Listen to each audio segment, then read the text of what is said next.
FM HD2 Houston. Insider access, exclusive content. Sports Radio 610. The Texans play here. An Odyssey sports station. Check out the BetQL Network, wagertainment for every fan. Get sports betting tips from the best in the game. Available on the Odyssey app and our sister station 650 The Bet.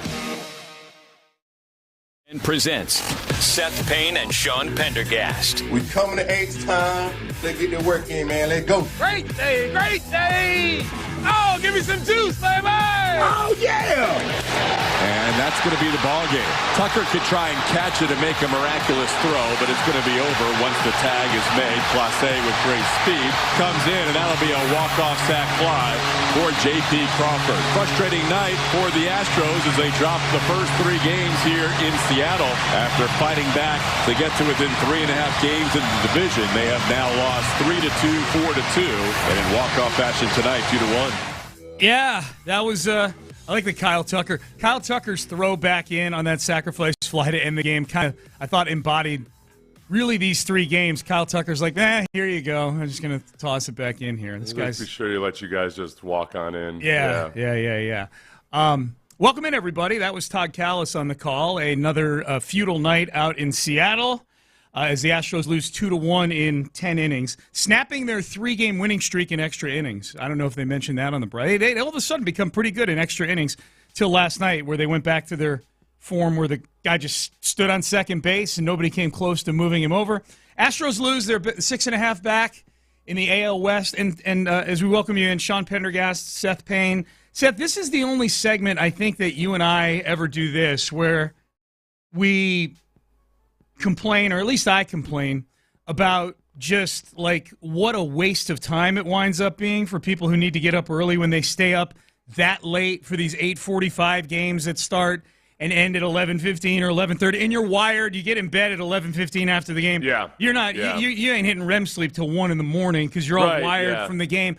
I think this is the only segment where we end up doing that, and I don't know if it's intentional or not, but I'm glad it is, and I don't mind doing it in this segment because I feel like if you're an Astros fan who stayed up for the game last night and you're up right now, there's a reason, and you're just as angry with the Astros as we early risers are right now. You're agitated, infuriated, dude, frustrated, dilapidated. As you know, you're just flat out tired of all the losing. Yeah, as you know from the 5 minutes before we went on the air, I'm a lot more agitated than I'm letting on right now. No, this is the thing.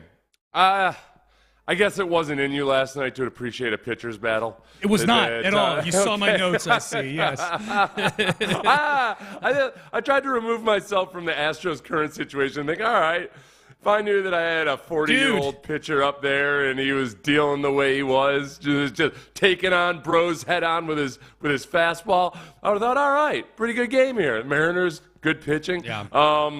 But it doesn't quite feel. Hey, the Astros out hit the Mariners. It did. It had 7 hits. That's what I heard. There's one thing.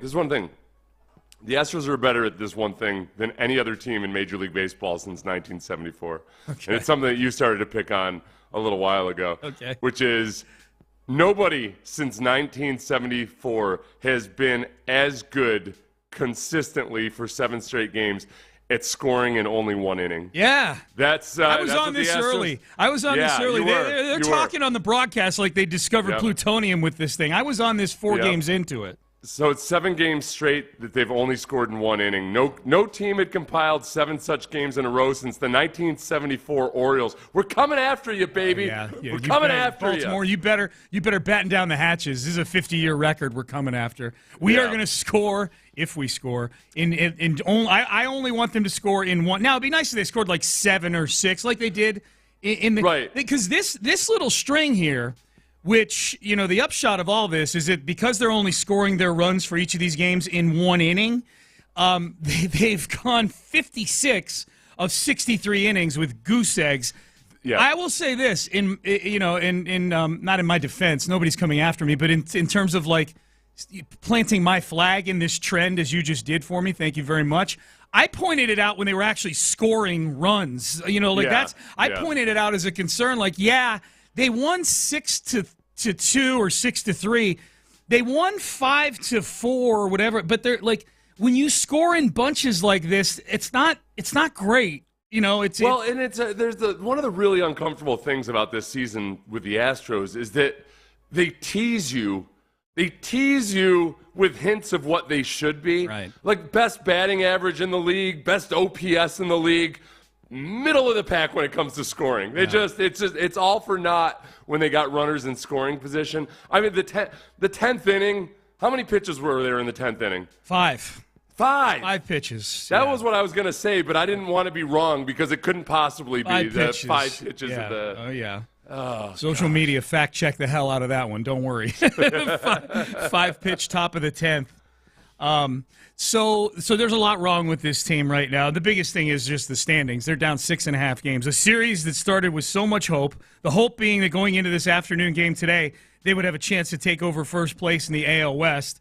Now they're just trying to salvage being back a reasonable amount here. They're 24.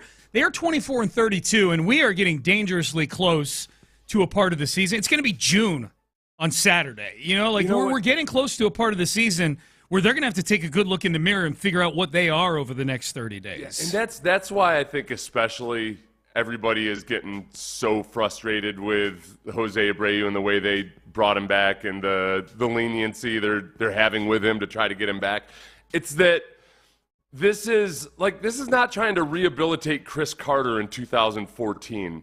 This is a team that really, really needs to continue and maintain a spark that they had going. I'm not blaming Jose Abreu's return for all of that, but it's one of those things that feels like it's really rubbing salt in your wounds when this is a little therapy couch for Jose Abreu instead of actually trying to win games versus the Seattle Mariners and reclaim your spot at the top of the division. Yeah, I texted a buddy of mine yesterday. We were talking about it, and I said that basically this is like Little League. Like he's like the Little League kid that the league mandates play at least 2 innings a game. Jose Abreu is what it feels like right now, except they play him for 9 innings every game in MLB, and he makes $19 million a year. He plays like his dad is the one that bought the new backstops for the league. Yes. That's what's going on right now. It's like Bagwell had paid for a new infield and like a killer backstop. Those are awesome with those little league parks. Yes. And meanwhile his kid ends up playing a whole bunch. Yeah, new pitching screen, new pitching machine for batting practice. Yeah. A little bump in the per diem for the coaches, perhaps. That's it. Yeah. A little cash per diem. Mm-hmm. Okay, well, let me ask you this. Do these quotes from Dana Brown? Dana Brown was on 790 yesterday doing his weekly appearance on the Astros flagship. And you tell me if these quotes from Dana Brown make you feel any better that there may be a light at the end of the tunnel of this Jose Abreu thing. He's not pulling out of this, right? Are we still holding out shreds of optimism? Like this is somehow he's going to tap out. Yeah. Like I never have. Abreu himself, not Dana Brown. Yeah, not Dana Brown. That Abreu's going to tap out. Yeah, we'll let Dana Brown. I don't think so, man. I don't think he's going to tap out. Okay, so you and I are simpatico on that. So do these quotes make you feel any better about the fact about whether or not the Astros see the same thing that Payne and Pendergast see? Quote: he's a veteran, and we hope he turns the corner. If he can't turn the corner, we'll have to deal with it, but there's a ton of games left. Going forward, if he doesn't get hot, we're going to have to make a decision, end quote. Here's one more. Okay. Yeah. Obviously, one of the guys asked, well, how long is a ton of games? Because the second quote here is, how long? I don't know, but it's in sight, and we're aware of it. If he can't get hot and turn a corner, we'll have to have a different discussion, end quote. All right. So remember last week, the thing that caught our ear or caught our eye when we read the quotes was when Dana Brown said John Singleton is the first baseman for now. For now, yeah. And, okay, for now is a pretty loaded phrase to use in something, and we found out immediately, John Singleton's no longer the first baseman for sure. As soon as Jose Abreu shows up in town, gets into Harris County from which county is Sugar Land in? Fort Bend. Fort Bend, that's right, Fort Bend. Montgomery, that was a dumb thing. I get no ding for that one. So here's the thing. What's the qualifier here, and this is a tough one to figure out, is where he says, if he can't turn the corner, we'll have to deal with it. But there's a ton of games left. Yeah, that's bad there. But there's a ton of games left. Yeah. Now, does that mean we have to deal with it and then maybe move on because there's a ton of games left and we could reclaim some of those games so we can't waste time with Abreu? Or is it that, well, hey, this could take 50 or 60 games to figure out. We've got a ton of games. You're on it. Yeah, I mean, you're right on it. The most concerning part of those two quotes, because it's funny, the most concerning part is, but there's a ton of games left. It's strange because I saw on Twitter, the first quote that I saw was the second one that I read. How long? I don't know, but it's in sight, and we're aware of it, and we're going to have a different discussion. I saw that, and I'm like, oh, okay, this is imminent. Like, this could be happening. Like, they may go with the Pendergast plan here, which is give the guy a week. Give the guy a week. I've heard other people talking about, give him June. Give him till the All-Star break. What the hell? This is not a reset button. Any game Jose Abreu plays is part of the sample size he compiled before they sent him to Florida, okay? Yeah. You made this point yesterday, and it's a great point, and I hadn't thought about it, which is that you can't look – if they are looking at this, he's only had 2 games. No, he hasn't. He's had 2 games plus the entire time that he was floundering around out there before he went to Florida. I can't believe this has turned into a Jose Abreu. He didn't play last night. Poor guy. I know. No, it's but it's all. This is all about the overall mood of everything. Yeah. And he's a big part of it. You're right. Right. I mean, multiple people to be upset with, frustrated. Like, when it comes to being either angry or like personally frustrated with the players, it's hard for me to get angry at Abreu himself. Right. Because he's doing everything he can. He's got the yips. You know, he's just flat out. You listen to the way he was talking about it last week, the quotes from The Athletic. What I can tell you is my head is in a good spot right now. When I was going through it, when your head is not in a good spot, you feel like everything is going down. There was a point, and I'm telling you from the bottom of my heart, I couldn't even know how to hit, how to field. Like, yeah. It does. We saw. Don't worry. You don't have to beg us to believe you on that. It was very, very obvious that you were lost. Yeah. You were lost. No sales pitch needed, Jose. We got you. We believe you. We believe you. It's depressing right now, man. More than anything else, like it is a depressing watch for the Astros right now. So afternoon game today, 3:10 first pitch. Yeah. Baby. Try to salvage a soft sweep out of this whole thing. You got to get some sleep because you're turning into the grumpy one. Dude. Okay. Yeah. At one point, you're not a napper, is the thing. I actually napped the other day. Oh, okay. The day, and it felt weird, man. There was the day that Nico signed the extension. Yeah. We had this major. It's weird because you were behind the wheel when you did it. I mean, that was probably the biggest problem. You nap where you nap, man. I don't know what to tell you. Yeah, but it was crazy. That storm came in, and I'm like, all right, I'm going to sleep. I don't need this stress. Weather. Yeah, it was good napping weather, and I woke up, and when I woke up, Nico Collins was a wealthy man. It was wild. All right, Payne and Pendergast with you. So the Astros lose again last night, 2-1 in extra innings. Let's cleanse the palate with some good stuff here. I don't know any person I would like to talk about more than Texans head coach DeMeco Ryans. This is one of the best long-form articles that I've seen about DeMeco Ryans since he became head coach in The Athletic from Dan Pompei. There are some fun takeaways from this thing. If you're looking to feel good about where the Texans are at right now, I would advise you to stay tuned for the next segment, including we found out who invented Swarm. Did he trademark it? We found out who invented Swarm. We'll get to all of that coming up next. Nico Collins got paid.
SportsRadio.com. Sports Radio 610 presents Payne and Pendergast. We're always hunting.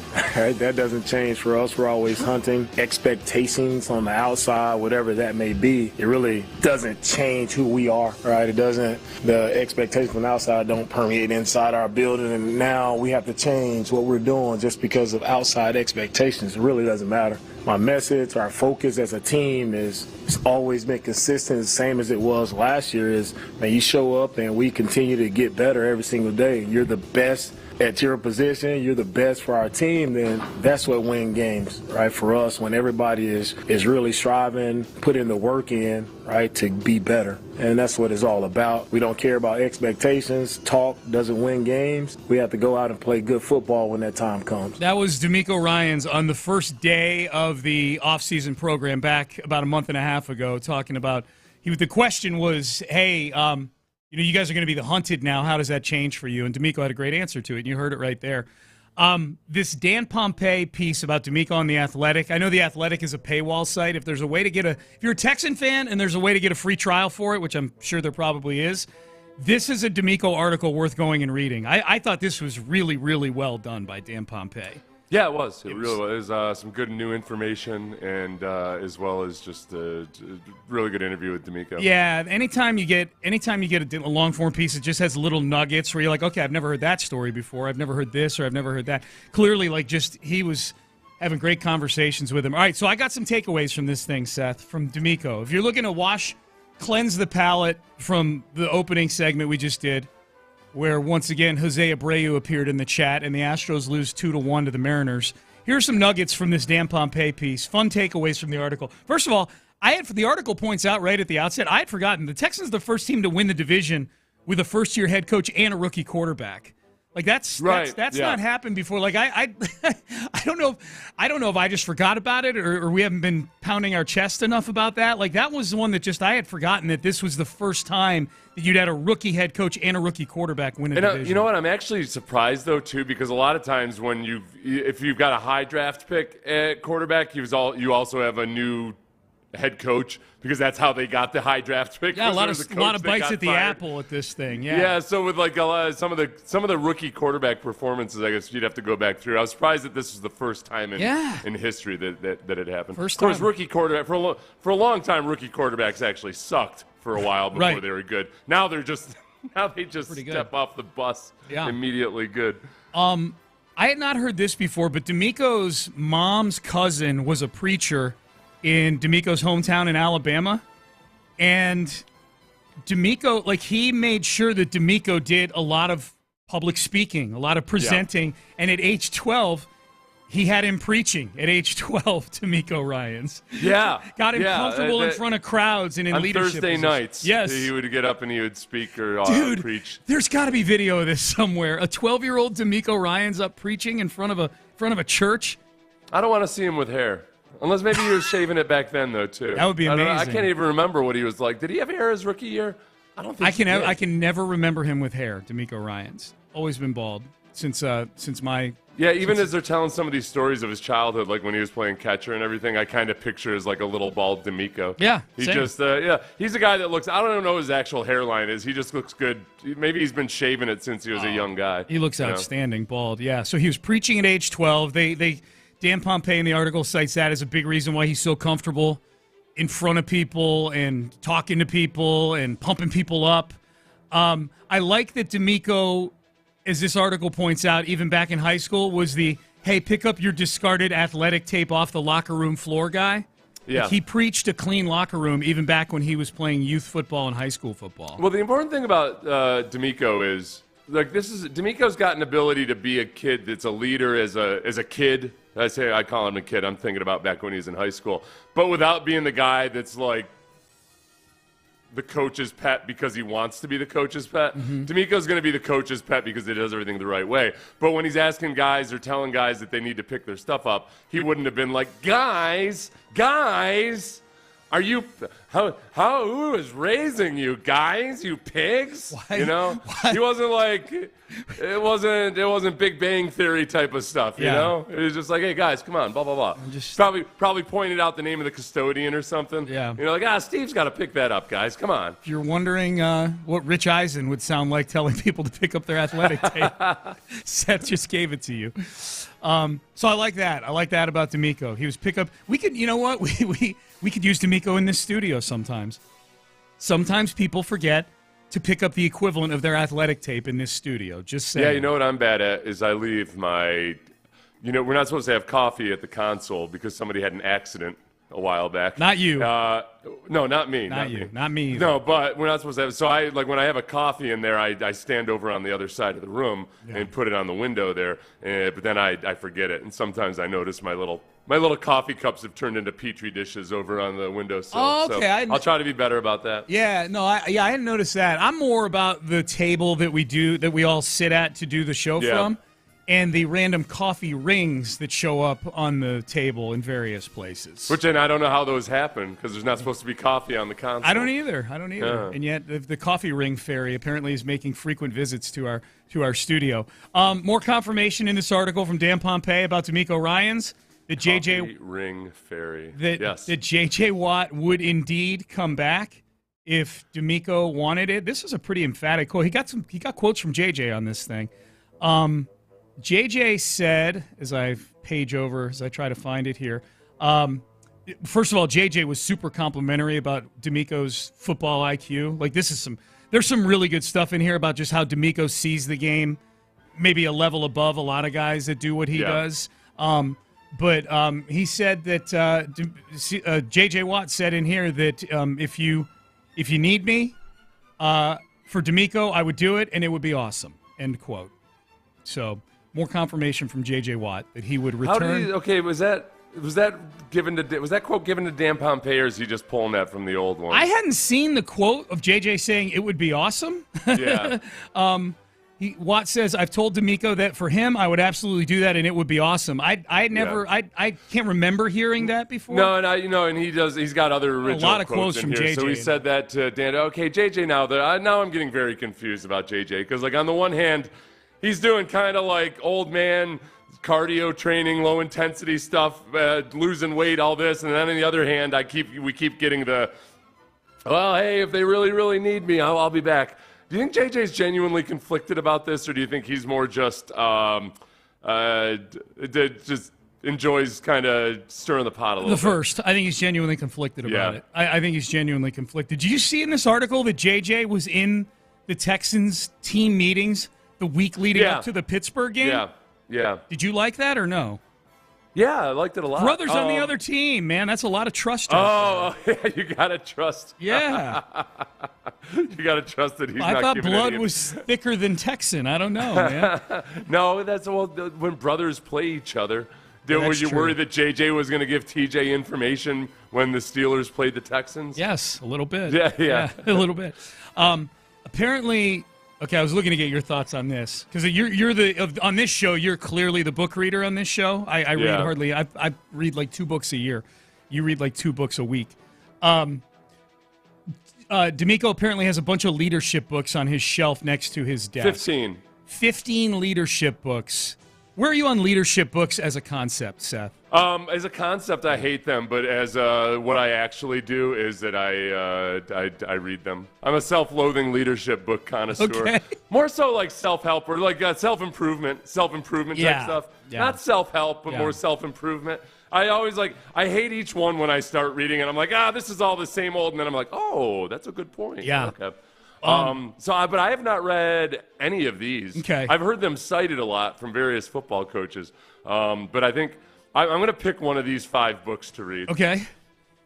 So these are not all the ones these are books that were referenced within the article. These aren't all on his desk, but stay positive, encouraging quotes and messages to fuel your life with positive energy. That feels readable. That feels like there's not a lot of long chapters in it. Just some quotes. That feels like a way to be positive on the toilet. You know, Yeah. that's a back of the toilets. Back of the toilet book. Little like the bits and pieces. Like, I can, you know what? I can pull a chapter 5 minutes before we go on the air, and I'm going to feel great about the day, that kind of thing. Yeah. Row the boat, a never-give-up approach to lead with enthusiasm and optimism. That sounds like a lot of work. That's rowing a boat. Never giving up. Yeah. Okay. Enthusiasm and optimism? Can't I just pick one? Are you telling me? I gotta tell you. I gotta be an alpha and excited about this? Let me tell you something about not giving up. I feel like I've learned to appreciate giving up at times as I've gotten older. Yeah. I'm like, Sean, this is one of the things I realized. Because I used to be known as a really hard worker when I was a player and always try to win every wind sprint and all that stuff. Right. There was a time when I was still, after I was done playing, I would still do some, shorter running, agility drills and stuff just because it felt comfortable and new. But one of the things that happens in sports, it's always run through the cone. Yeah. If you're running a 10-yard sprint, don't let up 1 or 2 yards before. Yeah. Just run through the cone. Yeah. I had that revelation a couple years after I was done. I was like, oh, I'm just going to jog through this cone. Yeah. Yeah. And what if I had jogged through the cone for the previous 9 years of my career? Maybe I wouldn't have gotten injured so much. Yeah. Right, load management, yeah. Okay, so row the bus. I'm not going to read that one. The Energy Bus. I might have to read this one just because it's by John Gordon, and he's written a whole bunch of books that a lot of football coaches read. Yeah. But this is the important one. I like it because it's 10 rules to fuel your life, work, and team with positive energy, in which author John Gordon warns of energy vampires. Oh, that's a big one with DeMeco. Yeah, he loves to make sure that we are driving a stake into the heart of the energy vampires. Yeah. I think John Gordon, don't I have a beef with him because he wrote that pamphlet? I don't know. Is he the coffee bean? I don't know if that was him or not. If he was the one that wrote that pamphlet disguised as a motivational book, it was a hardcover pamphlet. Yeah. I've got bones to pick with him because I had found out that was a Deshaun Watson recommendation. Oh yeah, he loved Deshaun loved the coffee bean, which you read the entire thing during a break. Our show. It was. I read that book on the toilet. It was the coffee bean. He also has the coffee bean for kids. Okay. It was a nice little kind of good message, but it wasn't a book. Okay, now this is a book. This is a book that he had given to one of his players once when the player confided with DeMeco that he was having issues in his marriage. DeMeco didn't say the guy's name. Don't worry. That'd be messed up. Or did he? No, he did not. No. Okay. The 5 love languages, the secret to love that lasts. Okay. I've heard people reference this before. I've heard kind of out of nowhere somebody that you might not expect talk about his relationship with his wife and her love language is this and my love language is this. I don't know what it sounds like. It makes a lot of sense. Women feel appreciated or different in ways that their husbands might feel appreciated. So I might give this one a go. The 5 or at least love make languages? Brandy read it for me. That's my love language. Read this for me, Brandy. Love language. And tell me what my love language is. What's your love and language? how you're doing it wrong. What's your love language? Chores? Chores, that's what. I'm going to give it to Brandy with an assignment list and instructions. Just go ahead and make this marriage better. What's your love language? Obedience? Obedience. That's what my love language is. Honor and obey. That's right. Hey, a couple more real quick that I want to get in here from this article. I won't go too deep. If you want to feel good about the relationship between quarterback and head coach, read this article. These two guys are aligned, man, in so many different ways, C.J. Stroud and DeMeco Ryans. I like this, Seth. This is something you brought up within the last couple weeks about coaching as OTAs were going on. DeMeco has don't do it. DeMeco has a way of coaching where instead of don't do it that way, he coaches in a do it this way style. Yeah, he doesn't harp on your mistakes. He shows you how it's supposed to be done. Right. It's a big deal. This is one of those things that's too they're backing this up more and more with what they've discovered is that yes, you got to make corrections with players' performances and with teams and everything. But a lot of times the most effective way to do it is to not bother looking at you doing the wrong way. Because for one, I've had coaches tell me this forever. When you watch too much of you doing it the wrong way, it's like you're getting extra reps in your brain of doing it the wrong way. Yeah. So understanding the way it's supposed to be done and just seeing a video of yourself when you have done it the right way or watching somebody else do it the right way tends to make things happen a lot faster.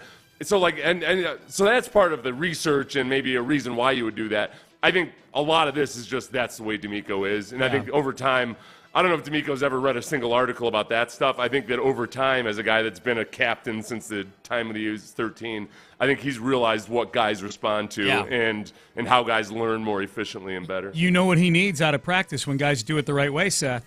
Yeah, little bell. Oops. The desk bell. That's what he needs. Thank you, Ben. I got to invest in a better desk bell because these are harder to get the perfect. If you hold it on the bottom, as I just found out, it muffles the ding. You got to hold it on the outside. Well, yeah. That's how bells work. But there's the action on the plunger. Yeah. There we go. There you go. I need a bell to give myself positive reinforcement when I properly strike the bell. Yeah. Strike it. Go ahead. Good job, Seth. Okay, I'm giving you a ding for striking it.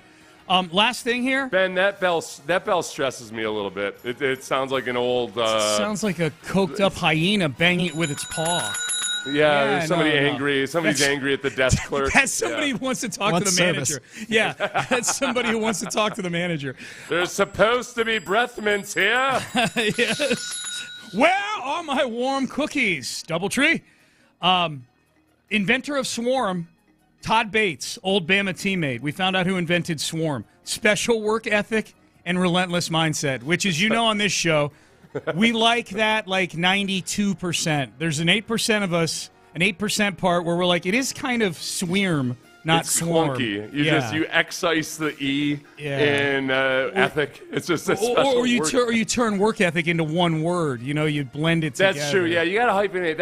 I'll at least accept that if they start at least hyphenating the work ethic. Yeah. So really good article on DeMeco Ryans. Highly recommend. Go find it. You'll like it. It's on The Athletic. All right, headlines. Back to the Astros we go. Headlines.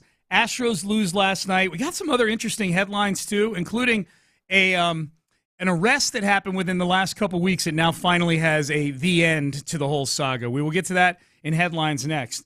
There was a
Pendergast with today's headlines. And that's going to be the ball game.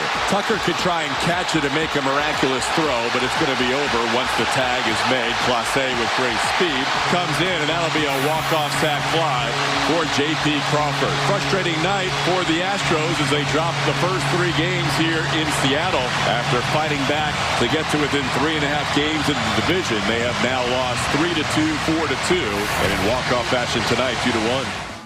I was Todd Callis on the call, and yeah, you can sense it in his voice. That's a horrible feeling when the opposing team has a runner, the winning run on third with less than 2 outs, and a fly ball gets hit, and you slowly realize, like, yeah, that's deep enough to get the run home. Yeah, unless he sprains an ankle on his way home. Yeah, or a sniper shoots him in the leg or something, yeah. Which I hate that Clase.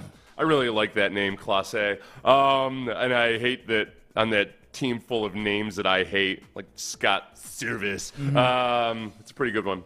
I think the frustrating thing here, and last night goes along with it, is that the Astros have done some good things in extra innings. So don't get me wrong. I'm not saying the extra innings thing is a part, but the fact that they're so far below where they should be with runners in scoring position, to have the Astros in the 10th inning have a 5-pitch effort and to leave the ghost runner stranded. I mean, that ghost runner died for a reason. He did. Okay? Yep. You dishonor him by not even giving him a chance. That's right. They out-hit the Mariners. Like, all the box score stuff with the Astros this season. Like, best batting average in the league, best OPS in the league. All of this stuff that just flat out doesn't matter anymore. It's like when your football team, rushes for 200 yards, and they completed 69% of their passes, and like, oh my gosh, but they lost. They lost. Yeah, they're 6.5 back now.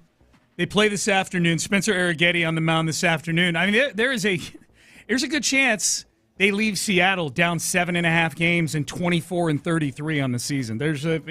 I'd imagine they're underdogs today. I can't imagine Spencer Arrighetti being a favorite on the road against the team that's leading the division. I haven't looked yet to see if that's the case, but so Spencer Arrighetti goes today. Top of the hour. It's Arrighetti versus Logan Gilbert. Okay, great. Okay, I am 100% out on Joe Espada now. 100% out, and I'll tell you why at the top of the hour. There was a quote that he had yesterday that I said, I am done with this guy. I know it's 24-32. We're 56 games in. Is that what we are? 56 games in? I'm done with Joe Espada. Other news items for the Astros. Luis Garcia set to throw a live bullpen on Friday. So that's good news on the pitching front. Yeah. Urquidy, this not so good. Jose Urquidy and Christian Javier. They are, quote, getting opinions from other doctors. That makes me super, super, super nervous. Yes. It's standard. It's standard in a lot of respects for guys to get second opinions, but usually you get it when it's something that's more serious than not. Yeah. Now, and it could be, look, a lot of times you get it and maybe you're not confident that you should go back out there, or sometimes you get it because maybe the team wants you to go out, maybe you want to go out there and the team doesn't or what have you. But it makes me nervous. It makes me feel like, okay, maybe do they want to confirm that something is actually torn, or do they want to confirm that they shouldn't be more aggressive? Yeah. It's no news is bad news when it comes to the Astros and injuries. We know this with the pitchers. That's we right. didn't get any news on Justin Verlander for like 5 weeks. Well, he had a torn UCL. Right. Now, Dana Brown, in that appearance on 790 that we referenced earlier in the show, he actually talked about those pitchers, and I saw one of the quotes, like, he was pretty forthcoming. Like, they are not optimistic about Urquidy. Like, this looks like it's bad with Urquidy, at least. And not to stack rank these or power rank them, but of the two, Javier is the one that I would really like to come back at some point here. Yeah. Higher ceiling with Christian Javier, I would say. And especially with Javier, I think both his stints on the IL this year, like, you could see how they had affected his previous performance. Mm-hmm. So I don't worry about Javier having lost it or something, like, that somehow he's just not the same guy that he was. He's just been injured a couple of times. Yeah. So, hopefully if it's a minor injury and he comes back from a rehab, then there you go. You're off to the races. Yep. And nobody will ever get injured again, damn it. Right. Texans OTAs today, and I bring that up because the media is able to put eyes on the Texans today. It's an open practice today.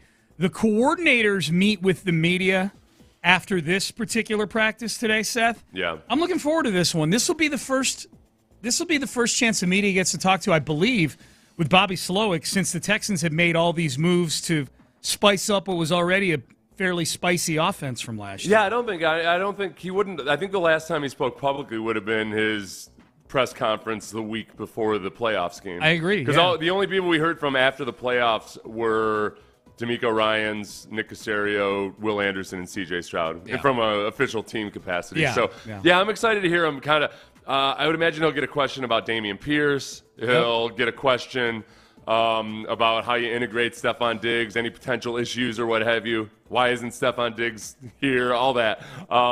Which he won't. Offensive line. Yes. Offensive line. Big part of the offensive line stuff is, Chris Strausser, the O-line coach, got, I think, more of a break from the fans than offensive line coaches typically get when things aren't going well. Maybe part of that was because everybody was so distracted by C.J. Stroud, but also that there were like so many injuries. Like it was more easy to trace it to individual performances where there were so many injuries on the offensive line. Yep. But Bobby Slowick in a press conference last year had mentioned how Chris Strausser had always been an old conventional man in gap blocking schemes. He'd never really been in a scheme like this that's outside zone run based, and that it was an adjustment for him. Mm-hmm. So, hopefully, as we see in Kyle Shanahan's offenses through the years, the run offense gets better in the second year. It just it takes so many reps sometimes, especially reps with the same offensive linemen all in there together, so they can work like 5 fingers in a glove and get that kind of coordination. It takes a little time. So hopefully that alone, not to mention having Joe Mixon in the backfield, hopefully makes a big difference. Frank Ross is the one I'm most looking forward to hearing from, because he's going to get asked about the new kickoff rules, and I don't think he's going to be – I don't think he'll be super forthcoming about maybe what they're thinking strategy-wise, but I'm just curious to get his thoughts on it, how it changes things. This is my prediction. He opens up with a dissertation on that kickoff return. Because he does, he always kind of gets up and almost gives a pep talk at the beginning, and it's fun. Sometimes when I'm feeling down, I'll put on a Frank Ross press conference. And I think that he's probably going to be very excited about this, as he tends to get excited about lots of things, but especially this, because there's just going to be more opportunities for kickoff return touchdowns. It's also a bigger challenge, obviously, when he's the same guy that's trying to prevent those kickoff return touchdowns. Right. I think we get a good, solid 4-minute introduction with unprompted on explaining the new kickoff rules. Oh, okay. Now I want to request it just so it happens. Oh, no, be sure. No, if he gets into his third or fourth question, if he doesn't, please ask. Somebody ask. Yeah, I think it'll get asked for sure. Scotty Scheffler had charges dropped against him in Louisville for his little kerfuffle with the local police of round 2 of the PGA Championship, where he circumvented an accident scene, allegedly dragged a cop, several feet, and damaged their $80 pants, according to the story that I'm reading here. Charges have been dismissed against Scotty Scheffler. The initial statement made you believe that somehow, or some of the initial descriptions were that this guy was had his arm caught in the window or something, was being dragged along. Okay, he hurt his hand. One of the big things was that Scotty Scheffler said that he thought it was a security guard. He didn't think it was a cop, which is still a little bit funny, because that does mean he was it's a little elitist security officer. I think it was a cop. I thought it was a mall cop. Okay. In the moment, sometimes you got to do what you got to do. And then they were in their line of questioning. A lot of it was directed towards trying to trip him up into saying that he thought it was. He actually did know it was a cop or something, so he didn't crack. Yeah. If he didn't crack, that's a kind of grace under pressure that you get with a champion golfer. Damn it. That's right. So I wonder, trying to force a false confession out of a golfer. So it sounded like you watched that 3-minute video of him. No. I read the description. Oh, okay. No. But just as now, we had fun with this at the time, which people didn't like, because I said openly, I was like, nope, we're going with the initial reports, and I'm going to judge everything based on that.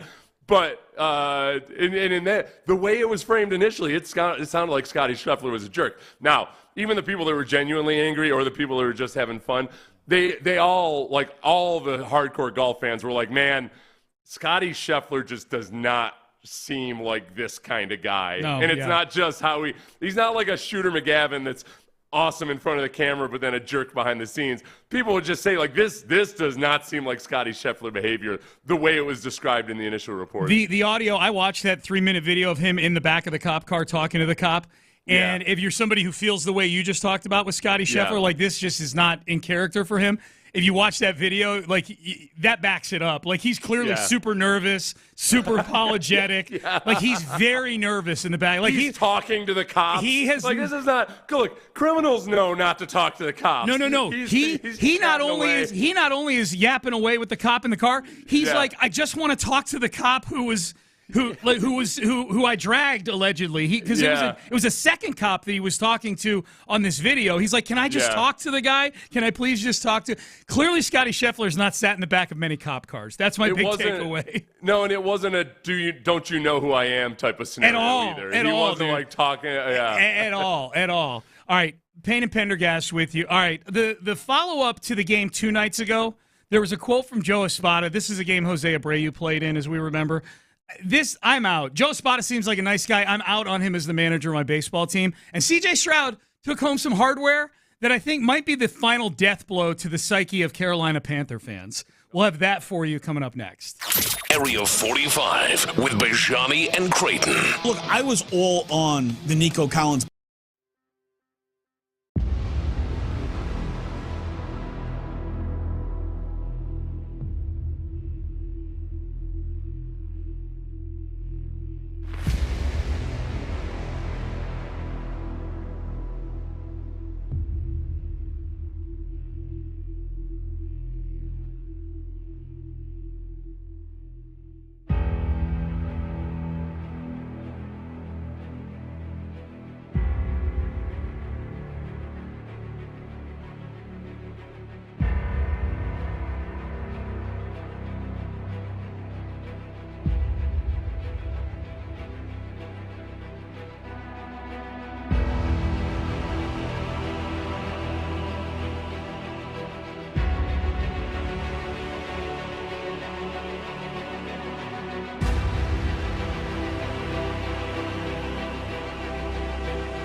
condition. KILT FM HD2 Houston. Insider access, exclusive content. Sports Radio 610. The Texans play here. An Odyssey sports station. Sports Radio 610 presents Payne and Pendergast. All right, good to be with you as we are into the 7 o'clock hour. The moment that I was out on Joe Espada as the manager of the Astros, and let me preface this, Seth, by saying that I think Joe Espada seems like a great dude. I think he seems like a nice man. I bet he is what they would call a good baseball guy. You know how they say that when you're a manager, but you're not cut out to be necessarily the leader of a 26-man roster and a coaching staff, but you're a good baseball guy, right? Keeping an even keel is a very good attribute amongst baseball players and managers, except sometimes it's almost like sometimes it feels like some people would prefer the even, smooth, steady sailing over like a more aggressive tack. Yeah. And that's what Espada feels like. Nice, leisurely Sunday afternoon sail on your little sailfish or what have you. Right. Let me be clear, too, that what I'm about to tell you, and the reason I'm out on Joe Espada is not because he hasn't ripped a phone out of the wall and tossed it across the room with a room full of reporters. Right. It's not because he hasn't gone out and kicked dirt on an umpire over something, although I was disappointed the other day when the umps, who clearly blew a call in the game with the Astros, that ball that was called fair, that should have been called foul, and the home plate umpire overruled Vanover, that ancient shriveled up third base umpire, which they got the call right, but the methodology says that's not supposed to happen. You can't the call has been made, you know? Yeah. So I was a little angry with Espada that he didn't get tossed, over taking up for his team in that instance. And it's been that way. The one ejection that I can remember with Espada, he politely asked for it this year with the umpire, like, hey, toss me. Okay? That's the conspiracy theory. What it looked like, yeah. It certainly wasn't your garden variety ejection, which is what I'm looking for. So it has nothing to do with, I need this guy to be angrier than I am after a loss. I know you hate when I bring up stuff like that, like about like how I need this guy to get angry. Yeah, sometimes like the temper tantrum isn't always the best sign of it. Yeah, and I understand. The temper tantrum is often best done quietly. Yeah, away from prying eyes. Right. Yeah. So this has nothing to do with that. This is an accumulation of being way too much Mr. Nice Guy the first couple months of the season on a team that is not just not very good, but way underachieving what the talent level is on this roster. And we're past the injury thing now. I know there's been injuries on the starting staff and whatnot. I mean, you're 24 and 32. You've got a relatively healthy start. I know Javier's not there. You haven't had Urquidy all year. I can't count Urquidy and all this. You haven't had him. The starting pitching's been good is the bottom line of late. Like starting pitching's not been the issue over the last several weeks. It's been the lineup, and in some ways, like who's in the lineup. This was where I was out on Joe Espada. This quote from Chandler Rome's game summary of the 4-2 loss a couple of nights ago, the night where we had the 3-run implosion in the 8th inning, which included a Rojas double that bounced off of the glove of Jose Abreu. And Chandler Rome says this: the ball exited Rojas' bat at 95.7 miles per hour and carried a 220 expected batting average. It went off Jose Abreu's glove and into right field. In no reality is this a routine play, but it's one elite teams find a way to make. Abreu could not. Asked if it is one he expects Abreu to make, that play, Espada replied, quote, "No, that's a really tough play. That's a ball hit hard down the line," end quote. You can at least say it would have been nice if he knocked it down. It would have been nice if he kept it in the infield. That's a really tough play. We're asking the overpaid first baseman who can't hit to do something tough on D. Can you acknowledge that at least that, especially in light of the fact that there have been 2 other plays like that in the previous game that bounced off of Jose Abreu, that caromed off of him, that's happened now 3 times in 2 days, that it would be nice if he could have knocked it down. No, that's a really tough play. The expected batting average on that was 220. Right. It wasn't a gimme. Yeah. And he wasn't chalked up for an error, but it's 100% makeable. Yeah. It hit his glove. Yeah. And it's not the kind of thing that requires. I'll excuse first basemen when they're not all that mobile, especially Singleton in Abreu at his age. Like, okay, can't do if they don't make a diving lunge to make a stop, okay, I get it. But over and over and over again, when the point-blank range stuff you're missing out on, where you got to get a glove on the ball, that's the frustrating thing. Yeah, and this is it's one of two things or both. And I know I'm taking one quote, and you're going to listen, and you're going to go, that's why you're out on him? No, this is the straw that broke the camel's back. That's what this is. We all have relationships where it's going a certain kind of way for a while, and you can tell it's going in a certain direction, and then you arrive at that point, you have that epiphany where you go, I got to get out of this relationship. I got to get out of it. This just isn't going anywhere. I don't see this thing ending well. Joe Espada's never going to hold a trophy over his head, ever, ever, ever, as a Major League Baseball manager. He will not. And he just doesn't have the demeanor for it. And this quote about the AU play in the 8th inning 2 nights ago, no, that's a really tough play. That's a ball hit hard down the line, end quote. It's either Joe Espada is just way too soft to be a Major League Baseball manager. And again, I'm not asking him to throw fits, hissy fits, tantrums, get kicked out of every third game. I'm not. I'm just telling him, stop being so positive. Stop sounding like the manager of a team that is 40-15, not 24-32. If you listen to a Joe Espada press conference and just took the questions about the results of the game out, you would think he is managing an elite Major League Baseball team right now. That's my issue with it. So it's either one. It's either one or both of Joe Espada is just way too soft, or this particular quote is them coddling to try to keep Jose Abreu's confidence up in some way, which is obviously symptomatic of a bigger problem with this team, which is they are lost right now when it comes to what's important. There's a feeling about this team, like with the way Espada manages it, or perhaps with a lack of urgency with the situation they're in the sum total of everything. It just feels like there's almost like some underlying confidence that, like, well, we'll kill this with our Astros-ness. Yeah. Well, we're the big bad Astros. These things always work out for us. It was Sean, honestly, this is like the British Army during the Revolutionary War and leading up to it. The British Army, you can find out, like in almost any historical movie, there's like some cocky, drunk British general who's like, well, these savages couldn't take on the mighty British Army. George Washington's first battle ever, it was when he went in to fight. He was a colonial officer in the British forces, where this General Braddock decided, like, all the colonial officers were telling Braddock, like, listen, you don't sleep on the Native Americans. They will bleep you up. Mm-hmm. And Braddock's like, no. And he sent off this like long, like lightly guarded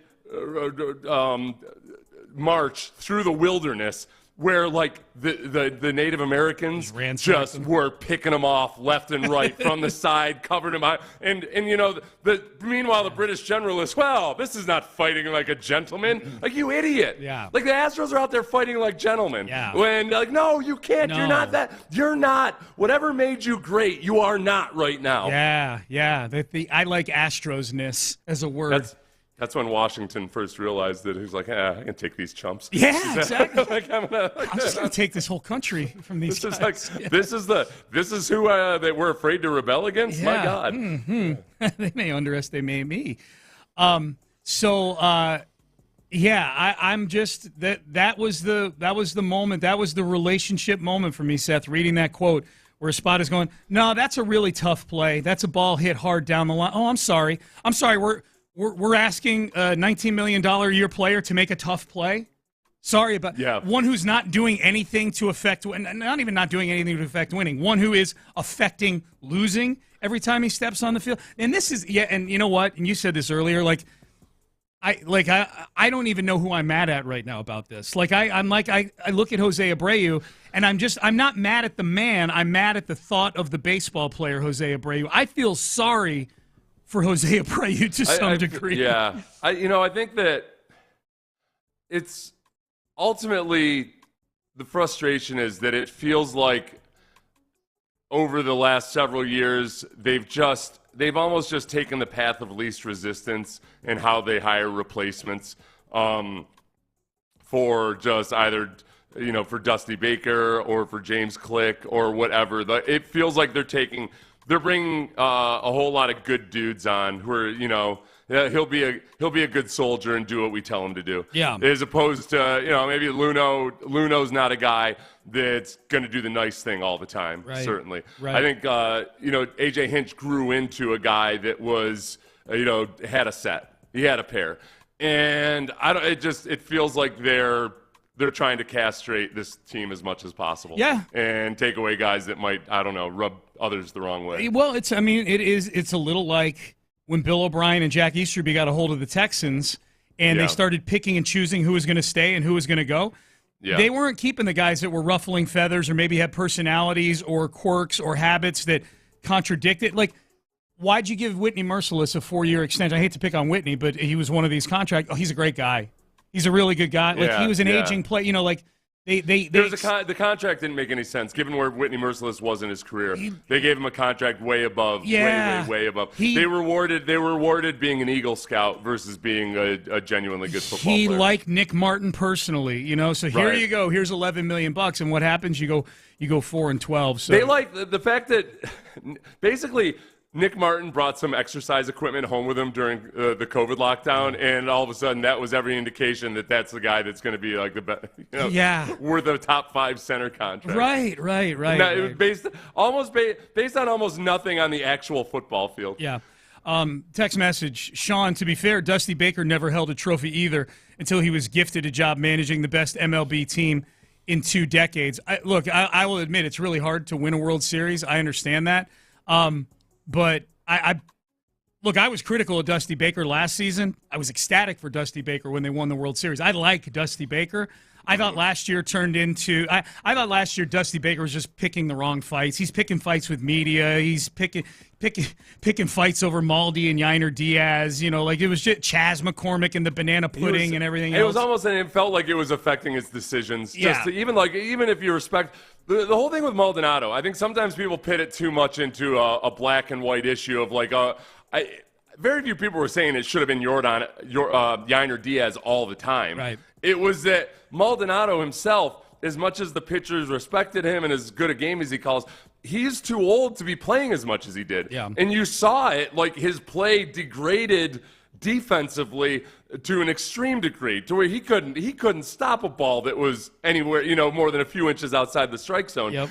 And that's where it felt like it was him in a grudge match versus Chandler Rome or various bloggers or whatever it might be. He was terminally online as a manager. Yeah. He was just it was like a guy that read his social media mentions too much. Yeah, I'll be very clear about this because for some reason people think I just don't like Dusty Baker. Like I like Dusty Baker. I didn't think he did a great job last year as a manager. Thought he did a really good job the year they won the World Series.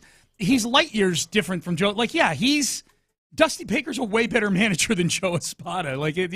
It's no question. Okay, so if we're going to look at Espada as one of the issues, and with baseball managers, I think probably what the texter was alluding to is maybe, in baseball, manager it's not perceived to have as big an effect as in a lot of other sports, because it's up to the individual. Your all-star players ideally should be guys that perform well, with or without a great manager, just because they're very good individuals.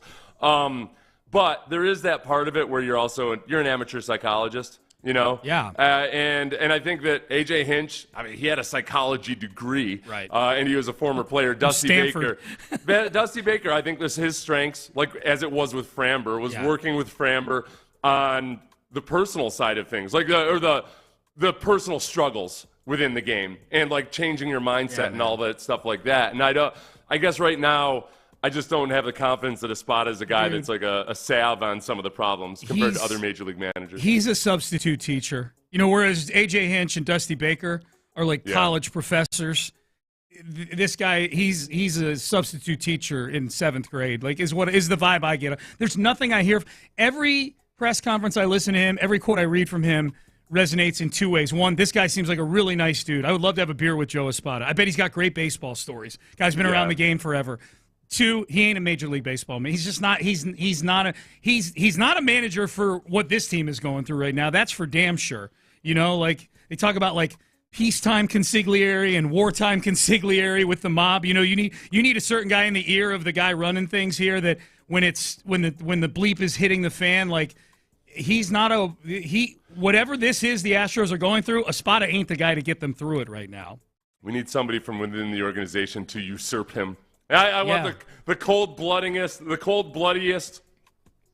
just like psychotically aspirational. Yeah. We need a guy that is greedy for power. Yeah. Omar Lopez. Somebody I'm going to really hate after a few years. Omar Lopez, first base coach.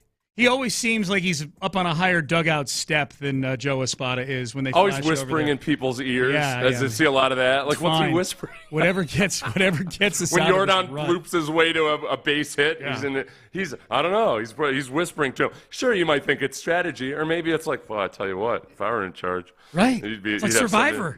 He'd have 30 home runs already. Omar's forming an alliance with 26 other people.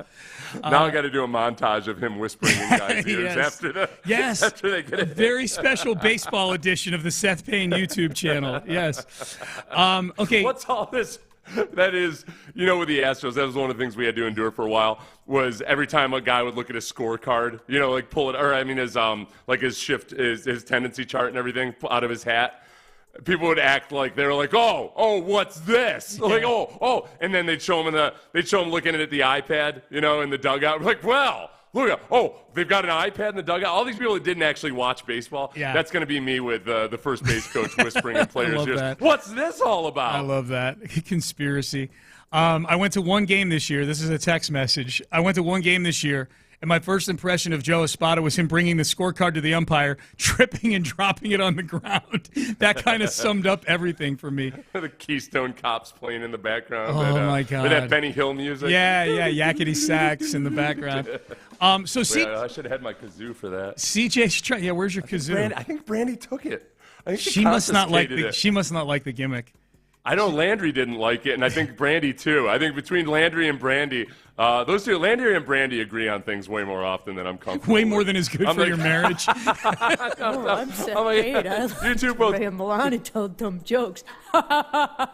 Like that. Maybe. That was actually, I heard Landry fed her that line. That's great. So CJ Stroud yesterday won some more hardware, and if I were a Carolina Panther fan, I think of all the things C.J. Stroud has won, this would be the final death blow for me. C.J. Stroud yesterday won the, quote, Good Guy Award, which is voted on by the media. He already won at the local chapter of it here. It's the guy that the media likes because he's really cooperative, stands in there and answers questions, win or lose. He's just a nice guy, like he's professional to the media locally here. I like this award, Sean, because I saw how excited you were at finding out that CJ had gotten it. Yeah. And I know because I wrote a bunch of notes in the show prep this morning before it had reloaded. I didn't realize that you had already added this. Yeah. And it was almost verbatim everything you said. Oh, really? Like, we had the same idea. My first thought was like, wait, all right, we got to go look at the previous winners. Yes. And my first thought was like, did Deshaun Watson win this in one given year? He was even nominated. But before I try to put too much credit on this, but then also like, okay, I know there's going to be a few people who have won this award who are not actually good dudes. And we got to look at that. And we will get to them for sure. My first thought when I saw this, and again, so I outlined what the award is. It's basically the guy the media likes him because he treats them respectfully. He's candid with his answers. He's thoughtful. All things that line up with everything we've seen from CJ in press conferences, everything that we've seen in his interaction with others in public, things that certainly we've personally experienced with CJ Stroud. He just seems like a great dude. Everything you hear about him behind the scenes, in front of the camera, everything's great. He won the national version of this. So all the local winners get thrown into a pool, and I have no idea how writers from outside of Houston vote for CJ or not, maybe when they were, when CJ came to their town, they went to his press conference, whatever. I think when they get together in their secret little meetings in their caves where they decide how they're going to spread the narratives that this is one of the things they talk about. Maybe. Now then they go torture a sheep or something. Right. So this is voted on by the Pro Football Writers of America. So CJ wins the award. He is the National Good Guy Award winner as voted on by the media. The other finalists were Dak Prescott, Joel Bitonio, who's an offensive lineman for Cleveland, Brandon Graham, the edge rusher for the Eagles, and Deion Dawkins, who's an offensive lineman for the Buffalo Bills. My first thought when I saw this was about Carolina Panther fans who have probably spent the last year in two states of emotion. One, furious that their team didn't take some combination of furious and sadness that they didn't take CJ Stroud, and then trying to somehow, amidst a coaching change, amidst positive smoke coming out of OTAs, trying to rationalize that somehow Bryce Young was the right pick over C.J. Stroud, which all signs point to that not being the case. If I'm a Carolina Panther fan and I'm trying to rationalize this thing, I'm almost out of actual football things I can rationalize. C.J. Stroud is clearly the better football player than Bryce Young. The very last shred of rationalization I would be able to hold on to would be like, well, I know CJ's really good at football, but he's probably a bleeping a-hole behind the scenes, right? Yeah. No, he literally got voted best dude in the league. Like, it's not just that he's a good guy. He's getting an award for being the nicest guy out of 1,800 football players with the media. I think it's nice, and it's a nice recognition of, CJ, the way he handled himself. I think his backstory goes into this with, his father's, his father's incarceration, situation. But I do think that, like, honestly, my first instinct whenever you find out that somebody's a media darling, my first instinct, and this is not the case with CJ, but my first knee-jerk reaction is always like, yeah, a lot of the guys who are the media darlings are also like just dudes that'll feed the media stuff. Yeah. Or just give the controversial quote when, it's not the best thing for the team, but the writers all love it. So I take this one with a grain of salt. Some really good dudes have won it, like Larry Fitzgerald, Chris Long, Eli Manning, Phillip Rivers. Yeah. But there's also been a Brett Favre. There's been a Aaron Rodgers. What's that? Aaron Rodgers. Yeah, Aaron Rodgers. Those are really the only two guys that I think might not win it now, where after they had won it previously. There were names. Okay, so I went through this the same way you did. I went back and looked. They've been awarding this since 2005. The choices that if I were to look back, and especially if I had voted for these, where I'm going to be like, oh, okay. Brett Favre for sure. Aaron Rodgers, although 2011 Aaron Rodgers isn't nearly as loco as 2024 Aaron Rodgers is. But this is an interesting one. Like, despite honestly, like, love or hate Aaron Rodgers, I think he's just got a much more combative relationship with the media, because this is a gift by media people, or an award chosen by media people.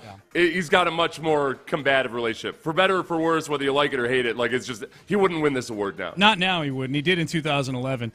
Russell Wilson, I would just be embarrassed that I got duped by his corniness if I had voted for him back in 2014. 2014 was peak Russell Wilson. I mean, he was going to back-to-back Super Bowls at that point. But Russell Wilson, and then Richard Sherman won this thing in 2015. It's been a bit of a rocky road for Richard Sherman since peak Richard Sherman was playing for the Legion of Boom. Still, back though, in the day.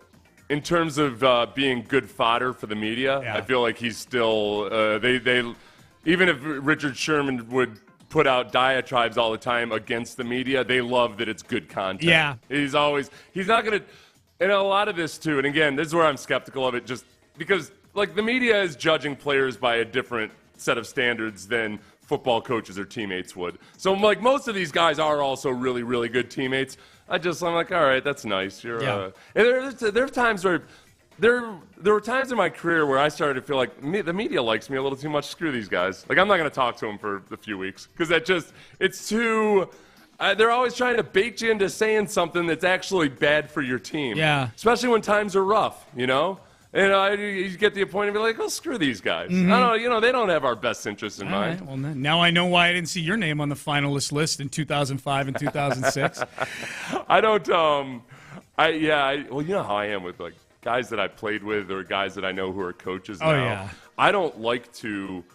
I distance myself from them. And I tell them, I'm like, listen, man, I don't need you like all of a sudden coming under suspicion of being a mole or something in the organization. There's times where I've had opinions, like I've had guys on the Texans staff that I have relationships with or that I played with or what have you, where I get nervous because I know that I'm seeing and describing something that nobody else is talking about, but I can see it just because of my background and everything. But I'm like, my God, I hope they don't think that such and such is feeding this to me. I hope they at least respect my ability to see this for myself. Yeah, that's interesting. I had an offensive lineman come up to me once in that 2-win season where he had heard my rant I had about the way the offense was being run, and he's like, that is like, no, his wife came up to me. His wife came up to me and said, she said, such and such was listening to you on the radio, and he said, You see?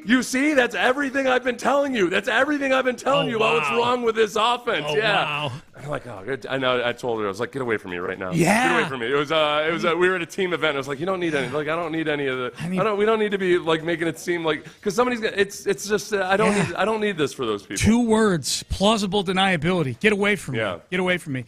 I think we can meet later for coffee if you'd like. That's what I said. The list of finalists on this is pretty funny. I'm obviously not going to go through all of them. It's littered with names of guys. Of all the guys that are retired, it's littered with names of guys who are now like broadcasters, podcasters, positions of influence. Like you could see now in retrospect the political wheels churning in their heads probably when they were being so cordial, which is smart, by the way. I'm not even saying it's nefarious in any way. It's a smart thing to do. Well, remember, this is the thing. This is the reason I always had issues with it. So Tiki Barber was the second guy ever to win this award. Yeah. There was a time when Tiki Barber was doing like the nightly sports report for one of the New York stations up there on TV, and he criticized Michael Strahan for his holdout. Yeah. And when he was pressed on it, he said, "Well, that's my job. I have to. That's what I have to do. I have to be honest." Yeah. And I'm like, yeah, like you don't have to have that job. Right. You're thinking more about your future after football. He was doing that while he was a player, you're saying. While he was a player, right. Yeah, while he was an active player.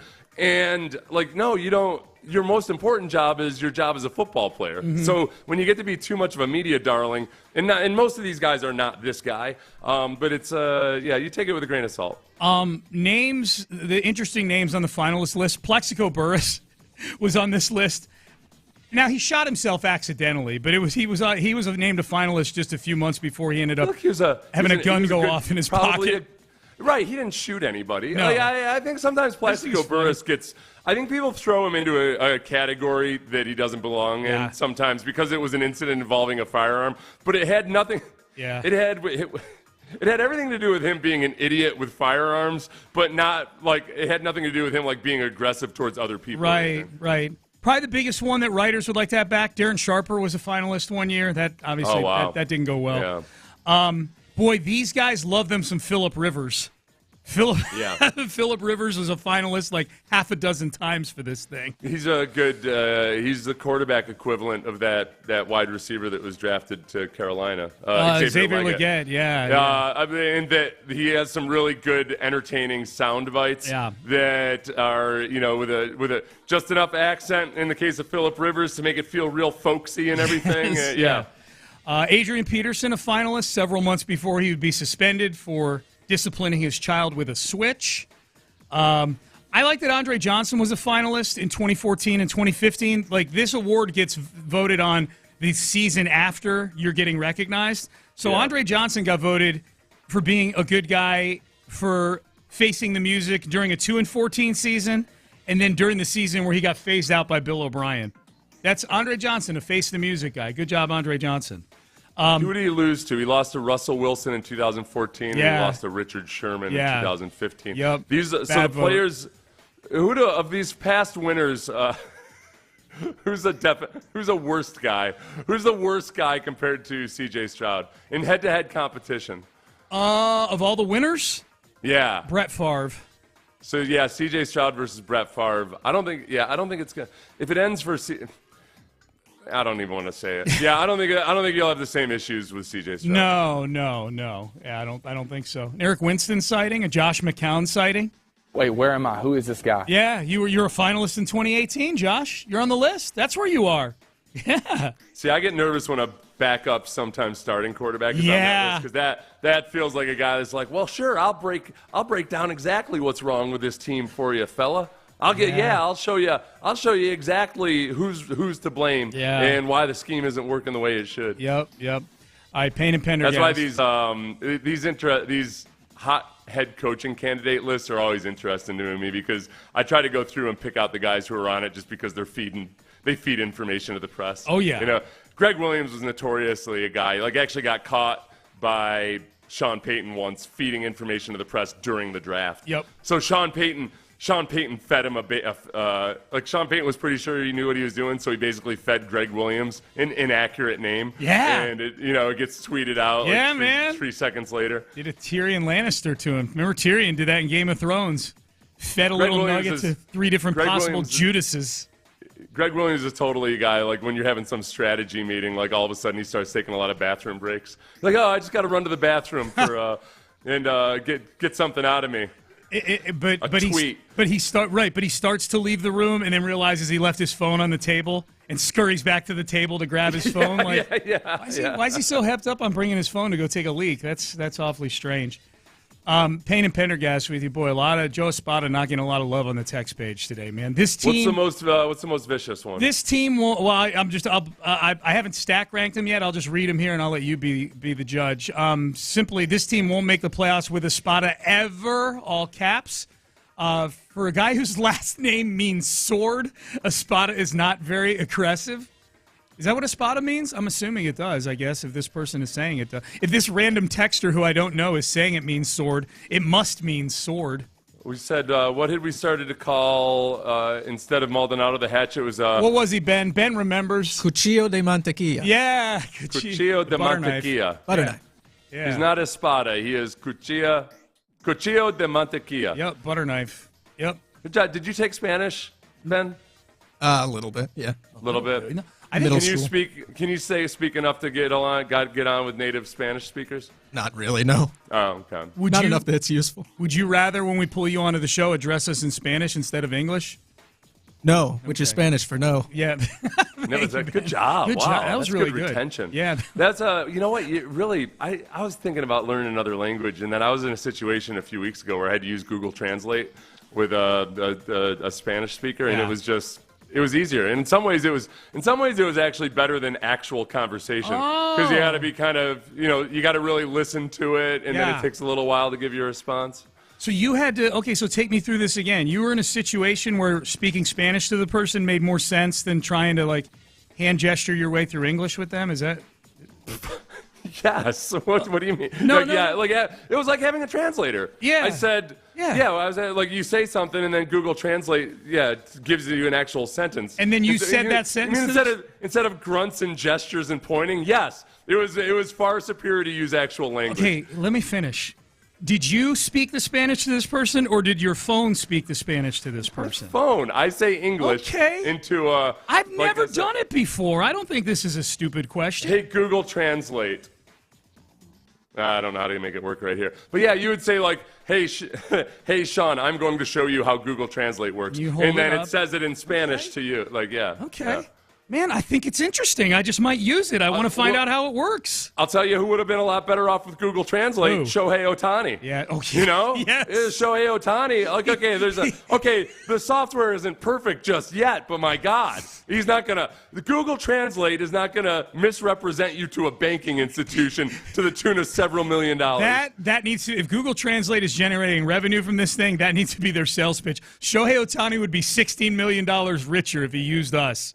Yeah. Oh. Never get framed for sports gambling with Google Translate. So then did the person you were talking to speak Spanish to you, and then he speaks Spanish into Google Translate, and it translates, and then Siri says it to me. Yeah. Yeah. I mean, I know I sound like someone who just discovered that there's running water in places and stuff. I've never used it before. That's all. I just want to know exactly how it works, so I'm not fumbling through it if I want to do it. It acts like a translator. Yeah. It's really cool. Yeah. That's awesome. You say, where is the library? Which I often ask in Spanish. And it says, ¿Dónde está la biblioteca? See, look at you. Hey, you could have done it. He didn't need Google Translate. It's one of the few things I remember from Spanish. What is it again, Ben? What is butter knife? Cuchillo de mantequilla. I think that's the most impressive thing is Ben retained that from 8 months ago, Mm-hmm. That's really good. All right, Payne and Pendergast with you on a Thursday. Great to be with you. Hey, Rodney Harrison on NBC. He does a podcast with his NBC cohorts, Jack Collinsworth and Tony Dungy. We won't hear from either of them. It's Rodney Harrison we want to hear from. Had some interesting thoughts on Stefon Diggs with the Texans. What does he expect from Diggs? What's the big worry about Diggs in the eyes of a former Super Bowl champion, Rodney Harrison? That is next. But first, leaf filter, okay? I can tell you that one thing, I am at the far end of not liking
Live from the Twin Peaks studios, Sports Radio 610 presents Payne and Pendergast. Rodney Harrison of NBC, he did a podcast with his NBC cohorts, Jack Collinsworth and Tony Dungy, dropped yesterday, saw it on YouTube. Listener Eric actually hit me, he DM'd me the link to it, said, hey, you guys might like Eric. This. They're saying some good things about the Texans. The Texans were Rodney Harrison's team to be, he was there. The Texans were his choice to make a big jump up this year. Really likes what the Texans did. He expects great things from newly acquired Stefon Diggs. Well, and this is what I say to aging wide receivers, and they go to a new system coach, and then all of a sudden they're not getting the passes. So what's important to him? Is it the numbers he's putting up, or is it the victories? Is it him coming there saying, hey, I want to prove to you guys that I can still play in the 30s, or I'm just going to come here, I'm going to be a great teammate, I'm going to encourage these young guys and be an example? It's really up to Stefon, because I've seen both from Stefon. If he wants to be selfish and he wants to be a weasel, he can be a weasel, but he also could be a great teammate. So I expect great things from him. This is it for him. If he screws this opportunity up, nobody will touch him. Okay, do you believe that last part? If Diggs... No, I don't believe that nobody would touch him. Yeah, I don't either. It's just that I don't think nobody would touch him with a huge contract. Yeah. I think this is like motivationally, and we've learned that from Nick Caserio in the way he doles out shorter-term contracts. He's actually talked about how part of it is that player is incentivized to, like human beings, no matter who you are and how motivated you are, the closer you get to a goal, the more motivated you get, the more dopamine you're pumping out, you know? And I think with Stefon Diggs, that was a huge part of them creating it just a strictly one-year deal, was that he's got every motivation in the world to be a good soldier. And, like, let's be realistic.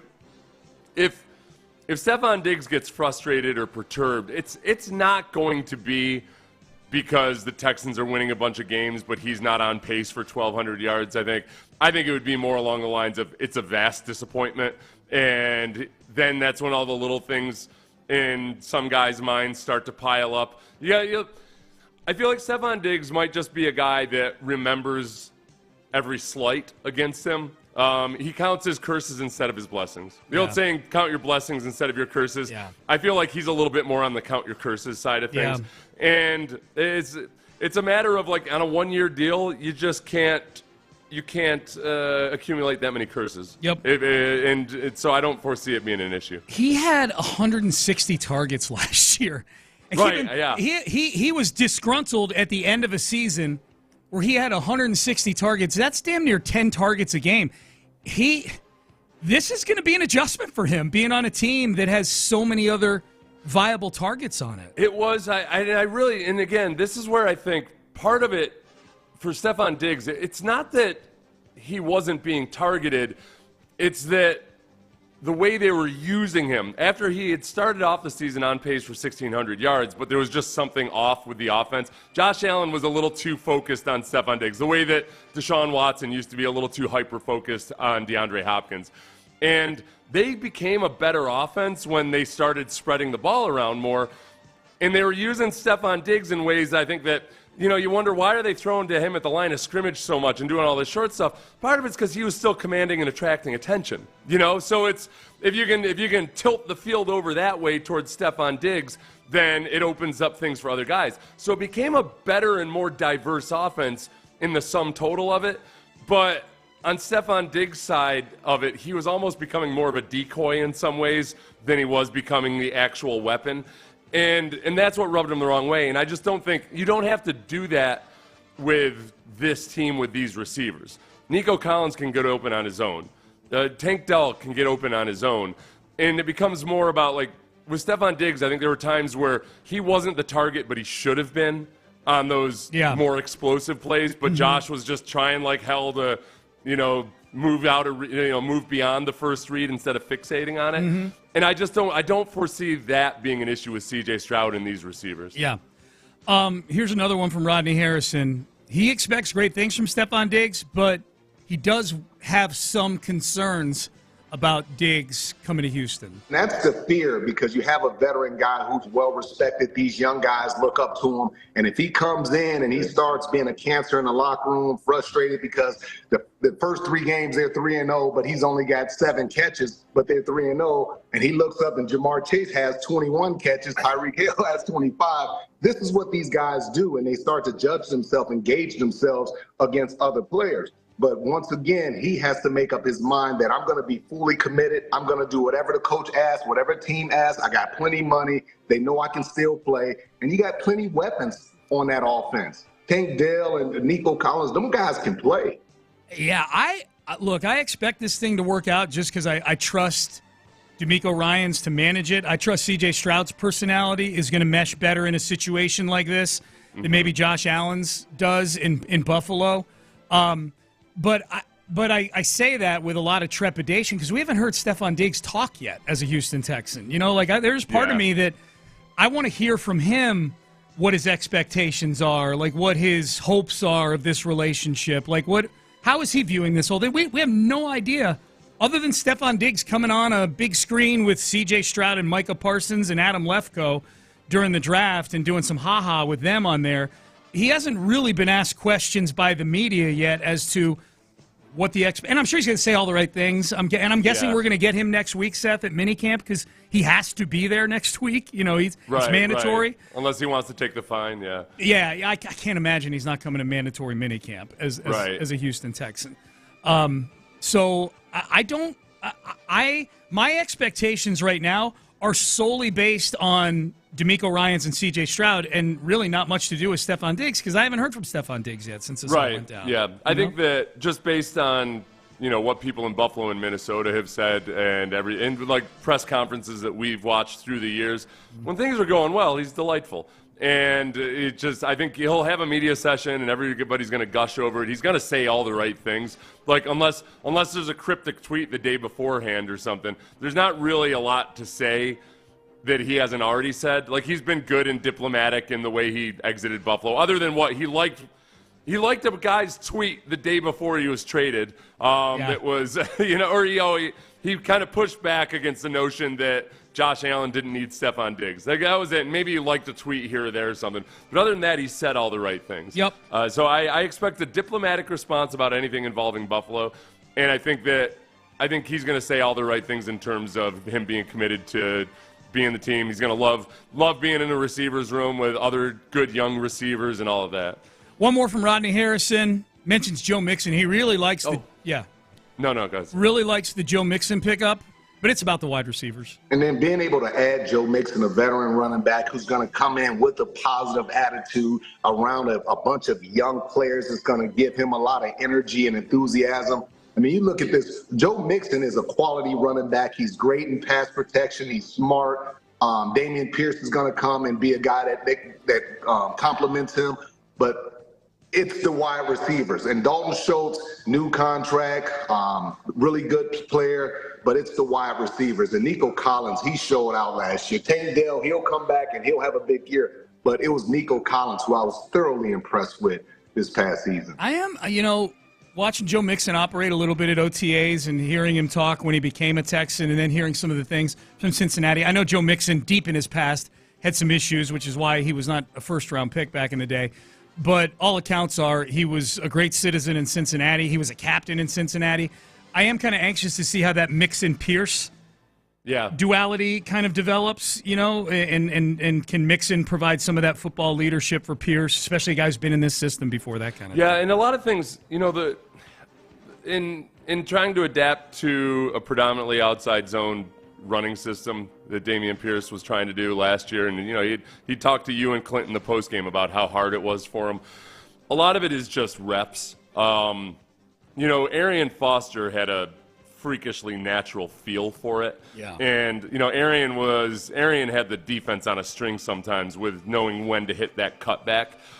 And really with Dameon, you might wonder or ask, like, well, how much can you do in the offseason without full contact?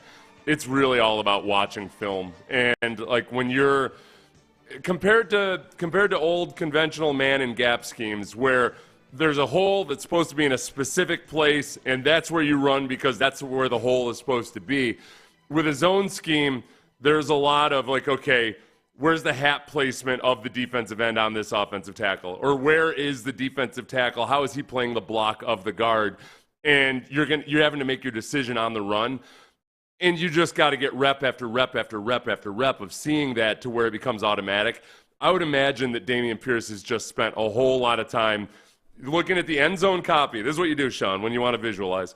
You take the end zone copy where you're looking at like the offense facing the defense, and then you get a really good picture of just exactly the timing and everything of when you need, and you're in your mind, you're making those cuts. You know, you're just getting rep after rep after rep in the film room, and that does transfer back out on the field, and you just hope that it all pays off. Yeah. I mean, they're clearly counting on Dameon Pierce at this point. I mean, DeMeco Ryans said 1-2 punch, Mixon and Pierce last week in his media availability. All right, the 8 at 8, the Ocho, 8 stories. We got Astros, we got Texans, we've got Scotty Scheffler. We got a whole lot of NFL stuff to get to as well. That is next. But first, Men's Tea Clinic. We've got that as well to give you. My quality of life has improved greatly since going to the Men's Tea Clinic in January of 2020.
KILT FM HD2 Houston. Insider access. Exclusive content. Sports Radio 610. The Texans play here. An Odyssey sports station. Sports Radio 610 presents Payne and Pendergast. And that's going to be the ball game. Tucker could try and catch it and make a miraculous throw, but it's going to be over once the tag is made. Clase with great speed comes in, and that'll be a walk-off sack fly for J.P. Crawford. Frustrating night for the Astros as they drop the first 3 games here in Seattle. After fighting back to get to within 3.5 games in the division, they have now lost 3-2, 4-2, and in walk-off fashion tonight, 2-1. Just walking down to the break room here at Odyssey Houston to get my third caffeinated beverage of the day, thanking God that the game starts at 3:10 local time today. Yeah, you're on fumes, man. You've been a teetotaler for a couple weeks now, just after you and I had that meeting, and okay. Not true. Not true. It just so happens I haven't drank in a week and a half, man. I just kind of stumbled into it. Yeah, and you know, especially when you're staying up for these late games, that's what you got to be really careful about. You get the double whammy of sleep deprivation and maybe a micro hangover. It's bad news. Yes. So it felt like I was hungover by the end of that game. Right. Taylor Scott, I have no ill will in my heart towards him. No. You know, he ends up having a bad outing after he's been very, very, very good this year. It's the fact that they just cannot produce runs. And they're now in the 7th straight game. That was the 7th straight game in which they have only scored in 1 inning. And that is the best that we've seen in terms of only scoring in 1 inning in a game consecutively since 1974. So if they only score in 1 inning today, now maybe it'll be 10 runs in 1 inning, okay? It could be a good thing. I'll take that. It'll probably be some kind of a record. You probably have to go to the dead ball era or something. Yeah, that's the issue. It's the games where they were scoring all 6 runs in 1 inning is not optimal, but it's better because it's 6 runs. So now 64 innings they've played because they played an extra one last night, and in 50 that's hard to do. 57 of 64 innings. That is a lot of bad baseball that's being watched by Astro fans. 57 of 64 innings played with no runs. Baseball is a game of failure. You know, you fail more than you win in at-bats and what have you. Yeah, and yet I feel like the Astros shouldn't quite be so good at that part of it. Failing. The failing part, you know?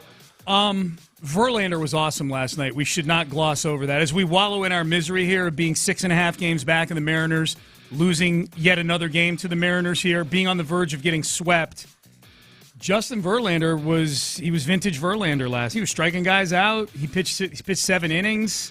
So leaning heavily on his fastball. Yeah. Age is just a number to Justin Verlander. That's it, man. That's it. That's right, baby. Yep.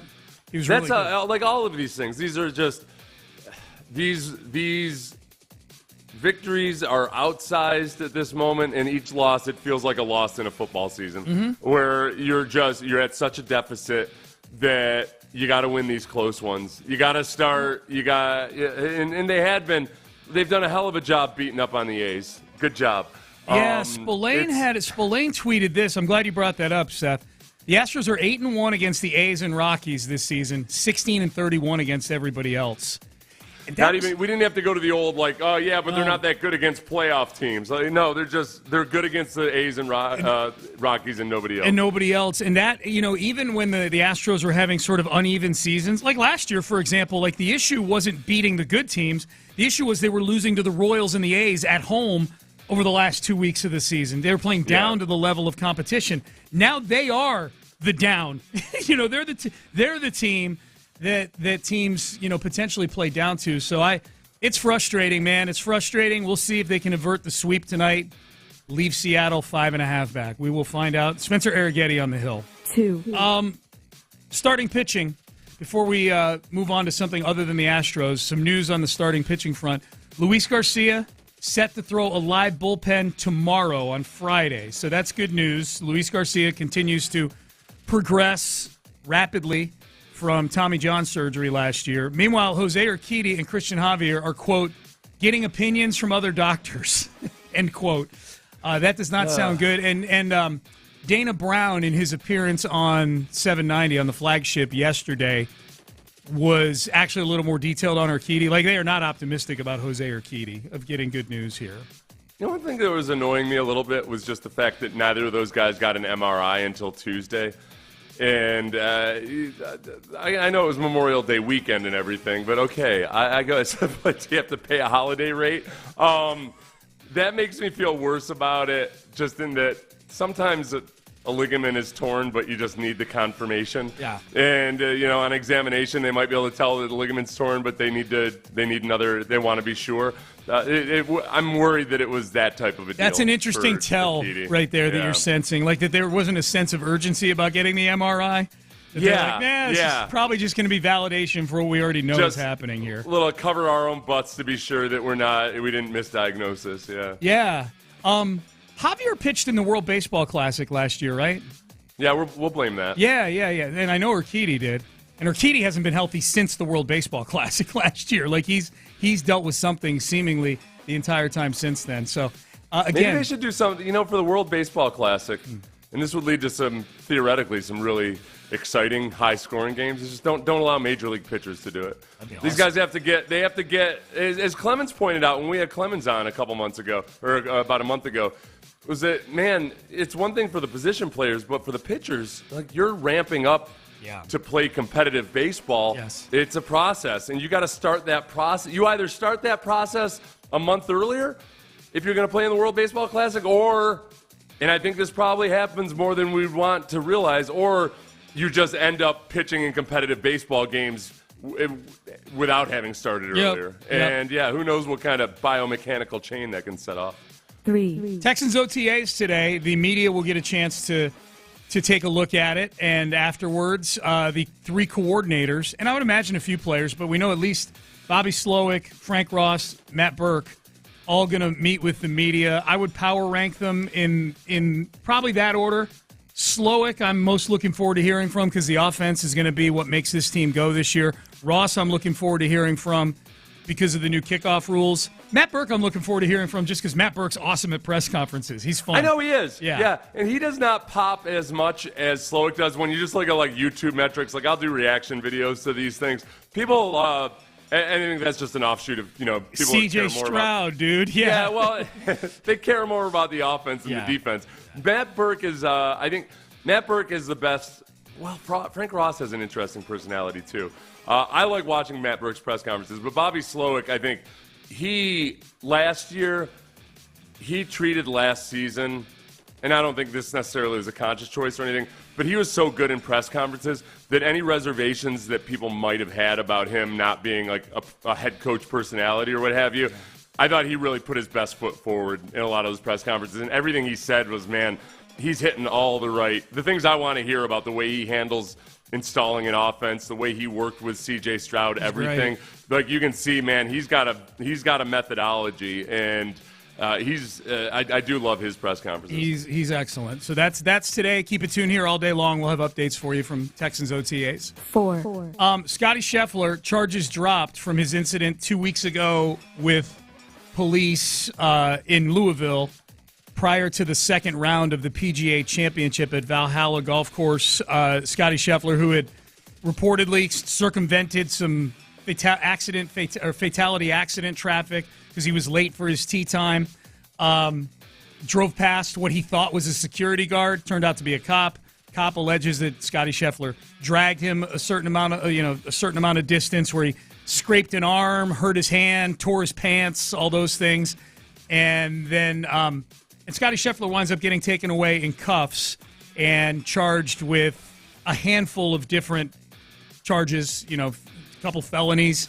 Yeah. Charges all dropped after Louisville PD and the district attorney had a chance to look at all the footage involved with all of this. There's all, and some of the things that were just like that scream at you initially was like once you found out that the officer didn't have his body cam on and all of these other things where it was all right, we might not be able to trust this initial report.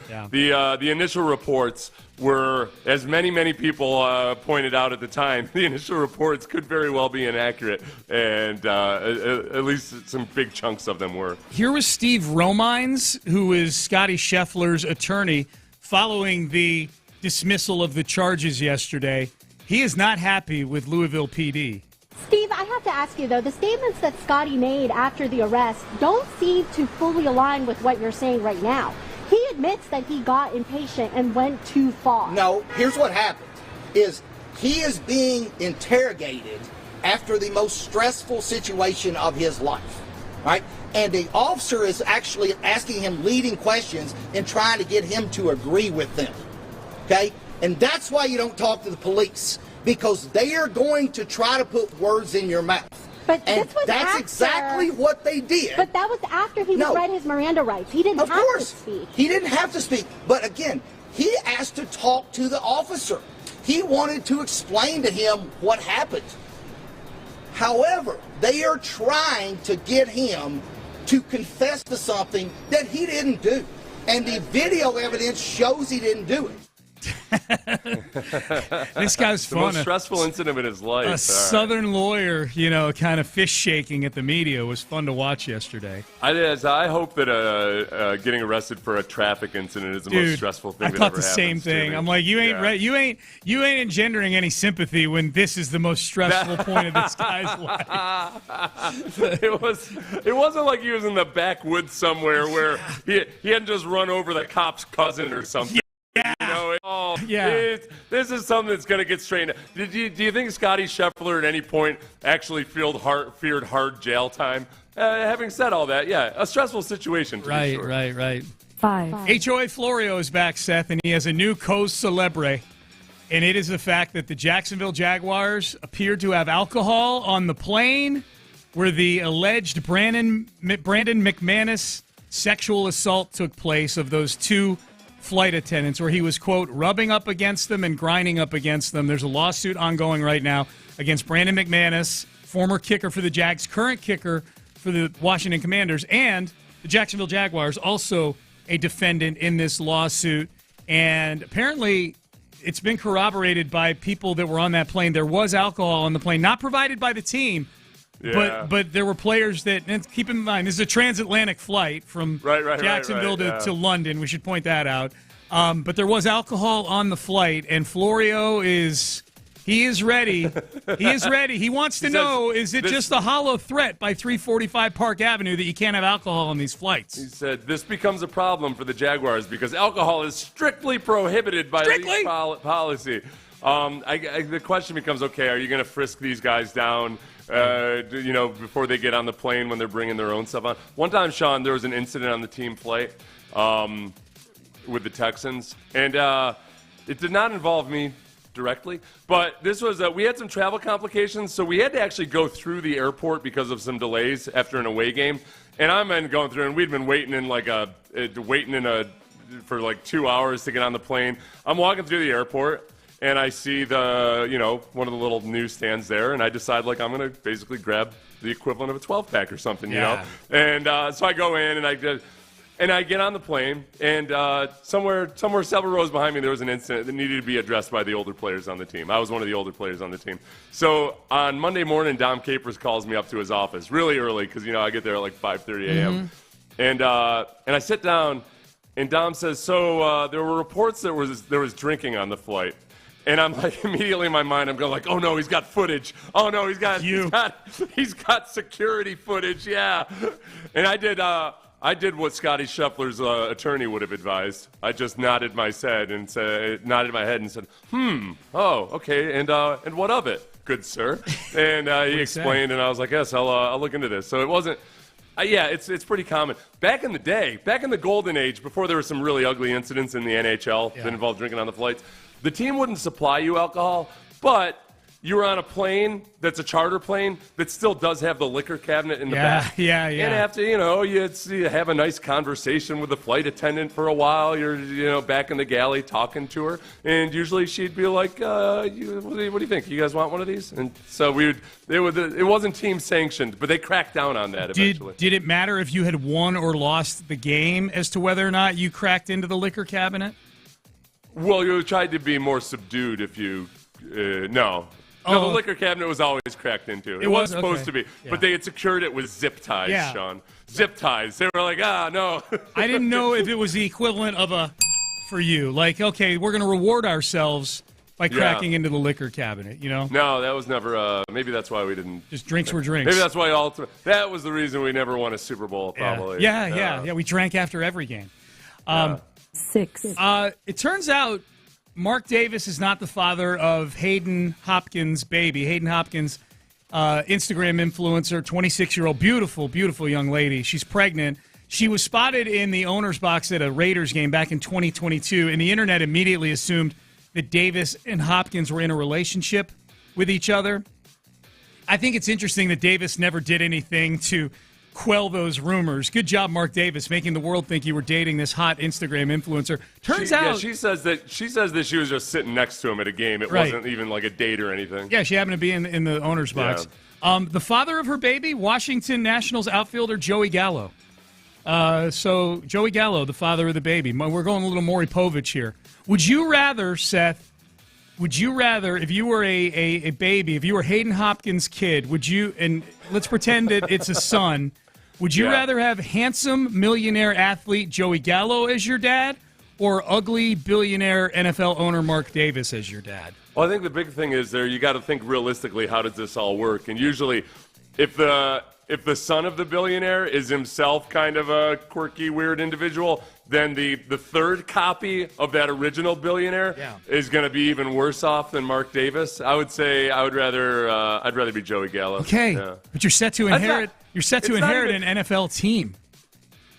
Yeah, but you know how I feel about that. Like, I love the old saying, the only thing better than being rich and famous is being rich. There's a lot that comes with the famous part. There's a lot that comes with no matter how many billions I end up making in the next 5 years, Sean, I'm not going to use any of it to buy a sports team. I do not want to own a sports team. I think about Jim Crane walking around town right now. I think about even like Jeff Bagwell, if he goes to like his grandkid's Little League game or something, it's got it's a whole different, it's a thorn of crowns you're wearing. And that's a successful team. Okay, that's a pretty aggressive analogy to paint of a billionaire owner versus Jesus. Did you say thorn of crowns? Yeah. Did I say thorn of crowns? I think, did he say thorn of crowns? I said a crown of thorns? Yeah, I don't know. I thought he said okay, so it was both the wrong term and a pretty aggressive analogy. Did Seth say thorn of crowns, or am I hearing it wrong? Owning a baseball team isn't as bad as being crucified, but still. Nevertheless, I will do these quick. And the NBA Western Conference Finals, Mavs, Timberwolves, they're back at it tonight. Timby's trying to keep this thing going. They're down 3-1. They were down 3-0 in this series. I wouldn't mind seeing the Mavs blow a 3-0 lead in the Western Conference Finals. And 8, we'll give Ty Lue some love here. Former Rocket player and now multi-team NBA head coach. He's been the coach for a few teams now. He got paid 5 years, $70 million for Ty Lue. You know, Ime Udoka only makes $7 million a year. Ty Lue making 14, Spoelstra making 17. Ime keeps the Rockets going in the right direction, man. He's going to get a big payday at some point here. Not like $7 million is a small payday, but just comparatively speaking. All right, Payne and Pendergast with you. Leftovers from the Nico Collins extension yesterday. And I've got a question. Nico, I think if you had asked Nick Caserio and DeMeco Ryans before last season, hey, you think Nico Collins is going to get a top-of-market wide receiver contract a year from now? In their heart of hearts, they probably would have said no, I would guess. So who could be this season's Nico Collins? Surprise out of nowhere that gets paid next year. I got a few names. We'll go through them coming up next. In the Loop. Good for Nico, man.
qualifying entries. Sports Radio 610 presents Payne and Pendergast. All right, here was Ian Rappaport yesterday at the NFL Network talking about the Nico Collins extension with the Houston Texans. I would say the Nico Collins payday, which is really a significant payday for him, more than $24 million per year, gets about $55 million in guarantees, or a little under that, actually. For this receiver market, to help define the market is why these deals are important. Basically, what you need to do is you need to take the new money average, which is how everyone compares these deals to each other, and slot these guys in, right? So Nico Collins is about the 7th highest paid receiver, right under Devonta Adams. You look at Brandon Ayuk, who's trying to get a new deal. You look at T. Higgins, who's trying to get a new deal. Figure both these guys would come in just above that. So it's significant anytime a guy's going to get paid. And for the Houston Texans to lock in another big-time weapon for the foreseeable future, that's all good. But it does kind of leave,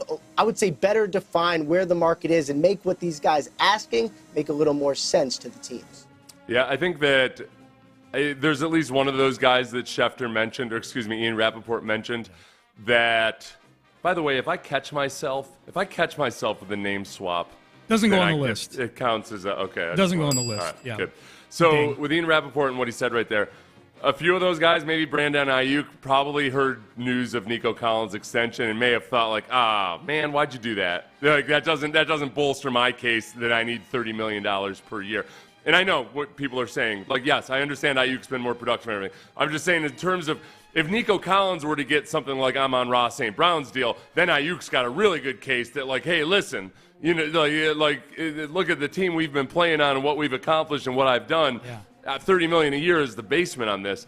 To which I'm going back to like when John Singleton signed his deal and some of the veterans in the league were PO'd that he did it because it hurt the market and the precedent for other players.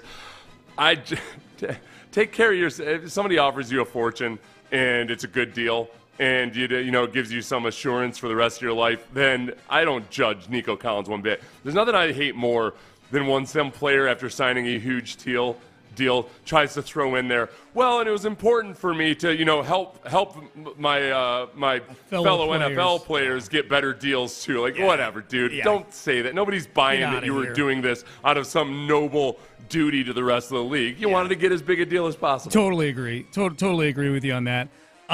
So Nico signs his deal. They made it official yesterday, by the way. So the team put out the press release. They posted the graphic on social media with the caption, "Here for a good time and a long time," stealing from Dameon Pierce. He's the most famous Texan, Texan who most famously used that phrase. But now Nico is here for a good time and a long time.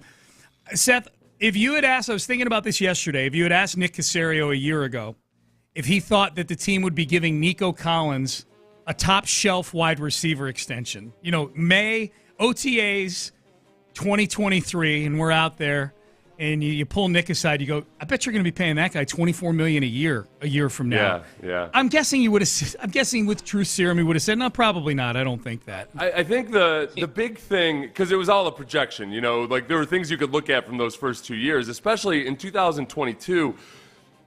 So many of Nico Collins' targets were off target. Like his catch rate was a bad catch rate, and yet he had very few drops. So it was just like when he was targeted, he wasn't catching it all that often, but it was because they were errant throws. Yeah. It was very much a Davis Mills stat.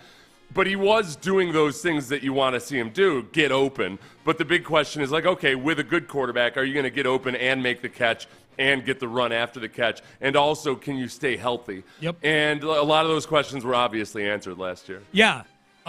So along those lines, like if we had been out at OTAs last year saying Nico's going to get paid next year, everybody would have thought you were crazy. Yeah. Who could be the Nico Collins of 2024, do we think, that could maybe unexpectedly, we're not expecting big things out of them, but they're capable and they have a big year, and then the team decides to maybe not 7th average annual value for their position, but get a good life-changing kind of deal out of it. So the guys who are actually eligible for it, so like a Juice Scruggs or some of these young guys isn't, they're not in the conversation. Correct, yet. Like literally would sign a deal. I do think that with Jalen Petrie, I think people have already seen the upside with him. And and including last year, some of the stuff that he did was really, really good. It's just he wasn't doing the good stuff consistently, and he was doing the bad stuff too much.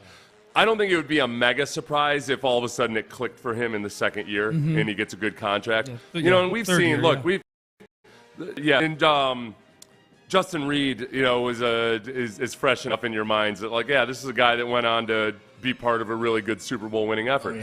I think that's not as much of a surprise. Kenyon Green, I'm way more open to the possibility that he ends up being pretty good for a third-year player than. And now I don't think he'll be getting a new contract no matter what. Yeah. But the good stuff that I saw of him before the injuries really started to mount up, there were some hints that he could do some really good stuff. He did have some good performances in that rookie year.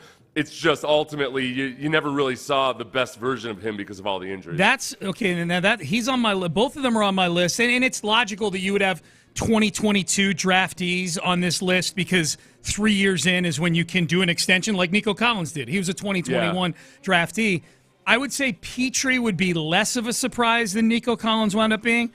Getting a contract for Kenyon Green would be a shock, not just because it's Kenyon Green, but it's a guard. It's a position that doesn't get extended. I like what you're thinking with Kenyon though, because I think if Kenyon's level of play matches how he looks physically now, Kenyon Green is going to be your starting left guard for this team. He looks very, very fit and good. He has used this year off, at least optically, it looks like he's used this year off very, very well. I think the goal for Kenyon Green is if he gets his fifth-year option exercised after this year, because that's another decision teams make after year three is exercising your fifth-year option. If Kenyon Green gets his fifth-year option exercised by the Texans, this has been a massive home run this year off for him, and then obviously it means he had a pretty good 2024. I think Christian Harris, there's a chance that he has a very good Pro Bowl level season. And a lot of this is going to go down to Pro Bowl gets tricky with off-ball linebackers because they still doing the Pro Bowl by linebacker, or are they doing edge rusher now? I don't know. They play they play cornhole now at the Pro Bowl and potato sack races. I have no idea. Like when it's an outside linebacker and they're being judged by the same standard that an off-ball linebacker is. Like, okay, 17 sacks out of a pass rusher versus a bunch of tackles as an off-ball linebacker. Yeah. But regardless, I think there's a really good chance Christian Harris has a very good season, especially because he's got Alshire playing next to him now. And those two, just by benefit of Alshire's football IQ and pointing out tendencies and everything and helping Christian Harris as a young player know what to key on specific plays. And, we've seen the sideline copy of DeMeco Ryans telling Christian Harris how to pick off Joe Flacco. I think all of that can kind of culminate. And you took a second half of the season by Christian Harris last year where he improved by leaps and bounds. It happened very dramatically where all of a sudden he went from a guy that was like taking weird angles and missing tackles to like a guy that was just dead center and wrapping guys up, making a lot of tackles for a loss. I think Christian Harris would be the guy I'm probably most optimistic about from that category. Yeah, I think he definitely fits this discussion. I'd probably be slightly less surprised than I would have been about Nico a year ago, just because, like you said, Christian Harris actually put a body of work together at the end of year two where you're like, okay, this guy's turning into something. Let me give you a wild card. And he's not even a guy who was drafted by the Texans, but he's a guy who's here on a one-year prove-it deal. Jeff Okudah. Yeah, Jeff Okudah is intriguing because of the two guys, Okudah and Henderson, that were top 10 picks and disappointments with the team that drafted them. Okudah's got more of an explanation behind all of it, perhaps. If you remember, so he is a disappointment for the Lions, but part of the Lions' turnaround was when midway through the season they fired the defensive backs coach, and all of a sudden Aaron Glenn's defenses started performing a lot better in Detroit. But it was, it's been a mixed bag up there defensively. And maybe Okudah as a young player just got a little too just bounced around by different coaching and scheme and everything else. Whereas there were stretches last year where I know in Atlanta they were pleased with him or he showed promise, but then you have a coaching change and everything else that goes along with it. So Okudah, he's a big wild card. Yeah, wild card. There's some untapped potential there. Yeah, I mean, success for him would be he has a really good season for the Texans, and then he gets like a Dalton Schultz kind of contract to come back as the second cornerback. I don't know. It's going to get tough. It's going to get tougher here in the next few years. Just going, yeah, bring that guy back for $12 million. Bring this guy back for $13 million. They're starting to get. They're a more expensive team now. They're a good team. Yep. You got rich folks problems, especially. I mean, if they keep winning and you don't have those high draft picks, then you got rich folks problems. Absolutely. You got to figure out a way to maintain and pick and choose who you're going to keep and who you let walk. Question before all the text message, I should say, before all the social media drama, why didn't the Texans sign Steven Nelson? Maybe more Steven Nelson thing than a Texan thing. Steven Nelson. Yeah, I think if you think about last year when Steven Nelson was going into the season, the Texans didn't have a whole lot of options, and it kind of, I'm sure it caught them by surprise when he decided to go after Nick Caserio on social media. But I think they just said, all right, look, it is what it is, and we're going to grit our teeth, and Nelson's a good, solid, dependable player.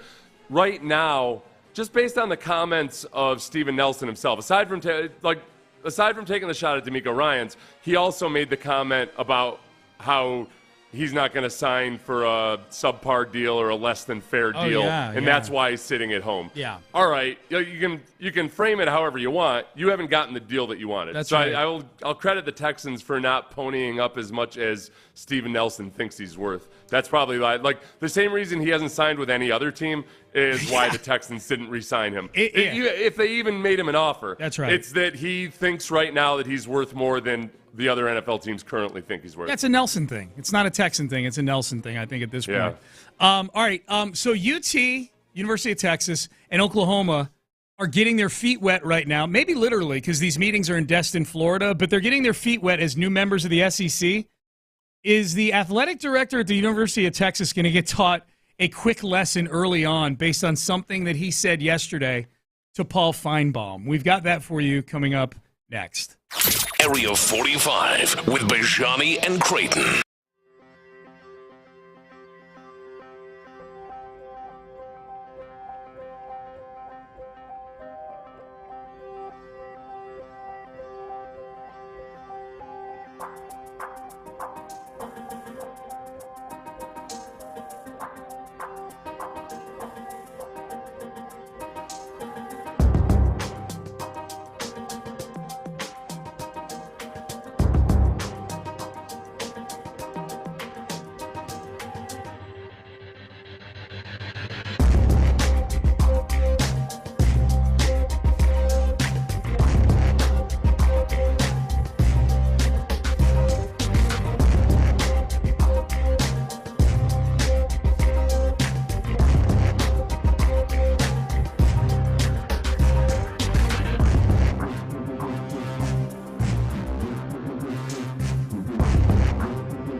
Live from the Twin Peaks studios, Sports Radio 610 presents Payne and Pendergast. Man, I love college football, but it's going to be so weird this year with all the new matchup. Like when Utah is playing Baylor, and it's not in the first week of September as like an inter-conference matchup. It's going to be like the first week of November because these are two teams that are in the Big 12 with each other now. You know? Right. Yeah, all these West Coast, East Coast matchups between the Big 12 and the former Big 10 and former Pac-12. Yes, Rutgers at USC on a Friday night at 11 p.m. Eastern Time is an actual game on the Fox calendar this year, on the Fox Friday package. That's a regular season football game in conference. I'm kind of starting to lean into it. I kind of like the mayhem of it all. Yeah.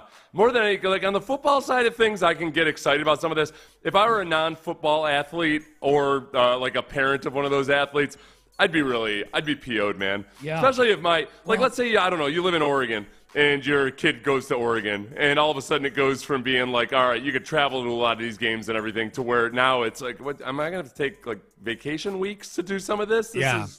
But regardless, it's and you're a cross-country runner. It's one thing when you're doing it in front of, oh, hey, we get to go play Penn State, whereas meanwhile you're a University of Oregon cross-country runner, and you're like, oh, I got to fly all the way around the country all across the country to go run 3 miles or somewhere.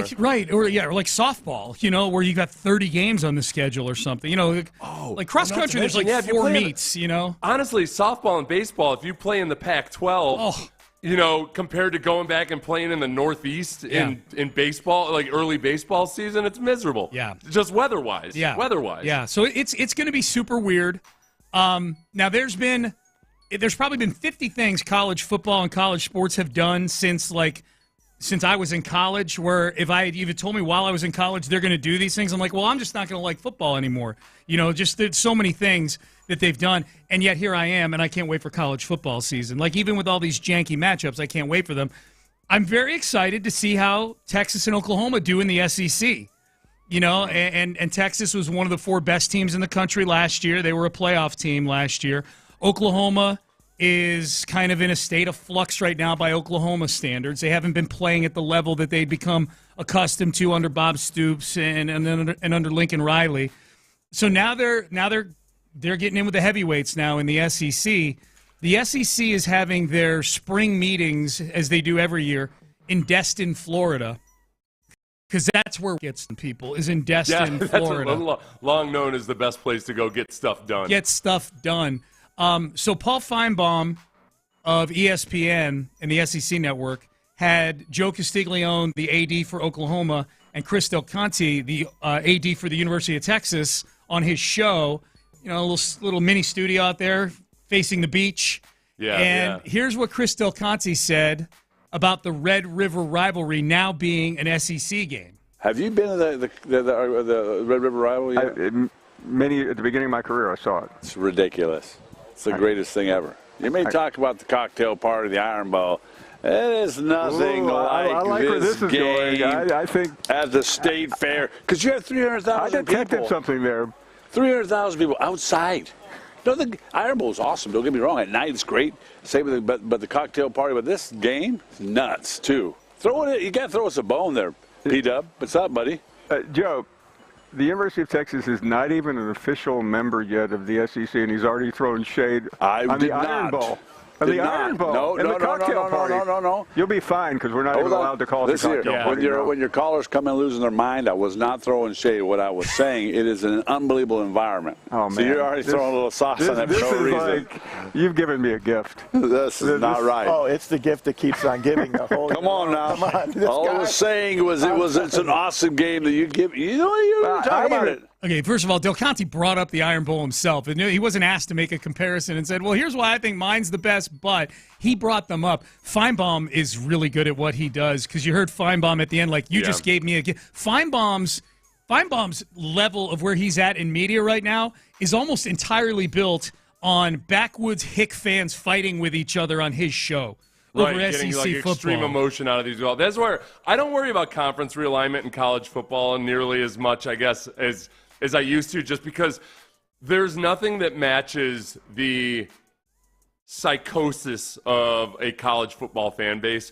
And when they find so many reasons to get insulted, and they make the most absurd argument. Not all of them, obviously, but there's just almost there's an attack mentality. Mm-hmm. It feels like Family Feuds more so than anything else. So rivalries are created and in this instance rekindled, I think, very quickly and easily. So I think that there will be plenty of reasons. You're gonna hate half the teams in the SEC within 2 years, and likewise, former Pac-12 teams versus Big Ten, anything. I think I don't worry about that at all. Sean, I did a video on Cade Stover just as an introduction to the Texans tight end draft pick, out of Ohio State, and a Michigan fan in the comments tried to make the argument that Cade Stover's no good because he was 0-2 versus Michigan. There's a tight end, a fourth-round tight end. College he brought up nuts, record dude. versus Michigan as evidence that Cade Stover was no good. So that's what you're dealing with here. Yeah. So is Chris Del Conte writing checks that now Steve Sarkisian and the football team are going to have to cash? Is this going to set off Alabama and Auburn fans that he's throwing, and he is throwing shade, by the way, at the Iron Bowl and the cocktail party, for those unfamiliar, the world's largest outdoor cocktail party is Georgia and Florida in Jacksonville, right? As those guys pointed out, they don't call it the cocktail party anymore because of liability, this and that. So he probably got a memo about that already. Hey, we don't want the actual ADs.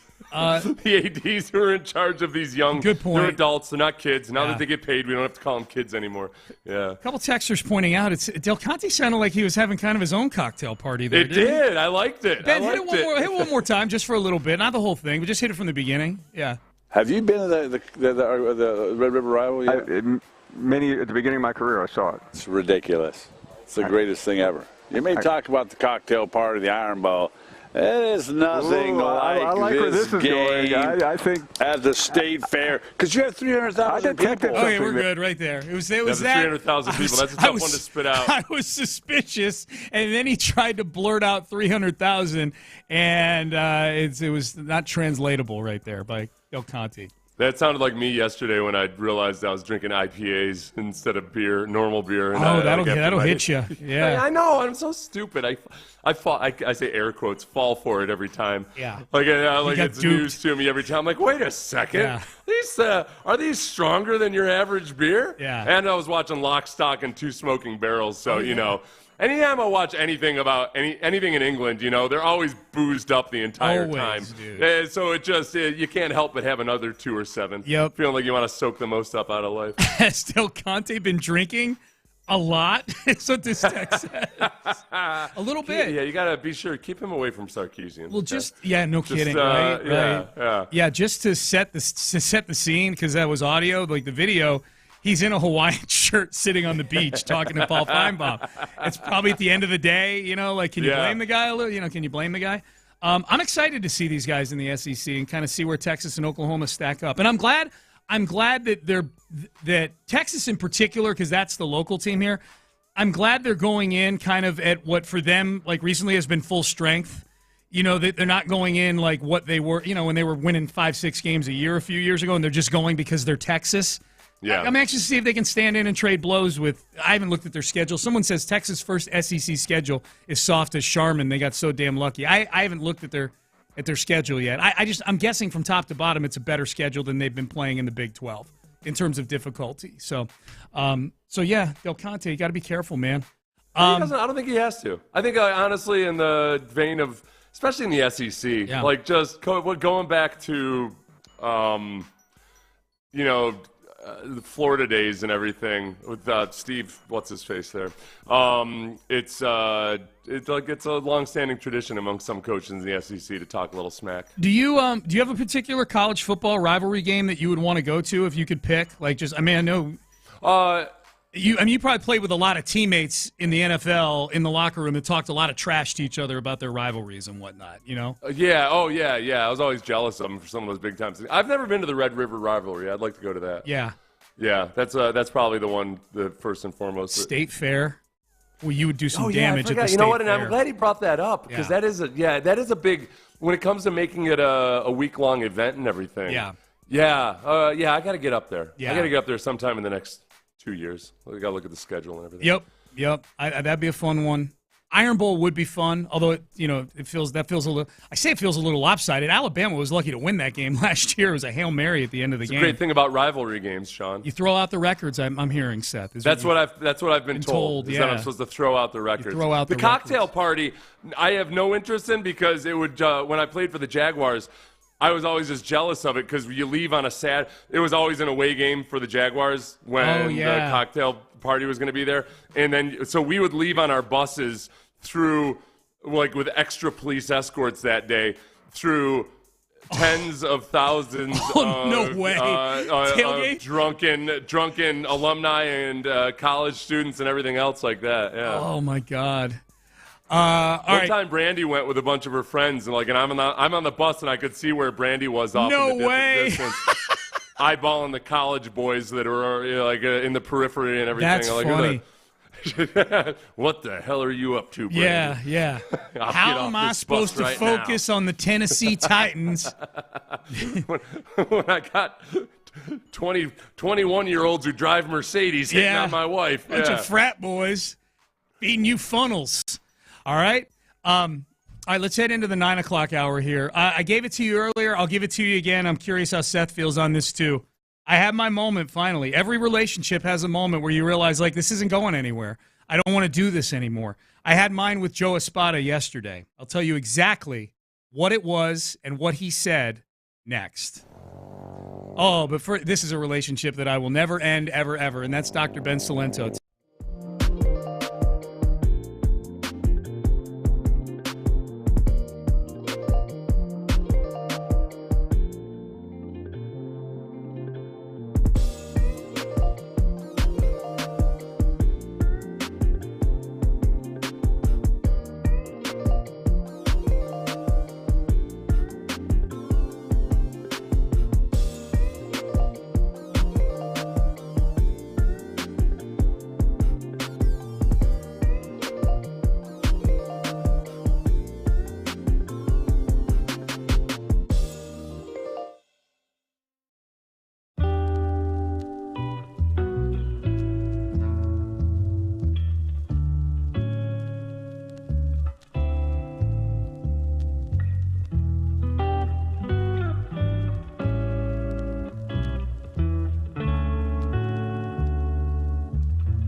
Wide.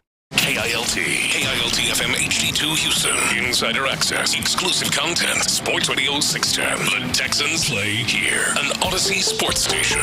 Sports Radio 610 presents Payne and Pendergast. All right, the Astros, they are playing to avoid a sweep today. 3 o'clock, first pitch, so an afternoon game. No late nights for those of us who like to endure the agony of the Astros just going up to the plate and not scoring any runs for most of the last 7 days. So it's a big problem right now. Best case, they head back home to face a pretty good Minnesota team, by the way, this weekend. The best case is they're 5.5 back in the division, but they're reeling right now. Seattle's really locked up the bats. And I declared 2 hours ago, and I'll declare it again right now. And Seth, I'm curious where you are with Joe Espada as well. But I am officially out on Joe Espada. Ben, give me a buzz just to sever the ties. This is how I feel about Joe Espada as Astros manager. And the quote that set me over the top. This was not the sole cause. This was the straw that broke the camel's back. Espada's exceeding positivity has affected me the wrong way, for sure. I need a little bit of anger. But it's not anger here. It's letting a guy off the hook. It's basically being a substitute teacher is what he's doing. Here's a quote from Chandler Rome's article, his game column, about the 4-2 loss 2 nights ago. So this was the game where the Astros, the 8th inning turned into a comedy of errors with Presley walking guys, throwing wild pitches, Alex Bregman throwing a ball away that allowed a couple of runs to score, and Jose Abreu allowing a ball to carry him off his glove. Not an easy play, but a play where at least knocking it down and keeping it in the infield and not turning it into a double that really accelerates the inning certainly is something that a big league player should have been able to do. And it was the second straight night Abreu had something bad happen in the field. This was Chandler Rome in his piece. The baseball exited Rojas' bat at 95.7 miles per hour, talking about the ball hit at Abreu, and carried a .220 expected batting average. It went off Jose Abreu's glove and into right field. In no reality is this a routine play, but it's one elite teams find a way to make. Abreu could not. Here's the quote that really got me. Asked if it is one play he expects Abreu to make, Espada replied, quote, "No, that's a really tough play. That's a ball hit hard down the line," end quote. What are we doing here? Right. What are we doing? Especially, like, as you pointed out, it happened once in the game the night before, and it happened twice in that game where there were hard-hit balls at Abreu where he either got a glove on it or was really close. It would have been they weren't chalked up as errors, but he didn't make a single one of them. And for the other things they've said about Abreu, Espada saying that we can't get to where we want to go without him out there. Like, all right, well, making at least one of those plays is you should expect a guy to make those plays on a really good team. Yeah, I'm in the same boat with Espada that I was with Culley. I don't blame them specifically for all of the problems, but there's nothing about them that inspired any confidence that he was the guy to turn it around. Yeah.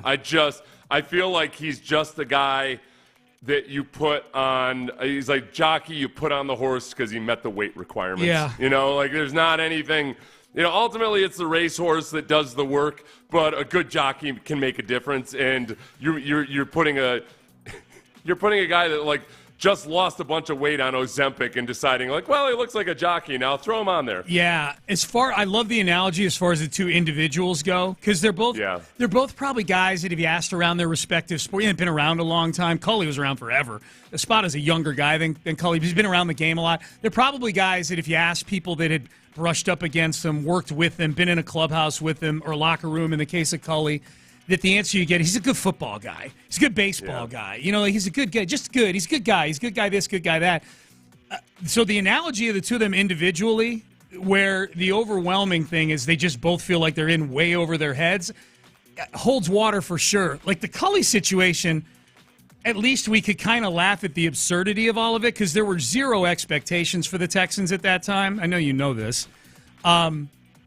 This is a team that was in Game 7 of the ALCS last year. This is a team that's paying a lot of guys tippy-top Major League Baseball dollar to do their jobs. This is not a bunch of journeyman rando free agents and guys where you're resetting to try to get a top 5 pick in the draft. By the way, the Astros would have the 7th pick in the draft, a texter said earlier, pointed that out. Thank you for that. Love checking in on that in late May with a team that's been to 7 straight ALCSs where they're picking in the draft. But that's the thing. That's the thing to me, Seth. Whereas like where the road diverges for me, like Culley, I could just laugh at the absurdity of it and know that sometime down the road there were going to be better days. This one's hard to swallow right now, man, because this is a team that I expected this team to be playing better, more consistent overall baseball at this point. I guess the thing about Espada is that, for one, just in terms of the feel of how it looks right now, where it just feels like this is a Jim Crane and Jeff Bagwell-led operation and that maybe they just want a bunch of yes men underneath them. Like, Espada had interviewed with multiple different teams for the head manager position. And in this organization where your best and brightest get plucked away with great aggressiveness by other teams because they want a little bit of something of what the Astros have. Like, other teams weren't clamoring to hire Espada. No. And you just took the comfortable choice, the guy who is already in here and has been around. It reeks of everything that feels like, the guys who are supposed to be your leaders and your decision makers, including Dana Brown, seem to be hamstrung a little bit. Yep. It doesn't seem like they're doing or haven't been enabled to do the job that they're supposed to do. Text message, do you miss Dusty yet? Yes, I do. I do miss Dusty. I don't know. I think it's that the problem is it doesn't have to be an either or thing. Like last year, in a lot of ways, it felt like maybe the situation with the Astros internally made it that much harder for him to deal with noise from the media or what have you. But it almost did. Dusty Baker seemed more embattled last year than the record or the standings or everything maybe made it seem like it should be. It was probably time. It was time to move on. Yeah. But it does not feel like they nailed the replacement. No. It does not. Abreu aside, this is a text message. Man, a lot of people are in on Astro talk today, man. Abreu aside, the most frustrating thing is the starting pitchers are at least being somewhat competitive now. And, of course, the top sluggers are doing zero work on offense and really doing nothing collectively. And that's been extremely highlighted the last 2 nights, where Hunter Brown gives you his best start of the year. Justin Verlander gives you probably what was Justin Verlander's best start of the year last night. He went 7 innings, 1 run, struck out a bunch of guys. He looked like JV last night. And against teams where you needed that. Let me remind you, this is the team they're chasing in the AL West right now. These games all count as 2 games in the standings that they're losing these last 3 nights, you know? Like these are 2-game swings on all these. I mean, yeah, like Bregman's like one of the worst hitters in the league. Yeah. Bregman, if it weren't for the existence of Jose Abreu, I feel would be getting a whole lot more scorn than he is. Yeah. And with Bregman, because he's been on the team, because the great memories you have with him, you give him a lot of benefit of the doubt. And yet, at the same time, just looking at it objectively and removing all your fan opinions, Bregman is a way bigger disappointment this year than Abreu. No question. And like at Abreu, the expectations were so low. Plus, I mean, you had the stretch in September and the early part of the playoffs last year where Abreu was really good. But it's like he's an aging formerly great player. Bregman's supposed to be in his prime, and the disappointment gap for me from Bregman where he could be to where he is right now is way bigger than with Abreu. No doubt. Well, I think with Bregman too, Seth, it's highlighted that this is a contract year for him, and the expectation was, man, he came in great shape. He's a guy whose mentality is perfectly tailored for a contract year, loves the big moment. You know, when you're in a contract year, you are in a 162-game big moment is what that is. And he has completely shrunk from it. I think, too, the other thing with Bregman, independent of all the horrible offensive stats like the OPS and the batting average, certainly the batting average and the stats with runners in scoring position, he pops up all the time now. Yeah. Like, it's just, forget about what the numbers say. Like, he is a private pop-up right now, man. Like, he pops up at least once or twice a game. His outs are just skyballs in the infield. Like, there's something, I don't know, man. Like, something's up. It's just, and even Jordan. And I know you and I were texting back and forth earlier this week. You sent me some Jordan stats that he's, the last 15 games, he's batting 3-something or whatever. And my reply back to you was, it doesn't feel that way with Jordan. And I think it's because he's not driving in runs. He's not hitting for power. He's not right. He's not the scary Jordan Alvarez. Like, he's playing below expectations, but at least he's still an above-average major league hitter. Like, Bregman is right now, among qualified hitters with a certain number of at-bats, Alex Bregman is the 20th worst worst in the league via OPS. Yeah. Like, he's just he's one of the worst players in the league, or he has been so far. So he needs a big turnaround. Even when I try to selectively pick out and go back to an arbitrary point in May where his OPS started increasing some, it's like the best case you can make for him is that he's been slightly above average for a stretch of a few weeks. So I guess that's a turnaround. Maybe you can continue on and extend that. But, man, it's just been ugly. Well, even with Bregman, when he's not hitting, you go, well, at least he plays elite defense, which he, by and large he does. But then even the other night, he throws the ball. He throws the ball, sails it past first base, and allows a couple runs to score in that 8th inning. He was as culpable as any that they gave up 3 runs in that 8th inning with that, the bare hand play that he himself after the game admitted he probably should have just ate it. He probably should have just held on to it. You go into the beginning of the season, you look at the guys who were in line for extensions potentially or were going to test free agency. I mean, the double whammy here is that, hey, the Astros have a really good chance of retaining Alex Bregman. But by the way, Kyle Tucker, see ya. I mean, he's going to get a 10-year contract somewhere. Yep. He's 28 years old going into next season. Yeah. So, you give him a 10-year deal, and it's the rare 10-year deal where you can reasonably expect a guy like him who's been very durable and he's gotten better and better. Yeah, you're probably going to get 10 good years out of him. Yeah. He should get a 10-year contract. So unless the Astros get into the 10-year contract business, I just don't see a way they retain him. If they keep playing baseball at this rate for another month and July rolls around and now you're, 11 games under 500, 12 games under 500, whatever it is, there will be a rumbling for – you got to do something with Kyle Tucker here. I'm not saying it's because Astro fans don't like Kyle Tucker. It's because this team's going nowhere right now, and he's. That's where I wonder if Jim Crane's never say die attitude and never give up and everything. When you start to get close to the trade deadline, if the Astros are than what they have been now, it's you got to think real hard about, because you could get my God, the offers you could get for him. Still got a year of team control left after this. Yeah, too, you know? That's big. I don't know if you saw this last night I think it was last night. It was definitely yesterday at some point. Jorge Lopez is a reliever for the New York Mets, and they were playing the Dodgers.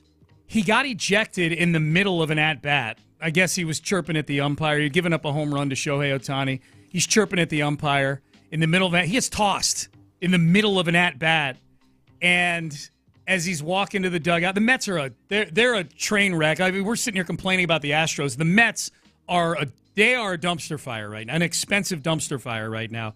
Jorge Lopez walks to the Mets dugout, and as he's walking the dugout, just takes his glove and throws it into the stands. Throws his glove into the stands.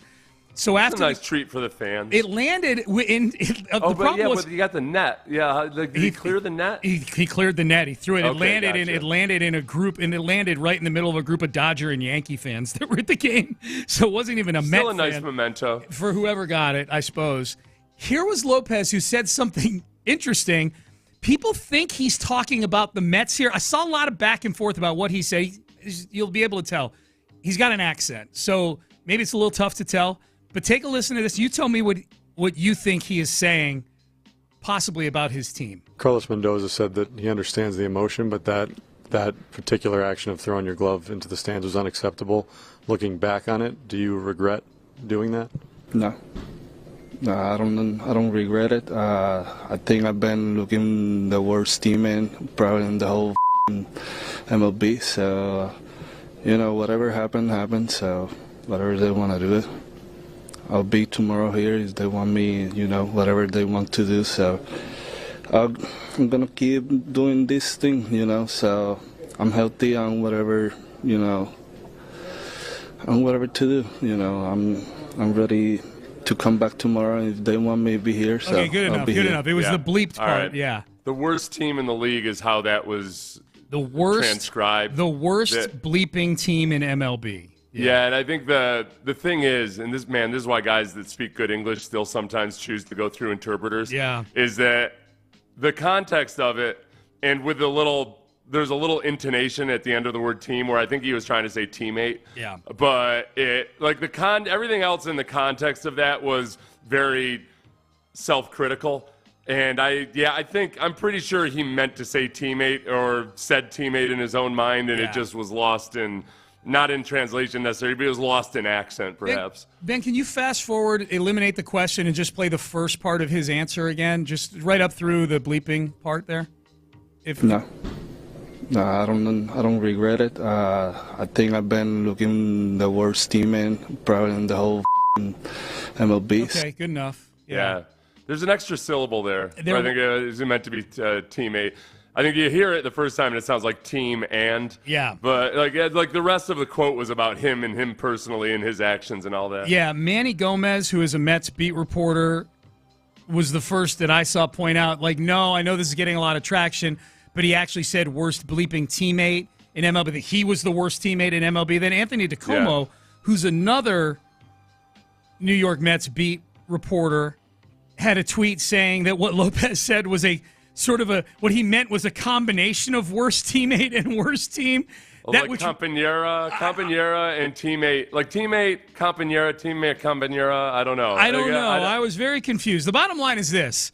Jorge Lopez is set to be DFA'd by the New York Mets today. Whether it was over what he said or didn't say in the locker room, they were not real happy with him not only throwing his glove into the stands, but then being like, no. I have no regrets over throwing my glove into the stand. And they're the Mets. They're the Mets. They're not going anywhere right now. But that got a lot of traction last night, man. That's why I do all my interviews through Google Translate, even when I'm speaking English to an English speaker. That's right. I just make sure I allow AI to interpret what I'm trying to say, and then I hope that it spits it out. Do the Astros have a glove thrower on their team right now? That may be part of the problem. Do they have anybody with the... Framber would throw a glove, I think, if he reached his wit's end, I would say. Framber would be someone who would toss a glove in the stands if he was bad Framber, Yeah. That throws at guys. I could see Framber doing it. Yeah. Framber would never... I mean, Framber speaks through an interpreter. Yeah. Like, I don't think that you would end up with that same issue. I don't think there's anybody, like, let's say theoretically that he had said, I'm on the worst team in the league. Yeah. That's the one. There's the glove throwing. Is there anybody that would be like a cancer in the locker room No, right now? no, Yeah. I think most teams would say they don't have a guy that would say something like that. You know, if that's indeed what he meant, like this is the worst team. I'm just purely the glove throwing part, like purely the on field, like short fuse. Framber, I got to think that through. Text in 713-572-4610. Player most likely to toss a glove into the stands over frustration, because we're reaching that point. I may need a glove toss here at some point. Fantasy football prediction. Bold. I could see Carlo, like in the past, Carlos Gomez would have been the one. Oh, for sure. Maybe. Yeah. No, they've got a few in the past, no doubt. Yeah. I think Maldi might have done it at some point. You know, not did do it, but I think Maldi could have reached a point at some point where he would have tossed the glove. You know, Maldi had that kind of fire. Not saying I want Maldi back, just to be clear. Fantasy football expert for ESPN has a bold prediction for each NFL team. His prediction for the Texans is probably, honestly, if DeMeco Ryans could wish for one fantasy football thing, it might be for this, just to keep the house in order. We'll tell you what it is coming up next. Nico Collins, God pay.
smart. Sports Radio 610 presents Payne and Pendergast. All right, Payne and Pendergast with you. Good to be with you on a Thursday. So we should a little bit of breaking news here. The Dolphins. This actually is a bit localized. Jalen Waddle, Houstonian, went to Episcopal High School. He is now probably getting emails from Episcopal High School for some big donations because as of a few minutes ago, as reported by Ian Rappaport of the NFL Network, Jalen Waddle is the next wide receiver here to get a nice contract extension. From the Dolphins, he gets a 3-year deal, $84.75 million, so almost $85 million, 3 years, $85 million.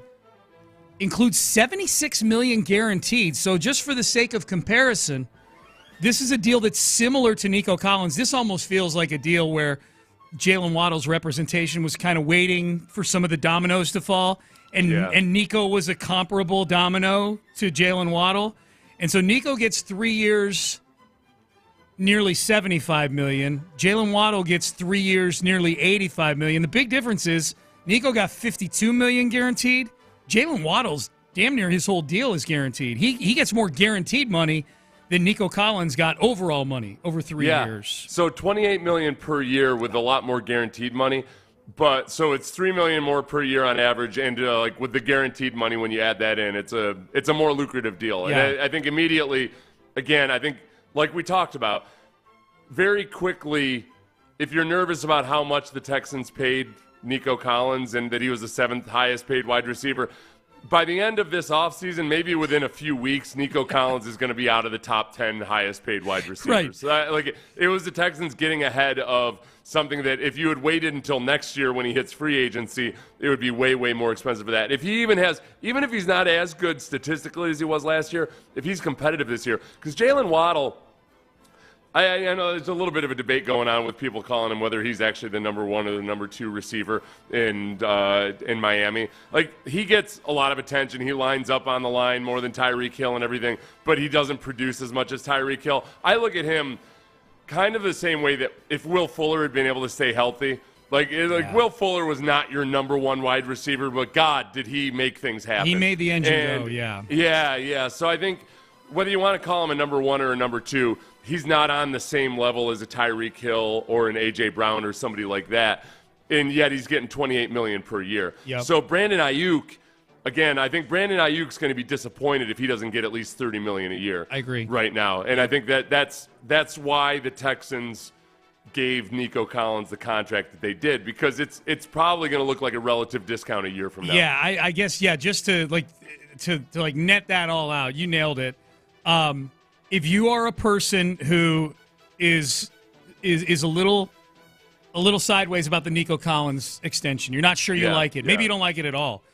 If the thing that you're most hung up on is 7th average annual value of that he is the 7th highest paid receiver. Now he's 8th.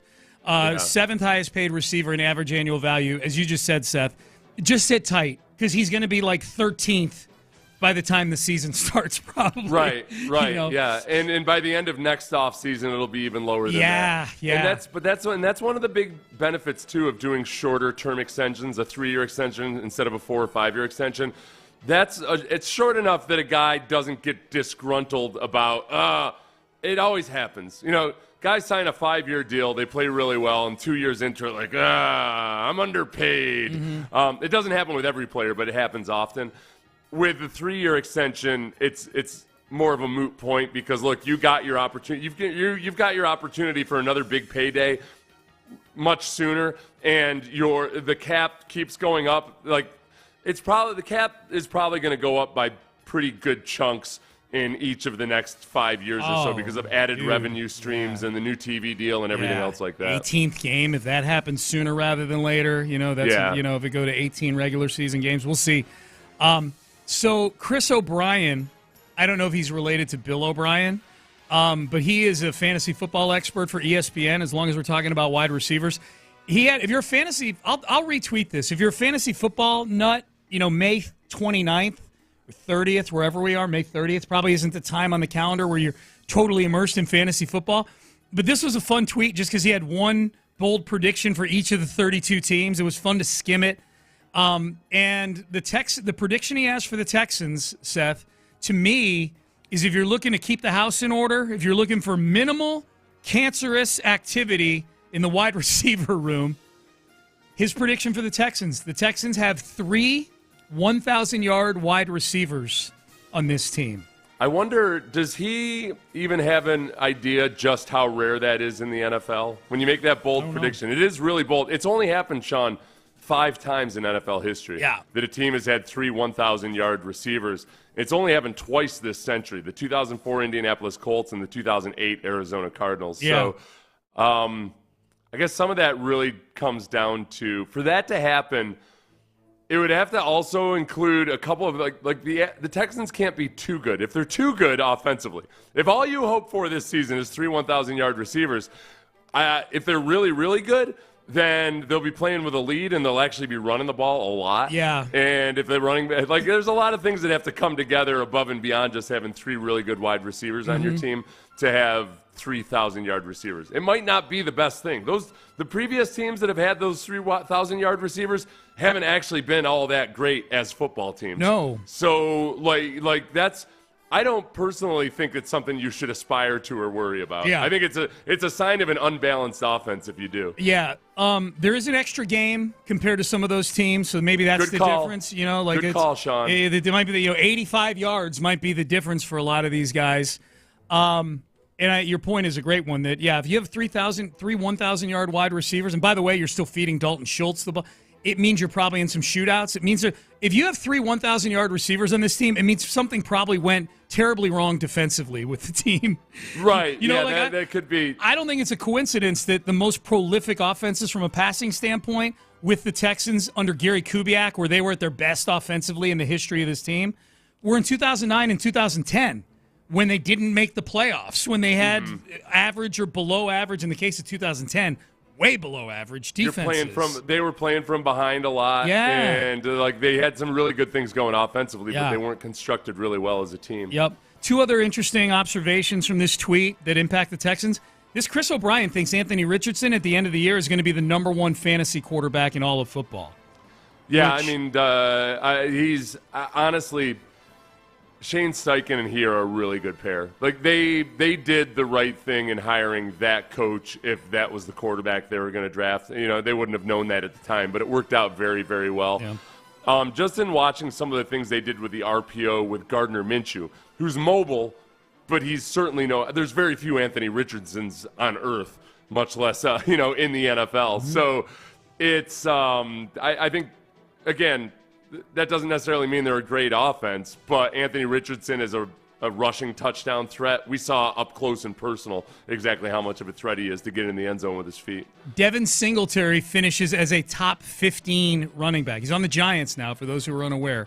That's a bold prediction right there. Devin Singletary, a bell cow for a bad offensive football team. Yeah, on a team where people made excuse after excuse for Saquon Barkley based on a bad offensive line with the Giants, and somehow Devin Singletary is going to do what Saquon Barkley never could. I can't buy that one. I like Devin Singletary. Don't get me wrong. Yeah. I just have a hard time. We saw with Devin Singletary, look, when he was clicking in the second half of the season, he's still a guy that you get really nervous about giving 20-plus carries per game to week after week after week. So I would be very surprised if that were to happen. Fantasy football be here before we know it. There was a video making the rounds yesterday. You texted this to me this morning, Seth. John Gruden, apparently on Cameo, has been making a little extra scratch announcing fantasy football draft orders for leagues, right? Yeah. And you see this, a lot of football people doing this. I mean, fantasy is huge, and it's been huge forever, but it's huge now. And now with all the other things you can incorporate with the internet and social media, here's just some vintage 8 seconds John Gruden announcing the draft order of a particular league. The 3rd pick in this draft, which is a hell of a name. It's a man's name. It's a man's man name, but I'm going with Bob. I just can't get that movie, What About Bob? Where that one guy was just driving Dreyfus freaking nuts. That's probably you, Bob. You're probably driving the rest of these guys nuts. So all weekend, I want you to refer to Bob as, what about who? What about Bob?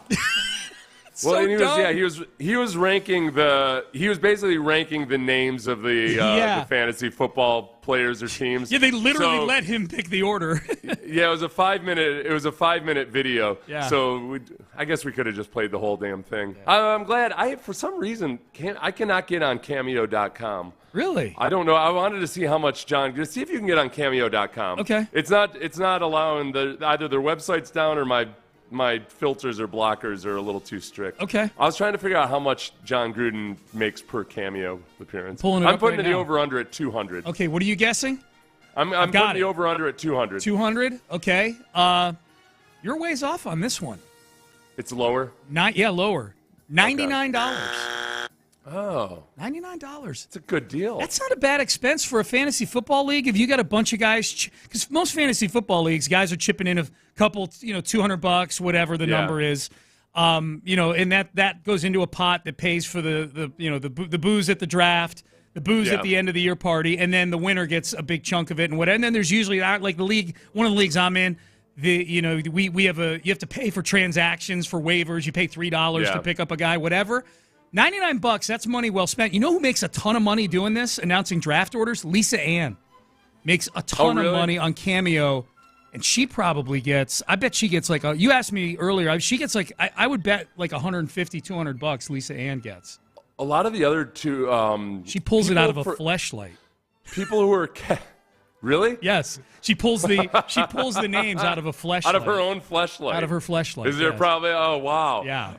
Like the one modeled after her. Yes. So, who makes a lot of money on Cameo are people from old sitcoms.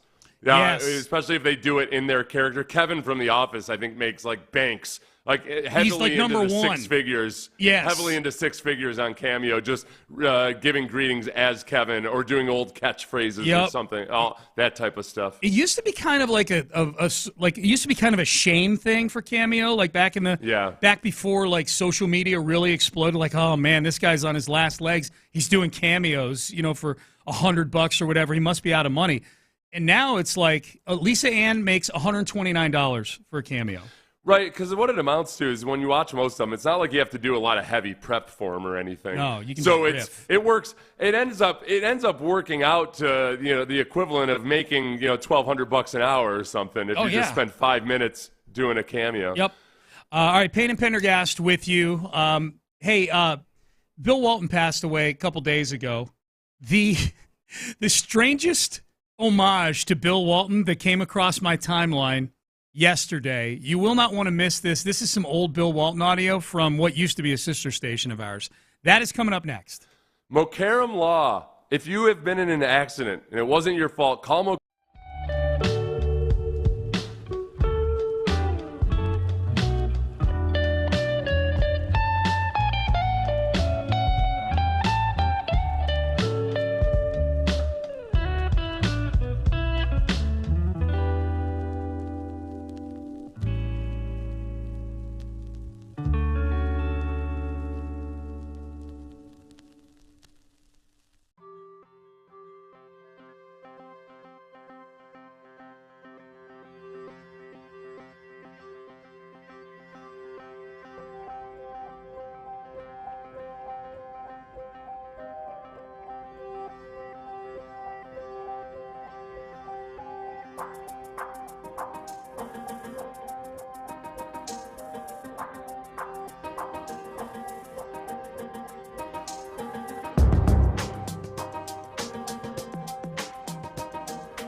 Live from the Twin Peaks studios, Sports Radio 610 presents Payne and Pendergast. It's been really interesting over the last 2 days. Still a lot of Bill Walton content floating around online, speeches he's made, people talking about experiences with him.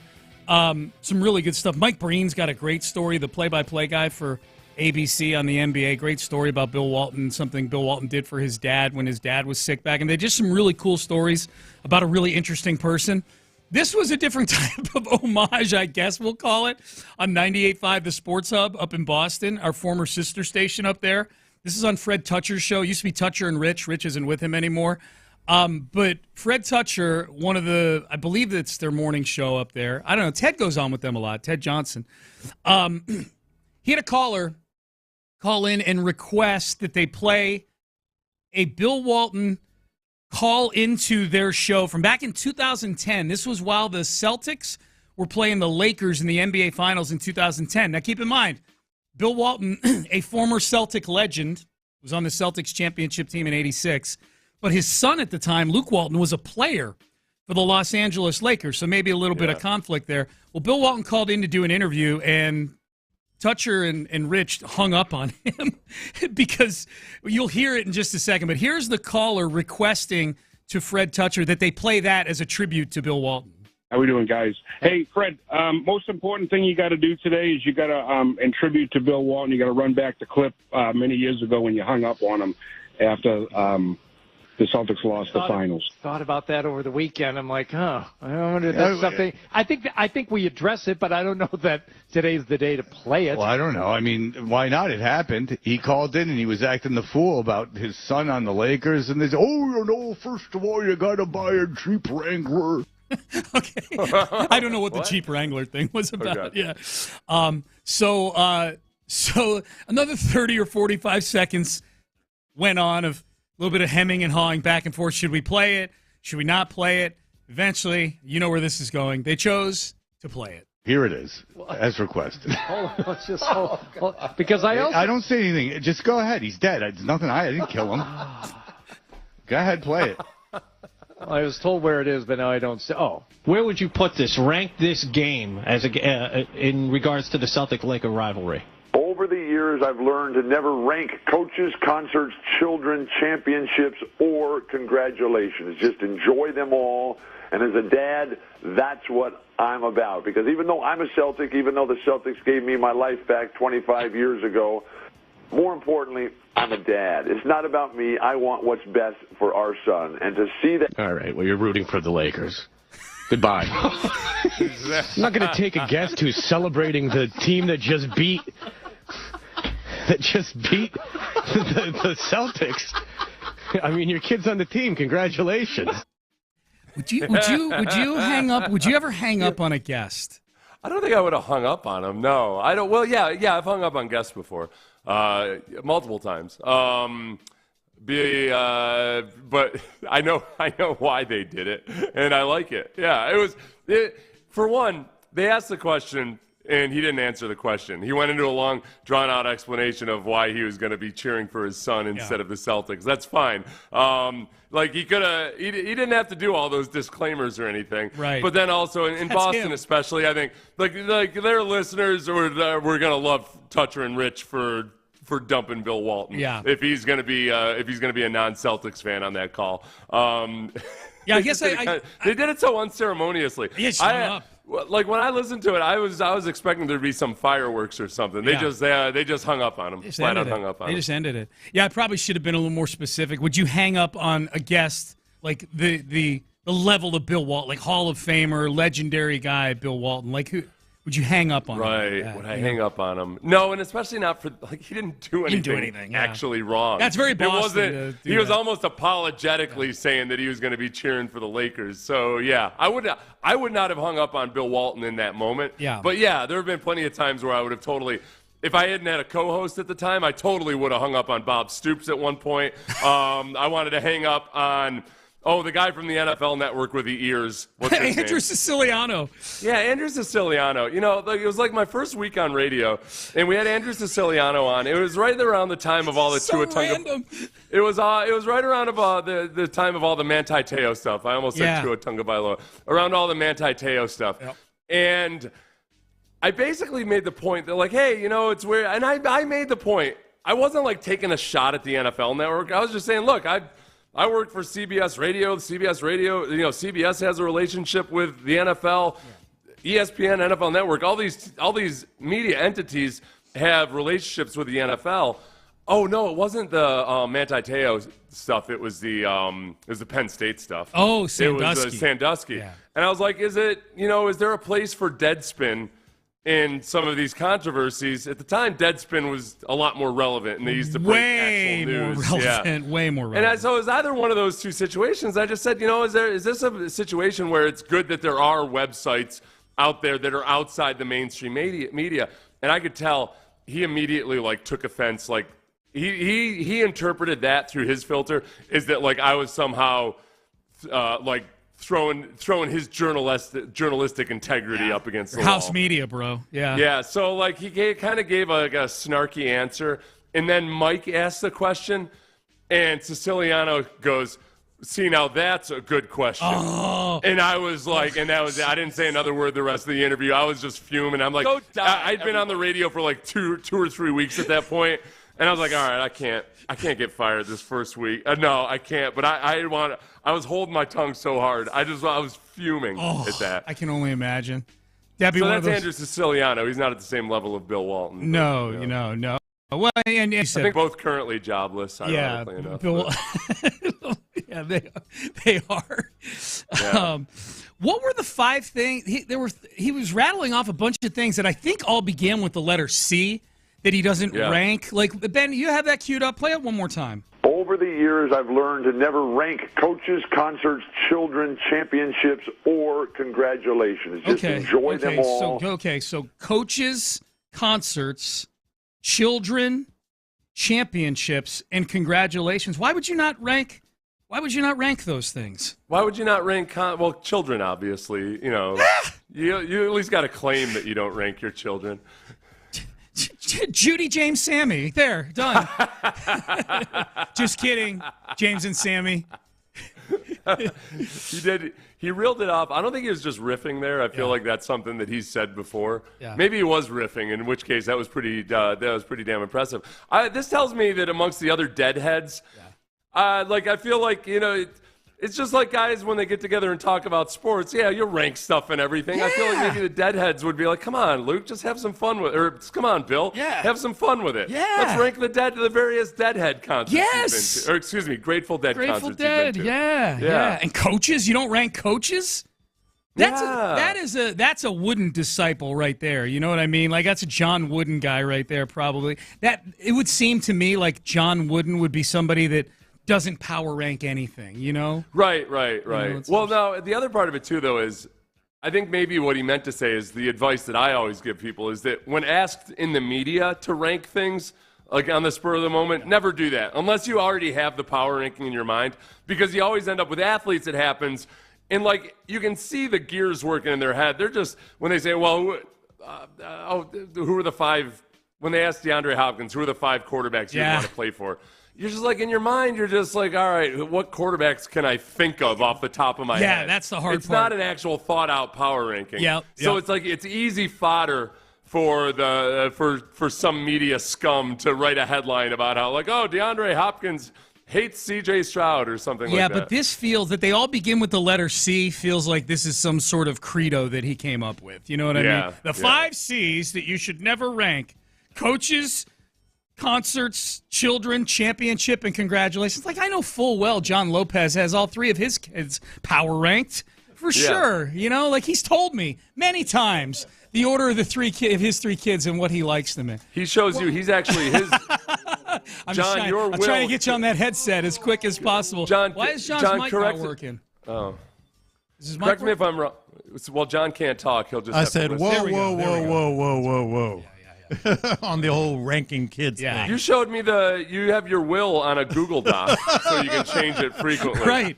You don't even have it. You've got, you change the percentages in the inheritance daily. Yeah. John, you've got analytics with a spreadsheet on the various categories as to why you like all 3 of your kids. What are you talking about? Well, that's just a mood. What are you That's just a mood. As long as we acknowledge that it's a fluid ranking, Oh, you know what? Okay, let's say you don't. Let's say you're kicking it old school and you've got a big business or something, and you've got like 4 potential heirs. You kind of got to power rank your kids, at least in that regard, right? Like you don't want to be one of these messes like the Broncos where nobody's in charge. You got to pick who's most capable to take over the family business. Which kid are you most likely to leave the Bite Me podcast to make sure it continues to flourish? Oh, BG, 100%. BG, okay. Yeah. The middle son is probably the most avid fisherman, but my other son, not that he's not, but. Yeah, BG lives for it like I do. Okay. Now, what about the barbecue sauce? I was just going to say now, OG sauce, Jacob, 100%. Okay. That MBA has come in handy in building it. He's actually kind of the CEO right now. Yeah, that's a better example. That's an actual business. He does. He's got spreadsheets and all kinds of data, algorithms, and he pays taxes. I was like, what are we paying these for? See, business school. And this, my God. And now I see. This is why Leah is rated 3rd. No. I'm just kidding. If any of John's kids are listening, I'm totally joking right now. I'm just joking. What is Leah rated first at? Oh, well, she's the most compassionate by far. Yeah, I was about to say, she's got that. She'll make sure my body's not dumped like a Viking, nice of her. Viking funeral. Just push me out in my boat, light the boat on fire. Oh, that'd be awesome. That's what I want. Yeah, Viking your funeral. Your 2 boys are gonna be at the funeral directors, being like, all right, now where are the pine boxes? I don't like need the this Big brass Lebowski. and mahogany stuff. Like the Big Lebowski. We may be grieving, but we're not saps. Yeah. That's right. We may be grieving, but we're not saps. Yeah, man. Coaches, concerts, children. Anyways, Bill Walton says don't rank those things. Jalen Waddle got paid. Did you see that? I did see a lot that. of texts we got here saying Nick got that Nico deal done just in time. Well, I mean, he's a better receiver than Nico in terms of what he's done. Yeah. But it actually kind of validating, isn't it? That Jalen for got the Nico deal, 3 years, $84 million. Yeah, maybe so. Yeah, maybe so. Yeah, the Texans didn't overpay. Exactly. Him. I think that was the fear that people overpaid him, and it's going to look like after a lot of these contracts are doled out this offseason and next, it's going to look like. Hopefully, as long as Nico plays well this year, it'll look like an extreme bargain. Yeah. So they met, it was a classic. They met in the middle and gave what's a bargain based on expectations. Exactly. Yeah. Hey, Landry. Receivers are like steakhouses for people that actually have budgets, because I don't know that you want to get in the business where you have to pay a receiver $30 million regardless of how good he is. So if you can find like Saltgrass Steakhouse or something like that, and you can have like 2 Saltgrasses like Nico and Tank, I think. It's almost better. It's almost better, man. Speaking my language now. I love me some saltgrass. Yes, you do. You do appreciate that. For someone who's a very ritzy dude at times, you do love some saltgrass. I hang out with ritzy people. I'm not a ritzy. He might go suck down some wells at the Post Oak, $25 drinks, but he knows the value of a steakhouse. On occasion. Yeah, probably, like wine is probably another good comparison. Okay, you can pay for a quality bottle of wine versus like paying the over-the-top, hey, look at me price. I have an uneducated receiver palate. Yes, that's exactly right. And for the record, Sean has bought me drinks before when we go to the Post Oak, so he's very generous out there. So I'm not complaining. Y'all go to the Post Oak a lot? You're one of my people. We've been. All right, we are done. Seth, antibodies to you. I'll see you for a nice Friday antibodies tomorrow. And salutations to you. Thank you. Appreciate that. You're listening to KLT HD2, an Odyssey station.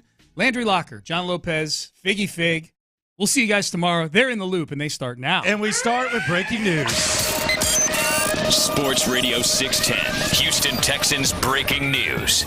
He's on the field, baby. Stefon Diggs is on the field. At OTAs. He is getting that work in. We thought maybe he would wait till it wasn't voluntary, but voluntarily, Stefon Diggs on the field for the Houston Texans. By the way, I reminded Texans PR today when I went and got my headshot. It's been 52 days since the trade, and we haven't heard a damn thing from him. What the hell are y'all doing? So you're the reason. You're damn right. I just said, hey, be nice to hear his voice. Yes. 52 days. She said, maybe you'll see him walking in the hall. Yeah. I said, well, maybe I'll see him at the podium today. Who knows? Yeah. Stefon Diggs is on the field. And I asked this question of you and Figgy before the show. If Stefon Diggs does not show at OTAs, would you worry? I wouldn't worry, but I just think I think he needs to be out there. Yeah, he does. I just think it's just they did you a favor, buddy. Mm-hmm. They redid your contract. They gave you the 1-year deal that you wanted. They brought you in. You got the quarterback. You got a lot of young guys underneath you, even though Nico's kind of a vet. You got Tank Dell. You got a bunch of new guys. Joe Mixon's out there. It's one thing for the guys that are in the trenches not to be out there, but those guys aren't as polarizing as Stefon Diggs. So Stefon Diggs is out there. Good for him. Good for them. Excited. Just got my first look at Stefon Diggs as the highlights are coming through. Gotta tell you, man. Yeah. Gotta tell you. Hit me a little different. How does he look? Nice and crisp, baby. Nice and crisp. Coming in and out of those breaks. Big Damn time. right, I'm excited. Yeah. Why would I not be? I mean, this is what it's all about, and it is good to see Stefon Diggs doing his thing. Man, I'm looking at it right now. It really is. I don't know why. It's just OTAs, but just he needed this. You just said that. It's good for him. It's good for the Texans. He did need this. I mean, everything going on. It was starting. Like I said, I asked the question, would you start to worry? I'm not saying I am, but I think it was a worthy question. He needed this. Good for him, and I think it's going to be good for them. Yeah, and it's going to be fun to hear from him. Hopefully today. 52 days, kind of a long time, but So you mentioned that, huh? I mean, I'm just I just said it's been 52. You got to do his talking on the field, Landry. Yeah, exactly. Oh, he's doing it. So let's hear him now, please. Yeah, the request will probably no matter what they say in the press conference. No, it on does. The field. Hey, it matters. Game day. I got to hear it. Yeah. I got to hear. I want to hear the talking on the field. Hey, I want to see the talking on the field. I want to hear the talking at the podium too. Yeah. Check out my man Stefon Diggs. Damn, nice stretching, man. Yeah. Number one. It's a way to run it out. Damn, look at those high knees. Yep. Okay, I see you. It's so weird that we're excited, legitimately relieved, at least, if not excited. Well, this is why, John. Yeah. This is why, damn it. Mm-hmm. First of all, they're functioning like a normal organization. Shout out to the loopholes if you listen, you are one. First of all, they're functioning like a big boy sports organization. There's a lot of reasons to be excited. And second of all, the team that has carried us during this time sucks. The Astros suck. Good. There's not any other way to say it. This team stinks. That's the bad news. Yeah. You've had 3 quality starts the last 3 days. Everything you could ask for. From Framber Valdez, Hunter Brown, Justin Verlander. And you've lost 3 games. After that 13-game stretch, the Bunnies, you're playing the first-place team in the AL West. You've lost 3 straight games. That's the bad news. Here's the good news. They're 6.5 games back in the AL West. The AL West is so bad that the Astros can be this bad and still have hope. Let me just put this in perspective, because a lot of you might hear that number and say, oh, well, 6.5, that doesn't seem like that big of a deal. Let me put this in perspective for you, just so that amidst the Astros sucking, we can appreciate the opportunity that they still have in front of them. Mm-hmm. Because they're sitting right now at 8 games below 500. They're 24-32. That's not good. That is not good. That's not good baseball. 8 games below 500, 24-32. 6.5 games back of their division. Let's just put this in perspective. They're the 4th worst team in the American League. Yes. They're the 8th worst team in baseball. They're still 6.5 games back of getting into the playoffs and hosting a playoff series. Mm-hmm. The Baltimore Orioles are 16 games above 500. Yeah. 16. Yeah. They're a game and a half out of first place in their division. The Kansas City Royals, 13 games above 500. Yeah. 2.5 games out of first place in their division. Good Lord. Minnesota, 5 above. They're 6.5 out. So Minnesota's 5 games above 500. The Astros are 8 games below 500. And they are both 6.5 games out of their division. That's key right there. That tells you a lot. The Detroit Tigers, they're 1 game below 500. They're 9.5 out. So they are 7 games better than you, and they're 9.5 out. They're 3 games further. Red Sox are at 500. They're 8.5 out. Tampa Bay's 2 below, 10 out. Toronto's 3 below, 10.5 out. So while it's pretty easy to sit here and say this team sucks, this baseball team isn't good, thank God for the AL West. Thank goodness for the AL West. You are absolutely right. But what we're seeing with the Astros is really the reason, that they've just never I don't feel, and I haven't felt, that they're never going to really make that run. If it's not one thing, it's the other. That's an old saying. But you just touched on the pitching. Verlander last night, good gracious, I wanted to go to bed, but I couldn't. I just couldn't, I just kept watching him. It was classic Verlander, and then classic Astros offense just completely cratering. Like completely cratering, as they've done the whole series. They're averaging 1.6 runs a game in this series. Less than 2 runs a game. And look, man, like it's not even like the Jose Abreu thing is frustrating, but the other thing is, like, these guys that we've become used to, they stink too. Yeah. I mean, Alex Bregman, he's had multiple opportunities to knock in runs. Mm-hmm. I'll say this: if with the runner on third and 1 out and a chance to win the game, if the baseball were a business opportunity, then he would have hit it out of the stadium like that. Alex Bregman at this point is nothing more than a businessman. He's nothing more than a face of the past and a businessman. Until further notice, it's tough to watch these guys play. And here's the other thing. And I don't even know where he ranks. And I would like to know, 713-572-4610. Where does Joe Espada rank on the things that stink about this team? He's climbing. He is climbing. Let's talk. Okay, you can talk about Bregman for sure. By the way, Stefon Diggs is back on the field. Stefon Diggs is on the field for the Houston Texans. He's in the building. He's on the practice field. No more defending him as I did the first month of the season, because it's just like one thing after another with him as well. Because you have to have, as a manager, the reason they call them managers because they manage people and they manage games. It's more of a kind of an abstract thing. And you have to have a feel for what is happening in front of you. This was a pitcher's duel supreme. Like, this was a low-scoring pitcher's duel, very good bullpen work, very good everything on the mound. And you get into the 10th inning, you got to move that runner, man. Maybe not in some games when guys are tearing the cover off the ball, but in this game, you got to move that runner. The Mariners did, and they won because of it. That's the thing that is really frustrating with Espada. He's now showing managerial things that are red flags. And you know what's a sign of a crappy team? Like, honestly, like this is the sign of a real crappy team, or a team that's not good enough to win. Mm-hmm. We're whining about Mauricio Dubon not being in the lineup, but it's legit to me. No, I get it. Yeah. I get it, but Mauricio Dubon's not in the lineup. But I get it. He's not exactly. Would he make a big difference? He would make a difference. No, this reminds me of the Rockets back when Ryan Anderson wasn't getting enough run. Well, no, I don't know if it's that bad. Why isn't Luke and Mute out there against the Warriors? Oh, man, that was a rough time, man. That was a rough time. No, I think it matters some. I really do. I get it, but that's kind of a snowball effect of the Abreu thing, right? And Espada. Yeah. Well, he sucks. Yeah. He's David Coley. I was saying that there too. I was just holding court out there. I got there early, and I said the photo staff was out there and PR, and they were like, "Whoa, what about the Astros? What do you think?" I was like, "They suck." Yeah. I was like, "Joe Espada is David Coley." They were laughing. Smart, tough, selfish. And honestly, I think that's kind of an insult to David Coley.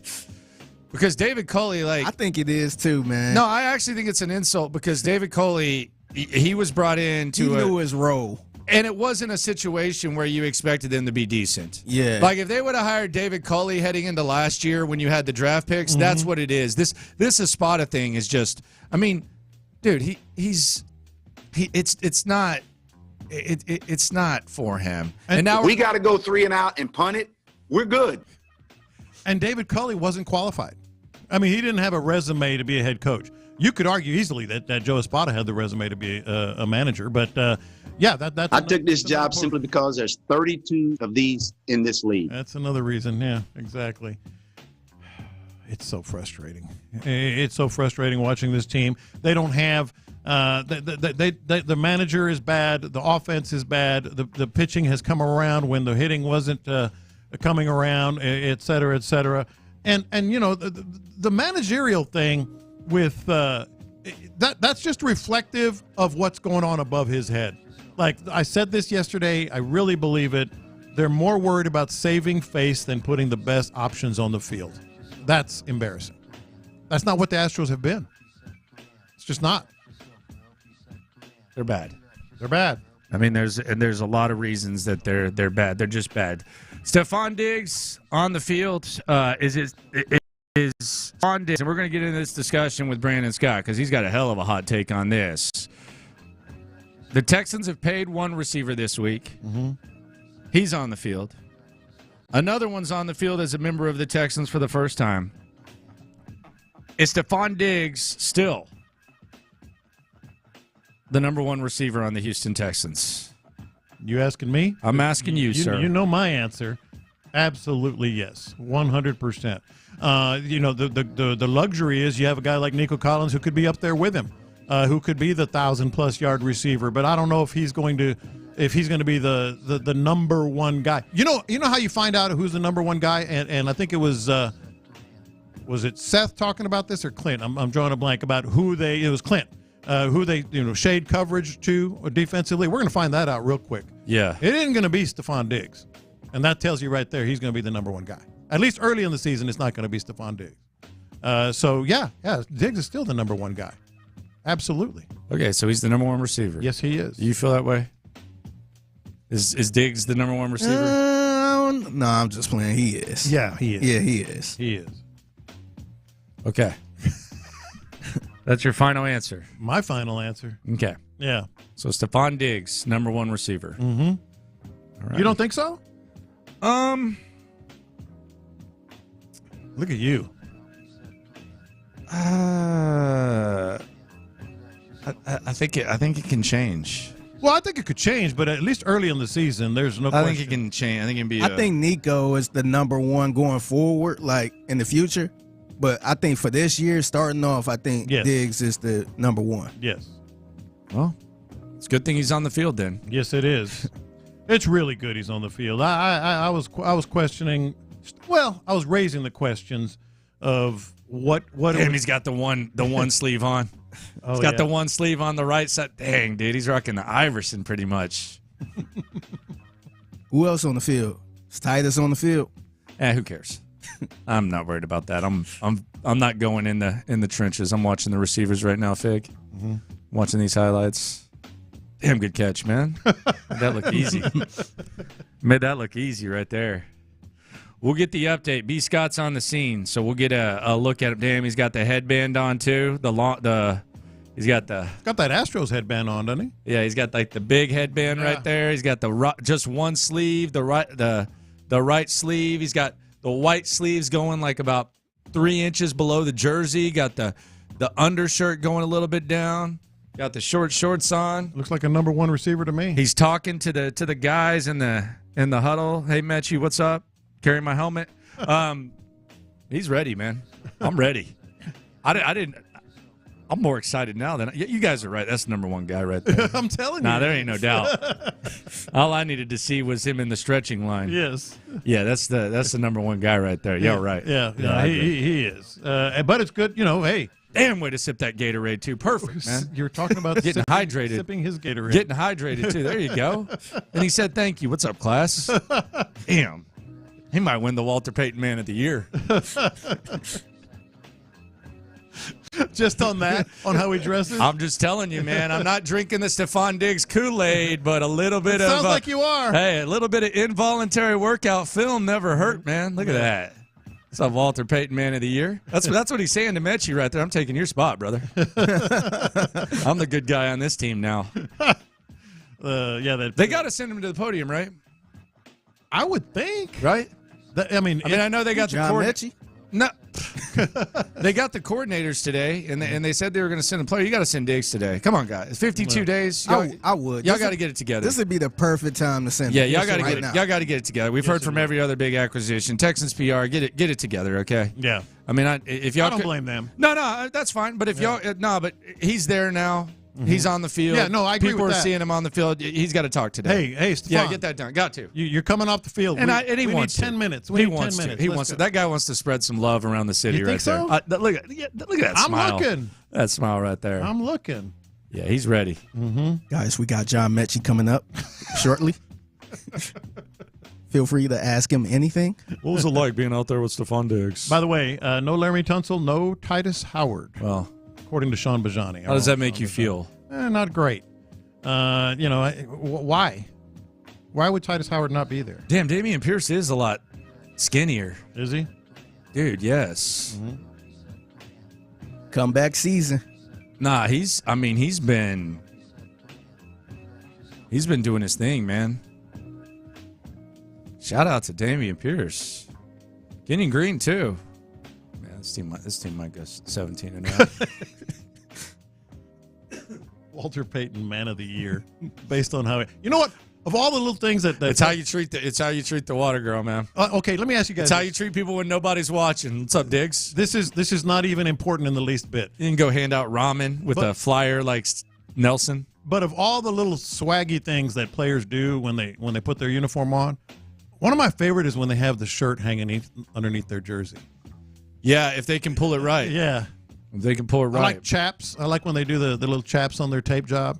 I like that too. Spats? Spats. Yeah. I said chaps. Spats. Yeah. And chaps cowboy thing? Chaps is the cowboy thing.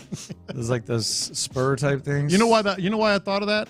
My daughter, who loves the month-long birthday, her birthday's coming up. Yeah. She said she wants to have a sexy dinner party. And what the hell does that mean, with her family? That's exactly what I said. What the hell is a sexy dinner party? She was talking about the food, like something quirky or funny or Did unique. she use a different word? So I told her I was going to wear chaps. Man, she's got to change her wording, man. Yes, she does. I said, can you explain that? Because right now I'm leaning toward wearing chaps or pleather pants. In the hell what is wrong with going y'all? on? What is a sexy dinner I'm in party? a weird mood now. Yeah. I was excited. I need to get back to watching my Stefon Diggs warm-up videos. She explained that it was like, unique food. Stefon Diggs is on the field. Will we hear from him? You'll know before we go off the air, but coming up next.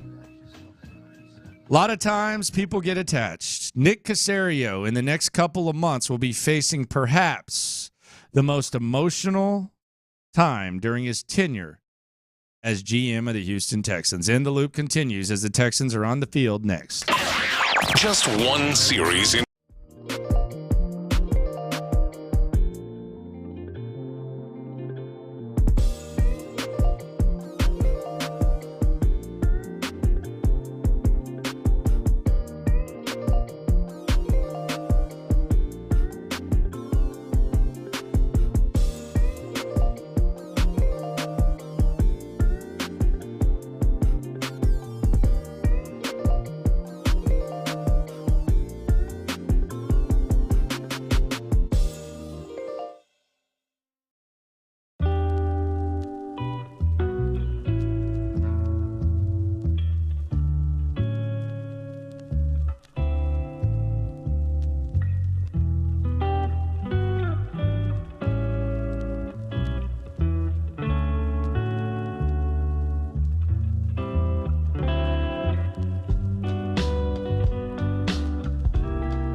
I'd purr like a walrus if you shaved my back for me. Do you have any experience on how walruses purr? And whatever that is. Find it all on the free Odyssey app. Figgy, let's hit him big time. Houston, let's get in the loop. Oh, the jokes are coming fast and furious every time y'all talk about this guy. With Landry Locker. Landry, I mean, you're going to be in midday forever now. And John Lopez. On occasion, Lopez makes a statement that's so ludicrous, it makes me pick my phone up and call you guys. You're in the loop on Houston's sports leader. Your champ, 610. Sports Radio 610. Stefon Diggs is on the field. Will we hear from him? Stay tuned. We know we'll hear from the coordinators today. Landry Locker, John Lopez, Figgy Fig with you. We'll hear from Bobby Slowick. Matt Burke, might skip that one. Frank Ross, perhaps. Oh, yeah. New kickoff rules, man. Will we hear from Stefon Diggs, though? Who knows? Been 52 days. Looking good out there. Very good practice from what my eyes can tell me. Nice stretch. Nice little 30% route. I'm excited. Mm-hmm. I'm looking forward to it, and hopefully the people get to hear from Stefon Diggs sooner rather than later. Also in attendance for the Houston Texans, Nico Collins. He is on the practice field. Daniil Hunter, highest paid free agent of the Nick Caserio tenure. He is on the practice field. No Laramie Tunsil, no Titus Howard. Titus Howard, come on, man. How does this make you feel? Not well. How Not does this good. make you feel? Not good. Titus Howard is the guy that, and I'm stealing this from the text board. I will try to give you credit. He looks in the mirror and he sees like an all-pro offensive tackle. He looks in the bank. He looks in the bank too. You got to be there, man. I mean, Stefon Diggs is there. Like if anybody, had the right to be a Laramie Tunsil type during OTAs, although I feel like he needed to come to these OTAs his first year at least. It was Stefon Diggs. Like, oh, that's just Stefon. Don't worry about him. When we get to training camp, he'll be there. He'll put in the work. They'll give him a couple of days off here and there. He has earned that. Titus Howard hadn't earned that. Maybe he's rehabbing, man. Maybe he's not ready to go. I mean, there is that small possibility. Maybe is that. I don't know. I don't know if that's the case. I feel like that could be it too, man. That's not good either. Maybe that's it. Yeah. They signed Jake Fisher yesterday. They did. They did sign Jake Fisher yesterday, but come on, man. Get out there. I did it again. I called him Jake Blake. I'll get it right, man. Yeah. I'll get it right, man. We'll get it I right. keep getting ready to say Jeff Fisher. Yeah. Well, don't do that. Don't do that. Blake Fisher. He's the 8-8 of tackles. He's out there, so maybe he's running with the first team. We'll see how that goes. But, the Texans are on the field. Stefon Diggs is out there, so good to see Stefon Diggs doing his thing. Hopefully we get to hear from Nick Caserio. He just gave Nico Collins an extension. He's been drafting at a high level. Got a lot of people excited. Him and DeMeco appear to be a pretty good, strong duo together. Good pairing. A lot of excitement, all that. I feel like he's going to have to go through one of perhaps the biggest emotional tests of his tenure as Texans GM. And look, you can handle emotion different ways. I think a lot of times whenever you talk about emotion, you just automatically assume like really overly emotional, sensitive, all that. There can also be a lack of emotion. There can be a little bit of a gangster element to you where you don't give a damn and you're just cold-hearted. That's still an emotion. Mm-hmm. Nick Caserio has been here 3 years. He's going to have to, this year, he's going to really have to consider perhaps cutting for the first time or releasing or parting ways, depending on what happens. Anything can happen. Some of his higher draft picks. And I'm talking about John Mechie. I'm talking about Kenyon Green. Mm-hmm. And I think Dameon Pierce is probably safe with this running back room. But I'm talking about John Mechie and I'm talking about Kenyon Green. A lot of times we assume, well, he drafted him, so he's attached to him. I do wonder if push comes to shove, and let's say someone establishes himself as a more valuable asset to this team than John Mechie, who, keep in mind, doesn't return kicks, doesn't play special teams, and the top 5 guys at wide receiver are pretty much set in stone, depending on what happens with Robert Woods. I think if they felt comfortable in John Mechie replacing Robert Woods, I think they would have perhaps already said goodbye to Robert Woods and allowed him to go on the market and get something. Yeah. But John Mechie's going to have to earn his way onto this team. There's not going to be a benefit of the doubt type of situation. And Nick Caserio, who traded up for him, who likes him, he's going to have to decide.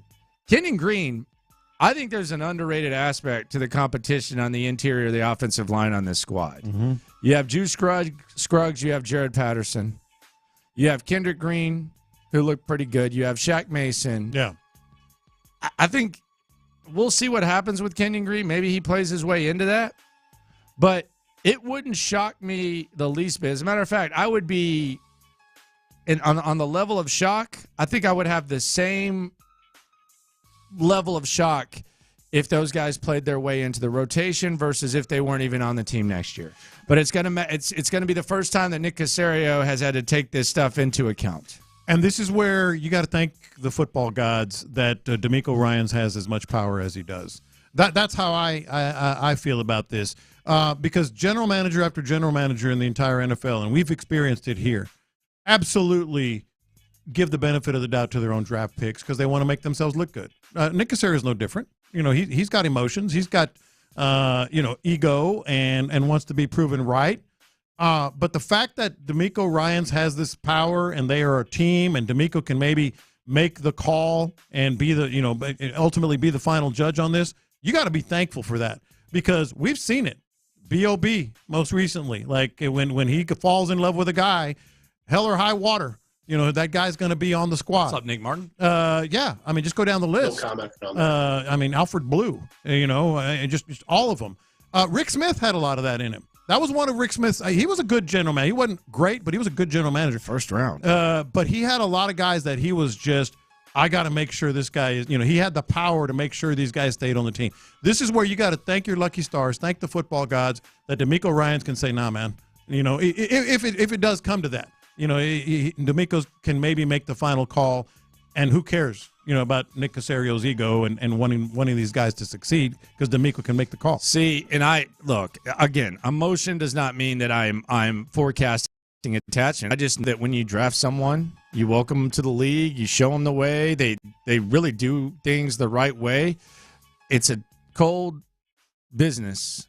I think Nick Caserio will lean more towards the gangster side of things, but it will be the first time that we see whether or not he has that tendency or not, because we're still trying to figure Nick Caserio out, and with the process that they're in, I don't know that we can point and say this is a tendency, this is a tendency. I think it's fluid, but this tendency doesn't really change. Like the roster changes, but 3 years into someone's tenure, regardless of what has happened, whether it's an injury, whether it's adversity, whether it's struggles, whether it's good times, you tend to have a decent idea of what type of player they are. Now there's exceptions and there's guys who struggle early on, but you tend to have a decent idea.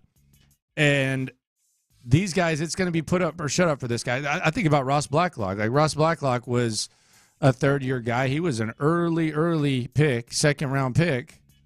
Bye-bye. Yeah. Bye-bye. Yeah. 2022, I think it was. And I don't know if I had to bet on one over the other, making strides.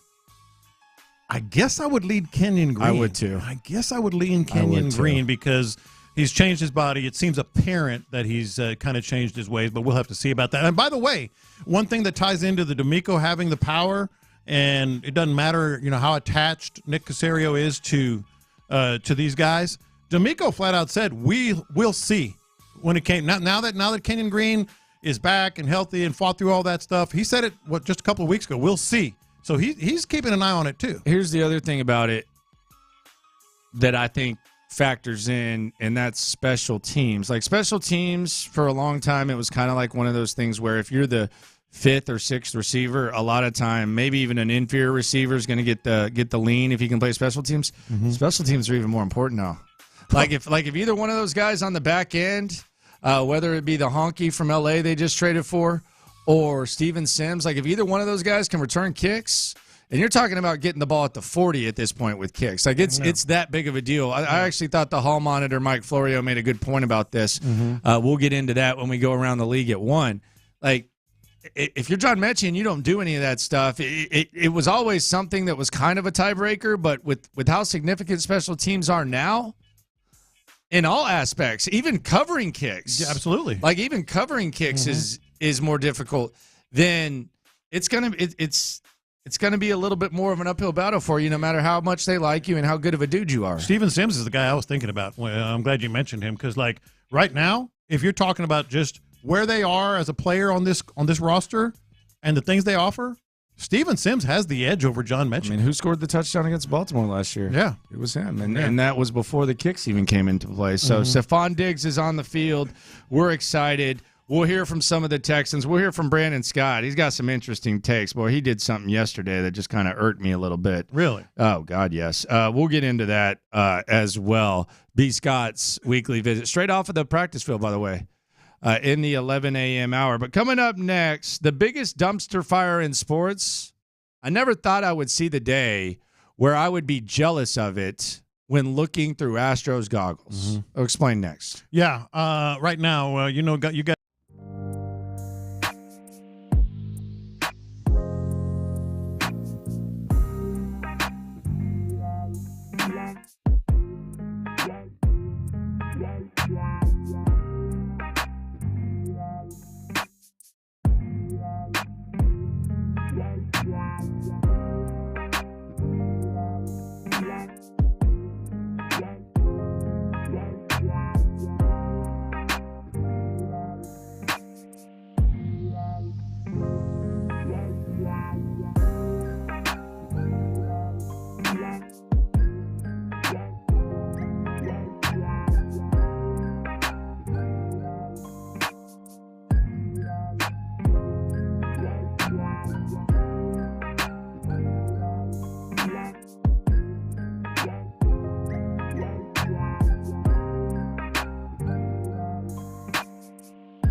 Expires in 6 months. See T-Mobile.com.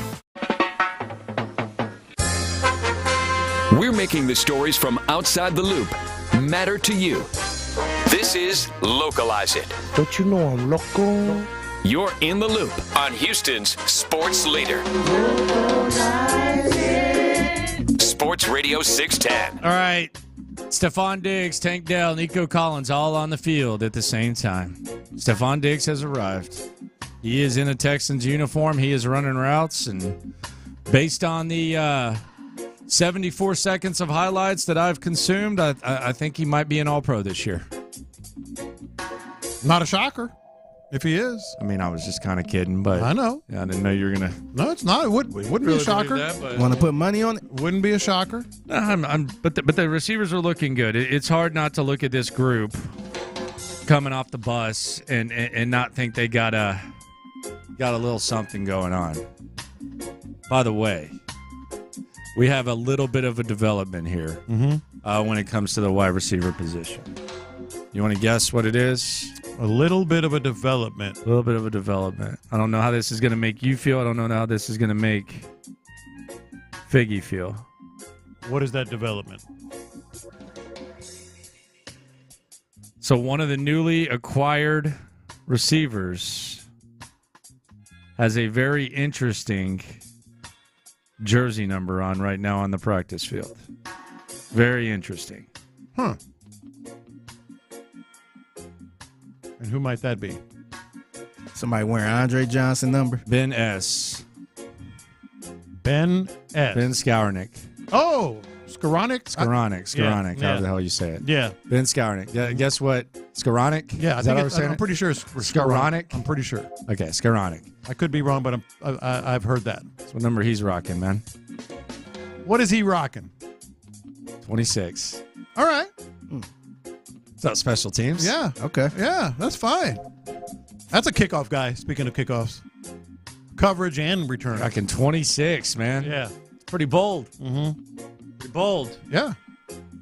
That's what we got, though. I like it. We'll talk to B. Scott coming up at 11. He's out there.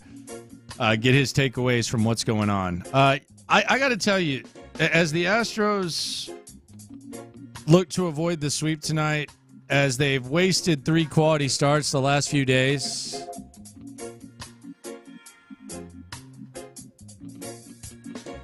I'm jealous of the Mets, which is the biggest dumpster fire in sports. Hold on now. I'm jealous of the Mets. No, I know where you're going. I know where you're going with it. And I'll explain this in a sec. But first, it's been an interesting couple of days for Jorge Lopez. He just got designated for assignment, so he's probably not going to be a Met too much longer. But this was him, the play-by-play of him getting thrown out of the game and throwing his glove into the stands. This was the play-by-play on the Mets network, and then we'll hear the words, his final words, as a Met in a second, and I'll tell you why it has me jealous. He's got a short fuse. And he threw Lopez out of the game. What's that all about? I don't know. He saved him. Well, that's adding insult to injury. That's frustration by Lopez. Well, what has been a bad day all the way around has just gotten worse. Whoa. And Lopez responds by tossing his glove up over the netting and into the crowd. That's where the Mets are at right now. It's not a good optic. All right, so he threw it in the stands. Then he met with the media yesterday, which, by the way, I think he got kind of treated like crap here. I think there's a bunch of idiots that don't know how to listen. But this is what he said when he was asked about throwing his glove into the stands. Mendoza said that he understands the emotion, but that particular action of throwing your glove into the stands was unacceptable. Looking back on it, do you regret doing that? No, I don't regret it. I think I've been looking the worst teammate probably in the whole MLB. So, whatever happened. So, whatever they want to do it. I'll be tomorrow here if they want me, whatever they want to do. So, so I'm ready to come back tomorrow. And if they want me to be here, so I'll be here. All right, so first of all, they said that he said worst team. I could have sworn that I said he said worst teammate. I thought that was kind of clear. That's what I heard. First thing I heard. It circulated around the internet to where millions of people were saying that he said it's the worst team. He clearly said worst teammate. He's clearly talking about himself. Yes. This is why guys who can speak English use translators, because of jackasses like you that basically take his words, and once you've already spread them, they're already out there. He clearly said teammate, did he not? I think I've been looking the worst teammate probably in the whole. There you go. That's pretty clear to me. Yeah, you said I. He started with I. I've been the worst teammate. It's very clear he said that. And the whole clip was about him. He was talking about himself. Thank you. And by the time you saw it, it was he said worst team. Worst team. So we got some clarification there. This is why I'm jealous. Because at least they're showing some damn emotion as they're struggling. Nobody expected the Mets to be good. Nobody. Matter of fact, we were talking about them rebuilding. At least there's someone on that team that's showing some sort of emotion and is at least displaying some level of give a damn.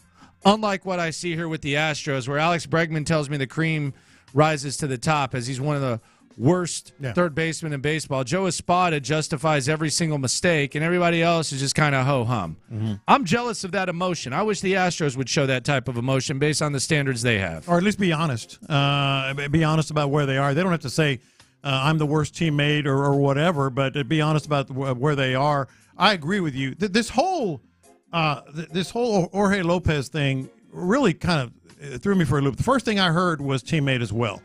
And then Steve Gelb from the broadcast crew in New York said he double-checked and said that it was that he did say it right. And I'm like, so he said So well, hold on. Based on what he's saying that he said I am the worst team in baseball. No, exactly. And so I was like, okay, well maybe.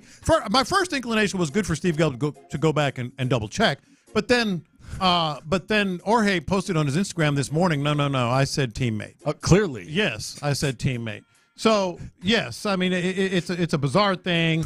I'm actually kind of worried about him. Why? That was way. We've worried about him. Like he threw his glove. It's bad. But he's been known as being that kind of guy, kind of he's a live pissed off. He's talking about baseball. He's talking about if they want me back. He knew what was coming. I mean, he was just like out there. Are you worried about? What do you mean? Like he's just out there. Like he's got a lot of stuff. Like wellness check or something? Well, no, just a lot. He's got a lot going on, and he hates sucking at baseball. He hates sucking at baseball. But man, that was wild. That was really, really wild. I mean, is it that uncommon though to get tagged? We've seen guys throw balls in stands. We've seen guys a little bit frustrated.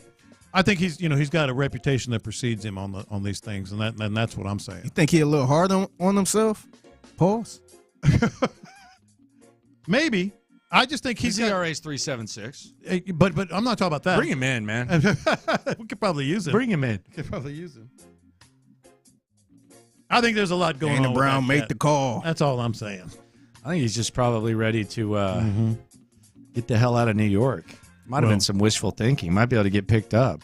You probably wish he did say team.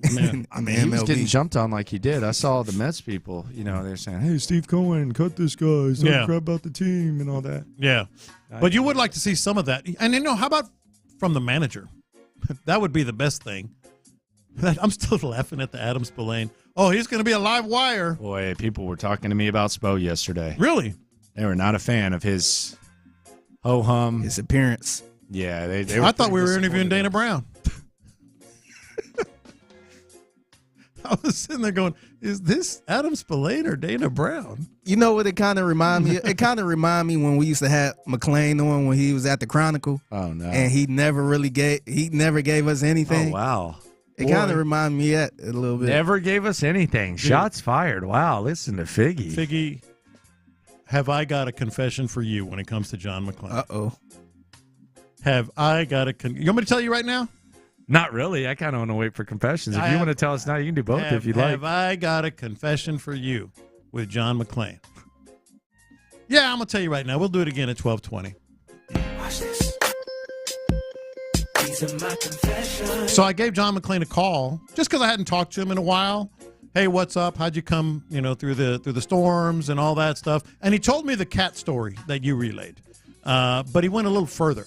Like the cat, basically. So I wasn't making this up. No, but there was another level that I was like, okay, there's this is really sad. I told you. So for those who didn't know, during the storms, his wife was at the house in Maryland. and said, you need to stay in our house with no power, and limbs have fallen around the house. Yeah.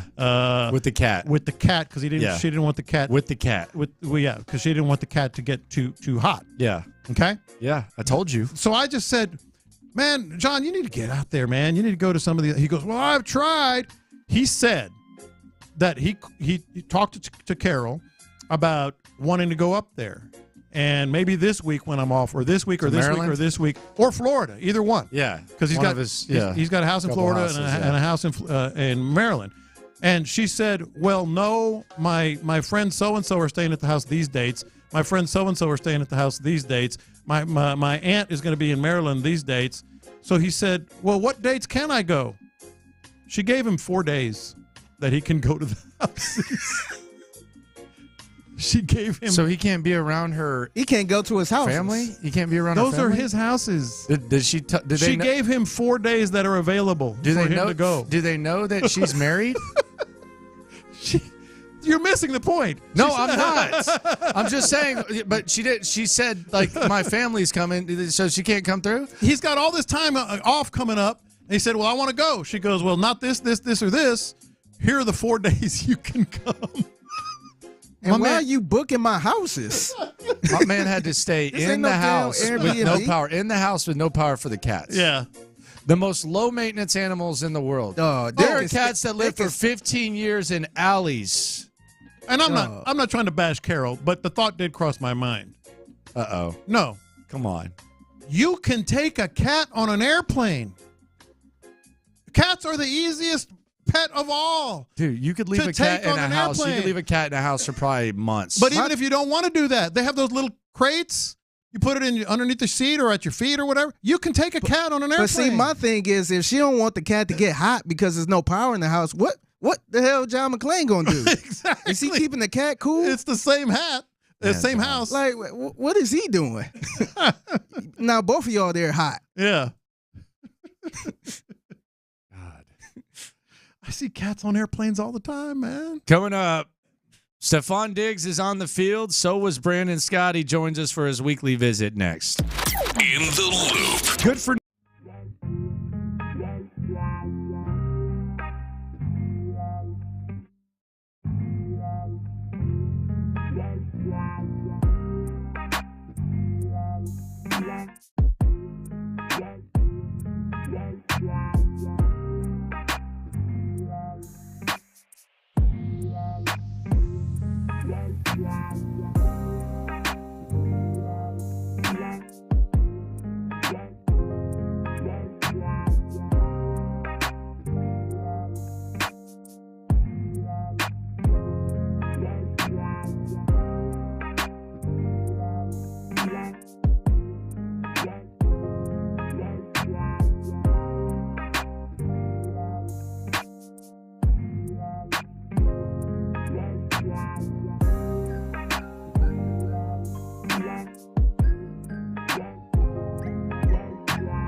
Texans play here. An Odyssey sports station. Sports Radio 610 presents In the Loop with John Lopez and Landry Locker. It's going down. H-Town. Hiram Clark. Beast Scott. Beast Scott from Hiram Clark. Beast Scott from Hiram Clark. All right, he's off the practice field. Brandon Scott in the building. Felt good being out there too, man. I bet. How'd it feel? How did seeing Stefon Diggs in a Texans uniform hit you? Because it hit me pretty good. I wasn't even out there watching it in person. It hit me pretty good. I just thought, like, overall, and Stefon Diggs being the main attraction of it, but even when you just think about CJ and all of the talent they've accumulated, I was mentioning to somebody else in the media while I was standing there, I was like, man, it's different being here with not just I think it was Drew Doherty I was talking to. It's not just that they're not a 3-win, 4-win football team anymore, but they got all of these recognizable names and faces and figures out there where you're like, oh, there's Stefon Diggs. Oh, there's Derek Stingley, who like that matters now. There's C.J. Stroud, and so like you're looking around. Danielle Hunter. Hey, what's up? Hey, what's up, Danielle Hunter? Like all of these guys that are out there, and you're like, okay, this is what it feels like to go to an OTA, a practice, whatever it is, for a real football team. And that was the case last year, but it was still a new feeling. Now it's like a new feeling of going into the season like that, not discovering something, but having it on the front end. So it's pretty cool. It was pretty cool to be out there. So do you feel like the number one wide receiver on this squad is the man who got paid earlier this week, the man who just stepped on the field as a member of the team for the first time about an hour ago, or the other guy who's heading into his second year following a really exciting rookie season? Who is the number one receiver for the Houston Texans? I still think it's Stefon Diggs until further notice, but I've been saying this for a while that to me the year still always seemed like a tryout for a lot of reasons to me, like a tryout for the number one wide receiver. Now, it's a little different after they paid Nico Collins because he's going to be here next year whether he's the number one wide receiver or not, right? Like he's going to be here at least one more year. A 3-year deal is essentially a 2-year deal where you can kind of get out of it in year 3 if you want to, or take whatever hit that you want. But to me, it's still got to be Stefon Diggs. That's why, for me, there's not really much of a Diggs effect on the deal or because of the deal. To me, the deal is more of let's get ahead of the Nico Collins thing because we do feel like he's somebody we're going to want to pay eventually. Yeah. And that bill's going to come due next year. We'd rather pay it now when it's cheaper than next year when it's going to be possibly more expensive. And it fits a little bit better. Not a little bit better. It fits exactly with the rookie deal timeline. You mentioned this earlier in the week, Landry, of C.J. Stroud. So, like, it fits from a bookkeeping standpoint. And then just as far as this year goes, I still think that Stefon Diggs is the number one guy until we see something different. The cool thing about it is you got 3 guys that you feel like could be the number one guy on any given day, and that's a good problem to have. Like, we'll talk about who's the number one receiver, but it's cool that it can just be a semantics thing, and between the 3 of them, you feel like you definitely got one. I think it fits with exactly what we were just talking about. And that is you have such a good feeling. I'm with you, Landry. I saw a video of all 3 of them jogging out to do some drill together. Yeah. And I went, damn. You know, I was like, damn. Oh. So we were just talking about, like, it's a whole different vibe, whole different feel. The fact that, you know, there's not a lot of question marks out there. You got some real recognizable names out there. I think that the fact that we're having this discussion, I agree with you. I and everybody who listens knows that. I've been saying Stefon Diggs all along. But, I mean, the Dolphins have 2 guys that are making $28 million. I mean, they can have that discussion too. You know, so it's like the fact that we can have this discussion ties in with this is a squad, man. Yeah. Hey, it really made me that. I've mentioned this before, but I felt it even more today when I was out there on the practice field. Y'all know who I'm excited about this year, or who I'm excited for, I should say. Bobby Slowick, man. Yeah. We're going to hear from him today. Dude, Bobby Slowick, and I can't wait to hear from him. I'm not going to be there, but I'm going to be all over that audio. Cannot wait to actually watch him work because he's actually got these weapons at his disposal. They had this one set, you know, had these sessions where you got to put your camera down and there's a non-film portion, film over there, don't film this part. So those are the ones that I'm most interested in watching because I'm like, okay, what is it that they don't want us to be putting out there in the public? What is it about this that's so secretive? So now you can put it out there. Go ahead. Yeah. I don't know about that. Give it to us. I'll just say this. who's going to be in motion? Is it Stefon Diggs? Mm-hmm. Is it Nico Collins? Is it Tank Dell? And I'll Yes. just say, I'll say, there you go. Yes. There's your answer. Mm-hmm. And I think that's fair to give away. And you could have probably figured that out on your own without me telling you. But I got to actually go out there and see it. This talk about who the number one wide receiver is, that's fun. I want to hear the discussions that the opposing defenses are having about who is it that we're going to try to take away. Yes. Who are we going to focus on? What is our defensive coverage and our looks going to prioritize on this given week, given what our personnel is, versus the fact that they got 3 guys that can either get open at an elite level, or they're a big-ass target like Nico Collins. And that's just OTAs, man. Yeah. That's just OTAs where they're doing that. I mean, you can argue a lot of these guys could end up being in motion, being an extra receiver out of the backfield. I think they probably have some ideas. Slowick for Skoranek, maybe something like that. So, yeah, the little things that he can do to manipulate the defense is going to be a joy to watch. What's Skoranek got to do to get a real number? I heard you talking about that 26? earlier. No, that's good. That's nice, man. It's funny. Stick out. It's funny. He's channeling that inner Devin Singletary, I suppose. He's got that special teams going for him, man. Yeah. He does seem like the type of player that they would – I don't know anything about him in terms of, like, personality-wise, but he does seem like the type of guy that they bring in. 26. I think probably more than that, buddy. Yeah. I was going to say, that's an undershot. Yeah, probably more than that. Can't do your age, though, man. It changes every year. But maybe he picked that number because he knows how he's going to be used kind of everywhere. Yeah, maybe trying to throw him off the scent. Yeah. Because he's going to be a Swiss Army knife type of weapon. So it's like, hey, is this guy a running back? Is he a receiver? Is he a tight end? Is he a fullback? What's going on? Stefon Diggs on the practice field, if you're just tuning in, as is Daniil Hunter. No Laramie Tunsil, no Titus Howard. How does that make you feel, B. Scott? I do feel like Titus Howard should be. I'll say this. I feel like he should be there. I think it would be good. Optic-wise, I think it would be good for him as somebody who played out of position last year. Mm-hmm. But I am not really, outside of the quarterback, like I want C.J. Stroud there, obviously. I want the quarterback there. But outside of that, I'm not really OTA's attendance guy.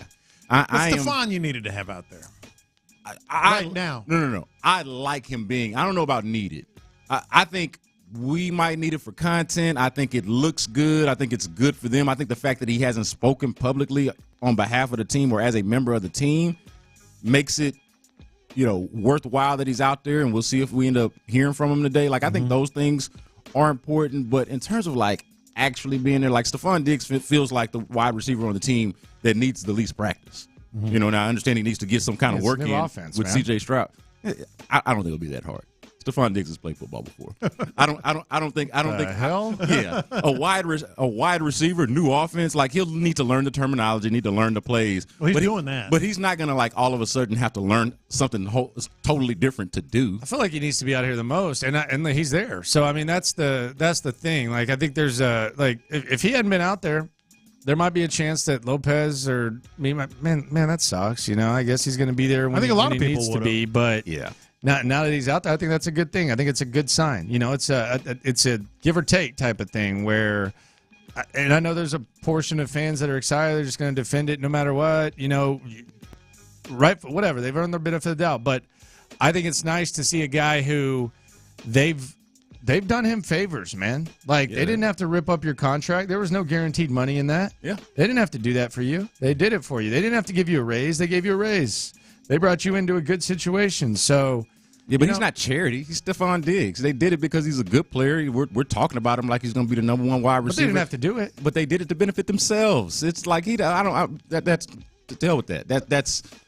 He is not charity. They did not do him any favors. So how do they benefit? They have Stefon Diggs on their team. No, but that's how they benefit. But they would have anyways, right? Is that? I mean, unless you're saying that the contract was before, maybe it was before. I think maybe they didn't. Maybe they don't want to have him on their team next year. I think it was part of the deal. But again, there was no guaranteed money. No, there wasn't. It wouldn't have cost you anything, and you would add him under contract. No, it wasn't. But I think that was part of the deal of getting him here. Yeah, it could be. Yeah, that you had to do that. Titus Howard, though, back to how we started. He needs to be there. I'm sorry. Does he? Yes. I'm just going to be honest with y'all, man. Mm-hmm. I am not OTA's attendance guy. No. I'm also not voluntary work. To me, like, if something's voluntary and then you hold it against me for not being there, then it ain't voluntary. Well, these aren't. They're not. They're not voluntary. Right. So realistically. Well, but they are though. No, they technically are, but every team in the league wants all their guys there and makes it very clear that they do. I'm Laramie Tunsil on now. OTAs. Laramie Tunsil's a different category. No, but I mean in terms of how I view it. Yeah, I view it the way he does. Mm-hmm. Do I need to be there or not? Like, don't tell me it's optional and then hold it against me if I don't. I show get up. that, but you also know the reality of it, and the reality is they want them there. And the other reality, reality of it for the rich guys though, like Stefon Diggs, Titus Howard, like it or not, been paid. You mentioned it, Landry. He looks in the bank and says, "Hey, I'm going to say I got proven. this money." I'm going to say proven, not rich, because Laramie Tunsil is proven.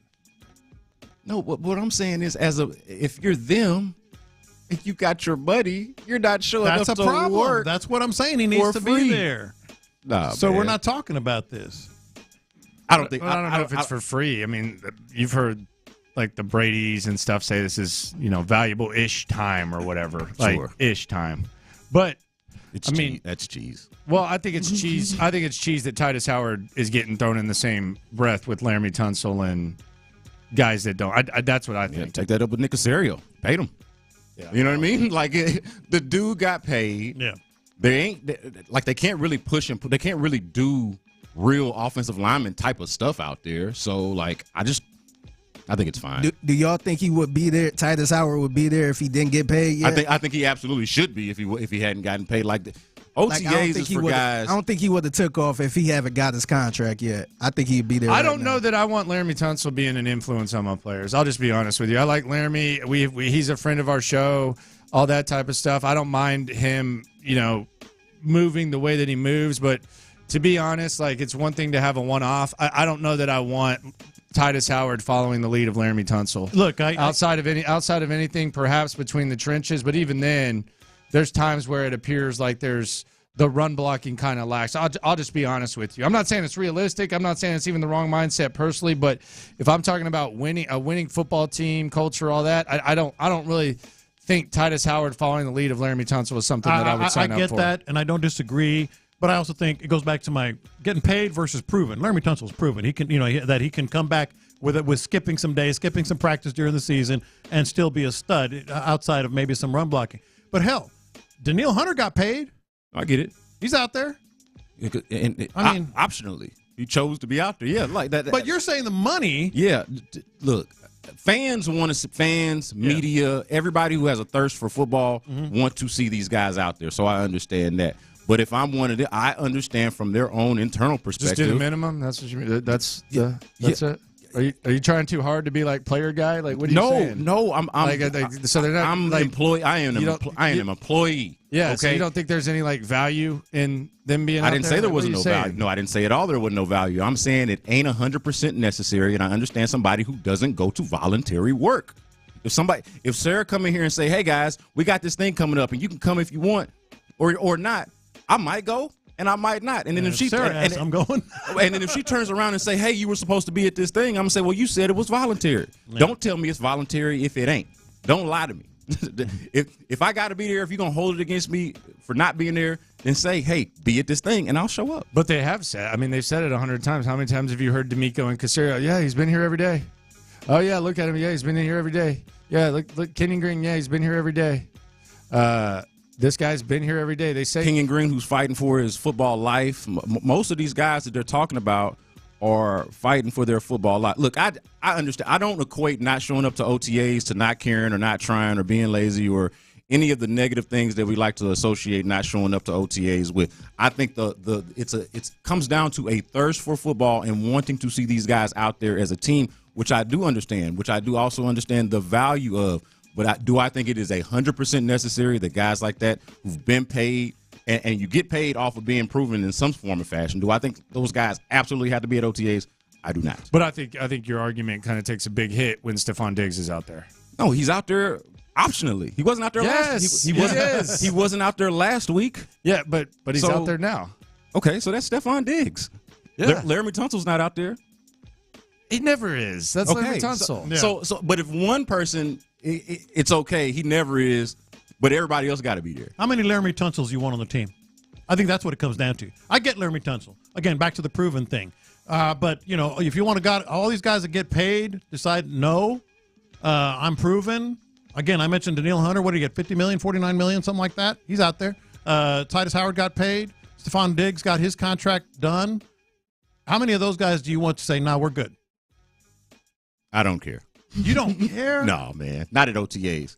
Once training camp comes, now if you tell me they don't study their playbook, they don't actually work out, they don't eat right, they don't do all of the things that professionals are supposed to do to be ready for a football season, now we're talking about something different. But simply attending the OTA practices, to me, being there or not being there in and of itself, in a vacuum, does not indicate how engaged you are with the team. I don't believe that. No, I just don't like players who stink not being there.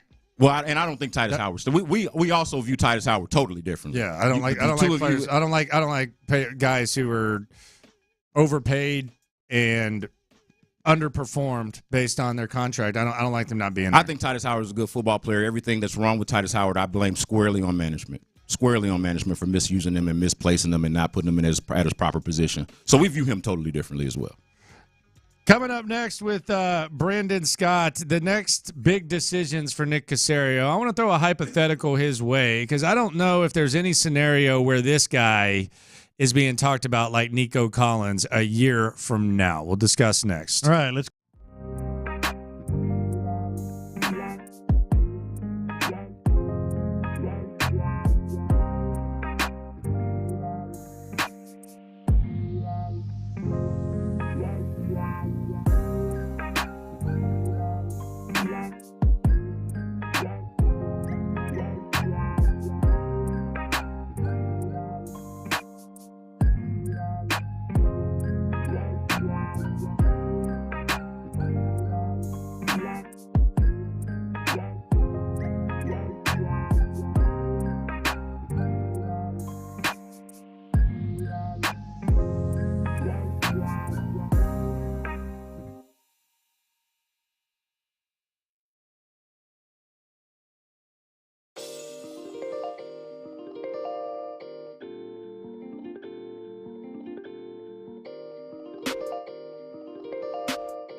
Sports Radio 610 presents In the Loop with John Lopez and Landry Locker. All right, so Nick Caserio has already made one decision when it comes to giving an extension.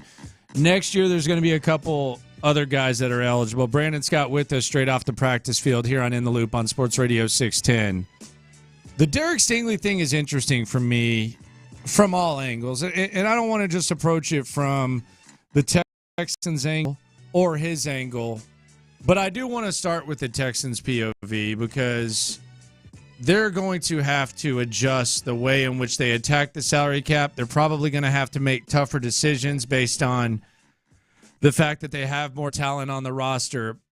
And if Derek Stingley in year 3, before he's eligible for an extension, if Derek Stingley goes out there and it's more of the same where he's missing 6 to 10 games but still looking good when he's on the field, or it's the first time in 5 years that he's on the field for the strong majority of the games and he's playing really well, I'm not sure how exactly the Texans approach that type of situation with Derek Stingley, because does 1 year escape half of a decade of data?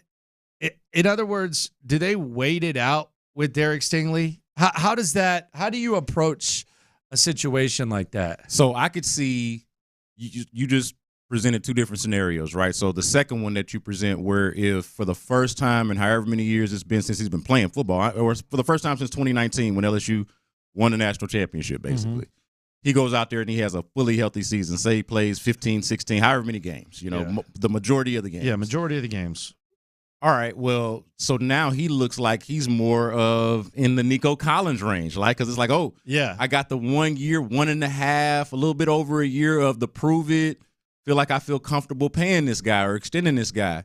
If not, if it's more of the same, the first scenario that you put out there, I feel like this is the benefit and the difference between obviously Derek Stingley's situation and Nico Collins' situation is that he's a first-round pick and you've got that fifth-year option. So to me, the smart thing for the Texans to be doing is to be using that fifth year to their advantage as best as possible, to be leveraging that fifth year as best they can to use all the time they can to get as much information as they possibly can on Derek Stingley.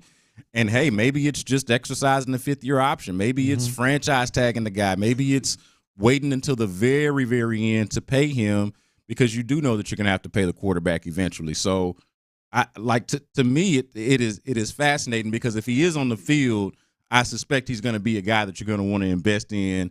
Top cornerback dollar, you're going to pay him. But when do you pay him, I think, is an interesting question because of the health. This year is going to have a lot to do with it. It's going to, I think, inform the decision. And to me, having that fifth year of him being a first-round pick, having that fifth-year option benefits the Texans even more so than it would any other first-round pick because of the injury history. Yeah, and I was telling Landry yesterday, another thing that's fascinating to me is right now it's like, aren't we great? Aren't we awesome? Don't we love each other? Everything is pulling in the same direction.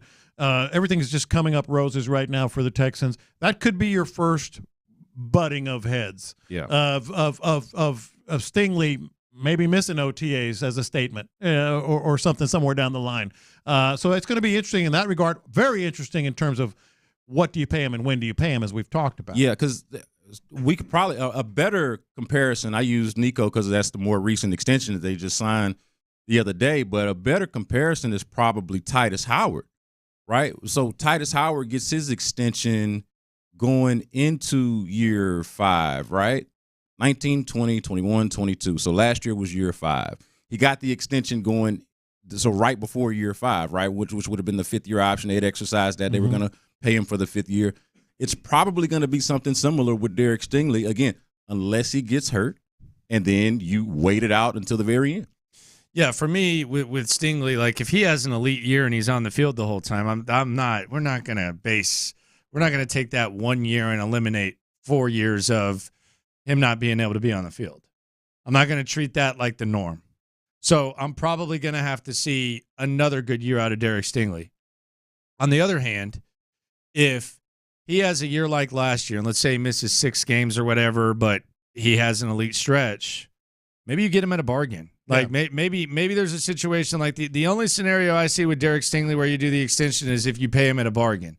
Because I heard Harris talking to you when I was driving back on Memorial Day, and he's like, Stingley's due. Based on what? I mean, I guess you can say that. Like, he's due. Sometimes guys just can't stay on the field. That doesn't mean that they're not valuable pieces. You just got to prepare for it. But even if that does happen, I'm not gonna pay you like whatever Sauce Gardner's gonna get or whatever top corners in the league get just based off of 1 year when I have 4 years before that, and I have you under contract for one more year and probably another with the rookie extension. I'm gonna have to see it twice. So I don't see Derek Stingley getting really unless he's willing to like meet in the middle. I don't see Derek Stingley getting a post 3-year extension like Titus Howard got. Yeah, and for all of the guys who have questions, so Titus Howard had his questions because the mixing them up in positions and not being good at one of the positions that they had him at. Of course, Nico Collins and Derek Stingley, both who we're talking about, have injury history. And even I should mention Titus has an injury history as well. But it feels like it's the same question, at least for me.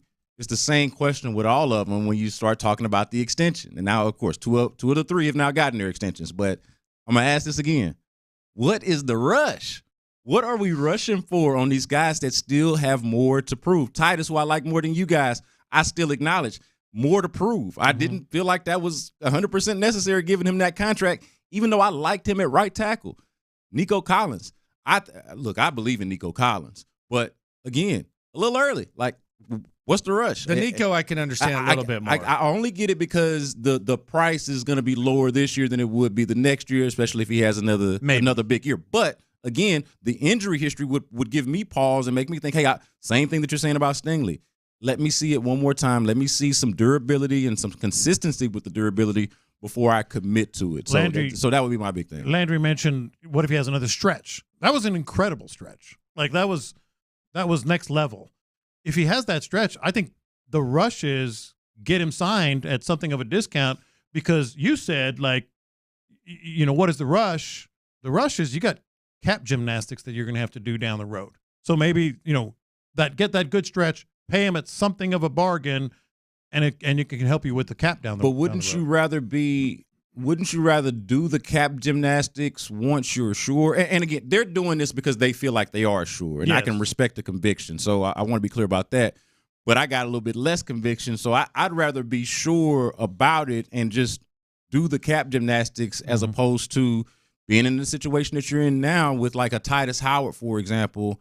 He's been paid, and there is at least some question as to whether that's actually the guy of the future at the position that you just paid him at only a year ago. I guess the only way to answer your question would be, for me, like the year after that, you're going to have Will Anderson and C.J. Stroud eligible. Yeah. And then you're going to have their rookie contracts expiring. You're going to have to figure out their options.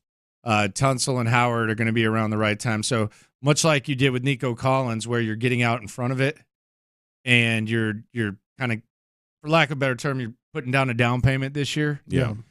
That would be the reason why there would be some sort of rush with Stingley, because you don't want to get in a situation where you're having to pay him and Titus Howard at the same time and have that matched up. Well, you can make it work. They can figure it out. I think you can make it work. I would base everything off of the quarterback, and if there is a question, and again, there might be fewer questions on their part than there are with me, but the fact that we're even able to have this segment and make all of these different points about the arguments against means that there is enough question. Look, past the quarterback, I'm not really rushing to sign these deals. I'm not really rushing to sign these extensions. The thing with the Titus comparison, though, that you make versus Stingley, no one ever said when he was having his quote good year and before they paid him, that dude is elite. They did say that about Derek Stingley. I think it's fair to say about Derek Stingley. He's had some elite moments, some elite games. Yeah. And that's the difference to me. That's why maybe you do want him at a bargain. Well, here's the other thing. Like, if you're talking about this, and I think this is a given, you're not going to be able to wait with CJ, I don't think. I think after 3, you're going to have to do it. So so it's not a matter of, well, we can wait till after year 4. Like, you can say that with Stingley. You can say that with Christian Harris. You can maybe even say it with Will Anderson, but make no mistake about it. After year 3, CJ Stroud is going to. It's not a matter of what you're going to have to make him the highest paid quarterback in the NFL. We think. Yeah. just based on the way it is. So that's the other thing about it, is that is a for sure thing. But that's what I'm saying is my strategy. Like that's the way I look at it. When you're this sure about a quarterback as you are with C.J. Stroud, and just really any guy that's – you don't even have to be as good as C.J. Stroud, honestly. You just got to be a plus quarterback, and you're getting that deal. So C.J. Stroud, for sure, as Landry just put out, he is for sure getting his deal after year 3.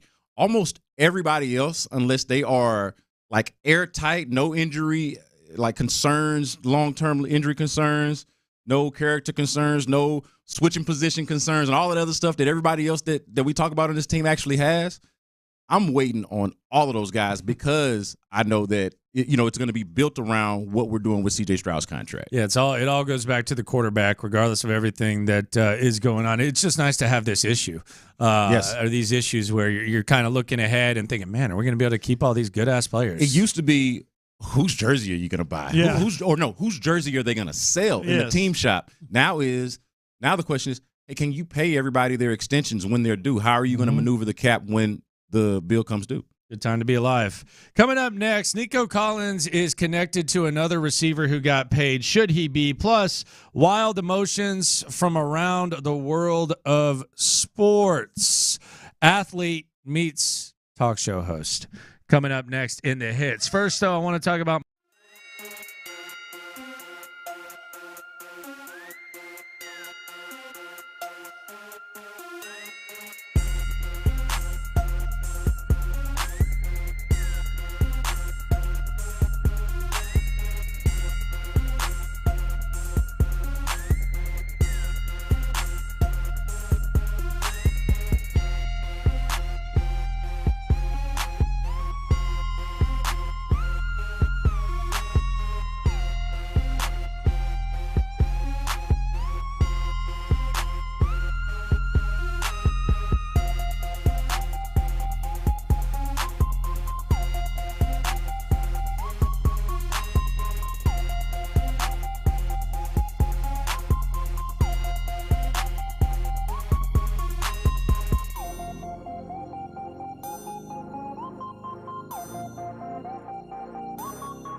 25% off 2 lines versus AT&T Starter and Verizon Welcome. Plan benefits vary. See details. Live from the Twin Peaks studios, Sports Radio 610 presents In the Loop with John Lopez and Landry The Locker. hits are lit here on In the Loop on Sports Radio 610, and connections are being made. Playing all the hits. These are the hot stories of the day. You're listening to In the Loop with Houston's sports leader, Sports Radio 610. All right, another day, another contract extension. It was Nico Collins 2 days ago. Now it's Jalen Waddle, local guy. Shout out to Jalen Waddle. He agrees on a 3-year extension just like Nico Collins. His worth about $9 million more, $84.75 million to be exact, $76 million guaranteed. So he gets about $24 million, I think, more guaranteed. Yeah, way more guaranteed. Than Nico Collins. I heard this kind of connected. I thought it was funny because Lopez said exactly what I was thinking, but Sean and Seth were saying, yeah, this contract looks good, and Lopez just simply said, well, Waddle's better. So I don't know if you feel the connection between Waddle and Nico Collins or not. Yeah, other than like just setting markets and what a guy costs and all of that. But no, breaking news, Waddle's better. Waddle's better. Hasn't he had 3,000-yard seasons in 3 years? I mean, I don't know the exact numbers, but yeah, I think he's better, right? Yeah, he's better. Okay, I'm just making sure. Because I've seen, like, you got the deal done before Chase and you got the deal done before Jefferson, and I'm like, what in the hell do they have to do with this? Yeah, I think so. They don't have a lot to do with it, but you are trying to set a market. So all it does is like, and you knew that Jamar Chase and Justin Jefferson are not getting what this contract that Nico Collins got. They're definitely not getting that. But it does set like a bar of, hey, if this guy got this, then I definitely got to be getting that. Yeah. So like it's kind of maybe tangentially related, but it doesn't like really affect it. Yeah, Waddle 3 straight 1,000-yard seasons. Yeah, that's good. Yeah, he's better. He's kind of a player. Did y'all trade Nico for Waddle? Yes. Oh, man. You imagine that speed? Yes. Imagine that deep Is this a ball? controversy? I'll throw in the second or third round pick. I just heard, well, this sounds better, and I'm like, why? Like, he got $9 million more total. Yeah. Really? I mean, we think Nico's going to write out this deal. They got $9 million more for a better player. Well, no, but it is. I would agree that the deal is better because you said $9 million more for a better player, but mention the guarantees again. Waddle got in guarantees what Nico got overall, period. But if the contract plays out, he's going to get the 75. You know what I mean? Like, so I don't think Nico's going to be. It's not going to be like one of those contracts where 2 years in you're saying you're cutting him. Mm-hmm. So I look at it as they're both going to play out their deals. You get what I'm saying? Yeah, but I'm saying, but to me, if you guarantee a guy $20 million less, that's the statement is what you're making right there. Yeah. No, I get it, and that's the better deal to get. But I look at it as Nico's going to earn the max value, which is 75, and I think Waddle's going to earn his max value at 84, minus the guarantee. The guarantee is good for the player. Yeah. Look, let's not try to be peace sour of mind. nerds. That's all it is. We're too dumb. It's peace of mind. But I think it works for both teams. Honestly, and this is kind of a cop out a little bit. But, like, Waddle is super valuable to what they're doing specifically in Miami with Mike McDaniel and all of that. He also might outlast Tyreek. Very much. That's another part of it. Yeah. And then this thing with Nico, look, past this year, you got 2 receivers on your team that are going to be really influential for your team this year that are not under contract until this extension. We're not under contract for the next year. So – and he was C.J. Stroud's top target last year. Yeah. So, yeah, it makes sense for both teams, and you could understand, obviously, why a lesser player would get lesser dollars. So, yeah, it makes sense. So, there you go. Jalen Waddle, he gets his extension. Texans on the field. Stefon Diggs, he's out there, as is Danielle Hunter. We'll hear from Nico Collins a little bit later in the show. We'll also hear from perhaps Joe Mixon, maybe a little Bobby Slowick, so don't go anywhere. We got you covered right here on In the Loop on Sports Radio 610. Astros lose their 3rd straight game yesterday to the Seattle Mariners. 3 straight quality starts. Framber Valdez, Hunter Brown, and then Justin Verlander. The Astros are the 4th worst team in the American League, but despite being 24-32, they're 6.5 games back in the AL West. Thank God for the AL West, right, B. Scott? Thank God for the AL West, and which is funny. It's funny how much a difference a year makes, or how much difference a year makes in a division. Because last year, Landry was on this early, and it turned out to ring true. that the division was way better, right? The division was way better. It was going to be way harder for the Astros to maintain their supremacy over the division last year because we had seen the year before Seattle had gotten better, and we noticed what the Rangers were doing with the money that they were spending, and they, obviously got some young players that they drafted, developing all of these good things that happening within the division. So we're like, man, this is not going to be a cupcake division for long.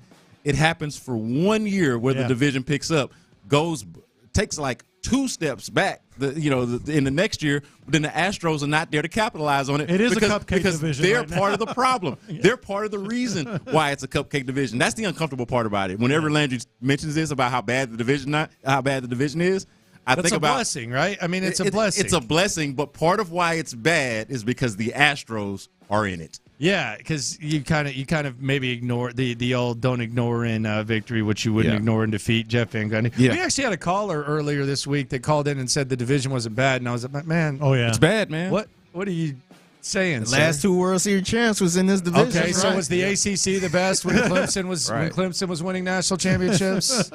Goodness gracious! Sorry I brought that up. Injury updates: Luis Garcia set to throw a live bullpen session tomorrow. Jose Urquidy and Christian Javier. This ain't good. No, they're getting second opinions from other doctors. Dude, they're done. They're done. Like, has anyone in the history of the world ever gotten a second opinion? They're like, oh, it looks good. Hey, it's not cancer. I got to get a second opinion on that. Like, has anybody ever gotten a second opinion? Oh, wow, you're actually clear. When it's good news? When it's good, like, oh, you know what? It looked good to me. Yeah. We're not going to have surgery on your back after all. Take a couple weeks off. I don't know, man. I better get a second opinion on that. The second opinion is when you don't like.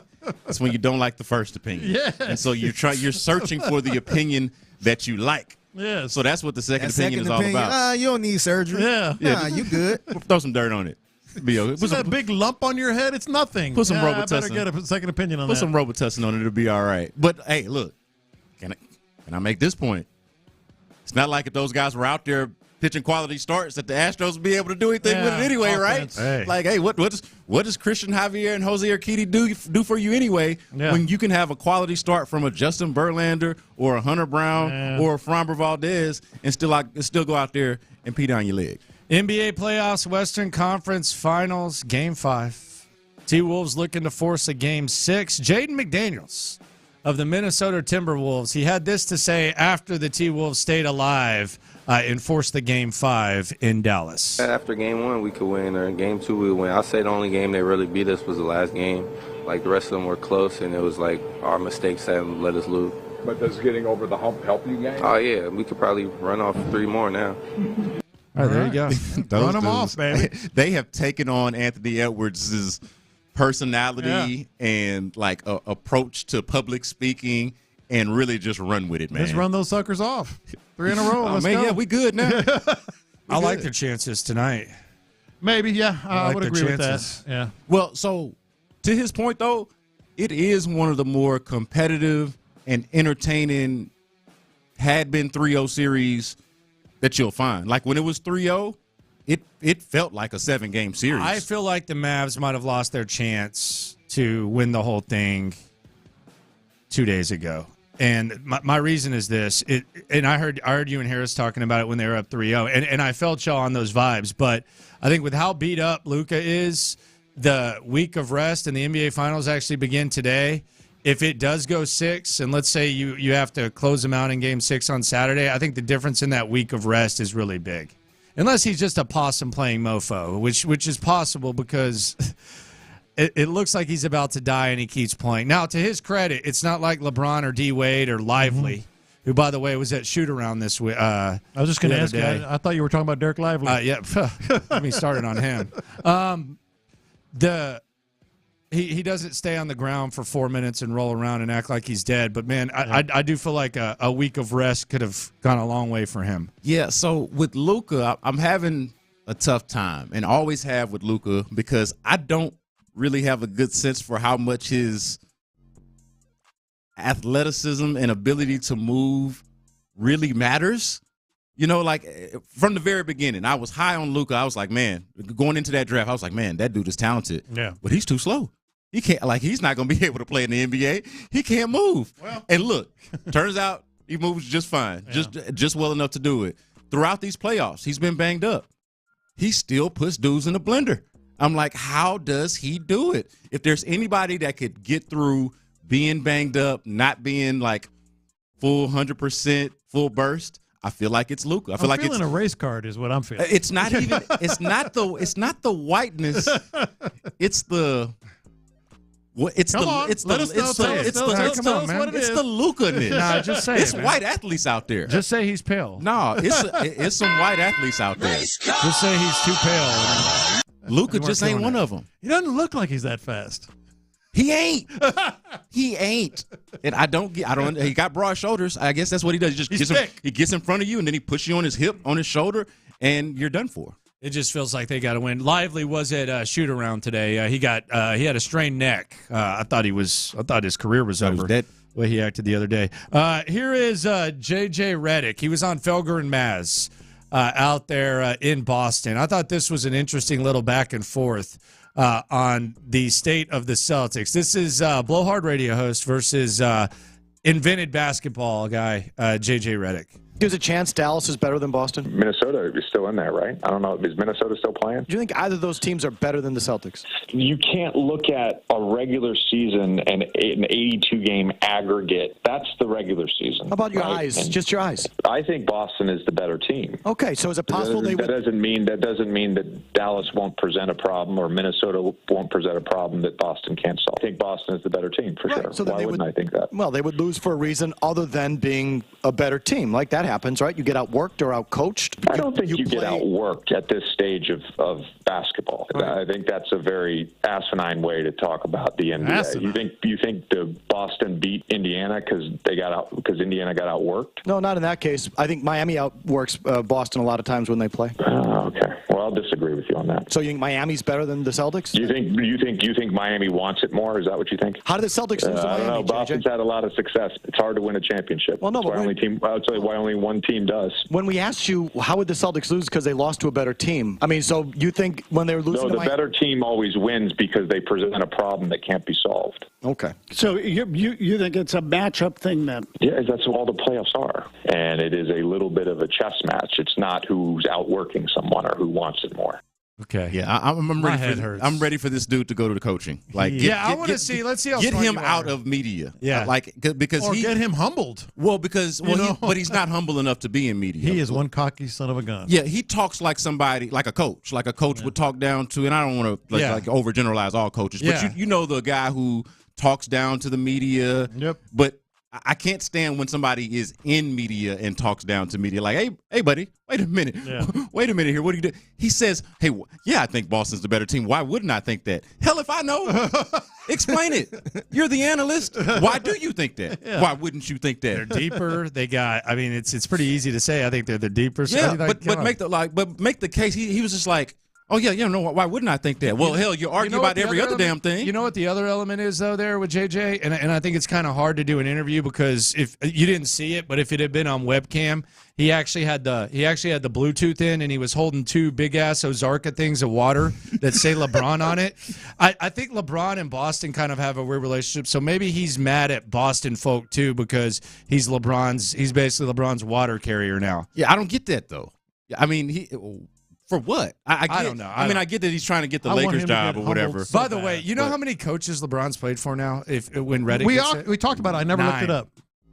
Oh well, that's 9, dude. It's a lot of coaches. 9. That is a lot of coaches. That's 9 coaches, bro. And that's with LeBron. It's not like some, transient the player. Funniest thing is they just randomly start a podcast, and then LeBron's like, I don't want to be involved in the coaching search. And it's like, well, J.J. Redick is the front runner. It looks like he's going to be the coach. But I've got nothing to do with it, even though I pull all the strings. I got my own agency. Yeah. And I pull all the strings behind the scenes, but I don't have anything to do with this. It's wild. I'm intrigued. I'm intrigued to see if Dallas can hang in there and get this done sooner rather than later. NBA Finals begin a week from today. So we're going to look at that. B. Scott, appreciate you for coming through. Those are the hits here on Sports Radio 610. Yes, sir. Yeah. Coming up, we talk a lot about the players. What about the coach? The coach who might not be here for a long time. Big hat, Bobby Slowick. Let's hear what he had to say when he met with the media with the on-field debut of Stefon Diggs next. I'm not going to be here. Nico Collins.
Sports Radio 610 presents In the Loop with John Lopez and Landry Bobby Locker. Slowick heading into year 2 with C.J. Stroud. Stefon Diggs on the field for the first time. We're going to hear from Bobby Slowick. Do you think this time next year Bobby Slowick is with the Texans, or do you think he moves on and gets a head coaching gig? Yeah, no, he's going to be head coach. I think, if they're anything what we think they're going to be, he's going to be a head coach, especially with these weapons.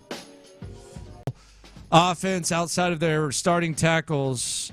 Here's what Bobby Slowick had to say following practice today for the Houston Texans. How much better is their coaching in his second system season in your system?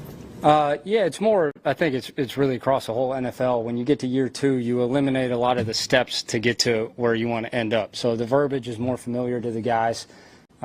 Where year 1, a lot of the strain early on is verbiage. And, I mean, we're still going through that with the new players right now, just learning our terms that other people use, but they call something different, and hammering it in and how we say it and what we teach in that regard. But it definitely expedites the process being in year 2, without a doubt. Three guys who are capable of 1,000-yard seasons at the same time. How do you manage that? The demand that they may have, the utilizing all of their talents. Like, how do you manage that? Yes, it's really the same as last year. That's what's fun. Is last year I would say all the time, we got a group of guys in the receiver room and the tight end room and the running back room that we feel like have good skill sets, and they're all elite at something. And our job is to take advantage of what they're elite at. How do we make sure that what fits them gets shown to the world and showcased, and we get a chance to use that in the pass game and in the run game. And I mean, we got a quarterback that really gives us no limitations in that regard. We can do all kinds of stuff to make sure that whatever we're calling and however we use guys, we're making sure that they're doing their strengths. And that's really what it all comes down to. From a play calling standpoint, having Stefon Diggs and Joe Mixon added to what you already had with Nico, Tank, Dalton, and all these other players, what kind of freedom does that give you in terms of flexibility, things you can try to do? You were saying that there's no limits, but what kind of things is your vision for this offense? Yeah, it's really that. It takes all limits off whatever you feel you need to do to win a game.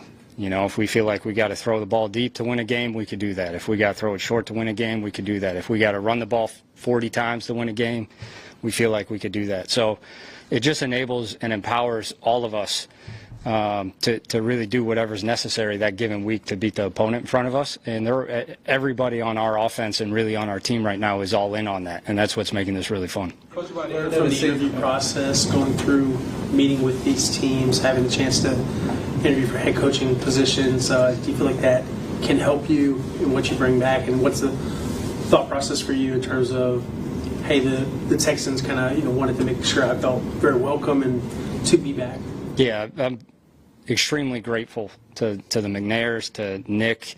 I know I've said it in the past, but I can't say enough about DeMeco as a coach and as a person, and what they've all meant to me and how great they've been through everything. I've been blessed that the players we have are just a really enjoyable group to be around as players and as people.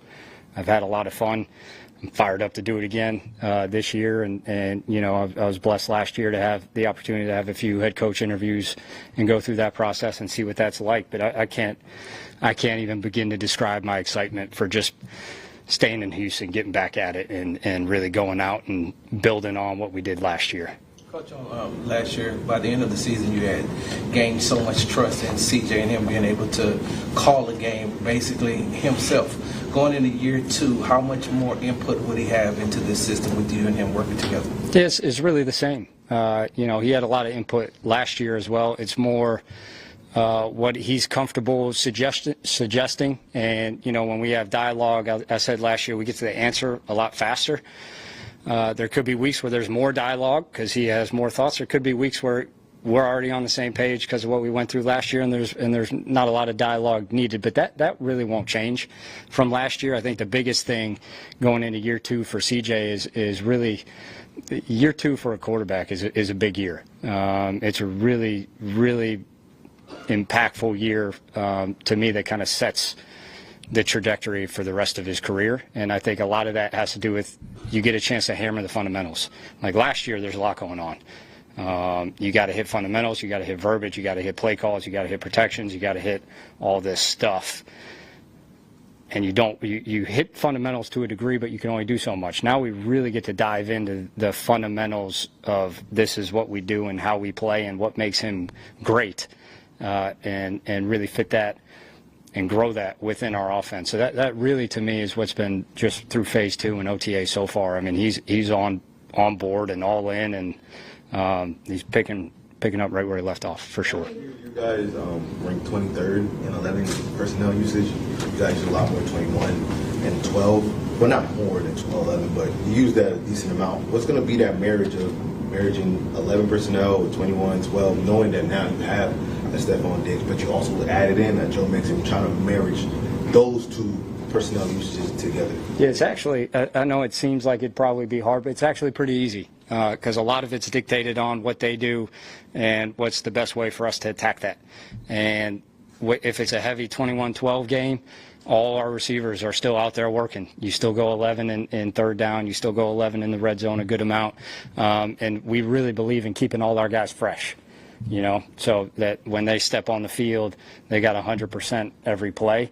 And if it's a heavy 11 personnel game, then we have a lot of guys that can go fill that role. It could be a 10 personnel game. It really winds up sorting itself out through the course of the season. That's what, like I mentioned, that's what's fun for us is all of us are all in on just whatever we got to do to win this game this week. We're equipped to do that. All right, there you go. It's Bobby Slowick talking at the podium. Interesting. He says that year 2 is pivotal for a quarterback. Said it basically sets the tone for your entire career. So interesting. I guess I could see that. I've seen some guys add second years and recover from it, but he's putting a lot of pressure on CJ Stroud in year 2. Says it's important. So we'll see how it goes. Now, will CJ be doing this with Bobby Slowick this time next year? I'd say most people would bet against that. Yeah, most people would. I'm sitting here like, if you weren't excited about this offense before, after hearing Bobby Slowick, because if you didn't know, because he doesn't sound like it, he's giddy. He didn't sound giddy, but the words that he was saying, he is giddy about the options that he has on this offense. You can just tell all the things he was talking about. They're all elite at something. The quarterback has no limitations. All limits are off of what it takes to win a game. We can do anything we want. I heard him being asked. I don't remember who it was. Like about CJ calling a game himself. Was that ever? I don't remember. I'd never heard anything like that. That would be crazy. Yeah. I mean, this isn't 1965 and Sonny Jurgensen.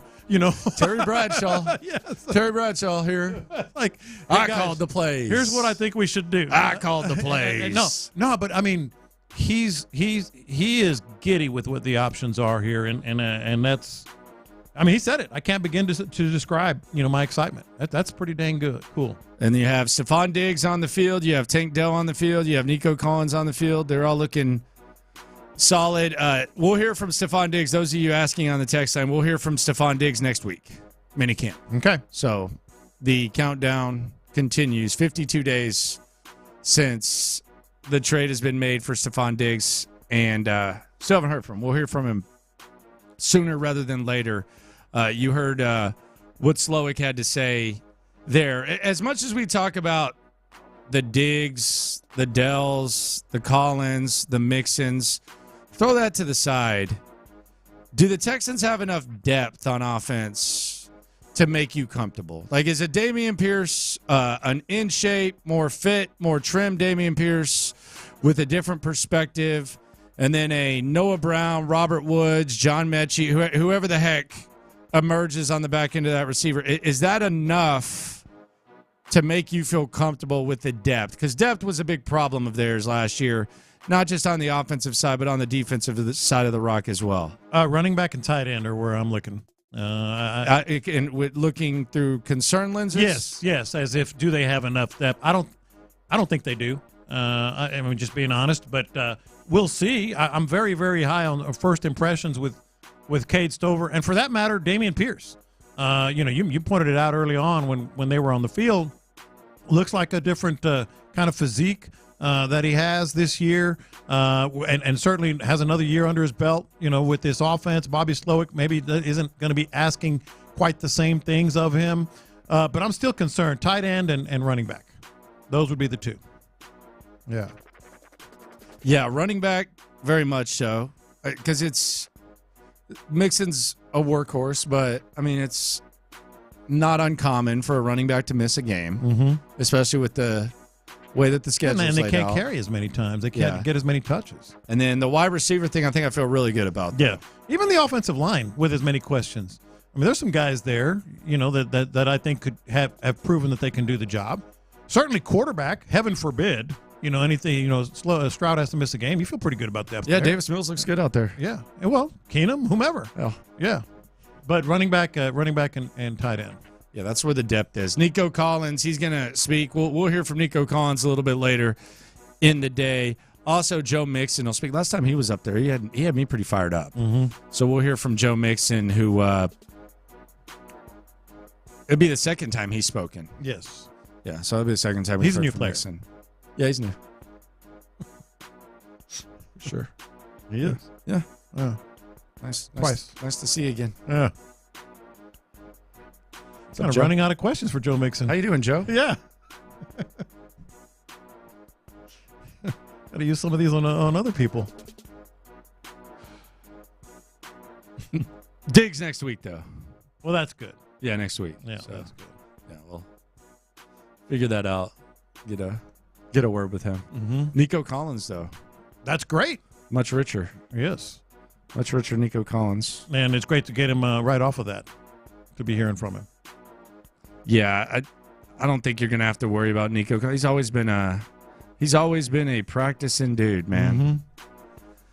I'm looking at something kind of strange right now on the timeline. Deshaun Watson throwing the ball. Yeah. There was a bad throw, and people were kind of having fun with it. That's not necessarily what I'm looking at. I'm preparing my Texans' eyes for weird sights. And on that same field where the former quarterback of the Texans is throwing, Mike Vrabel is coaching. Oh, yeah. Their special advisor, Mike forgot he Vrabel. was there, yeah. He's in the Browns pullover. Now, we know him from his Titans days, from 2018 to last season. AFC Championship appearance, division titles. Always played the He was Texans here, really too? tough. He was here too. Yeah, he was here before. Yeah, he was. He was here before that. But you kind of look at him as a Titan. He's out there coaching in orange shorts and brown pullover. That is weird. That's very weird. He's probably loving life, though. He's got a little break, still getting a check. Just kind of chirping in whenever he needs to. Then you have Derrick Henry in Baltimore. It's going to be some weird viewing this year for the Texans when they take on those old Oilers. Yeah. That's a big one right there. You're not looking at Derrick Henry. You're not looking at Vrabel. It's going to be some weird viewing this year when you watch that game. Speaking of the division and games we're playing, what'd you think of Callahan talking about Treylon Burks like he's A.J. Brown? I don't know. I don't know how to take Brian Callahan because I don't really have any expert. The head coach of the Titans, if you don't know, I don't know how to whether to take him serious or not. So when he says something, I just assume he's saying that all his players are good. I don't know if he's good. I don't know if he's like when Shane Steichen talks about his guys. I'm kind of okay. Yeah, I'm okay. Yeah. Oh, Adonai Mitchell looks good. Okay. Well, yikes. All right. Oh, Jonathan Taylor looks better than he ever has. Oh no. Yeah. Yeah. Yeah. I get worried about that, but I don't know. This Brian Callahan fella, I don't know. I think he's one of the bigger unknowns. Like, of all the things that could impact the Texans, another good offensive-minded coach could be somewhat of a problem, especially if we bring it back to how we started this segment. If Bobby Slowick's going to be gone, and you're going to have to replace your guy, and 2 out of the other 3 coaches are respected offensive minds. You can even throw Doug Peterson in there if you'd like. Sure. Then that kind of puts you in a weird spot because you feel you have the best quarterback, but you might not be able to have the consistent offensive mind in his ear. Yeah, because Slowick, no, I mean, he's probably going to be asked more than he should be about being a head coach and deflect all that. But at the end of the year, the odds are very, very high. You just hope that there's a little bit of transition there with somebody already on the staff. Lunchtime confessions coming up here on In the Loop on Sports Radio 610. Someone yesterday, and I can't believe he said this. Tell you what he said next. In the Loop. Good for Nico, man, and good for the Texans.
inside your man cave, we've got you covered 24/7 on the free Odyssey app.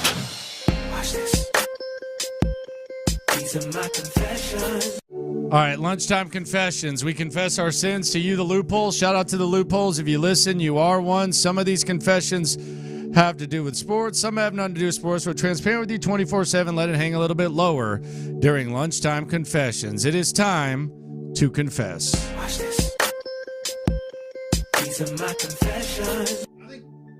I think Matt Burke might be maybe the most underrated podium guy over there in that building. Really? Yeah. We've talked to him. He's always been good. He was on the podium today and was asked about J.J. Watt. And, well, this is what he had to say. Something publicly that you want to say to J.J. Watt? About what? Anything. No. What Miss you, what buddy. is that? I'll talk to you soon. What's she asking? Something publicly you want to say to J.J. Watt. Sorry he got relegated, I know. Talk to him in the... Sorry he got relegated. But he did say he talks to him every week. That's interesting. So why would he need to say something publicly to him? I think they were just trying to reach out? Yeah, they were just trying to get him to bite on JJ coming back. Okay. Yeah. Yeah. But he said, I'm sorry you got relegated. Watch this. These are my confessions. Sometimes when I'm on Twitter, and this is interesting because I'm not as active on games from game to game, like 100% consistent. I'm more active.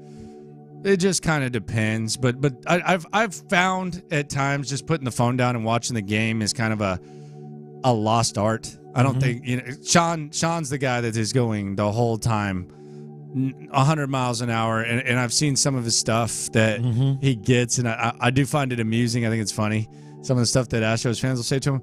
But I've gotten to the point where there is so much foolishness on there that I'm almost relieved when it's a bot instead of an actual person when you look at the reply. Yeah. Sometimes when I click on it and it says someone replied, I'm actually more excited when I see a naked chick that's a bot than Astros fan 955 telling me it's still early. Yeah.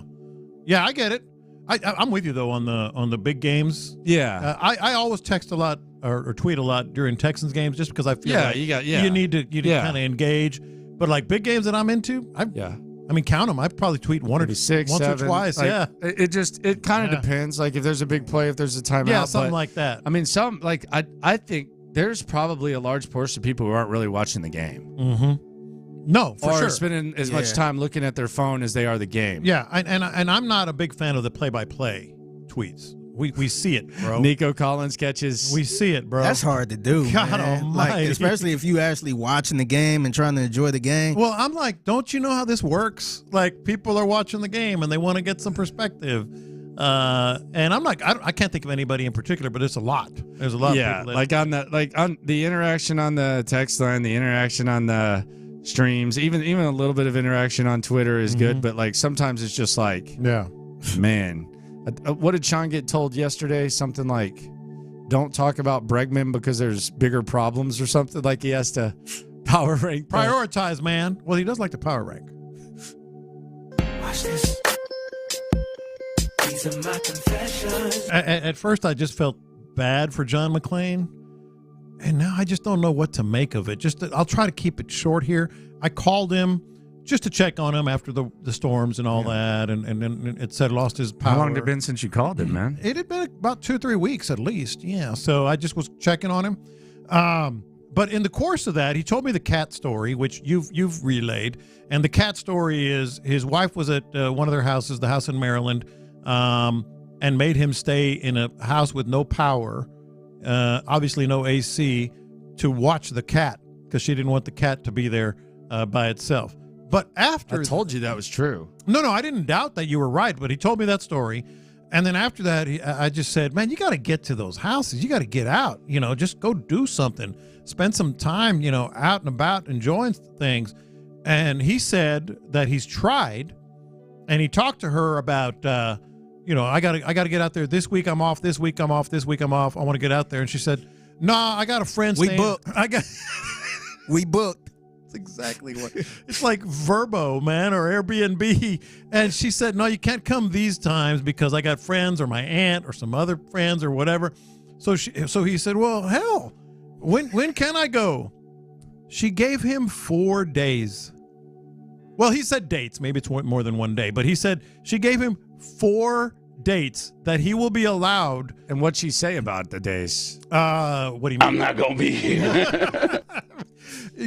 They have a house in Florida and a house or a condo in Florida and a house in Maryland. She gave him 4 dates that he'll be allowed to go visit his houses. Yeah, I don't know what to make of that. I mean, can you try to make something of it? Would you like to? Well, I felt bad for him just because, man, you're retired, semi-retired, whatever you want to call it.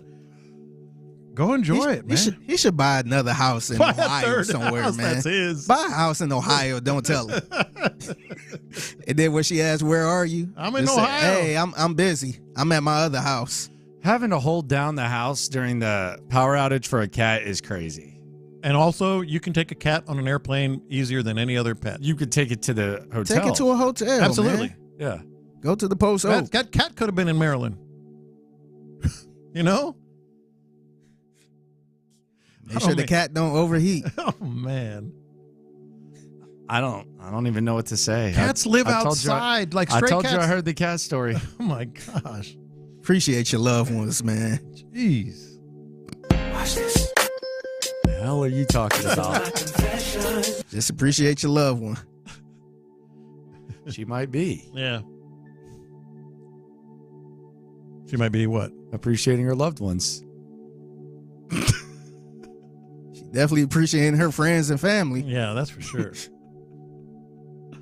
Oh man! So B. Scott said this yesterday, and I texted him right after. I was like, "Dude, you cheese donk." Really? Yeah. So he was on with Clint Stoerner and Ron Hughley, and he said this, and this is God. I hate this so much. This might just be me being the nerdy ass radio guy. He said the following quote: "Fun discussion on Nico Collins." Nothing wrong with that. No. I seen this tweet too. Then he said this. Oh my God. I was about to go to the Odyssey. I feel like you don't like this either. Wish we could have recorded the break. It was even better. I hate that so much. Don't do that. If you like the show, you should hear the breaks. The breaks are better than the show. I gotta tell you, if only you could hear what we said. I'm not gonna tell you, but it was hilarious. Trust me. I'll be listening to podcasts and they be like, "Oh yeah, this story was crazy. This is for off air." Yeah. I'm like, man, why would you bring it up? Yesterday, that one of these hot chicks that's been in a bunch of movies. I think she's like made out with Tom Cruise. She's made out with Ben Affleck. Made out with all kinds of. I don't know. I forget what movie she's in. She's blonde. That might be a broad statement, but she's made out with like a bunch of like Hollywood like A-list guys. Yeah. And she said, I think she was on Howard Stern or something like that, and she was like, yeah, there's only been one time where I haven't been able to get into character, and it was just the most cringy thing because I couldn't develop any chemistry with this guy. And Howard is like, well, who are you talking about? And she's like, oh, I'll tell you off air. I'm not going to say. Oh, my goodness. Thanks. That would have been the headline. Yeah, thank you. That's the whole segment. Oh, you should hear it. You should have heard us during the break. Yeah. That's the worst, man. It is the worst. Watch this. These are my confessions. I want to thank, you heard me right, Mike Florio. For what? I want to thank Mike Florio. The hall monitor? You know how my whole preseason lock bets have kind of transitioned in the last couple of years. Transitioned? Like I've always said and won a lot of. Congratulations, man. That's a buzzword around here. Yeah, you guys are pathetic. Transition. You guys. Good for them, man. You guys are pathetic. I'm cool. I'm good. No, I'm saying you both went in that direction. Nah, congrats on the transition. And that's not what I was talking about. Yeah, the word transition live rent free. No, I'm saying congratulations. Anywho, I used to make a lot of money betting the under in the preseason. It was just easy money. It has now transitioned. I'm going to bet the over the first 2 preseason games of the year, and there is one big reason, and I want to thank Mike Florio for it. You know the over has hit all but you're talking about the kickoff. Yes. You know the over has hit in the NBA conference finals all but one time. Yeah, I think didn't you say that something? Yeah, it's 2-10 tonight. How you feel about that? Over. I mean, let's bet the trend. Let's bet the trend. But kickoffs, I'm telling you right now, I don't know what bet I'm going to make, but I already know my first bet in the NFL, and that's going to be the over in the Hall of Fame game between the Texans and the Bears. Good luck with that. It's going to hit because of the kickoffs, and you'll hear that later. Well, my reasoning for betting that with the Texans was that their third-string quarterback's either Case Keenum or Davis Mills. So, that too. Yeah, they don't have like some project who's not out there. They have either – because I did it last year, and it actually worked out. I bet on Case Keenum because he was going to be the mop-up duty guy, and he thrived. Yeah. I mean, you're talking about a guy who's led his team. But now, after hearing Florio, which we will hear again in about 26 minutes. Yeah. If you want to make money, your first NFL bet the over. Hall of Fame game. Okay. Bet the over. Someone says it was Nicole Kidman. Oh, okay. Okay. I think maybe. I don't know. I could see that. I don't know if it was her or not. Mm-hmm. So there you go. She was married to Tom Cruise. Yeah. I don't know if it was that or not. I'm not sure.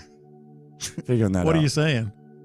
No, I don't know if it was Nicole Kidman or not. I don't know her work that well. Okay. But I mean, maybe she's throwing some shade at Tom Cruise. I bet being married to Tom Cruise is kind of rough. Whew. No disrespect to Scientology. I mean, if I'm pregnant and I can't get any drugs or anything like that, like I think Katie Holmes wasn't allowed, probably pretty tough.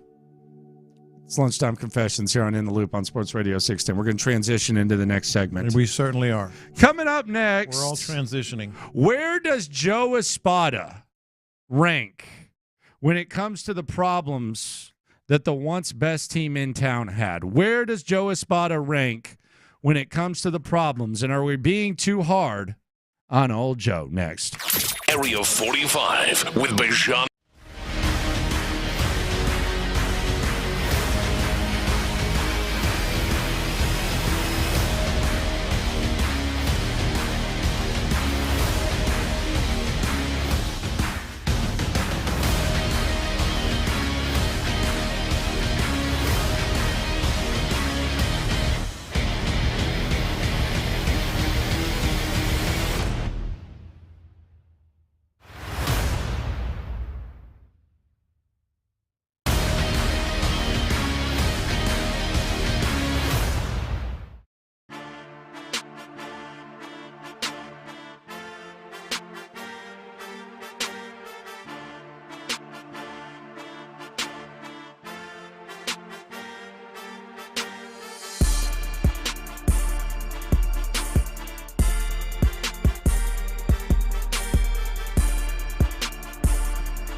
studios, Sports Radio 610 presents In the Loop with John Lopez and Landry Locker. Everybody in this offense will eat. That is a quote from Joe Mixon, newest running back for your Houston Texans. Everybody will eat. He had a bunch of one-liners today. Everybody eats, B. At the podium.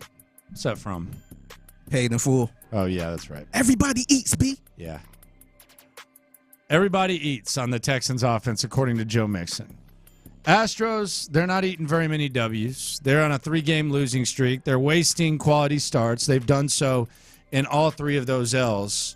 And when it comes to blame, there's plenty to throw around. I've seen multiple times now where Pendergast has been talking about on Twitter during the games, one of his 70 tweets. He has said that Jose Abreu stinks or Alex Bregman stinks, and each time that he gets called out for it, he gets called out for it because people say there are bigger problems. Yeah. There's bigger problems than this, so you should be, which I always think is hilarious because who cares?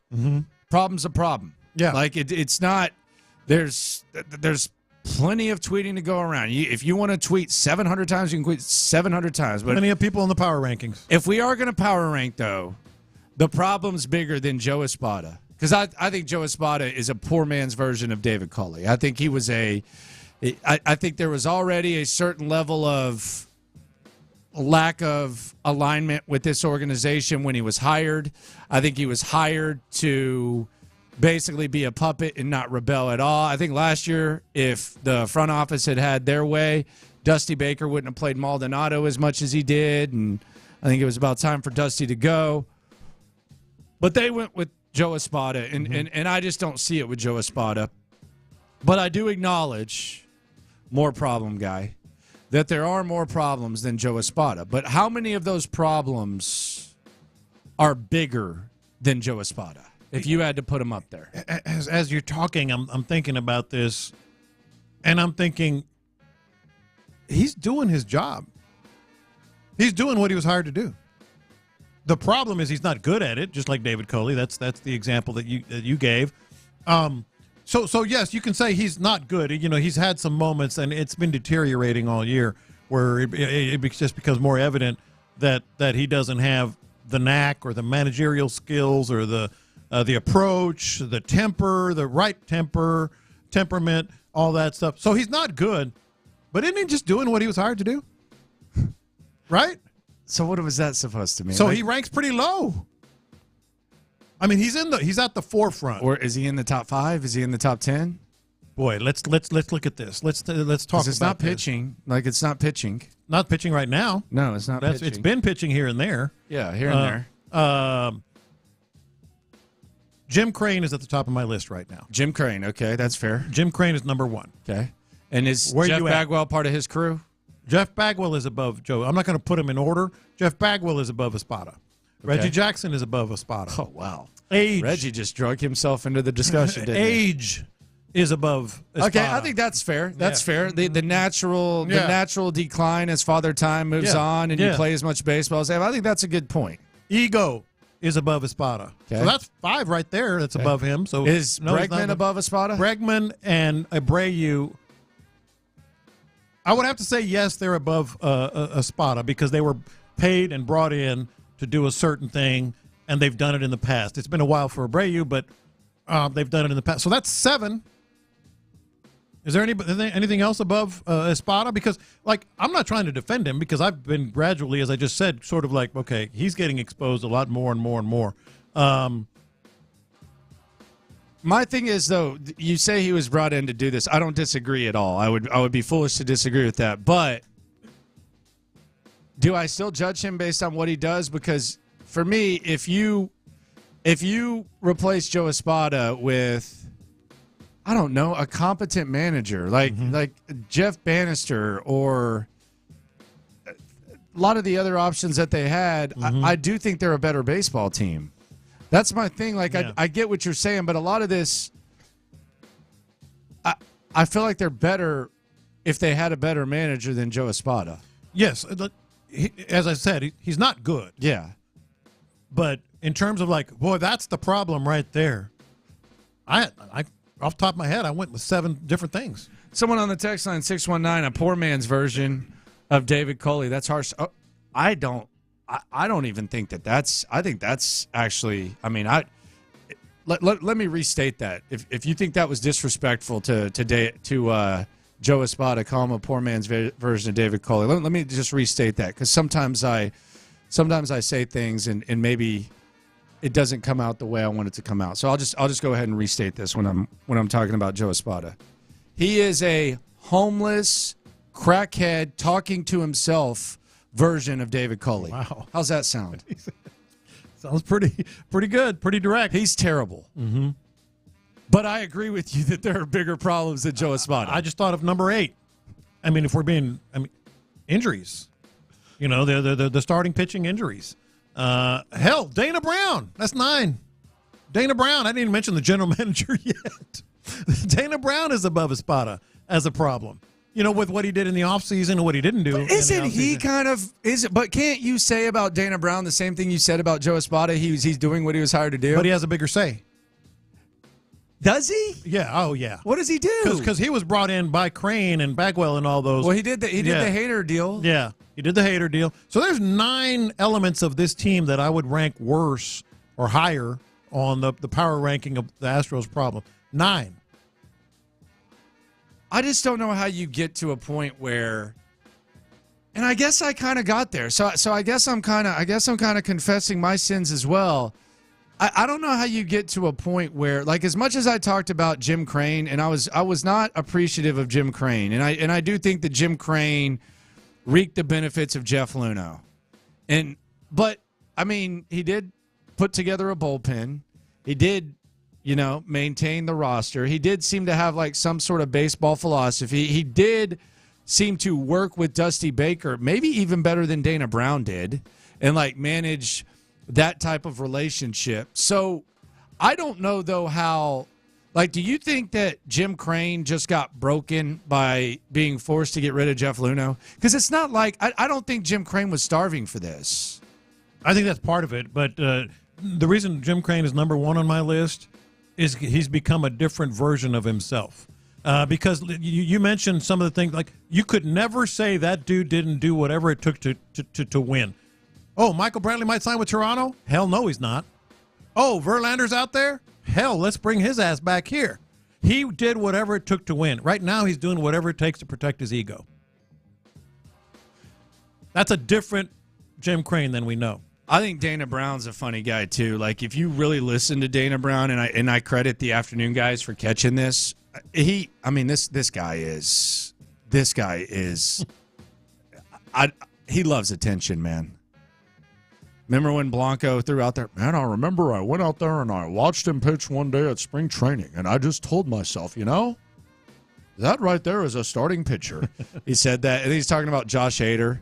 I called his agent, and I told him, we're not hanging up the phone till we get a deal done. Brother, you offered him the highest deal in the league. That's one way to get it done. Yeah, I mean, come on, man. Like, that's more Jim Crane than anything. But and then the Abreu stuff was funny, where he was talking about he didn't see a problem with his bat speed, and then 3 days later he did an interview and said that they noticed something with his bat speed. Yeah, he's kind of a hilarious GM too. Mm-hmm. And a texter brings up a point that I'm sure other people are thinking. If we had a decent manager, don't a lot of those other problems go away? No. A decent manager might win some more games, but you would still have all those things I just mentioned. Go down the list. 9 things that are more detrimental to this team than the manager. They might win more games, sure, but they don't go away. But do you think there's any chance that, like David Culley, Joe Espada is one and done? Just because? I think so. He should be, right? Well, I don't know if he should be or whether not. It's 100% his fault or not. He's clearly. I mean, if we acknowledge he stinks, one and done doesn't hurt anything. Yeah, I don't know if I wouldn't say stinks, but he's not good. He's not awful, but he's not good. And he certainly was more qualified for the job on terms of resume than David Culley. So that said, I think he probably will be one and done because he'll be a victim of it all. Oh, by the way, they're 6.5 games back too. By the way, they're in the hunt, it's not baby. Too bad. They're in pretty good shape. It ain't over. They're in the hunt. It's not over. It's not. They're not dead. Like in as much like they're not. They're very. Hell, they're closer to first place, or they're as close to first place at 8 games under as Minnesota is at 5 games above 500. How crazy is that? That's crazy. The Red Sox 500, 8.5 out. They're 2 more out than you. The Tampa Bay 2 below. They're 10 out. So they're 10 out. And the Astros are sitting there 8 below, and they're 6.5 games back. So Orioles, what are they? 18 a game above 500? They're 16 games above 500, and they're 1.5 out. Oh well. You're 24 games better, but hey, you're just 5 games off. Yeah. The lead. Yeah. Thank God for the AOS, man. Yeah. That's the good thing. You might have a chance to flip that switch. But with all that said, like, you flip that switch, this manager ain't going to manage his way into any dubs. Well, postseason managing is so much more important. Yeah. If they even smell the postseason. I mean, if they do flip that switch and they get out of the wild card or something like that, he probably gonna stick around. Here's the text line. We always got the Astros defenders, and shout out to you, man. I love that you're approaching that mindset. 832 says we all thought this team was better than last year after acquiring Hader. No one can argue they should have done more this offseason. No, that is completely incorrect. I mean. And it's not even as much about this offseason as it is last offseason where you signed Montero and signed Abreu, right? No. We were happy with Hader. Clearly, what a back end of the bullpen. But we were in the moment saying, what about starting pitching? What about another bat, left-handed bat, something like that? In the moment, we were saying that. And during spring training, Landry, I sat right here in this chair and told you I'm just not feeling it with this squad the way it is. That was before they played a single game. And I'm not trying to pat myself on the back, but no, what he's saying is just absolutely not true. It's just not. Also on the text line, I'm curious what Landry sees that makes Joe a crackhead and worse than David Culley. I see a guy who has been with this club for a couple of years, should be a little bit more comfortable and have a little bit more of a presence than he does. Like, you shouldn't go up to the podium after Altuve and Myers screw up the way they did and say, well, I'll have to talk to him. You shouldn't say, well, there's no way that Jose Abreu could have made that play that he made the other day. That's what I see. I didn't hold David Culley to a very high standard, but when you say, when you go up there and you're Jim Crane and you're Dana Brown, you say, this is a guy who knows this clubhouse. He's very respected in this clubhouse. He's a leader. He's been here. He's interviewed for other gigs. My standards are a little bit higher, and just based on what I've seen, I just kind of see that. So I think he stinks. I think he's a terrible manager. I think it was a lazy hire. I think they wanted to hire a David Culley-like guy, and they got him. Mm-hmm. So that's why I think he's a crackhead version of David Culley. Sorry. Now, Joe, no, don't wash my windows, man. Don't wash my windows, man. Come on, man. Just trying to sit at this stoplight. Don't wash my windows, please. Stop.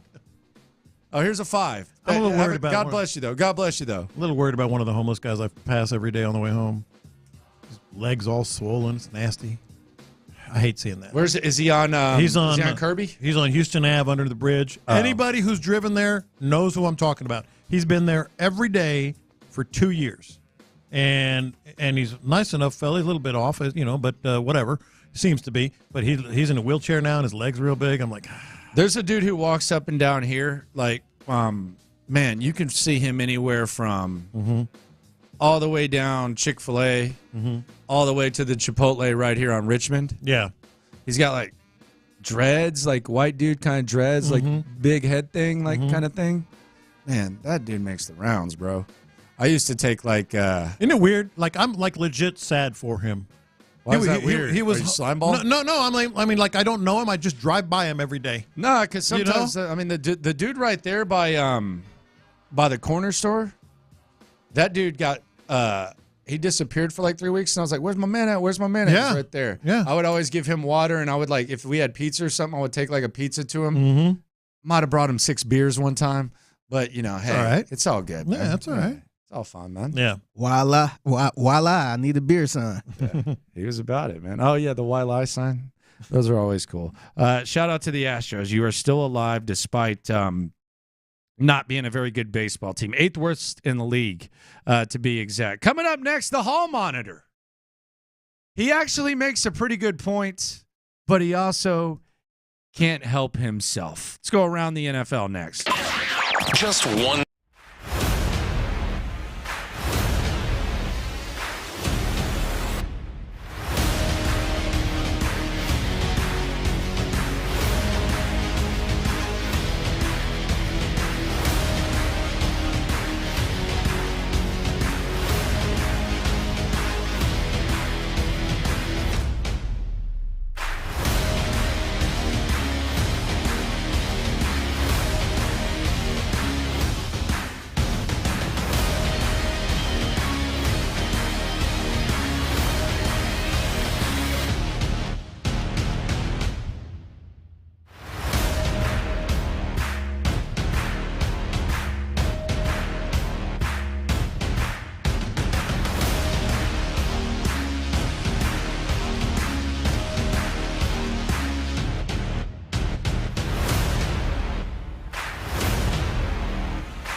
3. KILT FM HD2 Houston. Insider access, exclusive content. Sports Radio 610. The Texans play here. An Odyssey sports station. Let's go around the NFL to keep you in the loop. This is Houston's sports leader, Sports Radio 610. Who would you rather have overseeing your squad, Joe Espada or David Coley? 713-572-4610. I think Espada is perhaps an appropriate answer. If you want to make that case, I can hear you out. But I think in the situation that Espada was hired and the situation David Coley was hired, I understand the Coley hire more than I do the Espada hire.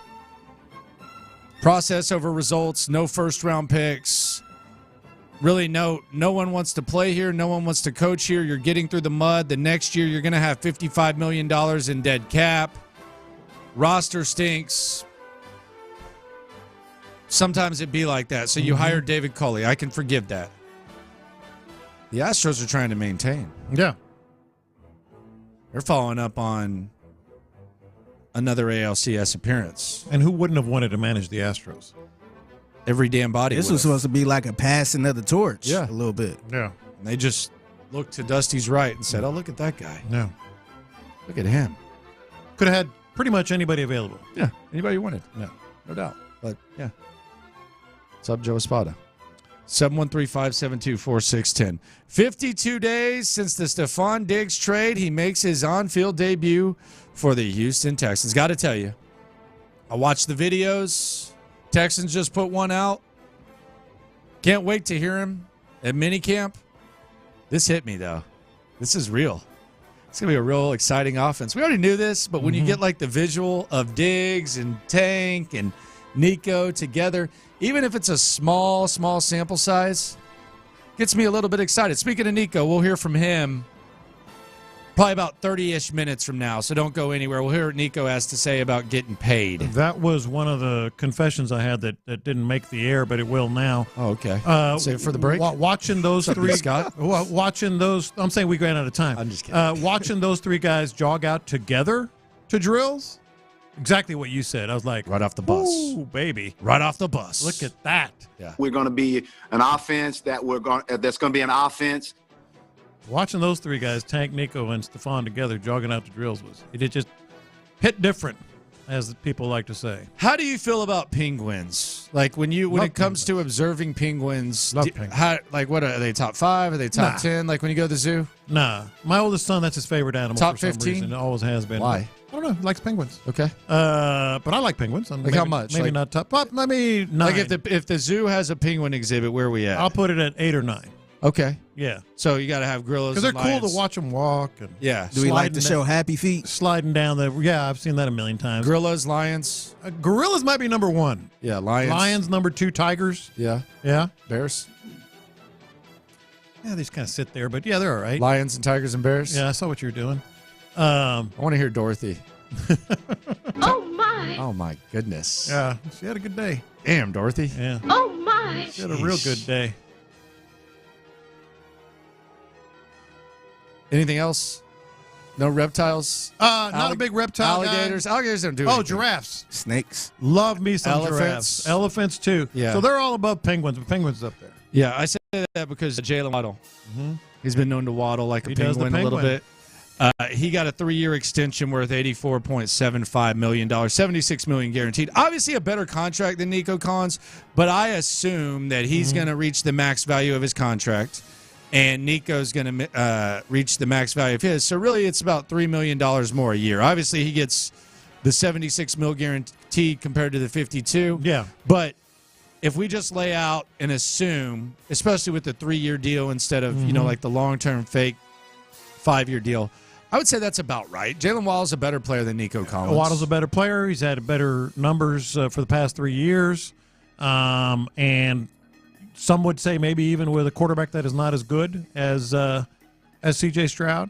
And he deserves it. It actually validates the Nico deal more so for me. Like it was just right. It was a good deal. It was good. It was fair. And I think a case can be made that having wide receivers in that tier instead of the guys that are going to get 35 million, the Jeffersons and Tyreek Hills, I think you can make a case that that's better. Nick Caserio, you revisited this before the show. Azeez Al-Shaair, the new linebacker, Blake Cashman replacement, if you will. Familiar with DeMeco Ryans from their days in San Francisco. Also familiar with DeMeco Ryans for what he did last year as a member of the Tennessee Titans. Nick Caserio loves him, some of him. I'd say Azeez is a football playing Jesse. I mean, what did he have, 160-some tackles last year? I'd say, and this is out of, respectfully, Zaire Franklin is a damn good football player. Yeah. I'm just saying there's some similarities between those two players. Yeah. I'd say that their play style, how they play. Azeez has a lot of leadership, has a lot of toughness. Obviously, he has experience playing in this defense and playing for DeMeco. I mean, this was a guy that if we had the opportunity to add to our team, quite frankly, like we tried to add him to the team last year, and it didn't work out, and then we had to play against him, and I think he made every tackle in the Tennessee game. Yeah. So I would say the fact that Azeez is where he is, I mean, honestly, it's a credit to him and his toughness and his resilience, and the guy's a good football player, and we think he's going to be a big asset to our team and our program. Nico loves him just as much. How do you feel about the term secret weapon?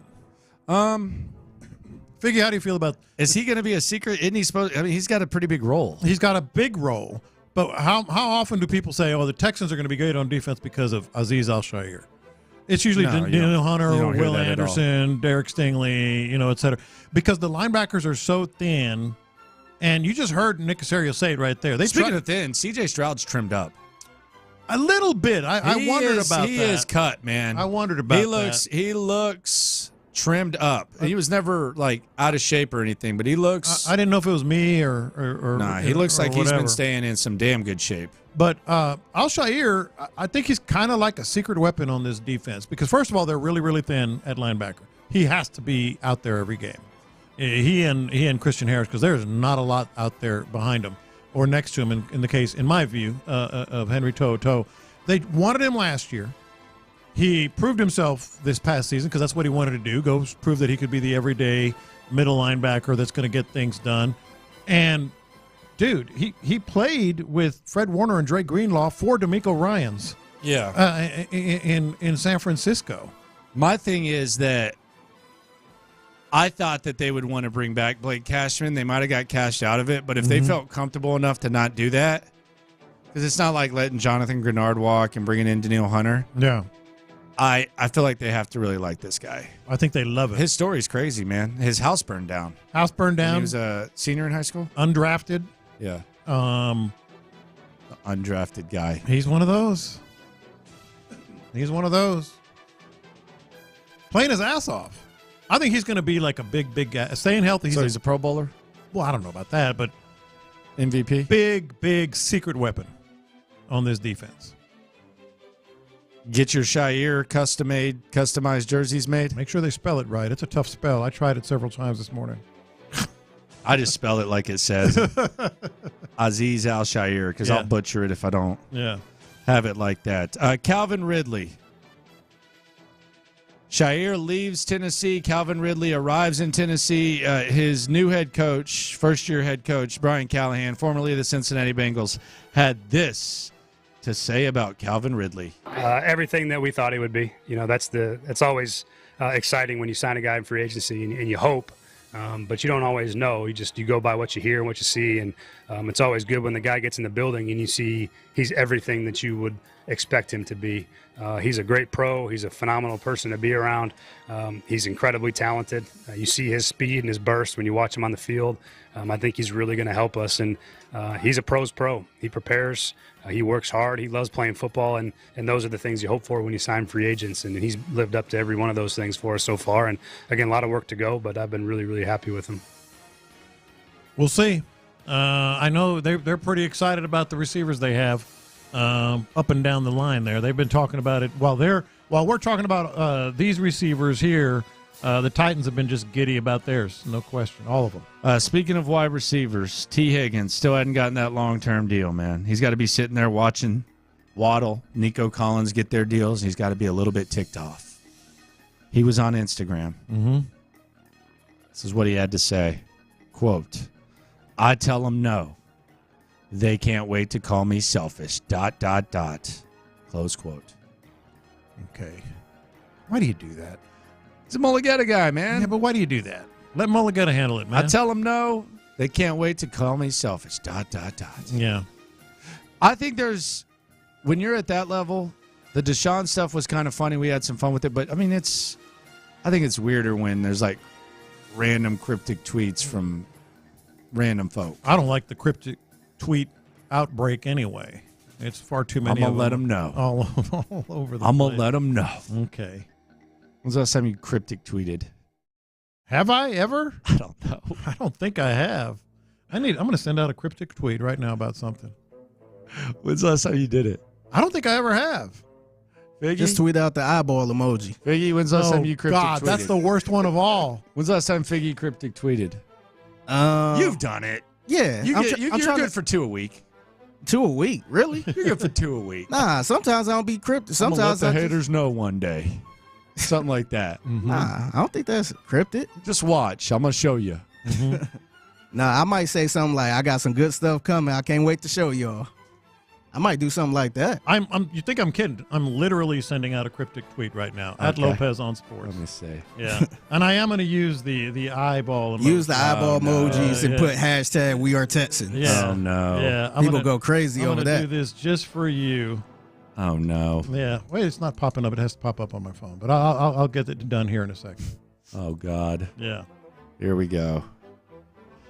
Mike Florio. These are a couple of headlines. Hall monitor, Mike Florio. This guy is something else. But he did bring up a good point, which we'll get to in a sec. This is one headline that he had on Tyreek Hill. Tyreek Hill's contract, which was sold as $30 million per year package, is actually worth $25 million annually, which means it's not aging well, which means he's going to want a new deal soon if he doesn't already. Next headline from Mike Florio.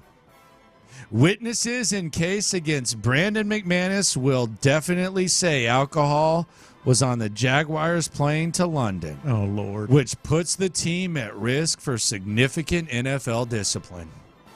I guess because of that Tennessee Titans dude who got the D-dub or whatever leaving the plane, you're not allowed to have alcohol on NFL planes. Come on, Mike. Like every NFL plane. Mike, come on, man. Every one.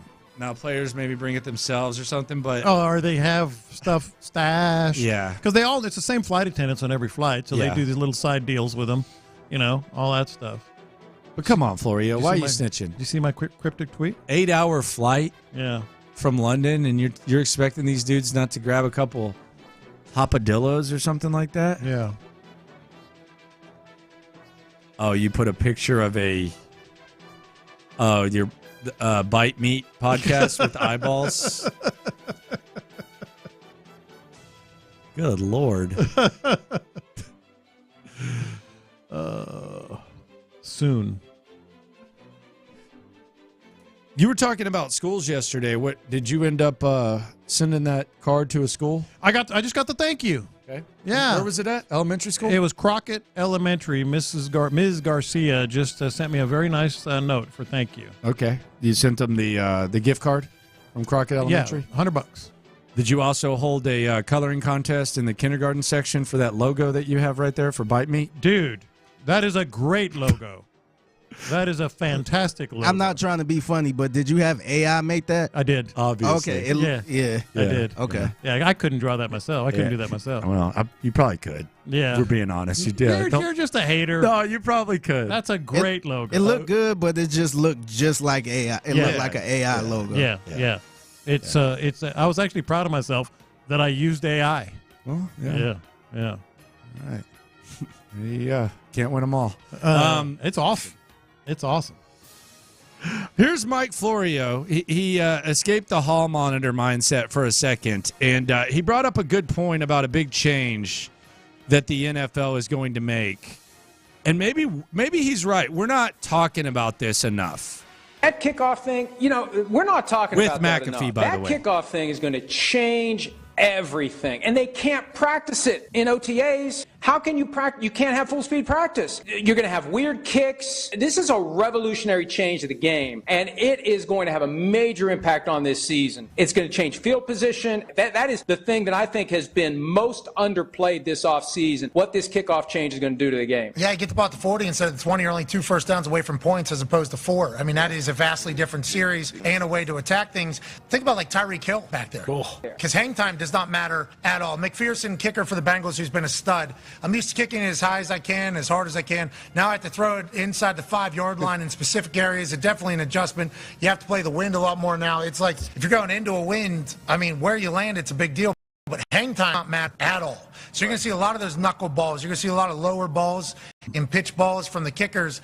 And then return game, because the 2 returners are allowed to move, throwbacks, 1,500 more plays they're projecting are going to happen. 1,500 more plays. More points. All right, I mean, that is interesting. It is going to be interesting, and the fact you can't practice it, I do think is it's a good point by Florio and good insight from McAfee. It kind of just really opened my eyes. We've talked about it. I've said, here and there, I think it's going to be a very important thing, a really entertaining thing. But the way they laid it out there with all the extra plays and the expertise that you're going to need on the kickoffs and the returns, flat out, I'm tell you right now, I'm going to bet the over on the Hall of Fame game because I think there's going to be some breakdowns and some short drives. We were talking about penguins earlier. The 281 says the penguin exhibit and the gorilla exhibit always smell like ass. They do not smell 1 ounce as bad as the flamingos. I don't remember what the flamingos smell like. It is disgusting what the flamingos smell like. They make the gorillas smell like the fragrance section at Nordstrom. The gorillas are kind of far away below you. And they're they in don't the smell. thing. Dude, I'm telling you. At least at this. He has a point on the penguins somewhat. Penguins a little bit, yeah. Flamingos. Worst smelling animals at the zoo, and there's not even a close second. I'm going to have to do some research on that. Now, elephants, when they put down a pile, you can't prevent it. Yeah. But it's outdoors, big area. Brother. Yeah. Next time you go to the zoo, smell the flamingos. Yeah. It's disgusting. All it's right. the worst. Flamingos. Take my daughter, granddaughter, and we're going to go smell the flamingos. Dude. It will be the last time you do it. Flamingos, trust me. Yeah. So Mike Florio, he couldn't help himself. He made a good point, right? Mm-hmm. Then he tried to go hall monitor, and Pat McAfee kind of had to reel him in. Florio just cannot help himself. It's amazing what they've done. They started back in 2009, 2010 when they finally took concussion seriously. They started restricting the kickoff down to the point where it was a dead play. That's what Troy Vincent, the executive VP of football operations, was calling it, a dead play. They've gone to the absolute extreme now, where it's going to be a live play. It's going to be something like we've never seen before, all because they've taken out that space where guys can run at each other and bang their heads and suffer serious injury potentially when they dip that helmet and the neck takes the forces. And we have the Kevin Everett thing that happened, the Eric LeGrand that happened at Rutgers. That's what they've been trying to avoid. Now everyone's bunched together, and that goes out the window. No, there's not the full speed. That's why they're bunching them together. The full speed. That's it. They bunch them together to keep them from getting to full speed. Yeah. That's the whole idea. He's talking about a guy getting paralyzed, just bringing up a guy getting paralyzed for no reason, and that's literally the opposite of what they're doing. It's the reason they're doing it. It's the opposite. It's the reason they're doing it. He cannot help himself. Yeah. And then McAfee's like, no, and then he just goes, oh, well, yeah, you're right. What is your deal, man? You're the best. I want to thank him, though. He opened my eyes on this thing. I'm going to make a lot of money on the first preseason game of the season. He's right. Yeah. He's right on that. Internet going nuts. Lopez putting 500 on that preseason game. How about that? I'm going to put 200, maybe 100. Coming up next, speaking of Lopez, one Lopez lost his mind. Another guy might have done the dumbest thing that we've seen in a long time. I don't think I'm overselling this. Plus, we'll hear from Nico Collins. In the Loop continues next.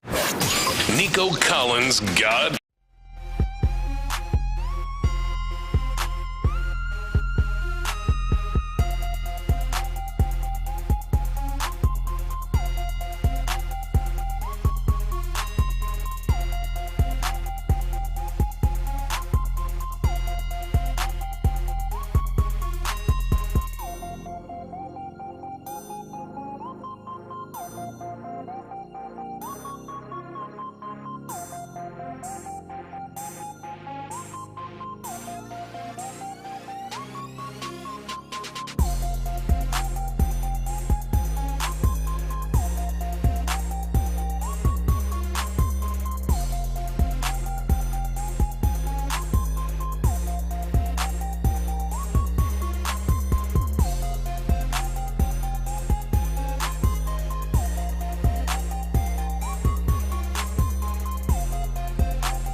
I got the internet going nuts.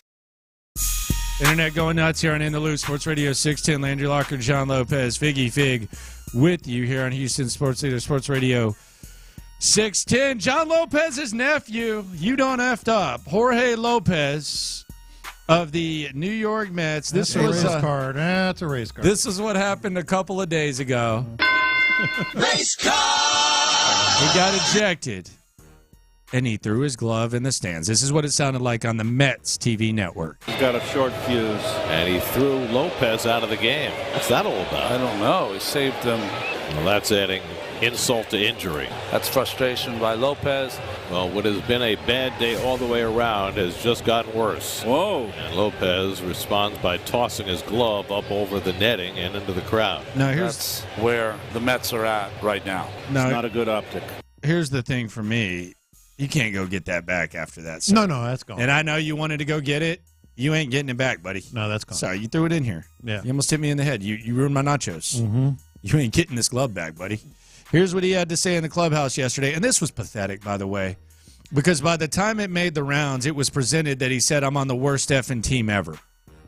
He clearly said, I'm the worst teammate ever. Mm-hmm. Clearly said that. But the damage was done. He has been designated for assignment. Maybe he latches on to another team. But here was the sound clip that kind of went viral and his last words as a Met. Mendoza said that he understands the emotion, but that particular action of throwing your glove into the stands was unacceptable. Looking back on it, do you regret doing that?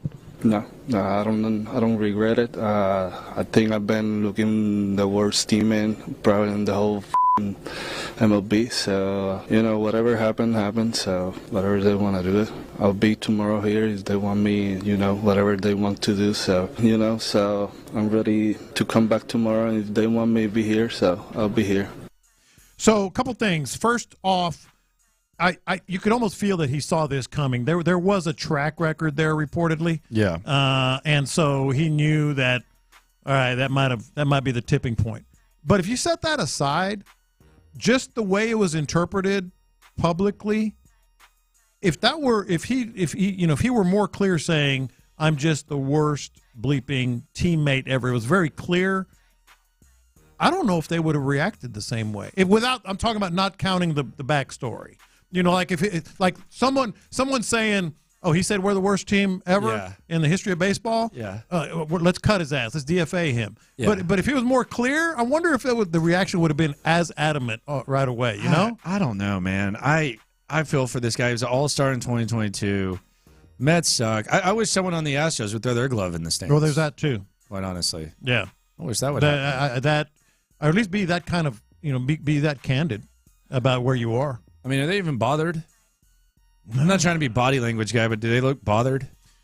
Do they ever look as engaged, which is kind of what you're talking about? I mean, they're kind of indifferent on some of these things? They don't. And maybe it's just because they're losing, and we're just looking at it wrong, but they don't. Not to me. I got the internet going nuts. And people always say this, but this is one of the funniest things I've seen on the internet in a long, long time. I mean, this is the level of stupidity involved. No, I don't think I've seen a bigger idiot. I'm serious, and I know the internet is a place for idiots. And the look on his face when he realized, this was a court case. It was a guy by the name of Corey Harris, who I guess couldn't get to court, so he had to zoom in. Had to go to the doctor. Apparently. Well, maybe. I don't know. Well, I don't know if I believe him or not. He did, How you get there? Yeah. But so the case was about him driving with a suspended license. Okay? Mm-hmm. So you're going to hear his attorney. They zoom him in.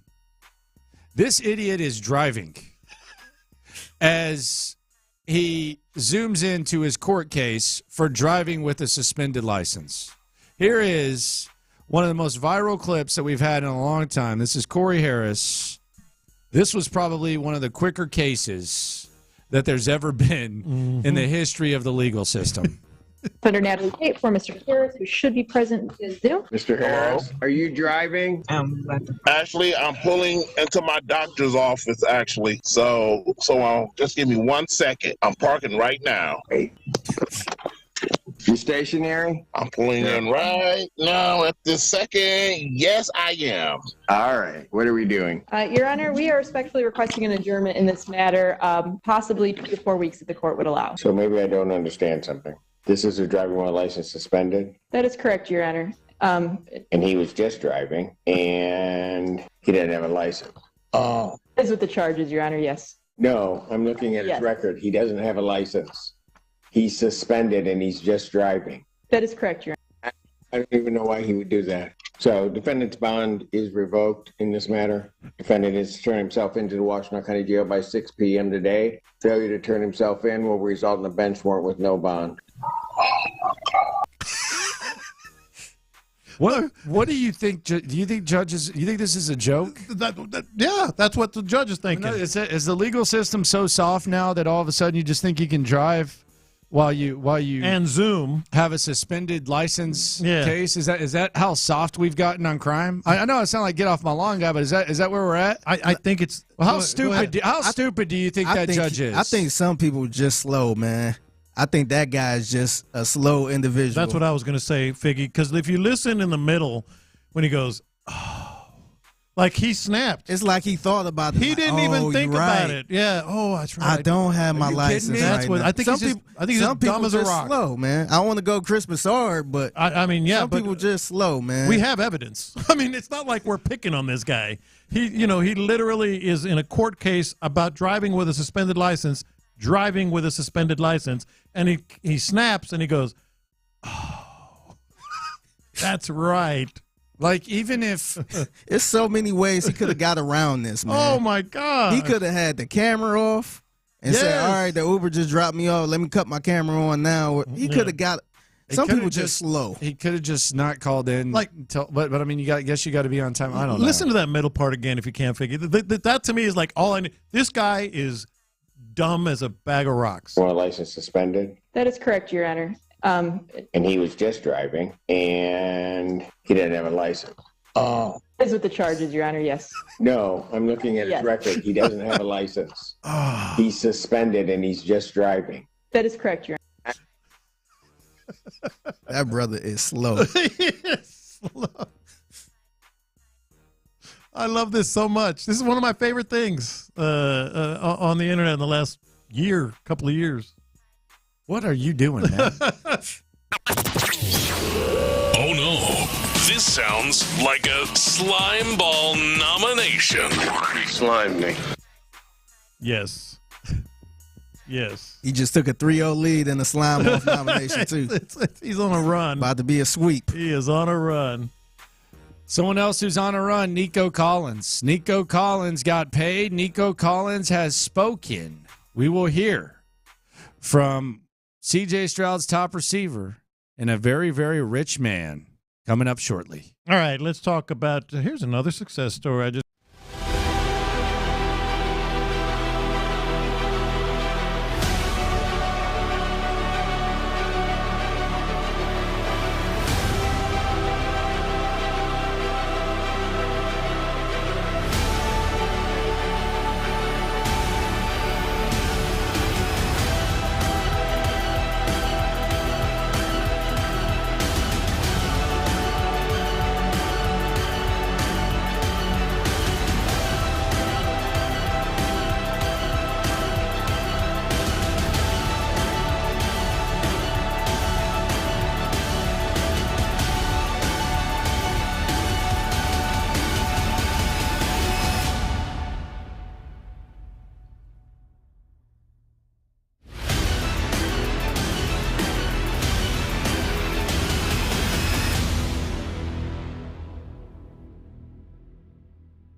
Sports Radio 610 presents In the Loop with John Lopez and Landry Locker. Nico Collins, he's rich, man. So tomorrow we're going to play a game here on In the Loop Sports Radio 610. We're going to play a little role play, not the type that Lopez has at his sexy family dinners, but like real role play, whatever the hell that is. If you missed the show earlier today, Lopez's daughter proposed a sexy dinner. A sexy dinner for her birthday. Facts. Facts. Dad, you got to dress sexy now. I had to clarify. She meant like sexy food, like really cool food. Yeah, okay. Hors d'oeuvres and such. Let's just say I told her I was going extravagant. to wear pleather pants and a black What vest. about fancy dinner? It's another word we can use. That's what I said. Yeah, how about like extravagant grub? Yeah, just a fun dinner. Which I feel like y'all have quite often. We do. But role play tomorrow, spin Nico's contract. Mm-hmm. But you have to do it Antonio Brown style. You have to spend all $75 million, and you have to spend it in a matter of 2 minutes. Yeah. No savings, none of that. What about investing? No investing. All right. No, does it look? Is that Antonio Brown style, sir? He might invest in something. Okay. I'm sure he probably invested in something weird. So spend Nico's contract Antonio Brown style tomorrow. Oh, I can do that. I think I'm going to pick the Rockies to win the World Series. You have to have a limit on number of amount of money on each thing you do.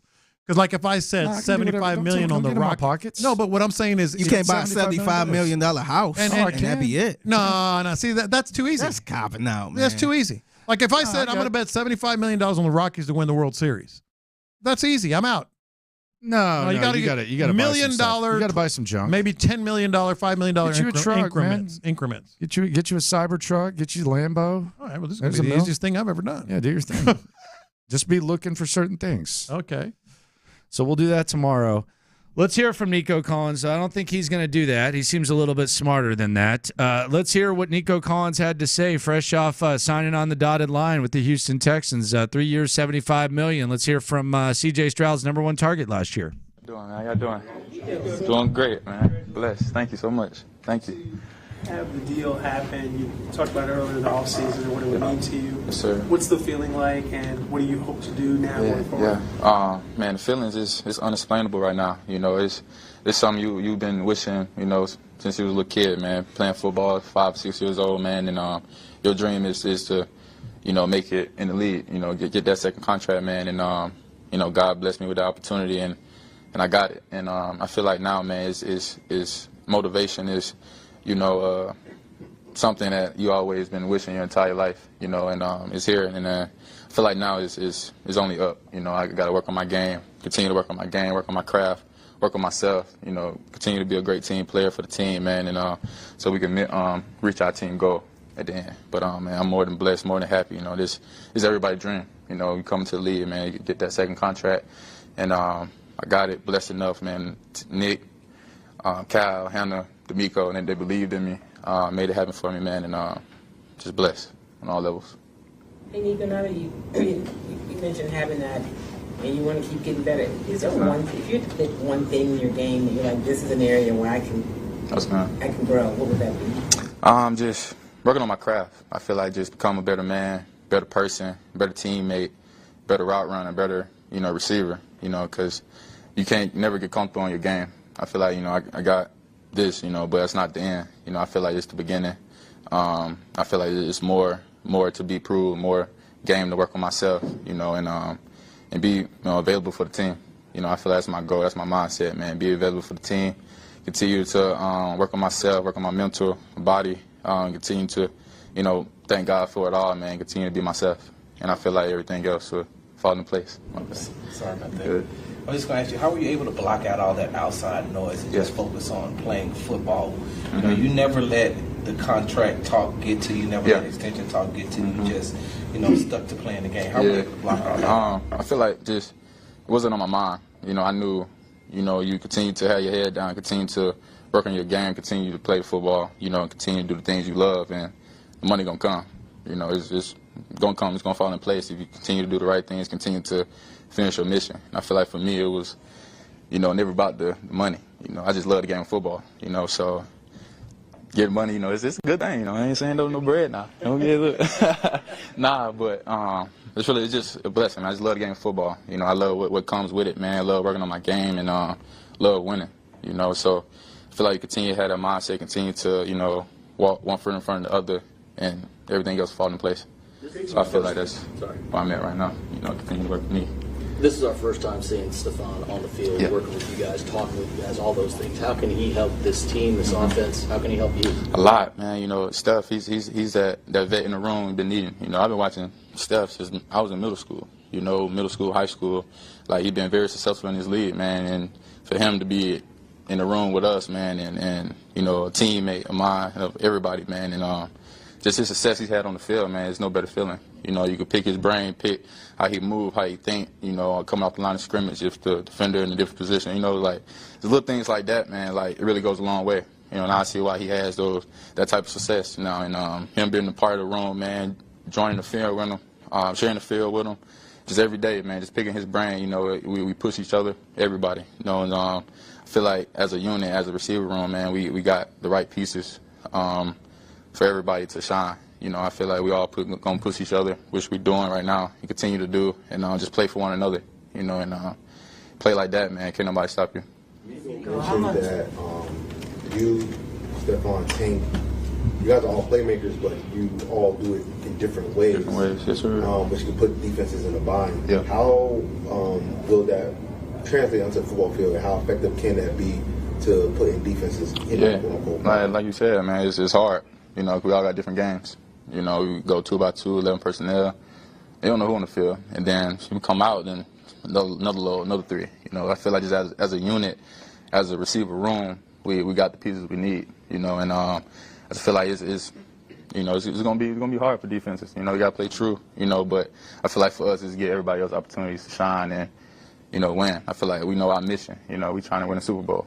You know, so not being selfish, can't be selfish. You know, you gotta be a team player. You gotta, you know, have joy for your brother out there making plays, you know. So I feel like just as a unit, man, that's what we're doing. You know, building that chemistry, building that bond, man. And build that bond is unbreakable, you know. So I feel that's where we at right now. That's where we here at OTAs, you know, getting that chemistry, getting those reps, getting that extra time and bonding, you know. So come on Sundays, man, we just shining, not even thinking about nothing.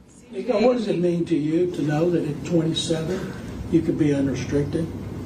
Most guys only get one chance to get a big contract. Yeah. You get two. Get two, huh? It's a blessing. It is, but I ain't at 27 yet. You know, so it's later on down the road. I know if I continue to be myself, continue to, you know, work the way I want to work, you know, everything will fall in place, you know, but that's the end goal. You know, I feel like for me, I got to focus on this season, this OTAs, this offense, you know, second year in the offense, man, just dialing in the concepts, you know, and just out there just being fun, having fun, playing fun, having, you know, just enjoying the moment, you know, and I feel like everything else going to fall in place. CJ and you clearly have some chemistry. What are the ways that CJ works with the wide receiver room to get that chemistry that shows up on game? Yeah, that just shows, you know, how CJ is as a person. You know, he's a great leader, you know, great leader, great person, humble, you know, and he's willing to do whatever, you know, for the teammates, you know, and it shows every day, locker room, you know, the chemistry, you know, just the way he just upbring everybody. You know, he leads for a reason. You know, there's a reason why he, you know, is the person he is, you know, and he keep us level, he keep us pushing, he keep us, you know, being great, you know, being the best person, best version we can be on the football field. And having that person as your quarterback it's amazing. You know, you have a quarterback that means something, you know, he care, you know, he willing to put it all out there for everybody, so everybody can shine, you know, so we can win, you know, as a unit, you know. So I feel like that's his mindset. I feel like it's only going to be greater for him, you know, continue to lead, continue to, you know, lead the team in the way we know he can. And we got his back. Nico, talk about the second year of this offense. Yep. Last week, Dalton said you guys kind of maybe even expedited some of the play calling stuff, shortened some things up. Bobby talked about how useful it has been the second year. Yeah. How much more is there to this offense schematically, not in addition to the talent being added, because you guys already have that base from last year and it is the second year. So. Yeah, it's amazing, man, to have another year in the system, you know, another year to, you know, open up the book more. You know, like Dalt said, man, it's like it's a lot of playmakers on that field, man. Like, it's a lot of different ways everybody get the ball. And so I just feel like, man, it's going to make it hard for defense to figure out what we're doing. You know what I'm saying? Like, who's getting what. You know what I'm saying? So I just feel like for us being in the second year as the offense, man, it's going to be amazing. You know, because since I got here, you know, I've been in different offenses a couple of years. So it feels good to go into another year at the same offense, you know, not learning a new playbook, you know, splits, formation, and stuff like that. You know, it feels good to go into next season with that edge on your shoulder, man, just, you know, ready to attack, ready to have fun. So. Nico, I saw you in Vegas. You enjoying the ambiance of Radio Row and everything. New contract now. Talk about your maturation now at this point. Where do you feel that you are and the point where you want to get to? Yeah, I feel like right now, man, I'm speechless. You know, I don't really know how to feel yet. You know, it hasn't hit me yet, but it's a blessing, man. I feel like like I said, man, it's something you've been dreaming your entire life, you know, to get that. And I feel like for me right now, it's continue to work on my game, remember why, remember my mission, you know, remember my end goal, you know, because right now it's just the beginning, it's only the peak, man. And I feel like I got a lot more to prove, a lot more, you know, to do on my game, you know. So I feel like for me, man, just continue to be myself, continue to have my head down, one foot in front of the other, man, and, you know, thank God for it all. You know, just keep distractions away. We were with you at your football camp. You're around a lot of kids talking about doing things the right way. You also were with your family. They all came in. What does it mean to you to have that support system to get you to this point? And what are some things you hope to do financially now that you're in this position? I don't even know. I haven't thought about that, man. But I feel like, man, just having, you know, the people in your circle, you know, to push you every day, you know, tell you to keep going when times get hard, you know, that shoulder to lean on, that shoulder to cry on, you know what I'm saying, just whatever to vent to. I feel like it's good to have your parents, you know, your girl, your sister, you know, anybody, you know, your wife, anybody in your circle, man, because that's all you got, you know what I'm saying. When you, after long days, that's what you go back to, family, you know what I'm saying. So then they're going to help you, you know, continue to grow as a person, you know what I'm saying. So I feel like, man, just having that in your circle, man, is very important, and I'm blessed for that, you know, because a lot of people don't get that. A lot of people don't have everybody in their circle corner, you know, so I feel like I'm blessed, man, and to have that support system, continue to keep going and be myself. Nico, speaking from a player perspective, how important is it just to have that consistency? Because even though you've been in the league for 4 years, this is the first time you're coming back with same head coach, same offensive coordinator. Yeah, I feel like, man, it's important to have, you know, the same consistency. You know, you don't want to have any drop-offs. You know, I feel like just having the same coach, the same offense, same, you know, unit from last year, man, just adding another year to it, man, it builds the feel, builds the energy, it builds the confidence, and all around the building, you know. And I feel like just having this second year, you know, in offense, man, it's going to be great for everybody to make plays, you know, have fun, man, put some points on the scoreboard, you know, just reach out and go, just get that Super Bowl, man. So I feel like that's the mission, you know, continue to work every day, cool. And continue to stack days, for sure. Appreciate y'all. Damn, blessed. Heard that a few times there from Nico Collins. Seems ready to go. Almost seems kind of, seems like humbled, overwhelmed. He's always got like that kind of presence about him. He's always like one of the last guys to go from the locker room talking to everyone, but he just seems kind of grounded, thankful, like blessed. I think he's grounded. He gets it. He appreciates it. Lifelong dream, as you heard right there. But all right, you know, $75 million. Now there's more I got to do. $75 million to live up to it. Kid from Alabama, man. Yep. Kid from Alabama tells Nick Saban no, goes up to Michigan, second-round pick, still good bread, but then you get the $75 million. He's in a great position, too. Game changer, $75 million. He's going to be 27 when he hits the market, I think, again. Yeah. So if you keep balling. But I'm talking about just a great spot, like Clinton had talked about, I think, last week. Like, yeah, I'm going to be paid like a number one wide receiver, but I ain't necessarily the number one wide receiver. Sign me up for that. Sign me up for that. Come on, man. Hey. Oh, you're going to double team Stefon? Cool.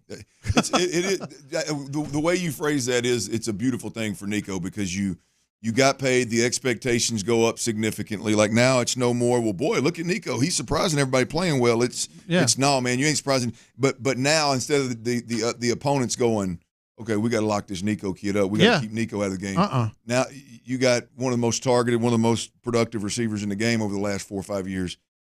coming at you as like well. The thing is, you get a contract like that, you automatically have a target on your back. He does not have a target on his back because it's Stefon. It might be Tank in some cases. Yeah. Yeah. Stefon was out there today. That was looked pretty beautiful good, man. to watch, man. Was it? I missed it. Fun just to watch him out there. Looked good, Nothing spectacular. I mean, look You good. just see the firepower. Just to see it. Yeah. I was telling him. Just see him walking off the bus. Yeah. I was telling him earlier, just watching all three of those guys, I forget who did the video, walk out together to do a drill or jog out. Turn you on a bit. I was like, hey now. Come on. Come on. And then you just got Hey Noah. now. You got Noah and Woods following them. So it's just like, hey guys, Yeah. holding down. It was pretty sweet. What about Joe? Joe's got it. I mean, that Joe's the one that's really got it. I mean, Joe's got a chance to take this thing to a hold. If he is, ain't gonna be no shutting him up either. Oh well. if he can run it, I mean, just a tad bit better statistically than we did last year. I mean, this thing's gonna be wide open. Yep, it's gonna be fun. Pierce yes, is it is. thin too. Leaned up. I He's heard he leaned up. You can see it. CJ too. CJ, it looks like a little bit too. All of them, man. Yeah, they're. CJ still got to be shedding that baby fat, huh? He might be. I thought so, and I didn't say anything until Landry did. I said, "Yeah, I kind of see that too." Yeah, it looks. I didn't catch Pierce. Lean up close. Yeah, I didn't catch him. Yeah, up close. A lot more trim for sure. Mm-hmm. They're looking pretty good. They're talking biggish games. We'll hear from Stefon Diggs. I'm told at minicamp next week. So we're 52. Is that what days they're? in. Oh, is that what they said? Yeah, we're 52 days in. We'll get there. They eventually. gave a date. Yeah, I mean, I think non-voluntary minicamp, whenever that is, he'll be up there. So good. Yeah, that's good to hear we'll from hear you. from it. Yeah, so it's, a couple months. Hey, I guess today we can. I guess we could stop saying from just some of the suggestions from some of the listeners that maybe their schedules were yeah. No, that preventing ain't him it. to be able to do it. Yeah. And I thought it was nice to have him out there. I know that the Texans have, in a short time, they've earned the benefit of the doubt where no matter what, they zig. Everyone else is going to zig with them. They zag. I thought it was a good thing to see Stefon Diggs out there. I don't think the sky would have been falling had he not been out there, but I think it's a good thing to see Diggs out there. Never anything wrong with that. Landry, think about it, man. We were talking about this. We're going to talk about it in the show. The biggest advantage this year over personnel, in my opinion, is you're in year 2 of this offense with the verbiage, like Bobby Sloak talked about multiple times. There are 2 guys on this offense that are having to learn new verbiage and schemes and yada yada yada. Yeah, and both of them are veterans, very experienced veterans that it should not be a problem week 1. Now, you mess around and you got a guy like Stefon Diggs that needs to do that, and all of a sudden he's not around. He's got other priorities, yada yada yada. Then it becomes a problem. But when you see him there, you're like, okay, yeah, it's going to happen. This dude's going to figure it out. This dude's going to have the verbiage down. In fact, I think he's going to be the move guy that has to know the entire playbook like the back of his hand. And being there right now is a big part of that. Yeah.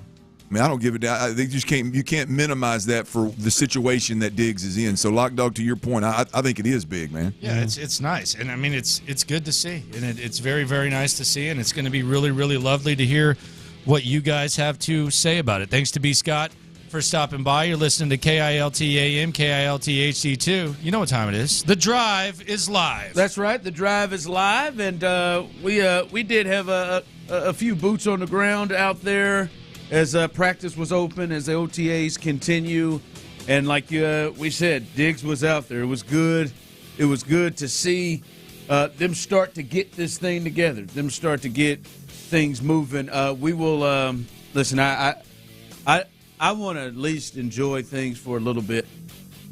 So I'm going to stay away from the Houston Astros. Oh, you're going to channel your inner Joe Spot, huh? Yeah, well, no, I'm just going to. We need to talk football, man. Let's talk football. I'm going to stay away from the Astros right now, at least just for a little bit. As OTAs get going, but the Astros do have a game coming up soon, so we'll get you prepared and ready for that. We'll see if they're prepared. But no, man, we're out there today. First off, if we could get this type of a breeze and this little weather we had out there today, I can do this now. Get it during camp. It was still hot, dude. I know it was still hot. I'm just saying there was a bit of a breeze. There was a bit of a breeze. There was a bit of a feel that was different than the hail. Okay, I didn't mean to offend you. Did the hail now? Okay, hold on now. We got sensitive, Tyler, today. No, I would say you acted. What'd you do? Did you not get enough sleep, baby? I just said I know it was. Did you lose your Madden game last night? Your RBI baseball game? No, he lost some money last night. I'm good, guys. He lost a little cash last night. Sensitive ass He T. lost a little cash. No, Yeah, what's the on a sensitive Thursday. one? On a Thursday, I wasn't sensitive. Usually it was hot. No, we're not you're- moving on. No, don't swing your hands. We're not moving on. Usually you're hard up in there on a Thursday. It's Thursday, T. We're close to the weekend. You can smell it. I'm in a good mood. I'm just saying I will Y'all are accept. weird. I will accept. You're weird. I know. You're the weirdest. I've never denied that. Rank you the highest of the weirdest. I'm just saying I will take this one. It was still hot, but I will take it over the hell that we will, I'm sure, endure. It wasn't like it was Saturday and Sunday. That was crazy. Hey, that is a good question that organically just came up. Like, who's the more weird one between you and Tyler? I mean, first off, I don't think you need to leave yourself out of this. Well, I mean, y'all just went back and forth with weird. You're weird. You're weird. I'm just wondering, it got me to thinking over here, being a spectator, like, which one is? Somebody's getting hot. I mean, it's a close call, but I think it's clearly Tyler. But I mean, but you're in here too. I mean, you just run your hand off the crack of your ass. I did this morning. This morning I did. I know you do. Got me a fresh bar soap too. Clearly every day. Now I'm sure the people will side with Tyler. Shake your hand every day when I get here too. Yeah, I know you do. Just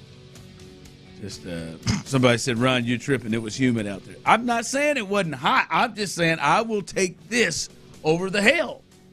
You're talking about the storms. I'm talking about what we got out there. H-E-L-L or H-I-A-I-L? H-A-I-L. H-E double hockey stick. Okay, you're talking about hot. I'm saying there was if I could press the button right now on today's and say that's what training camp's going to be, I would press it. I would press it from the text line. Ron, weirder for show. I don't trust anybody who wears shorts and a scarf. I don't wear shorts and a scarf. You never have. I've never done that. Courtney? I have never done that. Courtney? I wear a scarf. I'm wearing pants. I think you wore shorts and scarf here before. No, I've never. I think that was your Houston scarf statement. I've never worn shorts and scarves. You find it. You get footage, you find it. I think you should do it tomorrow, man. No. Hell no, it's too damn hot. It's too damn hot. No, we're out there, man. We had a good time. I will say this. I don't know if Tyler felt this way when he was out there and saw the group. But the first thing for me that was really noticeable was they carry themselves differently. Okay. Like they feel. We didn't even talk about this, and I thought the same exact thing out there. Weirdos. Like I don't know what they're going to do. I don't know what confidence, I don't know what they're going to. But they carry themselves like a team that's a legit contender. Like it feels, especially comparative to what we've seen the previous years when we've been out there for camps and mandatory mini camps and OTAs. They carry themselves, and being a team, being somebody who's covered teams that have been contenders. You've been around teams that have been contenders. But hell, you've seen, some of the Texans that have been contenders, 19 or whatever. It's a different feel. It's a different feel how they walk around, how they look. Like Tyler said, there's a level of confidence. There's a level of like we know what we're here to do. We're getting our work in. We're here to like there. You get that. It's a different feel when they're around there. You could tell it's like we're not establishing a culture. We have a culture. Yeah. Well, that was noticeable. That to me, that just is I mean, tip to cap to Nick Caserio and DeMeco Ryans. I think the one thing, and we've talked about this several times, but the one thing that those guys have done, and I'm a firm believer in it is, and Nick started it before DeMeco got here, was ridden the roster, ridden the organization of cancers, of energy vampires. Energy vampires, great call. I love it. I'm sure that's thrown around that building a lot. They have ridded the roster of that, and it's been obvious for a couple of years. But you get rid of all those guys, regardless of whether they can play or what, and you've got a void in leadership. But all of a sudden, when you plug in a couple of guys like Will Anderson, you plug in C.J. Stroud, obviously. God bless, brother. You got a group of guys that will buy in. Then you got something powerful. So it's no surprise that they appear different. They carry themselves a little different. It's everybody. It's contagious when you get Will Anderson on one side of the ball. We talked about him and CJ being pillars of this team when they were drafted. Clearly, they got that right. Nick and DeMeco have done a hell of a job building this roster. Yeah, they have, and clearly, what happened last year, what they did last year, has jumped into it. And shown that. All right, real quick, I do want to get to your thought because it feels like you heard some things Bobby Slowick had to say today, who he spoke. We heard from the coordinators today, among others, about what may be one of the most important things, especially from a positive perspective for the Texans. But I just want to say, there were two people I wanted to go out and see today. Stefon Diggs and Kenyon Green. I don't know about you, Tyler. Kenyon Green was always so far away from me. Like, he looks better in the 76. I mean, that's the number change is huge, man. It's just a big, even big from the far distance. But I personally couldn't get close enough to him to really diagnose the huge difference that I've been hearing. I'm not saying it's not. I'm just saying they were always to the other end of the field, really, really far away. So hopefully, as it continues, we get to see a little bit more of him. I didn't get to see him, but Diggs, like right now, man, you can see the potential of what they bring. I already saw him with John Mechie, talking and working over little bitty routes and things like that. So yeah, man, he looked good. It was good to have him out there. But them were the two people I really wanted to see. I'm telling you, I told you earlier there was a drill. I saw number 1, who is Stefon Diggs, number 3, who is Tank Dell, and number 2, who is Robert Woods. It was a clear difference from the first two on the routes they were running. Just a clear difference. It's a clear. Those are two tough people to run up like real tight, quick routes with if you're Robert Woods, but it was a clear difference between those guys. So it was fun to see them. You know, an interesting thing is and will be moving forward is how they use Tank Dell and Stefon Diggs, because other than the obvious that they're both smaller receivers, they play the game very similarly, right? And now I think mentally and from an experience standpoint, Diggs is going to be able to move more and play more positions and be interchangeable across the board. And I think it's probably the best idea if Tank Dell plays one position and really just hones in on that.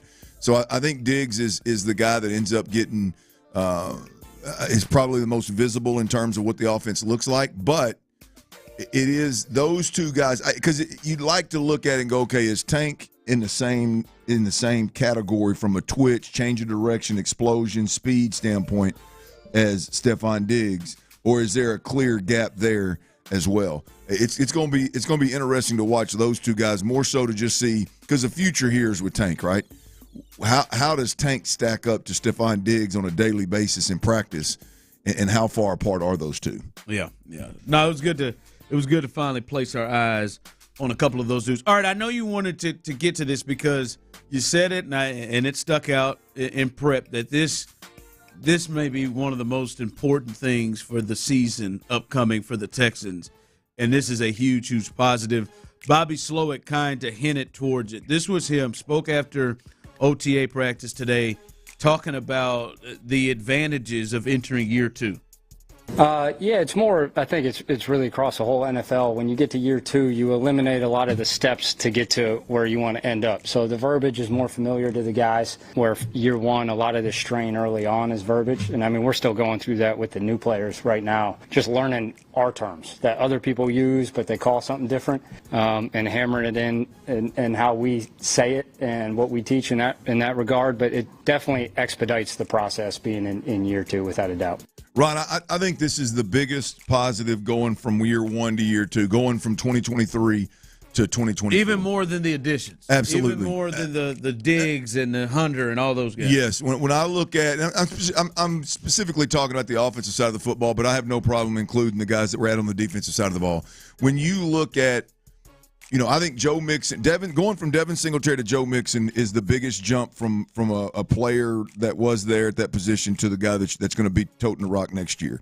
Stefon Diggs is clearly – he's not replacing anybody. He's going to be added to the mix. So, he is a huge upgrade. And I'm not minimizing those guys at all. They are going to be big pluses, obviously, for this team.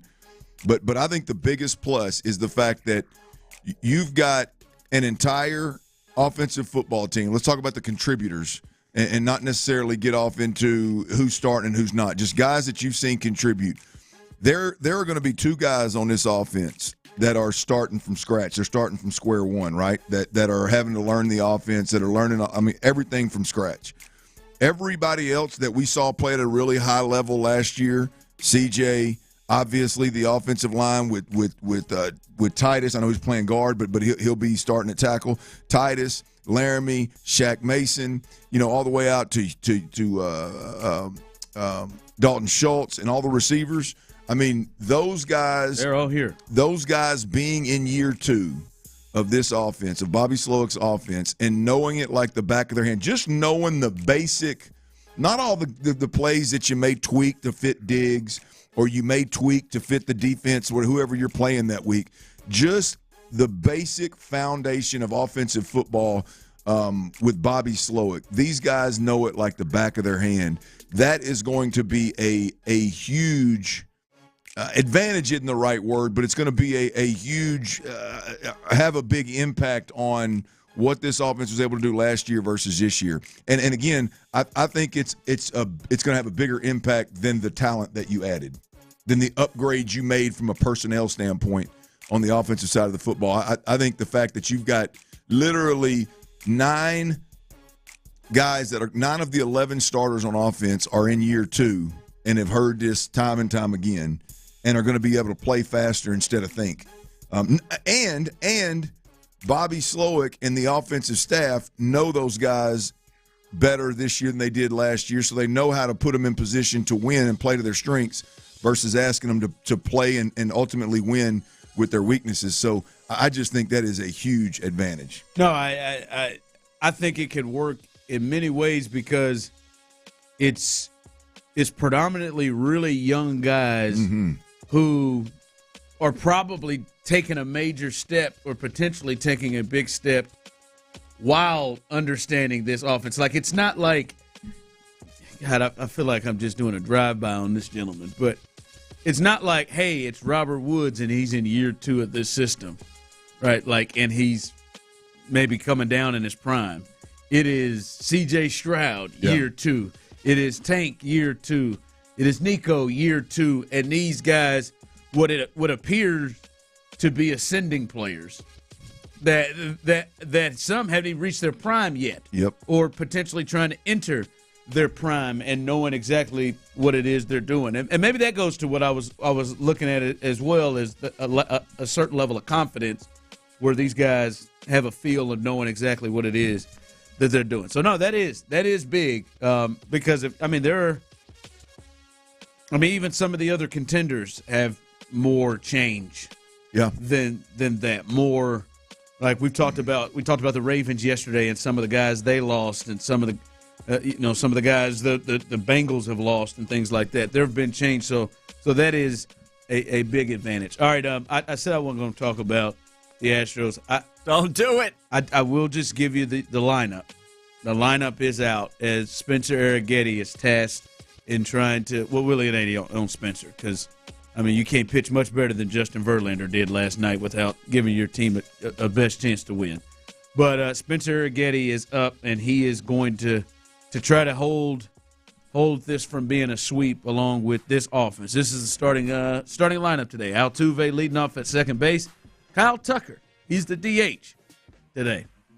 And your new left fielder, Yordan Alvarez, he is in left field for the 3rd time in the series.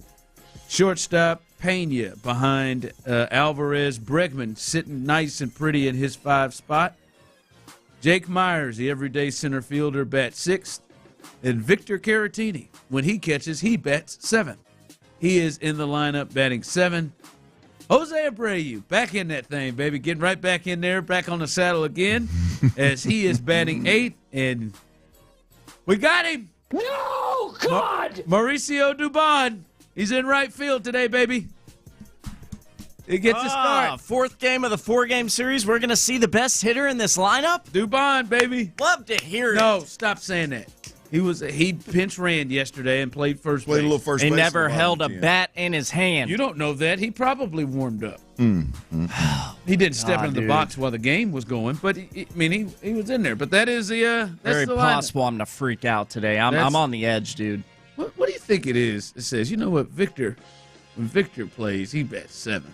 Diaz plays, he bats 9. Breaking up them right-handers, man. Need a lefty in there. Need a lefty in there, man. You got to break up them right-handers, That's man. got to be it, right? Oh yeah, because if you bat Jose Abreu, who by the way has got a 274 OPS, and somehow my boy Diaz is getting reamed because he's in the 600s, which is actually higher than Bregman. But yeah, man, it is hard to be an Astros fan right now, boy. And I'm not even, and I don't couch myself as one of them arrogant, spoiled Astros fans, even though I think we all are. We all are to a certain extent. It's just bad. It just doesn't. Diaz playing 2 out of the 4. Jose Abreu playing 3 out of the 4. Dubon playing 1 out of the 4. Your backup catcher getting 2 out of the 4. I mean, it just doesn't. John only getting 2 out of Yordan Alvarez playing left field instead of DHing. So I'm trying to do the best I can. While maybe your best outfielder in Kyle Tucker is out, he's the DH. Hopefully they get this W. Because they are 6.5 back, 8 games under 500. If they don't find a way to pull this out, they would leave Seattle 7.5 games out and 9 games under 500. Stop being a dumpster fire. We'll talk to Tony Gwynn Jr. coming up. We'll get his thoughts. They were really rolling last time we talked to him, and then this has happened. All right, we heard from Nico Collins. He spoke to the media today, and we'll let you hear what he had to say. And I think there is a really fair, good conversation off of that. We'll discuss that coming up next. Nico has got him on fire, baby. Area 45 with Bijani and Creighton. Look, I was all on the Nico.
whatever that is. Find it all on the free Odyssey app.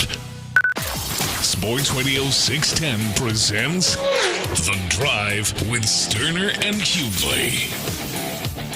The man that got the bag. He was out there. Good to see Nico out there, too. The man who got the bag, he spoke to the media today. He was made available. He spoke to the media today. This is what Nico had to say. And we talked about this. He got his money, but he said he's still super motivated. And he said some things that he may need to improve upon that he wants to work on with this game. Here's Nico Collins. I'm just working on my craft. I feel like just become a better man, better person, better teammate, better route runner, better, receiver, because you can't never get comfortable in your game. I feel like, I got this, but that's not the end. I feel like it's the beginning. I feel like it's more to be proved, more game to work on myself, and be available for the team. I feel like that's my goal, that's my mindset, man. Be available for the team, continue to work on myself, work on my mental, my body, continue to, thank God for it all, man, continue to be myself. And I feel like everything else will fall in place. All right, that's Nico Collins, who said basically, Clint, there, just everything in his game, from off the field, personally, to on the field, to route running, to his body, just, improving on everything in his game. I want to get a little bit more deeper than that, especially with you, somebody who has played with receivers, worked with NFL-level receivers, worked with guys who want to improve in their game and things of that nature. And, hell, you can jump into 713-572-4610, those of you on YouTube and Twitch. I think me and you agree, and we're not on an island on this, although some of the loud, as I would call minority, believes that is the case. I think there are a lot of people who right now at this point would not couch Nico Collins as a number one receiver in this league, right? He had a great year and put up number one like stats, but I think most people wouldn't pit him as that right now. But as I said, Clint, you look at the stats, you can say, all right, my man had 80 catches, 1,297 yards, 8 touchdowns, and he missed roughly 3 games this season. So he did that really in 14, 15 games. My thought in being around the league and watching guys that are number one receivers, what's the next step for him to get in there?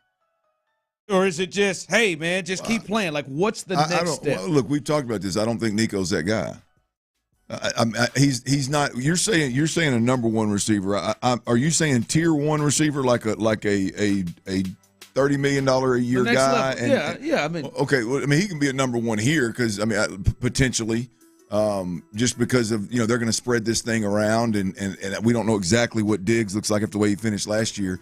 So being a number one receiver on a team doesn't necessarily like if we're having a tier one versus I think he's a tier two receiver right now. And I don't think there's anything that Nico can do to get to tier one. You don't think there's nothing. You don't think there's any steps that he could make to get to a tier one. Well, yeah, no. Well, I mean, that he legitimately can make. I don't think he can make them. Or I think, yeah. Look, I just don't. I mean, he would have to be an absolute burner that has no problem like that. Like when a defense plays man-to-man coverage. They worry about Nico Collins. Like when a good corner gets on Nico Collins, they worry about getting beat over the top. I just don't think Nico's that guy. He's not a 50-50 ball catcher. He's not like an elite route runner. And see what you said there, that to me would be the step. That would be the step. No, he has not shown that yet. But he looks like he's capable of doing that. Like, if you look at him get off the bus, it looks like he's capable, and we've seen it a couple of times. To me, that would be the step of going up and just making plays and going up and getting balls, up top. Maybe he's not a burner, like some of the, like a Tyreek Hill or something like that. Yeah. But, D-Hop wasn't a burner, but he's going up and getting whatever ball, and he can go get. D-Hop's catch radius was ridiculous. Like, body contact with D-Hop didn't bother him at all. If you just threw it his direction, odds were you were going to get a PI or a catch. But yeah, I just don't think he's that. I don't think he's that guy. I think what he has to do is be in a good system like he is, and consistently put up the 8 to 10 touchdowns, 1,000 to 1,200 yards, and you look up in 4 or 5 years, you're like, this dude he's just a machine. He goes out there every year and does it. He's not a guy that when it's 3rd and 8, you've got a huge chance to convert it because this guy can catch the ball in traffic and can catch the 50-50 ball. You get into the red zone, you're not going to just throw fades to him. They may try, and if it's a perfect throw on the back pylon, he catches it. Diggs can catch those. I'm talking about the jump ball that you see to Mike Evans and guys like that, your 6'4", 6'5" receivers. Like I don't think Nico Collins has that in him. And to me, what you said, those two to me would be the next steps. Yeah. Though, like, if he were to get to a level, and listen, I ain't talking like, Justin Jefferson and Chase, they're different type receivers.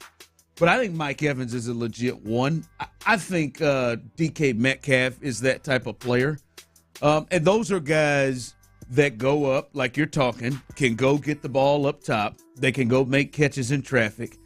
And to me, if Nico were to get to a number one, that tier and that level of receiver, those to me would be the next steps. Is next year, the next couple of years, do we see that part of his game improve? Because I think he's elite right now when it comes to breaking tackles, the ball after the catch. He's elite with that. But, yes, I think if we start to see more of a third down, like that slant, he's coming in traffic and he's pulling it down, or in the red zone, we go and throw up. It's not just, hey, we're going to scheme up a screen to get you open. But, yes, we're throwing fades. We're letting you go up to go get the ball. I think that is the next step because that's what his body type kind of jumps out. Absolutely. There's no question about it. The body type tells you that the next step is the 50-50 ball. You get man coverage, throw the fade over the top. You get into the red zone. You don't have to Bobby doesn't have to dial up the perfect route to get him free in space. He big bodies a slant versus man, or he big bodies the go route and post up a smaller corner and goes and gets the jump ball, legitimately high points the ball. Those are all next steps. What I've seen for 3 years from Nico Collins is that would be I wouldn't bet on that happening. Your point is spot on. I mean, you're playing with a quarterback that's going to find the open receiver. Nico Collins is a guy that is going to be where he's supposed to be when he's supposed to be there. And as you mentioned, at 6'4", 220, 215, he is a hard tackle when he catches the ball underneath. Safeties don't always want it. Now, the Kyle Hamiltons of the world, right? Those guys don't mind coming up and thumping his ass, but 50 to 75% of the safeties in this league don't want to tackle, right? They don't want to tackle 6'4", 220. Nico's a guy that's a good enough route runner. You get him matched up on a backup corner, or you get him matched up on a safety. That backup corner, that safety will have a problem. He's a good enough route runner. But when we're talking about tier one guys, we're talking about defensive game plans are built around don't let that guy get loose. Don't let that receiver get over the top with no deep help. And if you do, you better be hitting the quarterback in the chin. Like that's not who Nico is right now. If anybody on this team is that guy, it's Diggs. Now, whether he still got that, if he still got that in his bag or not, I don't know. He should, but to me, Diggs is the guy that if we're talking about striking fear, if we're talking about potentially being a tier one receiver in this league, Diggs is a conversation. It's not. But there was a point where Diggs jumped to that level, right? There was a point in Minnesota early where it was like, all right, he's this guy, and then then the year where he jumped. Yep. And was able to do the things that made Diggs a number one receiver. So I mean, like that. I'm just like, what would be those next steps? Like, and that those would be the steps. Ron, if he can go get the ball, go catch the ball with defenders draped over him, and not as much things schemed for him. Boy, Ron, if Nico Collins can make that kind of jump, right? You're talking about a guy that is all the things off the field. The intangibles are through the roof. Those are elite, right? The approach to the game, the run after catch, being where you're supposed to be when you're supposed to be there, the guy that practices his ass off. If now all of a sudden he goes up there and is doing tier 1 type physical, tangible receiver things, boy, you're going to look up in 2 years and $25 million a year is going to be half of what the guys that can do that thing that's getting paid. All right, let's go to our guy Tony Gwynn Jr., our Odyssey Sports Radio 610 MLB insider, Tony Gwynn Jr. We'll get his thoughts on what's going on with the Astros, and I wonder, is he getting closer to the point where maybe it's time to make some significant changes with the Astros? We'll discuss that coming up next. Ver's going to be Ver. Just one series into Jose Abreu's return, Seth is sick and tired of the experiment. Astros fans have the right.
talk, text, and data for just $30 a line. Switch today. With AutoPay using debit or bank account plus taxes and fees, 45% off 2 lines versus AT&T Starter and Verizon Welcome. Plan benefits vary. See details. Live from the Twin Peaks studios, Sports Radio 610 presents The Drive with Stoerner and Hughley. All right, welcome back into The Drive, and it is that time of the week where we are joined by our Odyssey Sports Radio 610 MLB insider, Tony Gwynn Jr. Remember, our insider calls are presented by Grainger with supplies and solutions for every industry. Grainger has the right product for you. Call, click, Grainger.com, or just stop by. All right, Tony. Woo! Look, it's looking rough around here, Tony. It's looking rough. My man Tyler doesn't even want to talk about the Astros today after the struggles of this series, and I think one of the biggest things that jumps out to me, Tony, in watching this team is I've always watched them, and they look like, no matter what happens, they look like we're gonna find a way to win. We'll find a way to win. They look like they out there hoping and wishing, like God, somebody do it, please. Or is it going to happen here?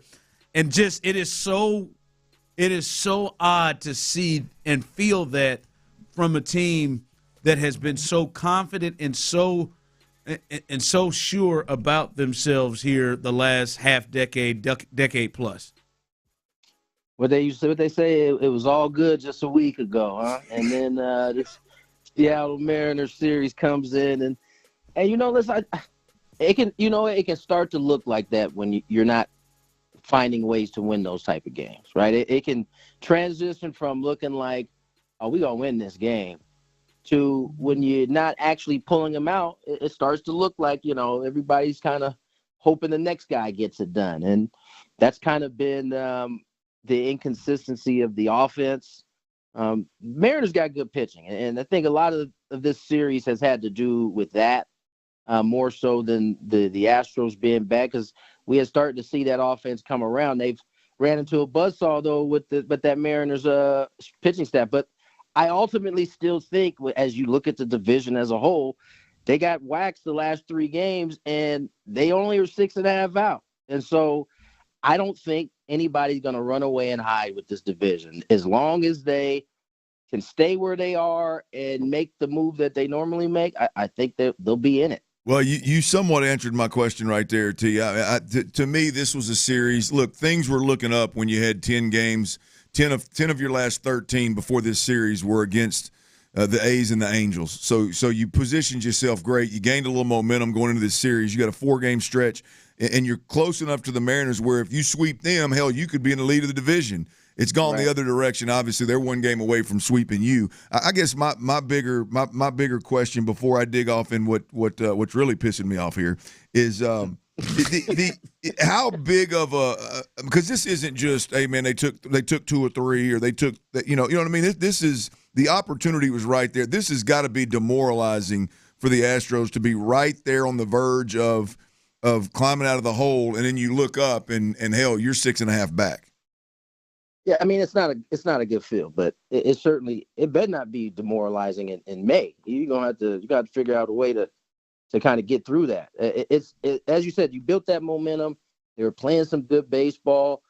Some of the guys in the lineup were starting to come around, and then this can happen. You run into a good pitching staff like the Mariners have that can shut you down, and for the most part, that's exactly what's happened. They put up 1 run last night.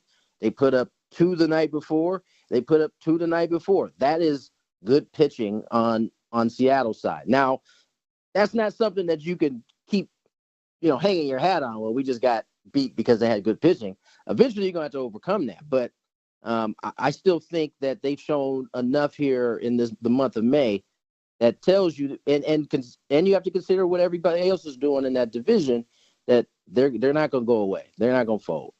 Tony Gwynn Jr. joins us, our Odyssey MLB insider. I can't help to do this because I know it's not obviously anything personal. He seems like a really good dude.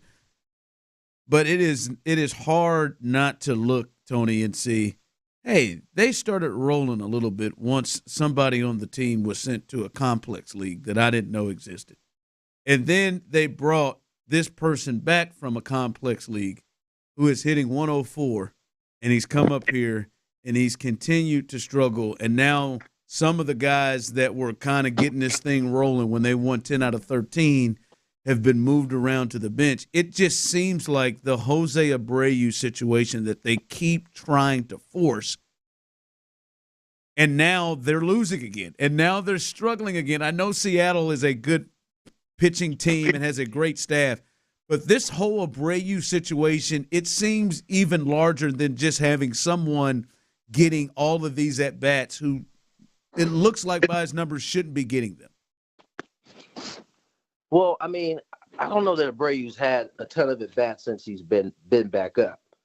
It seems like they have kind of been platooning Singleton and him. And so they're going to give him a shot. You know what I'm saying? They're going to make sure at the end of the day, if they're going to end up not using him, they're going to have exhausted every scenario possible before they get to that point.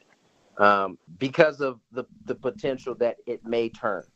That being said, if Singleton gets going, they won't hesitate to keep running him out there. But it's going to have to be definitive. It can't be, what he's been able to do to this point. It's got to be, completely obvious that he's got that spot solidified. But that's just typically how these situations go when you're dealing with a vet like Abreu. Talk to me a little bit, Tony, about the clubhouse as it pertains to Abreu, right? Because this thing isn't just about Abreu and him playing first base and him being in the lineup. I mean, we're looking at you can't tell me any different that John Singleton being made the DH and Yordan Alvarez all of a sudden having to play in left field. I mean, there's a ripple effect here that seems to be, as Ron was talking about, a couple of guys on the bench. Dubon's been a clutch hitter and from an average perspective hits swinging it better than anybody on the team, and he just disappears kind of deal. The ripple effect that the Abreu situation has had in this lineup, it's as a fan and as a media member, am I overthinking that, or is that something that in the game of baseball with a long season is still a factor of, hey, guys got their head on a swivel and guys do pay attention to that kind of thing? No, they definitely pay attention to it. It's hard to know how guys are feeling about it because I'm not in that locker room, but typically there's everybody doesn't feel exactly the same way. But I think ultimately guys recognize that it's your job. You're a pro, right? You don't get to pick the circumstances that you're in. Your circumstances are what they are, and you're expected to go out and perform. And that's just the way it is. And regardless of, how well you were going beforehand, before the team decided to make a decision, your job is to go out and execute in whatever role that may be. Now, in terms of internally how that may sit with, the clubhouse, it really depends on, what Jose's standing is. And I from what I know, Jose Abreu is a class act. I haven't heard anybody say anything bad. So my guess would be that they're pulling for him to get it going more versus, kind of feeling some type of way on him being back and not necessarily producing. Boy, I wish you were a little older and maybe could have been my mentor or something when I was still playing, because I could have used that advice when I was I could be a pro, do your job no matter what. You can't pick your circumstances. Boy, I damn sure tried to force circumstances, man. You can have mentors that are younger than you. If I could have leaned on Tone, man, he probably would have saved several coaches some dog cussings that I thought I needed to give them. Oh boy. Listen, I think as athletes, I mean, that happens to most, right? It's a learning experience at that point. But, you want to try to avoid, dog cussing, whatever coach. Well, it wasn't good for my career. I mean, they ultimately gave me the pink slip a couple times. No, I'm sure that was part of the reason why they were getting dog cussed in the first place. Hey, Tony, before we get you out of here, the only reason why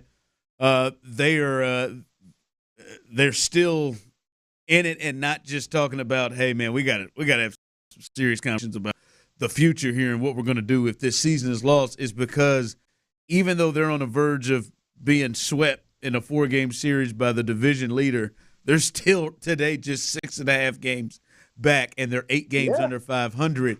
Are you surprised with this division? Are you surprised that the Astros can play like this and still even have a chance? Yes, I'm wholly surprised because this division outside of the Astros has had some high quality teams, and you would think, I think the thought going into the year was that they have started all of the teams, whether it be the Rangers, we already knew the Astros were there, the Mariners.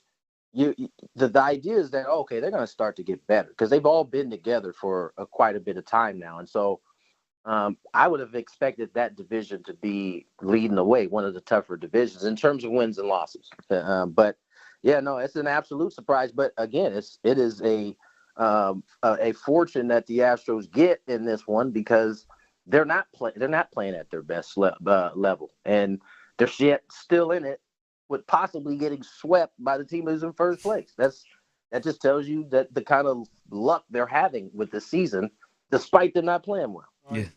T, I'm gonna make a little money today, man. I'm gonna go Astros and a Tucker bomb today, and it's probably gonna pay me about $400. That's a good payday right there. But what do you think about the bet? Heck, that payday, I know it's good if it hits. But what you think about that? What do you think about that bet, Chief? Don't egg him on, Tony. Wait. What was the bet again? I'm sorry. Astros win, Tucker bomb.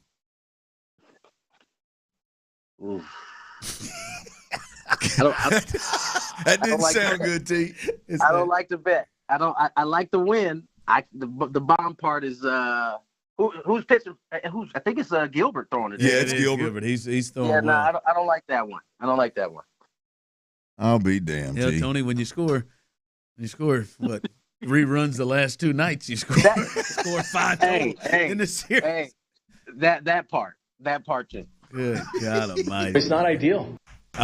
Tony, I wish you could have seen him in extra innings. There is nobody who wants bunting more than Hey, look, Tony, it makes me sick, man. I mean, look, this is the worst team in Major League Baseball in extra innings, and when the opponent goes out there in extra innings and just guy takes just a pitch that had to look like a beach ball, man, and he doesn't come out of his shoes. He pulls it to the right side of the infield, so you get the runner to third, and then it's over. Game's over from there. And the Astros go up there, and we got white boy Chaz swinging out of his shoes. Come on, man, it makes me sick. Hey, damn it, Tony. Y'all done did it to me. Y'all got my damn blood pressure up. I don't even need this Red Bull no more. I feel your pain, Glenn. I feel your pain, dog. It's one of them seasons right now, but they're gonna be all right, though, I think. Yeah, I don't think so. But I hear you, Tony, man. We gonna keep rolling here. All right, Tony, man. We'll talk to you next week. Y'all be good. All right, that was our Odyssey Sports Radio 610 MLB insider Tony Gwynn Jr. with supplies and solutions for every industry. Grainger has the right product for you. Call, click, Grainger.com, or just stop by. Hey, Bobby Slowick spoke and Joe Mixon spoke. So many spoke today at OTAs. We'll let you hear what they had to say and the impact of these new stars they've gotten here with the Texans. All of that coming up next. Rock and roll, meow. Nico Collins, God.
The Texans play here, an Odyssey sports station. Oh, it's 3 o'clock. Sports Radio 610 presents The Drive with Stoerner and Hughley. With the biggest stories of the day, it's the Big 3 at 3. Number 1. Oh, it was a beautiful, beautiful day. As I know, for me personally, it was the first time I got to put my eyes on the fellas at OTAs. And it was good to see most everyone out there. Real quick, and I'll throw this out to you. Notable people, notable guys that weren't there, because last week was the first week of OTAs, and we did see some guys like Stefon Diggs, who wasn't able to make it. He was there today. We saw some other folks, but notable guys that wasn't at practice today. Clint, Laramie Tunzel. Hello. No surprise there, I'm sure, for you. Titus Howard, another one who was out and wasn't out there today. Both of them with knee, they did have knee issues, and guys that were rehabbing things. So that may be the reasons why they weren't there. But those were the two big notable guys. I'll be honest, I didn't see Henry Toa out there. Now maybe he was he had worked out a little bit later, but I didn't see him out there. But the two tackles were the two real noticeable ones that weren't out there again. But Stefon Diggs was back today and started today at OTAs. In terms of the important ones that weren't there the last time. Yeah, look, no surprise. Laramie's just not going to – I mean, I doubt he's going to attend. He's a lot like Larry Allen was back in my day in terms of – Larry Allen didn't attend. No, Larry Allen – I don't remember if he was at every one of them. Larry Allen was very, very present. Larry Allen ran the music in the offseason and workouts. I mean, he was very, very present. But Larry was a guy that if he felt like his 10 Pro Bowls in a row, or whatever the hell it was, or all pros in a row, whatever the hell it was, if he felt like he didn't need to do that, then his ass wasn't going to do it. Laramie clearly is a guy that is going to do what the hell he wants to do, and he doesn't feel like, whether it was 2 years ago or now, that he needs to be on the field in OTAs. I don't. I'm not worried about. I'm not worried about Laramie. That Laramie's going to show up and be one of the best left tackles in the game. And it's not a matter of, you don't need his leadership right now. You don't need his presence. So cool. The one that's interesting to me is Titus. I can't get it out of my head that you got him out there legging out infield hits in a celebrity softball game. But yet we don't make an appearance at the OTAs that are open to media. Now maybe he's out there for the rest of them. I don't know. But that's the interesting one to me. Is that's a tough look right there. Yeah, it is surprising. Yeah, it is it is surprising that he's not out there. But you know, I think we know where his spot is and what his role is going to be, and the hope is that he is healthy this year and able to play up to the level that they were hoping and hope that he can. But listen, Bobby Slowick spoke as well, and he talked about the impact of these new guys. They bring in Diggs and Mixon specifically to the offense, but the impact of these guys with this offensive scheme that they ran really, really well last year as we saw that offense start to cook at times. Yeah, it's actually, I know it seems like it'd probably be hard, but it's actually pretty easy because a lot of it's dictated on what they do and what's the best way for us to attack that. And if it's a heavy 21-12 game, all our receivers are still out there working. You still go 11 in third down. You still go 11 in the red zone a good amount. And we really believe in keeping all our guys fresh, you know, so that when they step on the field, they got 100% every play. And if it's a heavy 11 personnel game, then we have a lot of guys that can go fill that role. It could be a 10 personnel game. It really winds up sorting itself out through the course of the season. That's what, like I mentioned, that's what's fun for us is all of us are all in on just whatever we got to do to win this game this week. We're equipped to do that. It does feel like that is something different, Clint, is they appear with the weapons that they have. And a lot of this is predicated on how well the offensive line plays. But with the weapons they have, Clint, they feel like they can win in a lot of different ways. They definitely got options. And throughout the regular season, they're going to run up against poor run defenses. Now, those are probably going to be the worst teams in the league, and they're not going to run into too many of those. But they're throughout the season, they're going to run into poor run defenses, and if they want to get into some 12 and some 21, so be it. Ultimately, I hope that this is a team that can, when it matters the most, be in some 21 personnel. I don't think they're going to be. I think this is a tried and true 11 personnel as often as you possibly can be an 11 personnel team. Now, the game of football is played in multiple personnels no matter what your identity is, but I think this is a team that is going to be, when it matters. We know it matters on third down. We know it matters in the red zone, but when I'm talking about games, when games matter and they're bigger games throughout the season or their playoff games, I think you're going to see this team with their best playmakers on the field, and that's them 3 wideouts, Dalton Schultz and Joe Mixon coming out of the backfield, and C.J. Stroud cooking. So, to me, that's the personnel talk is no doubt about it. The personnel they have, they can use 21, they can use 20 personnel, they can use 12, 11, 10, they can use it all because they've got dudes that can make it go. I think the best point you made, Ron, and really the root of my comment is if you're going to be a 21 team, if you're going to be a 12 team with the tight ends that you have, then you better be the more physical front. You better be really physical up front. At least that week, you better be more physical than the opponent. So, no question from a personnel standpoint, Bobby Slowick can do whatever the hell he wants throughout a season. But when it matters most, Ron, I think these cats going to be in 11, and they're going to swing that thing. Well, as you talked about it a little bit there, Joe Mixon, he spoke as well. He talked about what he feels like his role can be, because I know you're talking about those 3 receivers, but in his mind, he's thinking they can live in other packages where they can be physical. Here's Joe Mixon as he spoke today, talking about how he sees his role. I feel like what we do in this offense, I definitely feel like to where my skill set is, I think it'll be a great thing for us and, for the run game. And them guys on the outside, including Dalton and Brev in the middle at tight end, I think that's going to be a sight to see for sure. As he also said later, sky's the limit. Sky's the limit with what this offense can do.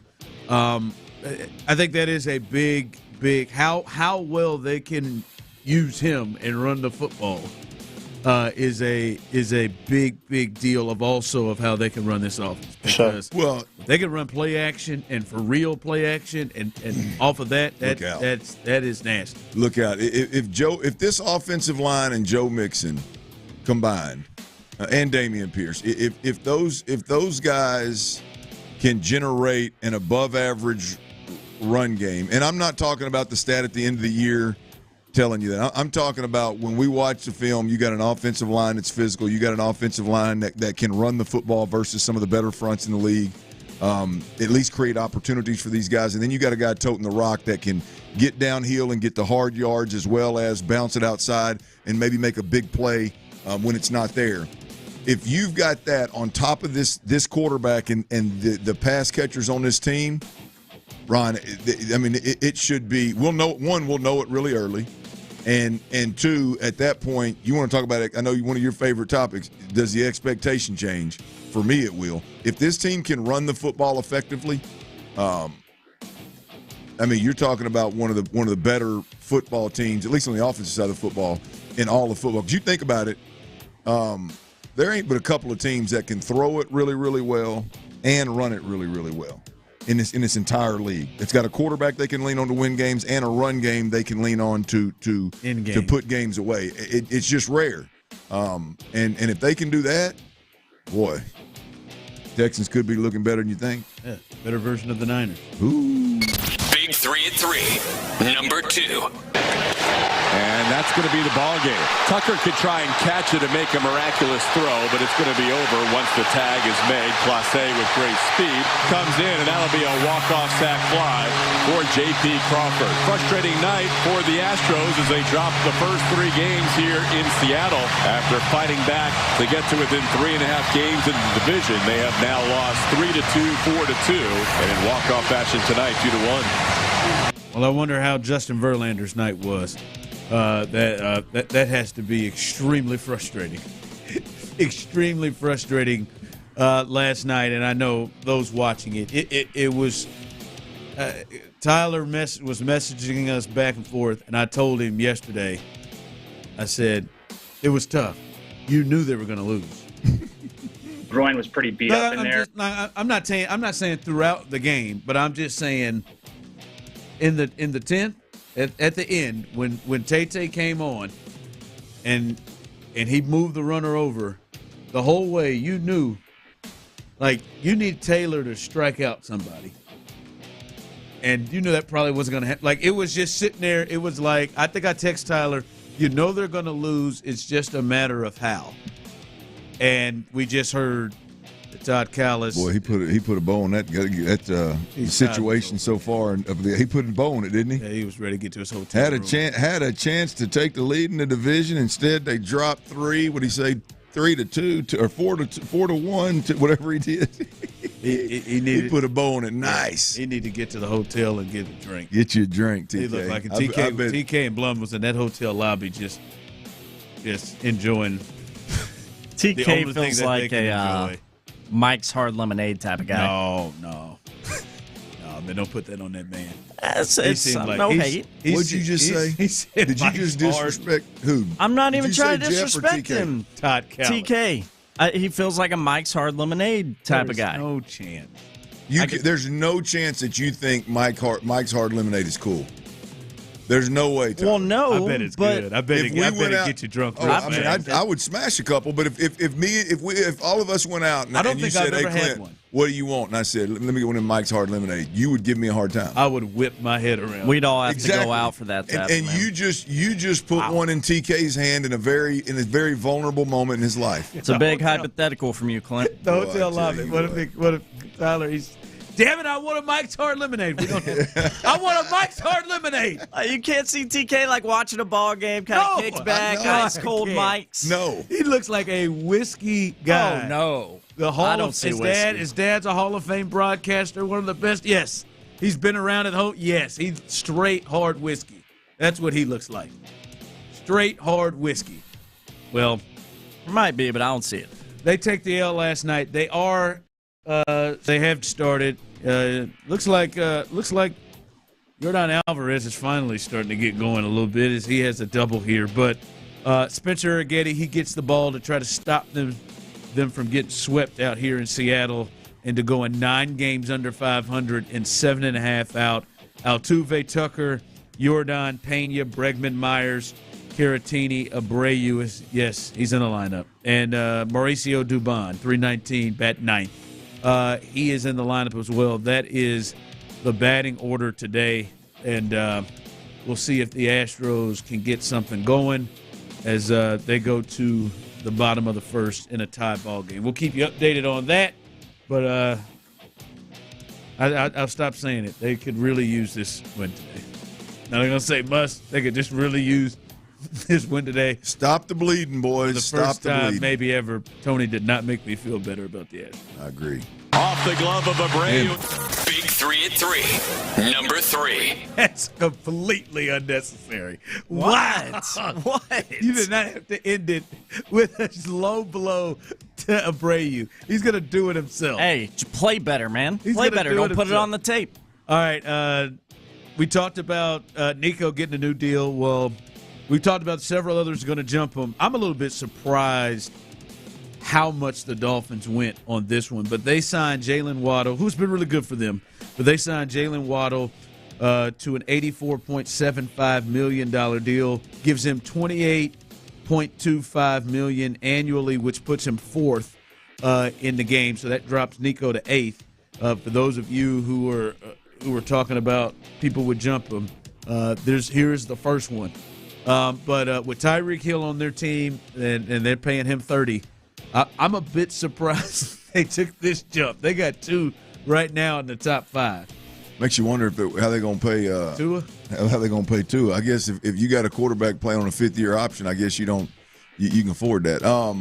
Yeah, look. I mean, Jalen Waddle. I mean, I didn't know it until I went back and looked through all during the. I think he's had 1,000 yards every year. Yes, he's 3 for 3, baby. 1,000 yards every year.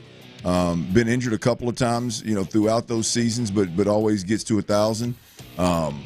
like you said, clearly the number 2 receiver and a great fit in what it is they do. I am as well. I'm surprised that they went with this big of a number, and it does shed a little different light on Nico Collins' number if you're just looking at the contract and you don't care about the sample size. But I mean, look, here's the deal: if you're a young receiver and you go out there and you put up, from the time you step foot in the NFL, you put up 1,000 yards a season and you stay relatively healthy and you show the ability to make big plays, and you're a fit in what they're trying to do, you're gonna get paid. You're gonna get paid. What the part that shocks me is how little sample size you can have and get paid. Yeah, and we're seeing it. Well, congratulations to him. Get the bag, young man. Get that bag. Who's next? CD is chomping at the bit. Is what CD is. If Waddle's 28, those other guys, CD, Jamar Chase, they got to be more than that. CD, yeah. I mean, CD might go over AJ Brown. He might go to the top.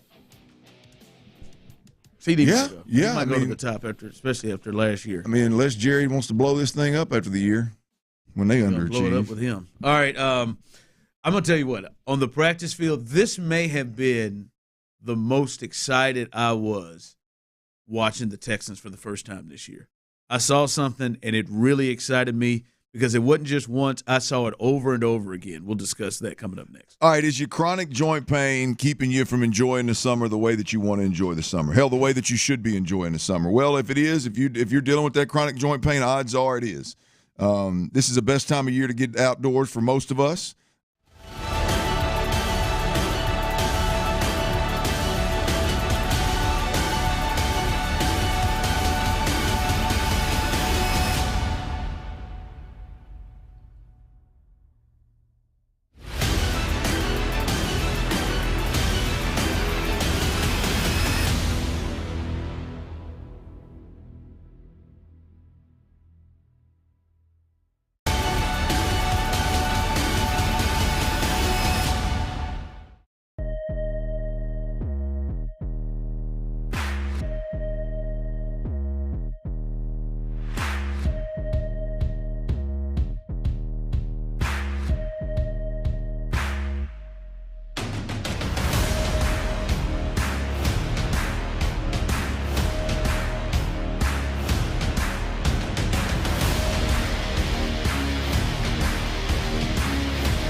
them all on the free Odyssey app thanks to Planet Fitness, home of the judgment-free zone. Sports Radio 610 presents The Drive with Stoerner and Hughley.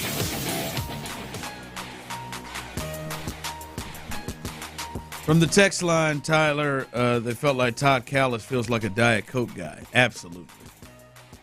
But not just his drink. I mean, Todd Callis, I bet he's... You know what? I bet it's Coke Zero. I was just about to say that. I bet it used to be Diet Coke. I bet it's Coke Zero. Diet Coke is nasty. It really is. I bet you Todd is a vodka guy. I bet he's a vodka soda guy just because he looks like a guy that's a little bit not self-conscious, but like what am I looking for? Like keeping his health in mind, like self-aware. Yeah, he's going to drink he's going to drink the least cal, the lowest cal drink he can. But I think there was a time when he was probably, you're right, I think he was probably Gentleman Jack with a splash of diet. I've had that beverage, that exact combo a few times in my time. He has been hanging around with his dad, Harry Callis, who is one of the... I never thought about it. Harry Callis. That would be bad if you had a Callis that was hairy. It would be. But his dad, Harry Callis, one of the greatest of all time for the Philadelphia Phillies. Never thought about it like that. He's hung around with Harry Callis. That's whiskey all day. All day, that's whiskey from Todd. Even today? Neat. No, yes. Not today. Absolutely. Not today. Absolutely. Now, Todd looks good. Whiskey. Neat. I mean, I bet he's got a hell of a collection. How many well-groomed, in shape, what do you think he is, 50? Clint. He's got to be Tyler's 55. well-groomed and in shape. You talk about how his beard looks like a lumberjack. Yeah, but I mean, it's just not up to where I think it could be. But it's not getting away from him. Well-groomed, olive-skinned, suit-wearing, 55-year-old professionals. Parameters. I'm just saying, how many of those guys? I'm thinking out loud here. How many of those guys? I bet a lot of those guys drink whiskey and just bang whiskey. I bet a lot of them drink whiskey. In 2024, I don't think it happens. I don't think it happens. I disagree. TK is 58, by the way. Yeah, he's 5'8". I don't think TK sits at the hotel bar banging whiskey. I think it's vodka. Last night when I went to that hotel bar, he wanted some Whistle Pig. He wanted something real good, some Woodford, some Blantons. Yeah, something good. Now I don't know if he's drinking Crown, but he wanted some. Blum has some hen. But he wanted some. Boy, you are over on all of them. There ain't no way. Some hen. Blum wanted some hen and a splash of pineapple juice. How you doing? Well, Blum. Now I can see Blum on that vodka. I bet Blum's a fun drunk. Oh, I bet he is. He's a fun sober. I think he's sober up there. He's a fun sober up there. Hey, speaking of fun, you know what I enjoyed this morning out at OTAs? What? I really enjoyed how they were using Jalen Petrie. Now, you know, Jalen Petrie, there's a soft spot for me. Jalen Petrie's my guy I want to see really, really step up. Like, I mean, he struggled last year, and I think there were a lot of reasons why he struggled. But yesterday, and maybe it's a short thing, today, I looked out there multiple times, 7-on-7, when they had team stuff, Clint. They were playing three safeties and using him as more of the slot nickel guy. And he was playing much more closer to the line of scrimmage. He was in coverage in the slot. He was right near, instead of playing deep safety, which just didn't seem to go right. If you're having some memory loss on that, go look at the Cleveland Browns game against Amari Cooper, in which DeMeco just said, "Man, you got to come over here and stand next to me. We just going to have to sit it down." There were moments. I remember the Denver game. I think Stingley saved his butt on a play where he got sucked in and let somebody run past him. I think his instincts, since he was at Baylor, were great, and they were great year one when he is closer to the line of scrimmage and he's not having to think to protect and he gets to react and go forward. I never, ever saw him deep, Clint. Ever saw him deep. They would have Murray out there with him. They would have Jimmy Ward out there. I enjoy that a lot to see him much closer to the line of scrimmage because I think that's where he is at his best. Yeah, look, I love it. I think I remember having a conversation with you a couple of months ago, and it's like I don't know where the best fit is for Jalen Petrie, but I just firmly believe that the football player that he is, DeMeco Ryans absolutely loves and is going to find a way to get production out of that guy, and for him to help DeMeco put the best defense on the field. I just firmly believe that. Now, you start talking about playing him at nickel, doesn't surprise me. I'm on record. We did that at Baylor, yeah. Look, he does his best work on the line of scrimmage. Like you said, clearly his instincts are very, very noticeable in that position. I said it before. I don't think that for whatever reason, I don't think that Des King is their favorite guy on the roster. Now I question whether Jalen can cover and can do the things that a nickel defender can. But I'm not sorry to beat the dead horse, but I think he's significantly better than Tavier Thomas. And Tavier Thomas lasted 8 or 9 games last year playing significant time. So if that's the scheme and that's the role, I think Jalen Petrie can do it well enough to start for this football team. Now we'll see what that looks like, but no surprise, I'm with you, man. That is one of those where Jalen Petrie is going to have a spot in the starting 11 on this defense. I got to believe that. He's too damn good. He's too good and has too much potential in making big plays for you not to find the area in an area for him to be able to show that. Yeah. I just felt like he played like if you were to pick like the 3 different type of spots he could play in, Clint, I felt like last year, like deep safety was probably the worst one. Yeah. And the worst fit for him, but he was forced to do it because there were so many injuries to MJ Stewart, to Murray, to Jimmy Ward that he had to. He was sometimes the only one that was. Well, I remember, and this is one of those where I just completely leaned into what the coach was saying. Lovie Smith, as a defensive coordinator, a defensive-minded head coach at the time, talking about how he's really good in space in center field as well as around the line of scrimmage. There weren't a lot of situations where he looked good or bad, to be honest with you, in coverage deep. But you could tell that his best work was done around the line of scrimmage. And so this year, I think he got a little bit exposed in terms of playing that deep safety, got his eyes in the backfield quite a bit. Because he's trying to either take shots or read the quarterback, or instead of just staying on his cues, he's out there trying to do too much in center field, and which is fine. I mean, I think he's just, again, his instincts are to be aggressive, and that's not always what you want your center fielder to do. So definitely his best fit is around the line of scrimmage. Now, how do you couple that with playing man defense? And tight ends, I don't think you have a problem at all with tight ends. Yeah. And so, I think you're going to be fine for the most part, but we saw who was that Tampa Bay did last year to Tavier Thomas is if you can't cover wide receivers in the slot, they're going to find a way. It was Jacksonville. That's right. Was the one that was real bad. It was Jacksonville. They're going to find a way to get you matched up on a receiver, a true receiver that can run the entire route tree, and your ass is going to be in trouble. So we'll see whether Jalen Petrie can cover to that degree or not. Yeah. All right, coming up, Tyler's turd list. It's Thursday. We'll get the gold, the silver, and the bronze. And it's the hardest thing. Text in 713-572-4610. I got an answer.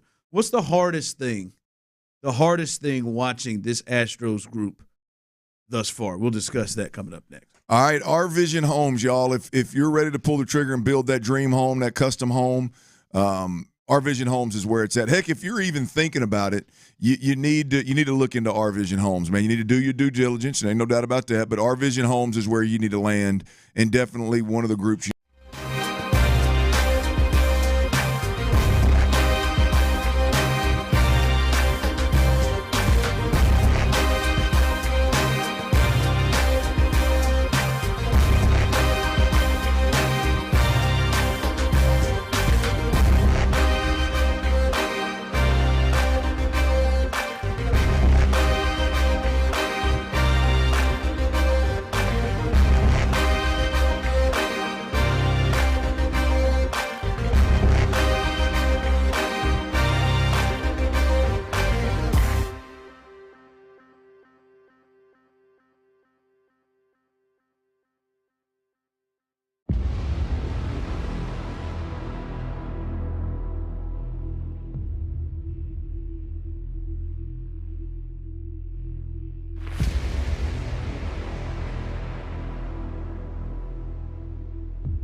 Taxes, fees, and other third-party charges will apply. See website for additional details. Live from the Twin Peaks studios, Sports Radio 610 presents The Drive with Stoerner and Hughley.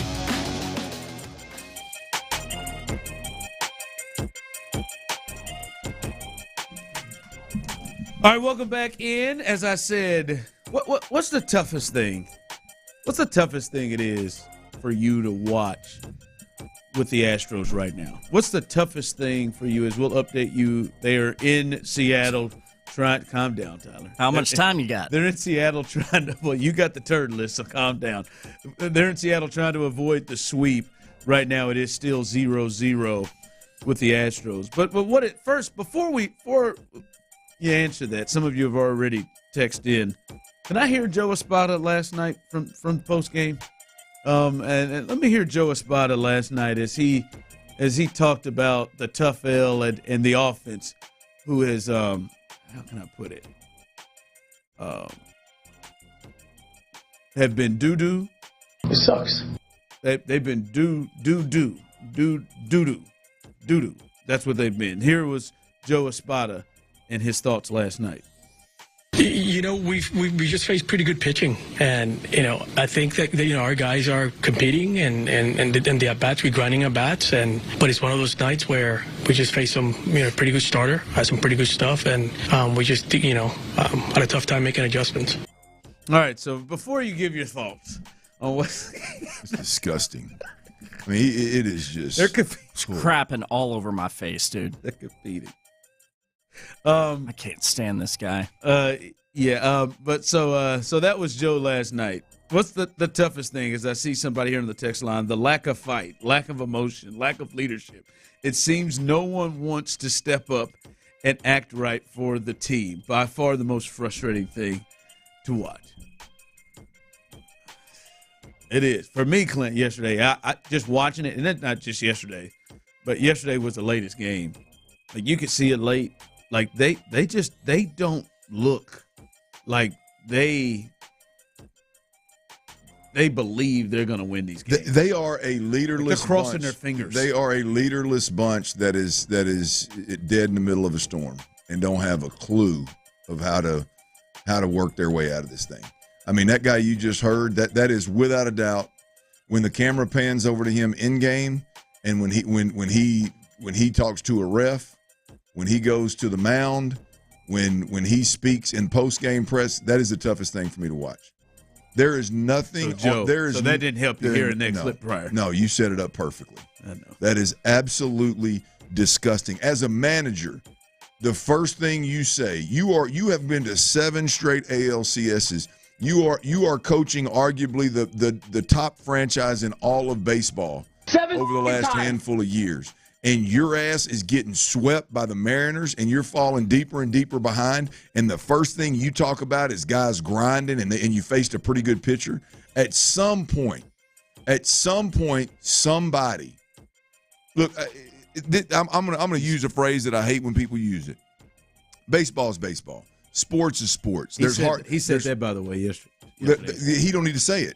It's there are – You're gonna fall short. You're gonna disappoint. You're gonna be a disaster. It's gonna be awful from time to time. Sometimes for a season, right? But the worst thing in all of sports is when you've got a bunch of guys that, whether it's because you're used to losing or you're so arrogant you think you've always got time. The worst thing in sports is an organization that's full of players or led by a guy that has zero sense of urgency. There's holding you're not going to hold anybody accountable. You're not going to push the envelope on any players whatsoever. It's disgusting. I mean, it is without a doubt Joe Espada. That is the hardest thing for me to watch and hear of all of this. I'll be honest, fellas. Second is Abreu swing, by the way. I am an expert at watching bad baseball teams. Mm-hmm. I'm really good at it. You did it for a while in Kansas City, didn't you? A good chunk of your life. Yep. Say it again. 29. It was a record for North American sports teams. 29 consecutive years without making the playoffs. Ouch. hockey, baseball, football, basketball. It was a record. 29 years in North America. So I know how to watch good bad baseball teams. Like playoffs. They had the look of like, we ain't gonna win this game. I hope, man. Please, I'm wishing. Fingers crossed. We ain't gonna win this game. They had that look, and it's hard to watch a team that has always had the confidence, always looked like we're gonna find a way to pull this out. It don't matter what it is, we're gonna find a way to pull this thing out. They don't have that look at all anymore. All right, I'm trying to think what's really third though for me. Abreu's swing is 2, and Alex then the Astros. No, it's not. It's extra innings. Extra innings. And extra innings the approach to extra innings, that may be ahead of Abreu's swing. I'm sorry. Tyler's turds coming at you. Well, hold on to your butts because a lot of what y'all just mentioned might show up. Pro athletes are sometimes a lot to handle. Which is not good enough. Maybe even a bit dramatic. Altuve stole an MVP from Judge. Turdish behavior will not be ignored. No one is safe. I'm not going to let it take my joy. It's Tyler's Turds of the Week on The Drive with Stoerner and Hughley. Oh, boy. Let's hear it. Where's the bronze, baby? All right. Full podium on a Thursday. Once again around the world of professional sports. The bronze medal this week. And the bronze and silver are going to have a lot in common. I'll just pull the carpet way back. Bronze and silver have to do with these damn Astros. Because I'm on the edge, man. I've been proud of myself holding it together. I have too, as a friend. I genuinely have been. I didn't think I could last that long just not going completely insane watching this ish show night in and night out for the Houston Astros. But I'm on the edge now. Bronze medal. It's going to go to Jeff Bagwell, first of all. Jim Crane, Dana Brown, the decision makers, the shot callers for the Astros. Anyone who had anything to do with how the offseason went, the lack of moves, and specifically, not last offseason, but the one before, bringing in Abreu's scrub ass. Looking at you, Jeff Bagwell, squatty. Y'all are getting the bronze medal. Damn, squatty. Squatty Bagwell. Squatty Bagwell. Squatty, you are getting the bronze. Low-key good one, right? And along with those shot callers of the Astros, I'm going to go ahead and pair every single player. They are not safe here. Every single Astros player who has held a bat in the box during the Verlander start last night and the Hunter Brown the night before, pull your head out of your ass, take your bronze medal, and give these guys some run support, especially Hunter Brown, man. Good God. Like, you can't lose games. We said it earlier this year, didn't we? When Verlander pitches, and especially pitches his ass off, tying a season high in strikeouts last night with 9, you got to win those. You can't waste those starts. Verlander's middle-aged, man. He's got to give one and run. So, Astros bats, all love you for just being, just looking like a Little League squad. You're getting it. Jeff Bagwell, Jim Crane, Joe Espada, these guys who are the decision makers who are making stupid decision after stupid decision for the Astros. Y'all get the bronze. Damn. Silver medal. Uh-oh. Silver medal this week. Sticking with the Stros here. You heard a little bit of audio from Joe Espada a second ago. We didn't like it. That wasn't all he said after the game yesterday. Listen to these weak-ass comments to follow that up. Yeah, it's just baseball. All those guys in there, they're trying to do their jobs. They're trying to do the best they can. Sometimes... I'm not even going to play the whole thing. He leads off with, that's baseball. If there's one phrase in professional sports I could get rid of and never hear again for the rest of my life, it might be that one. I don't know. That Presley, hey, man, it's bad luck. That's bad, too. That was one of my favorites, too. The weak-ass mentality for a organization, as y'all just mentioned, coming off 7 straight trips to the ALCS. The weak, sheepish mentality to pair with the words that are just plumb embarrassing. If you're an Astros fan, you should be embarrassed by this. Damn it, Squatty. Joe Espada, show me something. Clint, I know you've been saying it. Show me something. He's showing. Even kill is not always the way to go. The world is on fire. And guess what? Your squad is not competing. You said that last night. No, they're battling. They're competing. No, they're not. Your team sucks. You've scored 5 runs the last 3 games. Wasted 2 amazing starts. Just don't say everything you've typed, Tyler. What did I write? Just don't. I feel like you're on a roll of just saying everything. Tyler, you know the most disgusting. Weak-ass mentality. It's weak-ass effing mentality, don't say Joe. it. Yeah, You know the worst part about it, too, is what he's saying doesn't give you any confidence, and the way in which he looks, I think he really believes what he's saying. Yes. You know what I mean? Like if a dude walked up there and you could tell he's just saying he's pissed off. He's just protecting his players. Like Dusty? Yes. Like, I mean, he's not – he is legitimately where he's at with those words. You'd think he's managing the 2017 or 2019 Astros by the way this guy acts in post games. No, your world is crumbling, friend. You should recognize it, identify it, and give us something better than that's baseball. Friend. Get the hell out of here, Joe Espada. You are time's running thin with me. Gold medal. And any other week, the gold medal would have easily gone to one of these Astros fools because the circus in town with the Houston Astros, I'm getting close to freaking out, as I've mentioned a few times. But the gold medal this week, y'all know I love pups. Y'all know I love we know you do. My doggos, my Puppers? bitches at home. Yeah. Your what at home? My bitches. I got 3 of them. I love dogs. All kidding aside, I love dogs. I love dog owners. I love domesticated animals. Never been a big cat guy, but if you want a cat and that's you, go for it, bud. Chiefs defensive tackle Isaiah Buggs. That's a special kind of human being right there, and not a good kind. You have to be a trash human being to one degree or another to abuse an animal that you're above on the food chain, to leave them alone to fend for themselves without any water or food. That is, he's being accused of. So that was alleged. It's alleged. There seems to be some pretty substantial evidence. One being that 2 dogs at his home were reported outside without anyone at the house for 10 days. No water, no food, malnourished. He's Direct being sunlight. charged. Yes. He's being charged with animal cruelty. And all kidding aside, in seriousness, if you abuse animals that can't help themselves, that you are just above on, like I said, that food chain, you are a degree of some sort of trash human being. Be better, Isaiah, if it's true. Allegedly. Gold medal, one of your Chiefs. I knew it had to be bad to jump over Joe Espada. What you got coming up at the 4? There's a huge takeaway of Texans OTAs today. The most important takeaway. The one thing that matters above all else. I got that for you. And Bobby Slowick,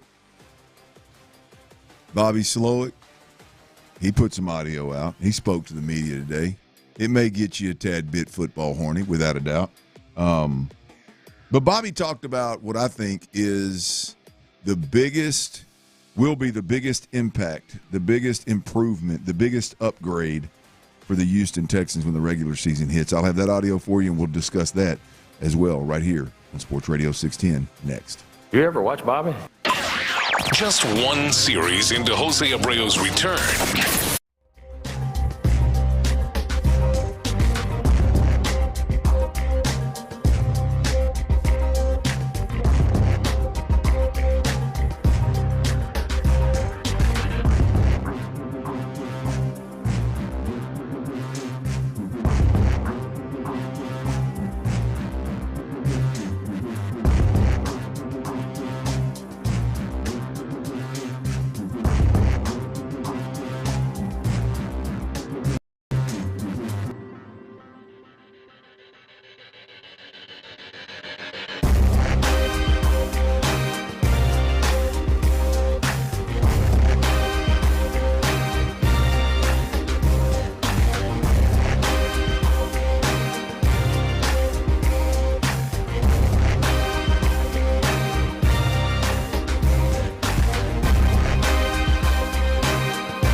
to Houston. Insider access, exclusive content. Sports Radio 610. The Texans play here. An Odyssey sports station.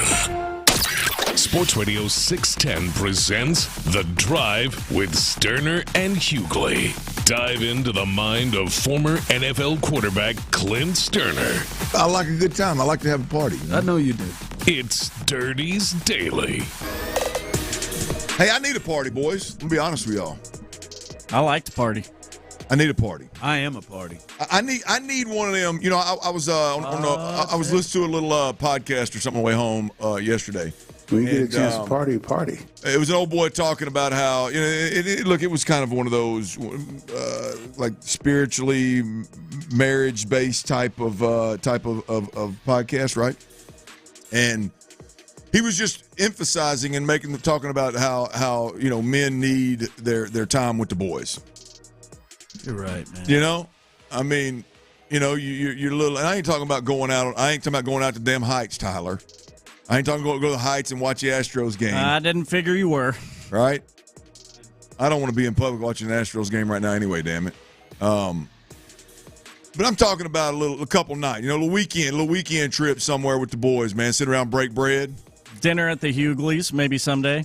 I don't know. That's not what I'm talking about. No, I mean, I'm looking forward to that. The wives would be there. The wives would be there. All right, Tyler. Apparently, you missed the details on that event. Well, I mean, I think the event's not going to happen. I'm talking about zero concern, zero worries. Let your hair down a bit. You know, get a little bros get a little closer. You know. Yeah, I need one of those trips. I'm gonna be honest with you. I need one of those trips. And I think I know. Not real sure why you're making the Diamond Dallas Page sign, though, Ron. None of that's invited. None of that. Is that Illuminati? None of that is invited. No. Okay. I think the A&M Notre Dame trip has it. That's too much. I don't want to be super busy, man. I want to break good bread with the boys, man. 2 hours up the road is too much. No, I want to do that, but I'm just telling you, it's not what I'm talking about, Tyler. I mean, going up there so you can walk around, like you can peacock around the campus like you're super proud of your Aggie traditions and what they've built and how hyped that game's going to be. I want to see him in his I do too. I want to go to the game. I want to see it. I do too. But that's not what I'm talking about. That's not the boys' trip you're talking about. All right, I'll stop guessing. I don't want to see Tyler in his element in College Station or on the Heights. Okay. It's God's country up there, boys. Sit down, put your feet up, man. Drink a cold beer, drink some whiskey, whatever, man. I was gonna say, are you trying to go to the strip or something? Like, no, I'm trying to get. I mean, it's unbelievable, man. I'm just trying to get something low key, slow motion where you can just chill and break bread, and then there's no plans, there's no rush, there's no, you know what I mean. I like to just chill, man. Oh, okay. You know, you want to go to the somebody lake? Want to go jump in a river? No, I don't do lakes. Somebody want to go jump in a river? Cool, go jump in a river. Just don't dive because there's rocks, man. You might hit your head. Somebody want to sit around a campfire and get just absolutely blitzed and not hear about how awful you look doing it? Well, just do it.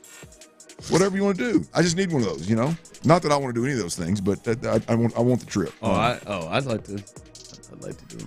Anyway, biggest, most important takeaway from OTAs today, boys. Open to the media. Stefon Diggs was in attendance. It was.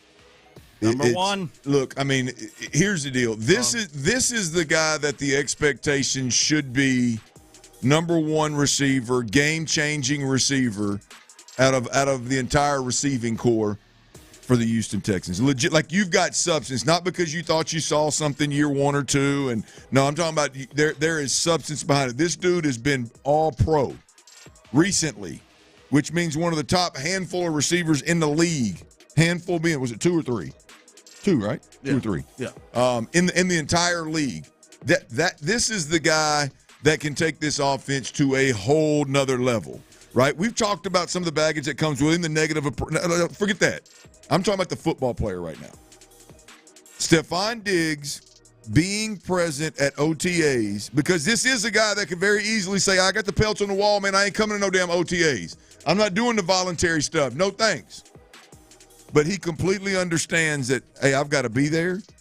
I've got to get reps with my guys. I got to grow chemistry with my quarterback. I got to grow chemistry with my offensive coordinator. I got to let this offensive coordinator know how serious I am about being on the field making plays and being put in position to make plays consistently. It's absolutely beautiful that Stefon Diggs is at OTAs. I wouldn't care if he was in sweats. You'd be sweating your tail off today. But if he was in just there, just be there, just be present. I'd be okay with that. But the fact that he's out there getting work in is absolutely beautiful. Here is Bobby Slowick, the offensive coordinator, who always provides football horny clips. Here he is talking about the player Stefon Diggs and what he brings this team. He's been great to work with. You know, his big thing right now, kind of like we already talked about with some other guys, is verbiage, just picking up verbiage. It's a little different than when he was in Buffalo, but there's nothing that he hasn't seen or done before. And then the football player, man, is just, he's so competitive. And I mean, it shows on tape. He is a lot like our quarterback in that he will do absolutely anything necessary to win the game. Whether he doesn't have the ball, he has the ball in his hands. At all times, he's in between the white lines. He's doing everything he can to win. Good route runner. I mean, he's got all the receiver traits you could ask for. But what jumps out to me and what fits with us and what we're always engaged with is how competitive guys are, how tough they are, and the style of play they have. I love it, Ryan. He is that. Ryan, fair or foul, call me what you want to call me. But I remember my boy Tim Rattay, Louisiana Tech quarterback, was with the San Francisco 49ers. Did not have that on my bingo card today. Well, he was the starter for a couple of years when Terrell Owens was out there. I remember that. And great dude. I've never been a big fan of the diva wide receiver, which there ain't no doubt about it. Now Terrell Owens is that dude to the tens, right? But my opinion or my outlook on Terrell Owens, for what it's worth, completely changed when Tim Rattay said, Clint, I've never played with a wide receiver that works harder than him at practice. And you just immediately go, I guess my point is I forgive a lot of crap, a lot of off-the-field stuff, a lot of bull jive. I forgive a lot of it when you're the hardest working dude on the field. And it appears that Stefon Diggs is cut from that cloth. I mean, this ain't the first time we've heard this, right? The competitiveness, the being present, the working, and this right here, being there today at OTAs and the media was there, to me is very indicative of that's the dude that the Texans got. I mean, I think that's the big – if you get – he's one of two guys on this football team that have to start at square one and learn this offense. You heard Bobby Slowick talk about the verbiage. You're fixing to hear some more of it. Him and Joe Mixon are the two dudes that have to start from square one. Both of those guys are there, and both of those guys are the offensive coordinators on record talking about how impressive both of those guys are, just really in terms of being a pro, in terms of being present, in terms of taking the game serious and growing their game, their skill set, their ability to help this team win ball games. You grow that right now, not when the season starts. I'm telling you that, to me, that's the biggest takeaway is Diggs is out there and he's out there getting it in. When you got dudes cut that are of that ilk with those pelts on the wall that grind like that, boy, I can forgive and overlook a lot of the other bull job that may possibly come with him. Yeah, that part, he is going to be a great, not good, a great example of how you come to work every day and how you get better every day and what it is, kind of like you said, being a pro. Like he is John Mechie. I saw him with my eyes today working on things with John Mechie, talking about routes, doing things like that. That part of how to work, just like the person you named, T.O., that part of how to work and how hard you have to work. Like I'm certain this is the first time I've seen them, but I'm sure they've been around. I'm certain there are some young guys, the Xavier Hutchinsons of the world, or some of the other guys that look like, well, damn, like this dude works. Yeah, this dude works. Like I think he will be a great example when it comes to that. Well, not that Nico Collins needs it, because I think Nico's on the up and up, one of the top dudes on the squad, but Nico's trying to get to where he has been. That's right. Bingo. You want to talk about when you just got your deal, you got your money. It would be easy if you didn't have a reminder every day. It'd be easy for Nico to get fat and happy. But when you got a guy that's been paid big time, and you got a guy that's done everything but win a Super Bowl in terms of honors that he's received, he's been the best in the game. He's been one of the best in the game. When that guy's going out there and consistently grinding, boy, it's going to be hard for Nico to take a step back in that grind category when that's the case. Again, not that he would anyway, because I think that's part of the reason they paid Nico what they did is because he is a true grinder and a true pro. But the Stefon Diggs effect is going to be big any way you slice it. But when he's out there grinding in May, that's what the hell I'm talking about right there. Now, also, Bobby Slowick spoke. He spoke for 12, 13 minutes. That's what he had to say about Stefon Diggs, and I think that is the biggest takeaway from OTAs today. What I think is going on right now, we've talked a lot about two things. We've talked a lot about the negative aspect of this schedule is going to be significantly more difficult for the Texans, and therefore I don't know what they're going to look like. And then we've talked about on a positive side of it, man, Stefon Diggs, Joe Mixon, and they've added some re-up Dalton Schultz. Just extended Nico. You got Tank healthy. All these personnel, whether we're talking about adding pieces or guys are healthy. While I think that is a huge plus, what I believe is going to have a bigger impact on this season is the fact that there are 9 guys on this offense that are in year 2.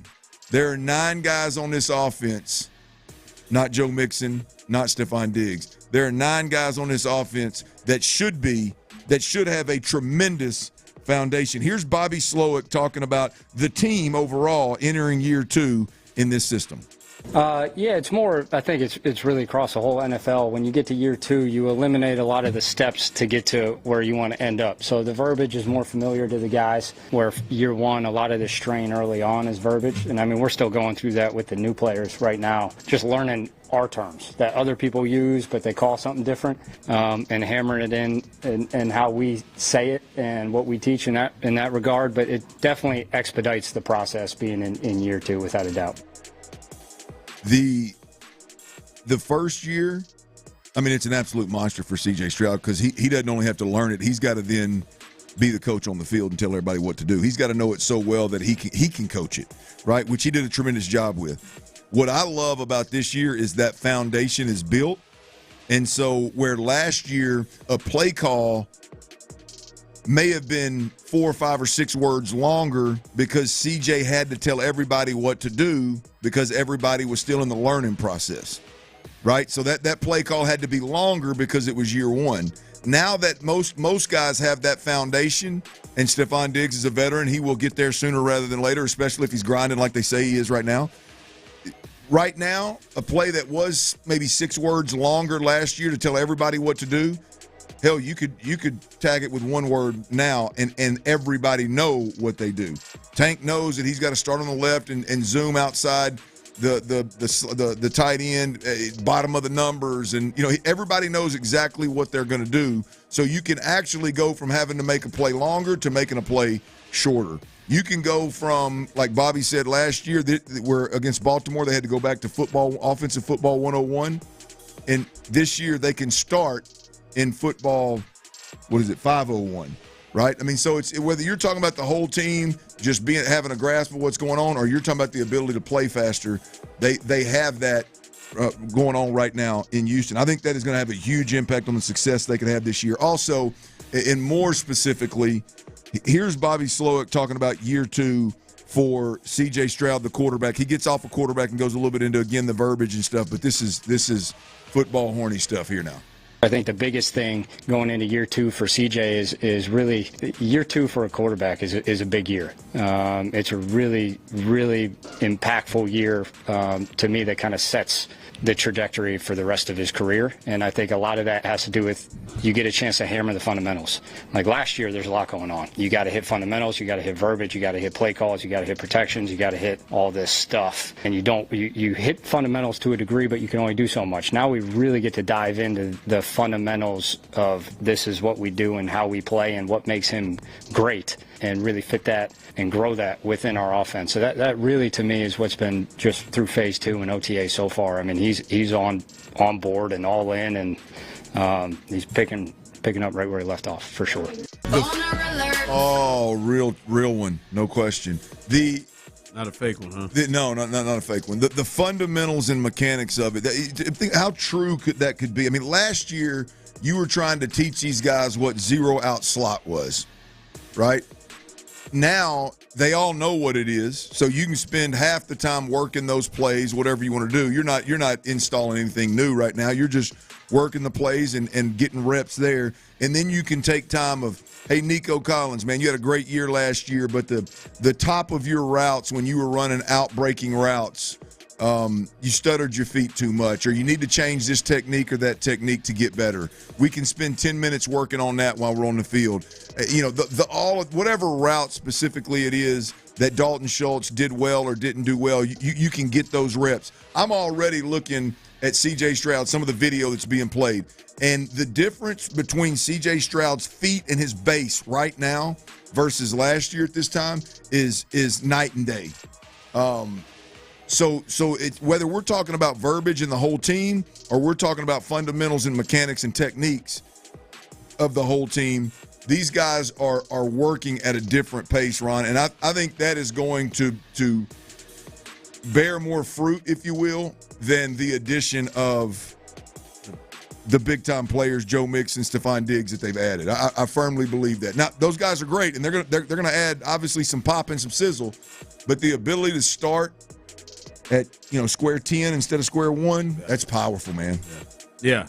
They got a lot of young guys coming back starting their next year. All right, coming up, we'll give you a update here from the Astros as things are looking up. We'll tell you what's going on there as they are in the 5th inning. And I feel like something big needs to happen with them, and I mean soon. We'll discuss that coming up next. But before we get there, you guys have heard me talk about soda weight loss.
4252. That's 800-439-4252. Again, 800-439-4252. You want a beautiful putting green or other great turf for your kids and pets? TexansTurf.com. Take Payne and Pendergast with you everywhere you go. Is decile a word? It is. It is. Really? Yeah. Oh, God, this has gotten nerdy and stupid both at the same time. Right. That's what we do best.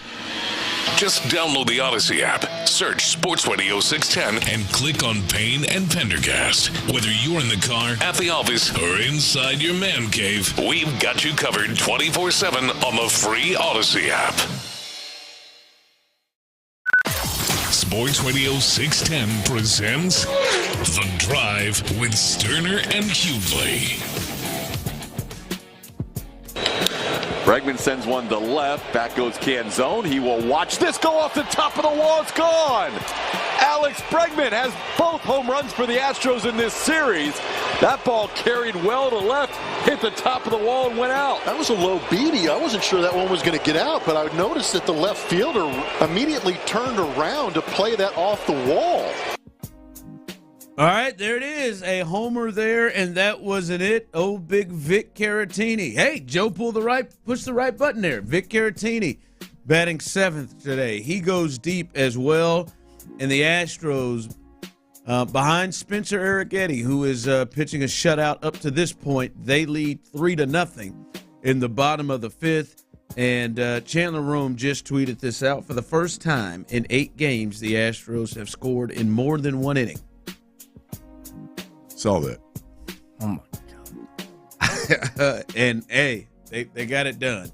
It is 3-0 here in Seattle as they look to salvage a game in this 4-game series and avoid the sweep. So that is the latest there, 3-0. Spencer Arrighetti, who is, much like Hunter Brown, has started to pitch much better and now has gotten adjusted to the league and is shown to be much, much better. He's also avoided not having the breakdowns early in games, which he had earlier once he first started pitching here in the big league. So 3-0. We'll keep you updated there with the Astros as things are looking up right now at this point.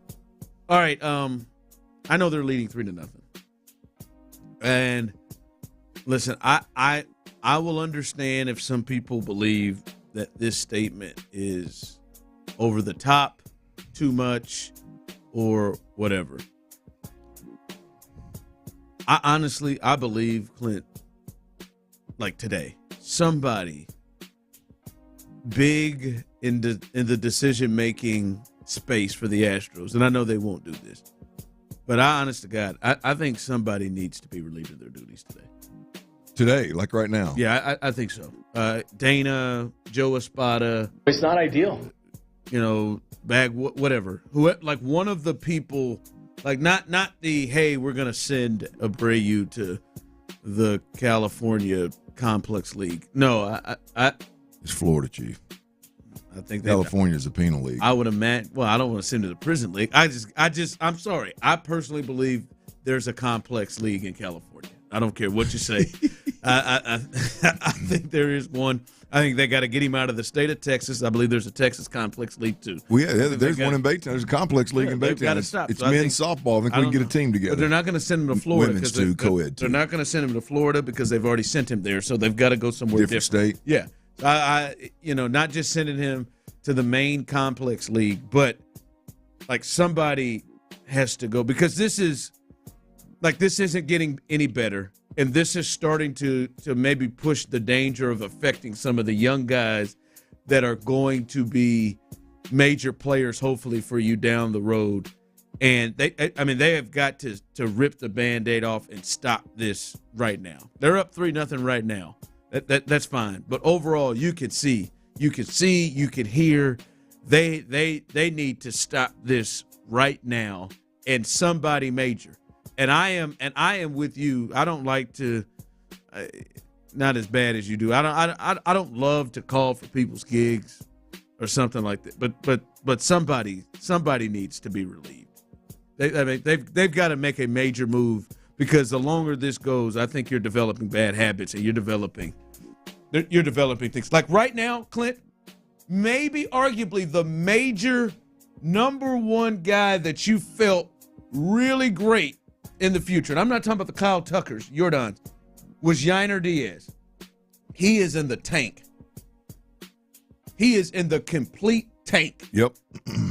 And there are young players. I'd love to see how Joey Luperfido is feeling right now. Wherever I said. You make him a loop. I think he's a lope, but that's okay. Joey Luperfido. Now you made him a Fruto. Joey Superfido.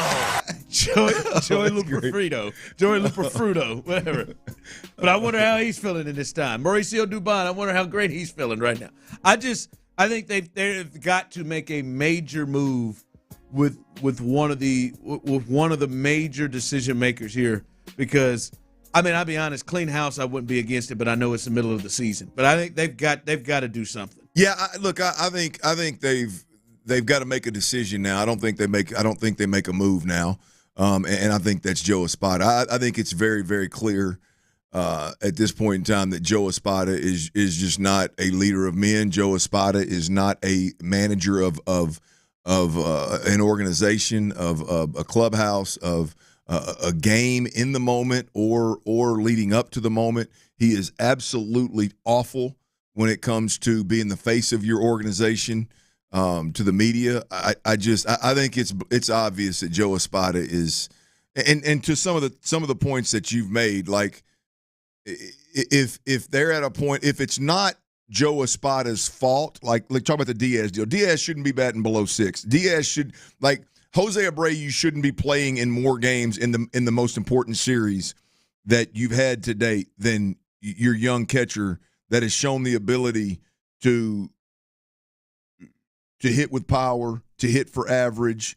Even this year, though he's struggling, the OPS is falling, the average is falling. He's still hitting 250, and he's still clutch. I mean, he's still a guy that you feel like can move runners around the bases in critical moments. So when it's all said and done, I think those are all kind of byproducts of either the manager making the decision or somebody else making the decision for the manager, because the manager is not a leader of men.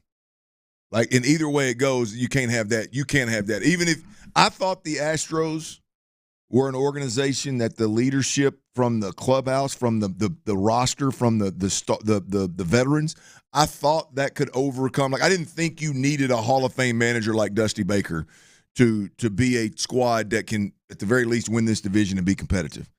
Clearly they do. Clearly they need that. Clint, and this is where I am for it. And this could be a powerful statement. I don't know. But the entire handling of the Jose Abreu situation, and I know this is a powerful thing to say, but in my time being here, almost 4 years, it is the most incompetent thing I've seen in Houston sports. Oh, really? Over Culley and Easterby and him? Yeah. Over Silas? Easterby. Football Culley, playing Jesse. Because Culley, I can at least explain. Now, I wonder, I've wondered about the evaluation of Nick, but I can at least explain in my head, okay, looking for somebody that can just hold it together a little bit, and we'll see. And he didn't know the Deshaun thing was coming. They weren't coming off an AFC championship. Right? Yeah, right. Like I don't agree with it, and I don't think it was a good decision. And for the life of me, you sit across from him, and you thought this was it. But no, the whole handling of the Abreu thing, like from every part of it, to sending him to this complex league and having him there for 5 days, to bringing him back in and to having him come in the most important series of the year and him to play 3 out of 4 games and keep running them out there. Yeah. And understand, you can clearly see the effect of winning and everything that's happened. It is the most incompetent thing that I have seen from the Rockets, from the Dash, from the Dynamo, from the Texans, from anybody. North Shore, anywhere. North Shore brought the Mustangs into it, huh? Any Ridge Point, anywhere. It's up there. I never thought about it. I never thought about it that way, but I think you're on it. There's nothing that you can explain to make sense of it. Nothing. He's out there again.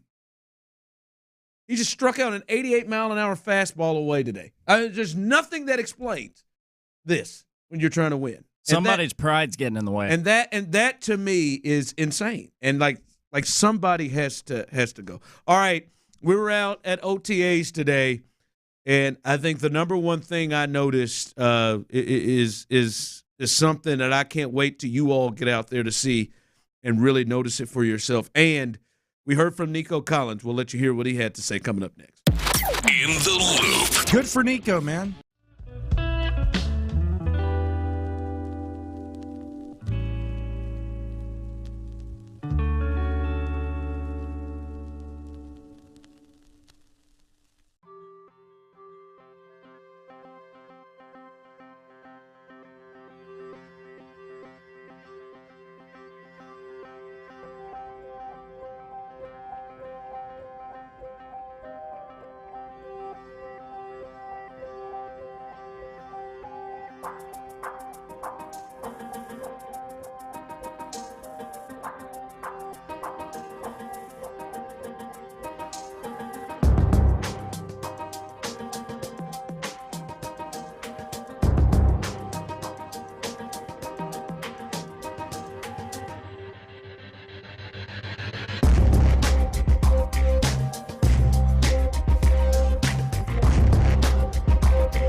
Bristol Myers Squibb, and Pfizer.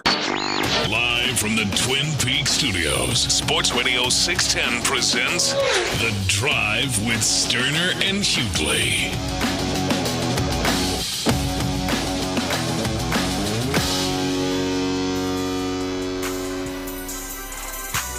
All right, the Astros continue to add to their lead. It is now 4-0. Victor Caratini with another RBI. That is his second of the game. A little fielder's choice to score the run. They are up 4-0 in the top of the sixth. And to be honest with you, like we've talked a lot about the Astros' struggles offensively, and yes, they are one run away from matching the runs they scored total in the first 3 games of this series. But it's not like Seattle's been pounding them. Like Seattle scored 2 runs yesterday. They scored 3 runs, 3 and 4 runs in games 1 and 2. So it's not like they've gone into the 8th inning with 2 runs or less. Look, with the exception of Ryan Presley, I mean, this can't be about how good Seattle's pitching has been because the Astros has been as good. Yeah. Joe Espada said. I mean, Ryan Presley went out there and pissed down his leg. Joe Espada said. Right. Well, he said the Mariners got damn good pitching. They're battling. They're battling like hell, The Astros have gotten really, really good pitching, with the exception of what happened. Hell, what was the first game? Fromber? First game was Fromber. He gave up the 3 runs early, but never gave up anything else. Right. And nobody else did. They lost 3-2. Right. And then So I don't know how you. I mean. No, yeah, and Tate was in a bad situation yesterday. Yes. I mean, once that guy pulled that ball over to the right side, I mean, it was just, how are they going to die? But, I mean, we're at the 10th or 11th inning, and you got 1 run on the board. Yeah. It's 1-1. So that's the second strikeout for Abreu today in a row. What are we doing? Whatever. But being at OTAs, talking about things looking up. Being at OTAs today, and I cannot wait till you guys get out there and fans that are going to go out there when training camp starts and things of that nature. The number one thing, fellas, that jumped out to me watching it as soon as we walked over, as soon as we had our little spot over there, the number one thing that jumped out to me, Clint and Tyler, was they look like a contender. They carry themselves. They move and shake like a contender. I don't know how much shaking was happening, but they move and they have that feel. They look like a team that I think the Ravens look like, the Niners look like, the Lions look like. You can see the building off of last year and what happened. The guys coming in, they brought in vets who are used to winning as well. They looked like a team that was a serious, serious contender. They looked like a team that we know what we're doing here. We know what this is about and what this means, and we understand how this is going to help us get to where we want to get to. I think that was the first thing. You know, OTAs, man, sometimes it's hard to really look at things. You know, the thing is built for offenses because there's no contact, there's no pads, and things like that. But that right there, just the way that everybody carried themselves with a certain level of confidence, Clint, that jumped off the page to me and was just, wow, they look different. They look and feel different. Who was it for you? Who really did it for you? I know you're talking about the whole team, but who really did it? CJ, clearly. CJ looked that way. Diggs looked business as usual. Stingley felt the business vibes, right? Like Petrie felt the business vibes. Like it just, there was just a different level of, from what we've seen before, just the way they carried themselves. Like, here we go. Christian Harris looked like this was my defense. The way that they carried themselves, that was very, very noticeable to me going out there and seeing it. Well, look, there's no doubt that Nick and DeMeco really Nick started the process. I know it was ugly when it was going on, but started the process of weeding out all the cancers, weeding out all the guys that aren't accountable, that don't know how to take care of their bodies, that aren't professionals, and he loaded that locker room, love it or hate it, with as many guys and drafted as many guys as he could that were either professionals or damn near it at that point in time, although some of them are young. And he built that. They built that roster in a way of which it was just a matter of plugging in the right leaders to then lead that group in the right direction. And clearly, they just hit it out of the park with C.J. Stroud and Will Anderson. You see the kind of players they are, but I think even more, not more because they've both been huge game changers, but just as important to what we've seen them do on the field, I think, is the type of leaders that they are. The pillars that, like, we use that a lot. I use that phrase a lot over the last 10 years of, boy, this guy's a real pillar, and, man, you draft this guy, he's a pillar you can build around. Well, CJ and Will legitimately have lived up to that, and without a doubt are those guys. And so, no surprise, those guys won a lot of football games. Those guys have been a part of programs that are elite coming into Houston. So, it was fairly, I would imagine it was fairly easy for those guys to then lead a group of individuals that first and foremost were professionals and wanted to win. So it looks like it's taking shape, huh? You know, we've been in talking about, boy, they got to turn this team over to Damian Pierce. They got to turn this coming into last year. Got to turn it into Petrie. Like it's just an incredibly different feel, completely different feel out there with the Texans. And I saw my mans. We saw a guy out there, the guy who got the big money, Nico Collins. Mm-hmm. And like even the way he had his little gloves on, the way he was catching the ball just felt a little richer. Looks like a $50+ million man, huh? It did, man. It looked like a man that just changed. That life just changed a little bit for him, for Nico Collins. But no, he's out there along with that crew, and I agree with you in the fact that we look at it right now as it is May 30th, as this season starts. Nico Collins is being paid like a number one receiver, and I'm glad for him he got the bag.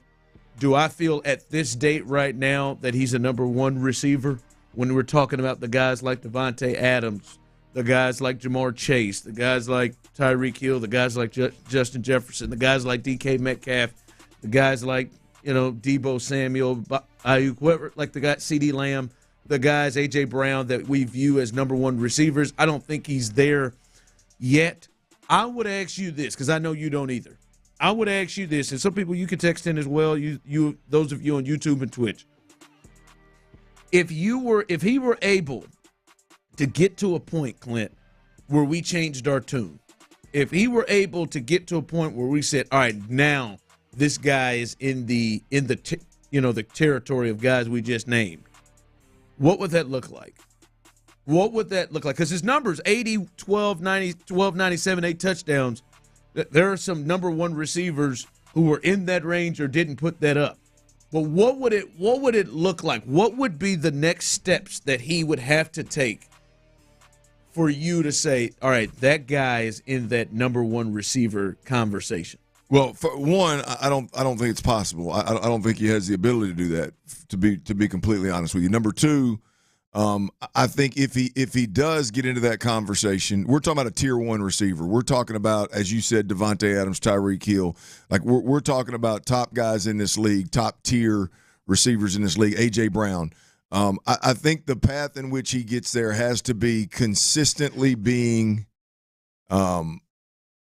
statistically impressive. Like he has to go out like if he goes out there for the next 3 years and does exactly what he did this year and just puts up huge numbers and stays healthy. If he puts up 80, 1,300, and 8 touchdowns for the next 3 years, I mean that's hard to say. You're there. Okay, I mean, but it's going to take. It's like I don't see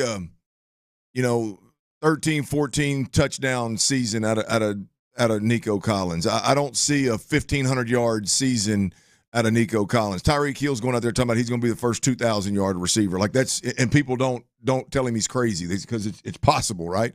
I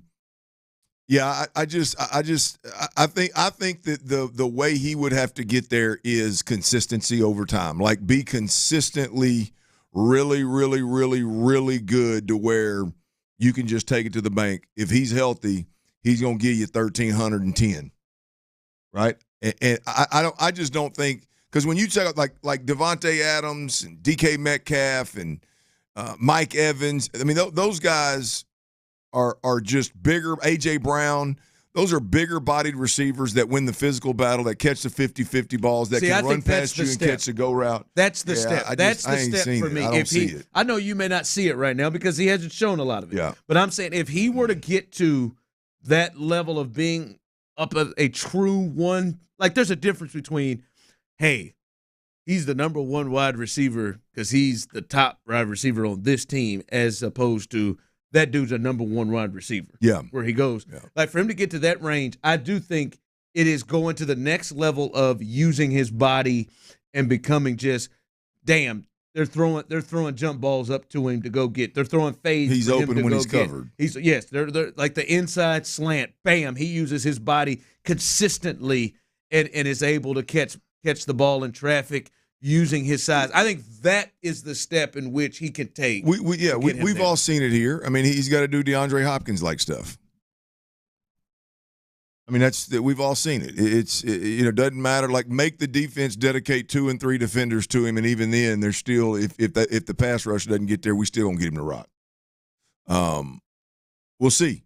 I mean that would be it. I think the more likely way that he gets there is he just steady Eddie. You look up and there's another 1,200 yards. Yep, there's another 10 touchdowns. Yep, there's another 115-yard game. Yep, you know what I mean, like that. Like I think because let's be honest. Like last year, he had 290-yard games, 160-yard game, 140-yard game. Like I don't know how often that's going to happen. Right, so I mean, it's the consistently getting 100, consistently getting 115. Consistently getting, like I said, 8 to 11 touchdowns. I think consistency is the key for him. Which that's a beautiful thing. Every quarterback's not comfortable just throwing 50-50 balls and hoping your receiver's good enough to catch them. Yeah. CJ's not that guy. CJ likes to dissect defenses, not just take risks. So he's a perfect fit with CJ. Yeah, I think he is dynamic, and in terms of breaking tackles, I think that he is at elite at. I think the next step is doing that, using his size a lot more to be able to make big plays, especially in the red zone. All right, coming up, as 5 o'clock fire hits, we will update you on the Astros as they are looking to avoid the sweep. We'll get you caught up on Spencer Arrighetti. He is pitching his ass off today. The NBA playoffs tonight. Will the Timberwolves stay alive? We will discuss all of that coming up next right here live on The Drive. Before we do that, though, I got to tell you about Academy Sports and Outdoors, y'all. Father's Day is right around the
ETHOS.com.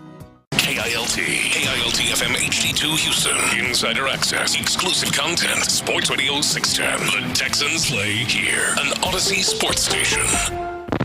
Sports Radio 610 presents The Drive with Stoerner and Hughley. It's the 5 o'clock fire. Little tapper, he's going to have to hustle. The play will go to second for one, and they do not turn the double play. Caratini bounces into a fielder's choice for an RBI, and the Astros get that run. It's now 4-0. Ain't pretty, but it works. There it is, Slick Vic right there. As he gets second RBI of the day, Ron. It was. Slick Vic had a home run earlier and then grounded into a fielder's choice, but that is his second RBI to make the game 4-0. Where we stand as Rafael Montero just gets through the seventh as the Astros pitching, just like they've been doing in this series, has been really, really good. Let's see if Ryan Presley gets the call in the eighth. I'm thinking he might. He's got to, right? Probably, since Abreu pitched the last two nights. Tay late. We'll see. He may get the ninth. But they lead 4-0. By the way, welcome. It is a little bit 5 o'clock, little 5 o'clock fire. Got your guy, Old Dirty Red, myself, the Dilf. The big Dilf. And Psycho T, a.k.a. T-Mill, a.k.a. Moneybags, although I don't know if he is Moneybags. Moneybag took a dent last night. Last night, Jack. I'm glad you didn't jump on them bets with him. How you doing today, bub? Looking good. Looking good. Was that convincing, Ron? No. That sounds like a fella. I mean, the fella that may not have bet. You're convincing. No, he bet. Oh, did you? Yeah, because he couldn't help me out any. His go-to when he's really kicking tail is I'm on a heater. He's on a heater. Well, he can't be on a heater. Heater's multiples. Yeah, he lost. Yeah, no here, but I put a substantial amount on the Astros money line, so knock on wood. There you go. Gotta have that. Hey, if you you should have put a little bit of money on strikeouts today for Spencer Arrighetti, as he had 8 today, and he got 6 innings, scoreless, 6 innings, under 100 pitches, right at 90. And listen, you can't do much better than that. Their last 3 starts, I mean, really, Framber, after the first inning, their starters have been sensational, to be honest. Hunter Brown and Verlander last night, they both were screwed by their offense, and then Spencer Arrighetti today. By the way, Alex Bregman has stepped in again in that 5 spot.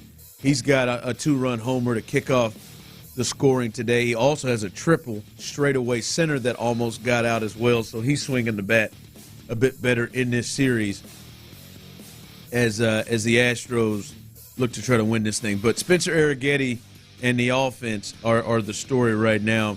And this kid looks like he's rolling, and that's good because when we're seeing what's up with Jose Urquidy and what's up with Christian Javier, if they're going to have any chance at making any kind of run at this thing, even with how bad the West is, they need this kid to step up. Yeah, look, you got to love to see it, man. At the end of the day, when you, as you mentioned, Javier and Urquidy potentially done for the year. We'll see what they say.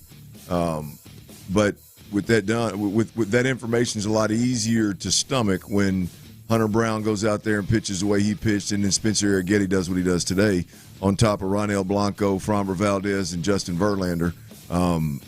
That's a pretty solid 5 if Hunter Brown and Spencer Arrighetti can hold it together, and it seems like of late they have. Yeah, they have. Jose Abreu, for those of scoring at home, he has not been successful. Ooh, 2 strikeouts and a little bloop ground out to second. Yeah, it was a ground out. It was a ground out that looked like it was.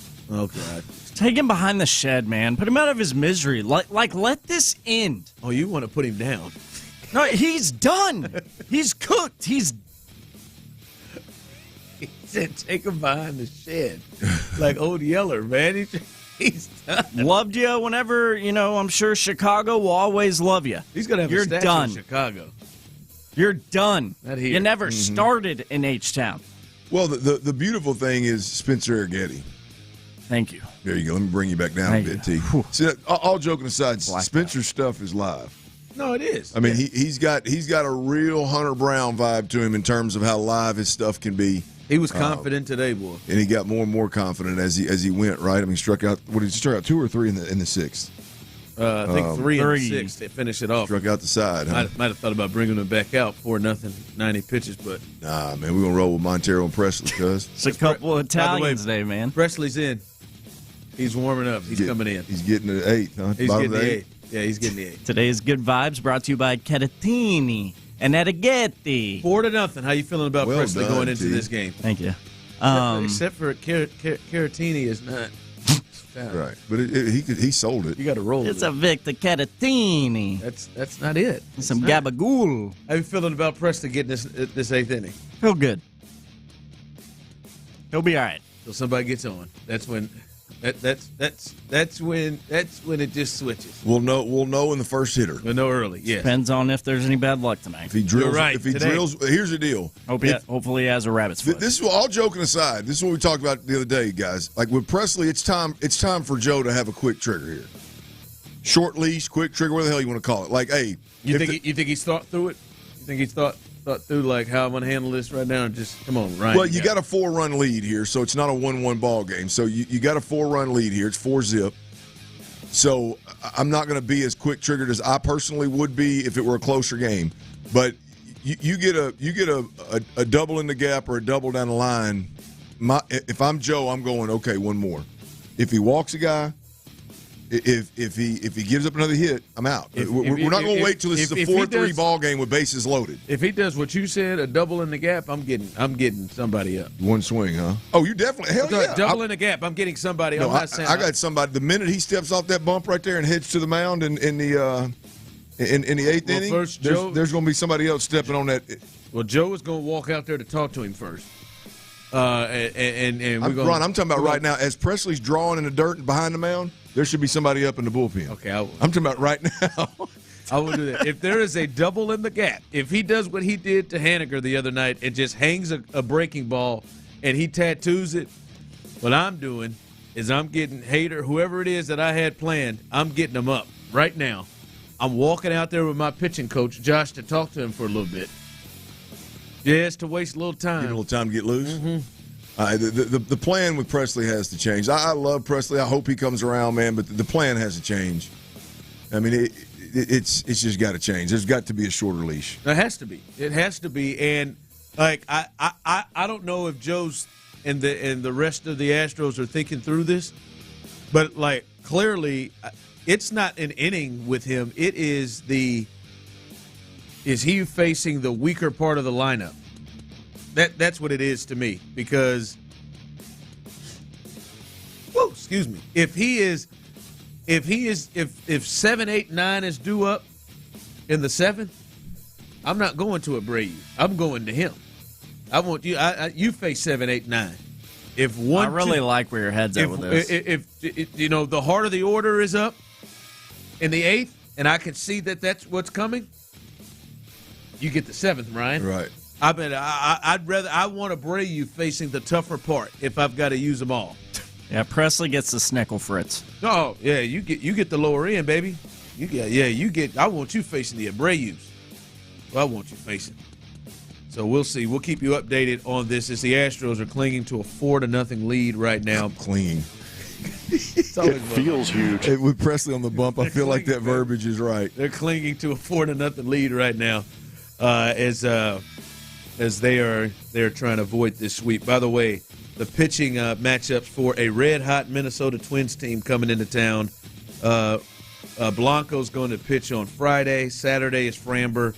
And then Sunday to finish that series off is Hunter Brown. So big series against another good team coming up here in Minute Maid after they get done here with the Mariners. Off the glove of Abreu. 5 o'clock fire. It's just awful, man. Just awful. Hey, man, drive your point home, brother. Just drive it home. Oh. I'm surprised they hadn't mixed in a few other ones off the glove of a break. All right, the playoffs tonight, Game 5 in Minnesota. The Mavs, they lead 3-1. No team has ever come back in NBA history in a 4-game series up, in a 7-game series, up 3 games to nothing. Well, they get this one at home. Anthony Edwards and Karl Anthony Towns were the difference. They outplayed Luka and Kyrie Irving in that first game, and their others. Rudy had a pretty good game, and a couple of other guys had a pretty good game. Mike Conley was pretty good. They played pretty well, but they've got the Mavs at home to try to force a Game 6. I can't tell if Charles, Kenny, Shaq, specifically them, and Draymond, if they want another game to be forced. I can't tell if they. I don't think they want it to go to Minneapolis. I think they were good. I'm sure they did. I think they were I doubt good. they get paid per game. I looked at Charles. I think Charles was thoroughly pissed that he doesn't get to go home. You know, Charles don't give a damn about that game. That they didn't get to go home and go ahead and finish this thing off and be done with their NBA season. You think they're going to be traveling back to Dallas after tonight? No, I think it's over. You think Dallas goes on the road and wins? Yeah, I do. Yeah. I don't think Kyrie is the one to watch. Now, Tyler, I don't know what your bets are looking at. I would love to see what his scoring, the bet for his points tonight. But I think Kyrie is. I mean, I don't think he's going to play 2 bad games in a row. And Luka I think Luka was 22? 22 and a hook, 22.5 for Kyrie. I'd probably dig into that one. Over? Yeah, I would. I like it. And then Luka's probably not. Luka was like 13 for 39 or something like that with his triple double. You see that 3-pointer, the 4-point play at the end? The phantom foul. Yeah, I saw it. No, man, it'll be interesting game tonight. We'll see if they can force it to a Game 6, which I think they will. I think that building's going to be crazy. I think fake Alex Rodriguez is going to get everything going out there. It is really hard to watch him out there. I saw him arguing with an official because he's front row. He's traveling. He was in Dallas arguing with an official, and I never felt like he really cared. I didn't think he was serious. Is it me or is he pulling a reverse Sammy Sosa? Why do you keep saying that? You think he's? I'm telling you, getting man. Darker. Yes. Yes. Absolutely. He's getting whatever supplement he got away from when he was in his playing days has affected his pigment. Whatever tan that Tyler is trying to get to. That's the one A-Rod's getting. Hey, Sammy's getting whiter and A-Rod's getting darker. I don't know what the hell's going on. I definitely believe he's a makeup wearer. Even when he's just down there on all the time? Yeah, ever since Kate Hudson, I think he wears makeup. Boy, he is a diva. I was at a Super Bowl party one time, and it was a golly, man. JJ was there. It was what was the damn private jet service that everybody uses during college football season that Kirk Herbstreit and all of them use. PJ? Well, I don't know. It's private. No, it's a private jet service. My mind just went blank. Hell, a good buddy of mine knows the owner, and so we get in this. Net jets? No, the one, the blue and white ones that they use on game day all the time. They fly the guy in on whoever's the guest picker on game day. They fly him in. Mercury jets? Nope. I don't know. Golly, man, you kidding me? Anyway. My point in saying is this was a very exclusive party. Like, this wasn't just like any player could go, anything like that. Like, I mean, I was there as an invite of the owner, and so A-Rod walks in with security. Hell yeah! I mean, like escorting him to the stage. Security. Hell yeah! You're just like, come on, man. I mean, literally 75% of the people there were current, like, superstar players or future Hall of Famers. But you don't know. He's a different level. Oh, yeah. They're going to attack him. He was important, boy. Said security, 3 of them, like boxing him in.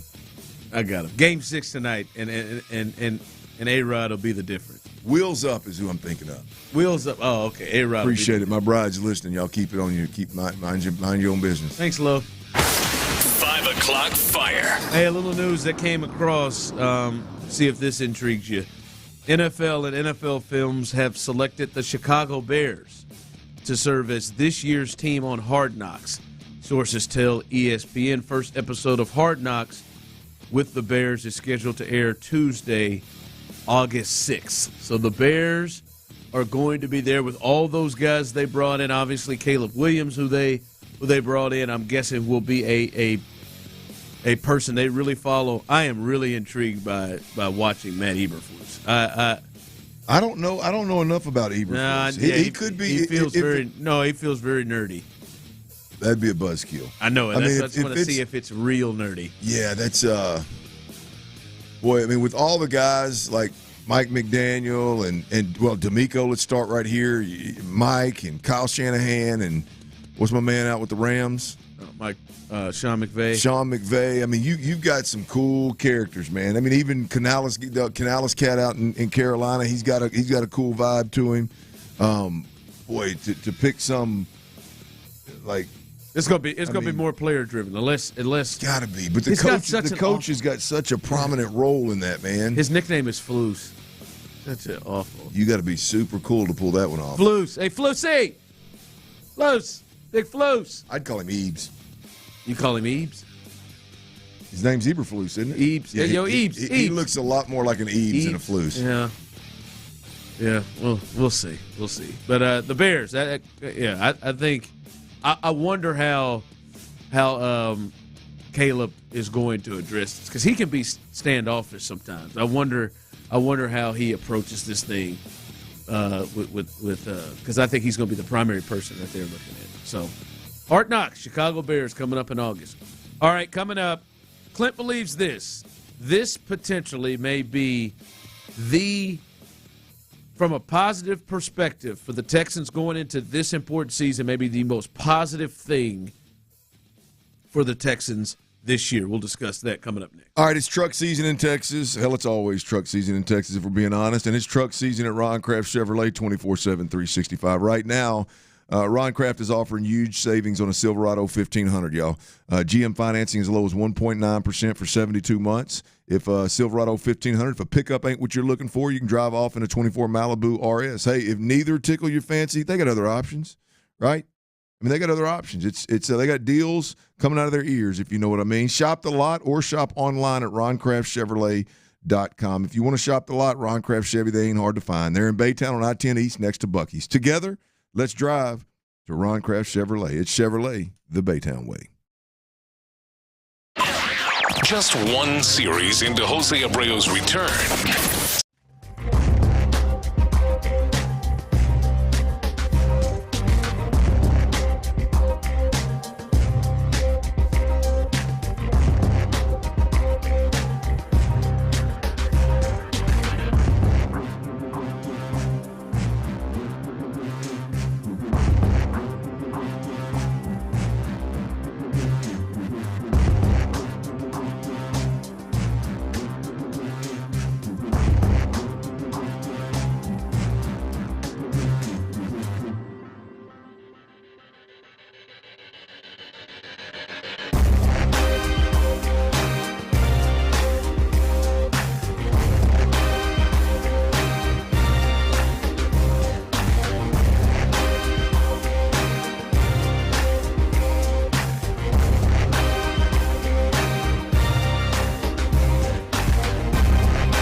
That's right. Download the Odyssey app now and don't miss a minute of the conversation. Houston's sports leader. Sports Radio 610. Sports Radio 610 presents The Drive with Stoerner and Hughley. Can I get a little celebration music, please? Come on, give me a little celebration music. Come on, Tyler. Come on. Give me some celebration. No, damn it. Tyler, give me some celebration music. Please. I'm not a premature celebrator. Give me some I know the game's not over. Why would I do that? It is not about the game being over. Give me some celebration music, please. Well, we normally play celebration music for a specific thing. It's time to celebrate right now. Give it to me. Jose Abreu got a hit. Jose Abreu, not just any hit. He took the ball where it was pitched. He hit it opposite field. I'm not doing it. Play that, damn it. Nope. All right, I'll do it. I cannot believe you just had me do that for that scrub. I'm actually mad at you for having me do that. What is wrong with you? Got a little league single. Hey, you got to celebrate the small things, especially through the whole break. As soon as he got one strike, here comes Tyler. He went auctioneer voice for some reason. We got another strike. We got another strike. Another strike out here. Another strike out here. And he fought through the adversity of you against him and got an oppo base knock. Celebrate. Anybody score any RBI? No. Hey, celebrate the small. He got a hit. I can't believe you just did that. He's earned himself 2 more starts against Minnesota this weekend. He did do that. Can I be honest, though, Ron? Yeah, we got to celebrate these things. Nobody wants to celebrate but you with this silly Let it go, stuff. J.A. Hey. I would consider it if it was an extra base hit. Consider it. No, you wouldn't. Probably not. Can I be honest, though? Good for him. Jose Abreu taking that outside off-speed pitch and just pushing it over the second baseman's head. It doesn't matter who does it. It is a beautiful, good for him, beautiful thing. Good for Jose. He really teased me. He needed that. I thought he came up lame. I mean, I thought when we signed him, I was going to get a 300 hitter that would hit the ball where it's pitched. I was really turned on by that. And he has. I thought he was. Not only does he not hit it where it's pitched, he doesn't hit it anywhere. It don't matter where they pitch it, he don't hit it. I think we should do that every time there's a day game and Jose gets a hit. I won't be doing that until he. I agree with you, Tyler. Until he proves to be a hitter that is past celebrations. They should have thrown a damn party in there in that dugout. Oh my God! Candles. That's embarrassing. That's where he is. What's his average up to now? 90? No, he's 1 for 4. It should come up a little bit. What would you be doing if you got a hit like that? You're in the majors. You got a hit like that. Just right now, if you walked up there, you'd be celebrating like hell. If right I now. were Jose Abreu? No, if you were you and you walked up, because Jose's playing. I'd stand in first base like I know, like I've been there before. Jose's playing the way that I think you would play right now. And if you got up there and got a hit, you'd be excited as hell. You'd be up there fist pumping like hell. There you go. Good for you, Jose. Got to celebrate the small things. All right, Josh Hader, let's not get too crazy here, Josh. Let's not get too crazy here. All right, Clint, Bobby Slowick had this to say earlier, talking about entering year 2 of this system, right? And we were really concerned last year. I mean, it's the first time he's ever run an offense. It's the first time he's ever designed a playbook. This is the first time he's ever had to call plays.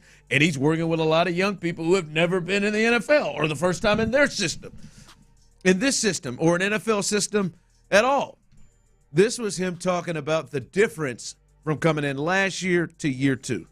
It's more, I think it's really across the whole NFL. When you get to year 2, you eliminate a lot of the steps to get to where you want to end up. So the verbiage is more familiar to the guys, where year 1, a lot of the strain early on is verbiage. And I mean, we're still going through that with the new players right now, just learning our terms that other people use, but they call something different, and hammering it in and how we say it and what we teach in that regard. But it definitely expedites the process being in year 2, without a doubt.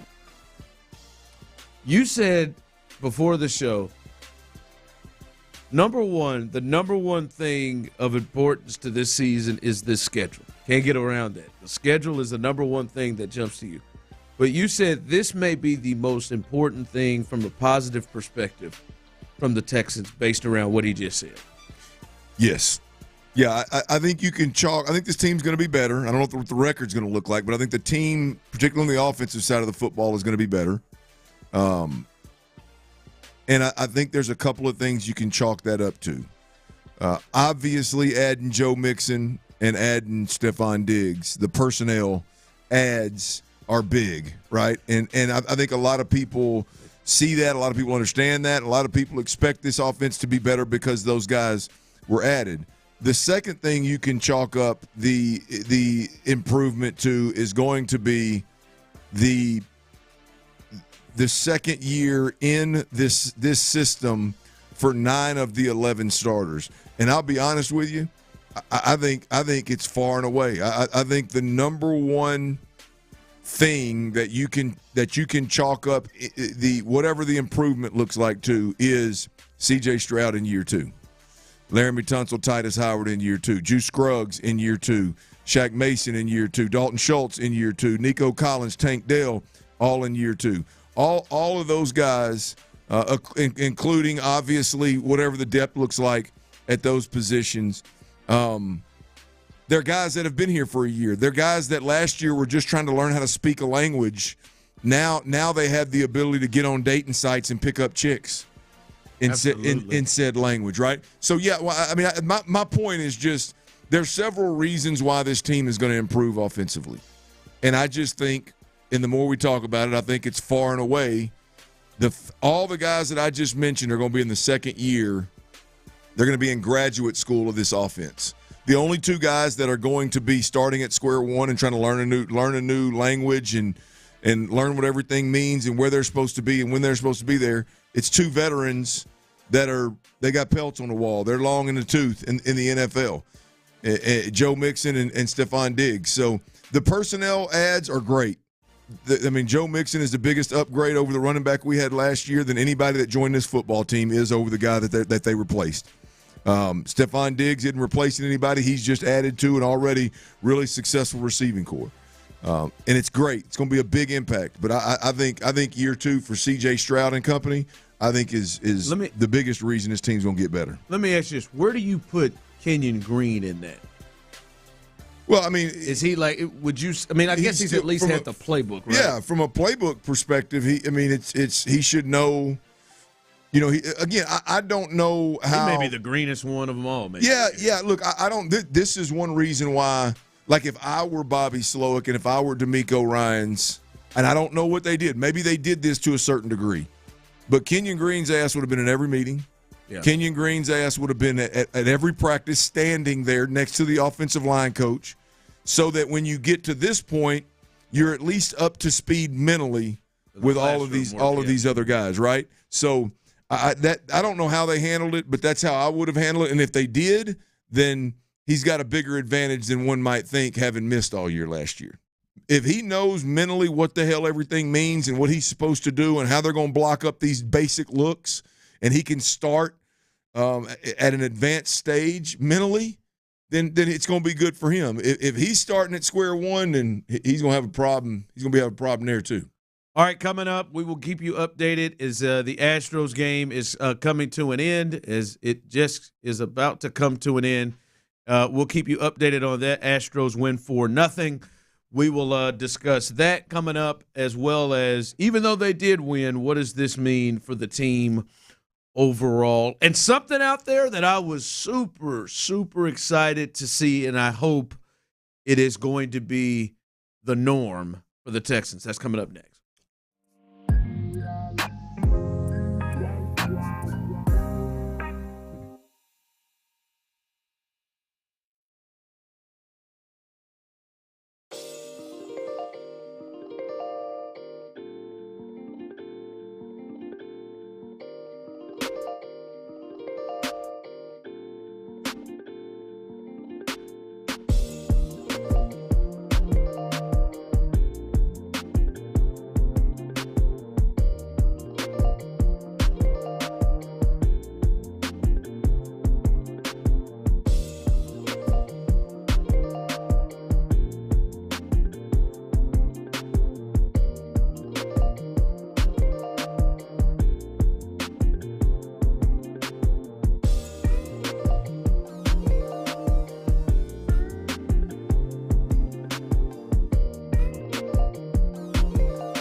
tastes like real iced tea because it's made with real brewed tea. And with a 5% kick of alcohol, Twisted Tea is perfect for the beach, the lake, or wherever you're hanging out and day drinking with your friends.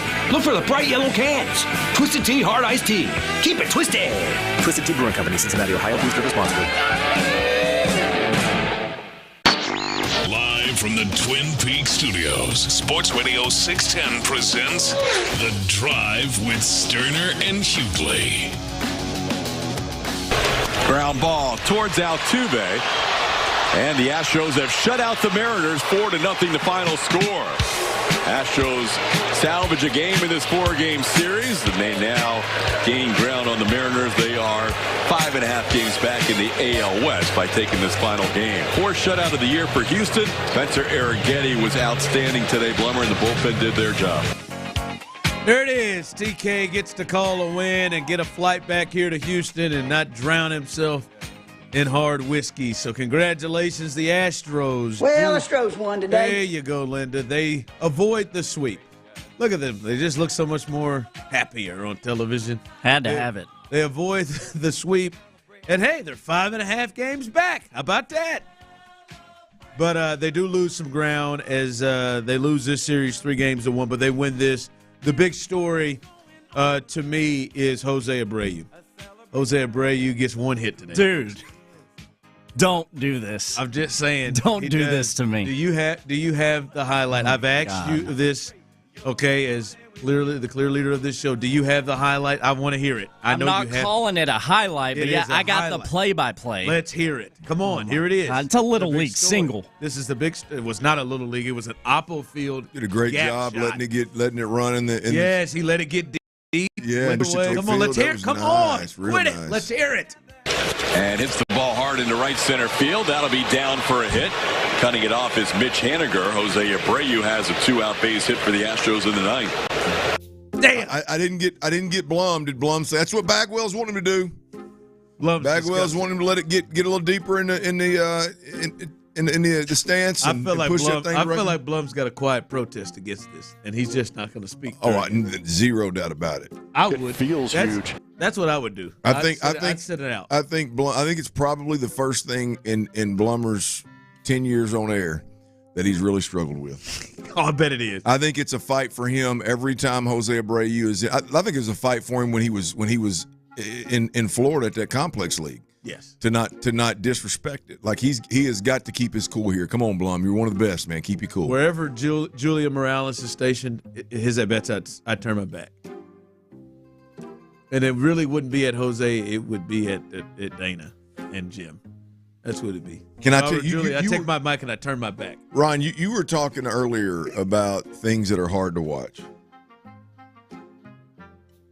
Can I be honest about one thing that was hard to watch for me yesterday? I didn't want to make a big deal about it because I don't want to be that guy. Oh, Lord. This is going to show your age or something? Well, I mean, I admit that it's a little bit ticky-tack and maybe a little aggressive. I mean, when you hit your lips like that. You know that game last night? Because I went back and I fell asleep, really. It was 1-1 ball game. I went to bed. All right. But I DVR'd it and watched this morning the Astros game last night. I'm talking about where they lost in extra innings. I wanted to really see what Espada did. Did he attempt to bunt? Did we attempt to small ball at all? Of course not. So I'm trying to do the best I can. What really irked me about that, I don't remember what inning it was in, 7, 8, or 9, one of the three. Julia Morales, who I love dearly, I don't know her personally, but she does a tremendous job. I'm getting nervous, Tyler. There's been this conversation about these lime-flavored crickets, I think. Yeah, grasshoppers. They really got after it. Right? Well, this has been a multi-day deal, and I think Blum finally just said, hell with it, I'll take one. Yeah, I'll eat one. I mean, if it'll help. Last time they did it, apparently the Astros went on a run. He made it clear he didn't eat it. He didn't eat one the last time. Well, he did yesterday, I think. Yes. Well, the camera pans down there to Julia Morales. And again, 7, 8 inning, you drop 2, it's a big game, 1-1. She's in the dugout. Guess who leaned back smiling, eating lime-flavored crickets? Framber Valdez. Yep. I don't know why, but that crawled all over me, man. Well, I could see why it is. But he wasn't. Look, he wasn't pitching. It wasn't a big deal. But the thought of this is the guy that audibled and threw 3 pick sixes. This is the guy that just had a rough first inning. I mean, this is a guy that has he should be dead ass serious in every inning of every game until they get this thing right. And he's down there sharing lime infused grasshoppers with Julia Morales. What in the hell are we doing? His off days, he does seem to kind of linger around Julia and act kind of like a goofball. Well, all the pitchers got a little pregame stick down there where they take the picture or whatever, and I'm sure they've got a really cool dynamic with Julia, and I'm happy for it. It's fun to watch, but I wonder how many people else that bothered them watching it, because I saw him because they went back there a couple of times, and the first time he was smiling. They're like smiling, yeah. Next thing you know, he's tossing grasshoppers in his mouth, look like sunflower seeds. What you say? You 15 games over 500, you can toss them bad. Oh yeah, absolutely. If you're in the lead in the division and you've got piss poor teams below you, and 7 straight LCSs, man, we can eat some grasshoppers. Let's get it, baby. It's just been bad luck. It's just baseball. You'd have been like, get on the mic with it. Shoot. How'd you feel about it? You watched it. I just laughed. As long as it wasn't a Braille. I just couldn't get past his cheeks. Oh, the only way it could have been worse is if it would have been a Braille. Yes. It's the only way it could have been worse. It's the only player I mean, anybody else, it would have been still bad, because I'm like, what in the hell are you doing, man? The game is being played right now. Yeah. The real top story. Sorry. The real top story from today's game, outside of Jose Abreu getting a hit. He struck out 2 other times. Spencer Arrighetti. He was special today, big time today, and he's been playing and throwing the ball better here of late. He goes 6 innings, 2 hits, no earned runs, 8 Ks to go along with 3 walks. Big time performance. He ended the 6th inning, his final inning, striking out the side right there at the end. 90 pitches. He was the big story today. Also, Bregman 2 hits, including a 2-run homer and a triple as well. But he was the big story. Spencer Arrighetti going out and pitching the gym when this team desperately needed to. Like, he had to come in here thinking, as we heard Verlander say yesterday, the margin is really small for them. He had to be thinking, all right, I can't give up a run today, and he didn't. Well, look, he went out there and pitched the gym, man, and not only is the box score beautiful, but if you watched Spencer Arrighetti, I mean, his stuff is electric. It's live. He got squeezed at times today where he made it tough a couple times with a couple of the walks, I think. But 8 strikeouts, and he got stronger as the game went on. He was in his element, feeling it. He was right where he belonged. There was no like, man, does this guy have it? He was there, man. He appears to be settling in. It was an unbelievably impressive outing, especially coming on the heels of Hunter Brown pitching well this week, and coming on the heels of the Urquidy and the Christian Javier news.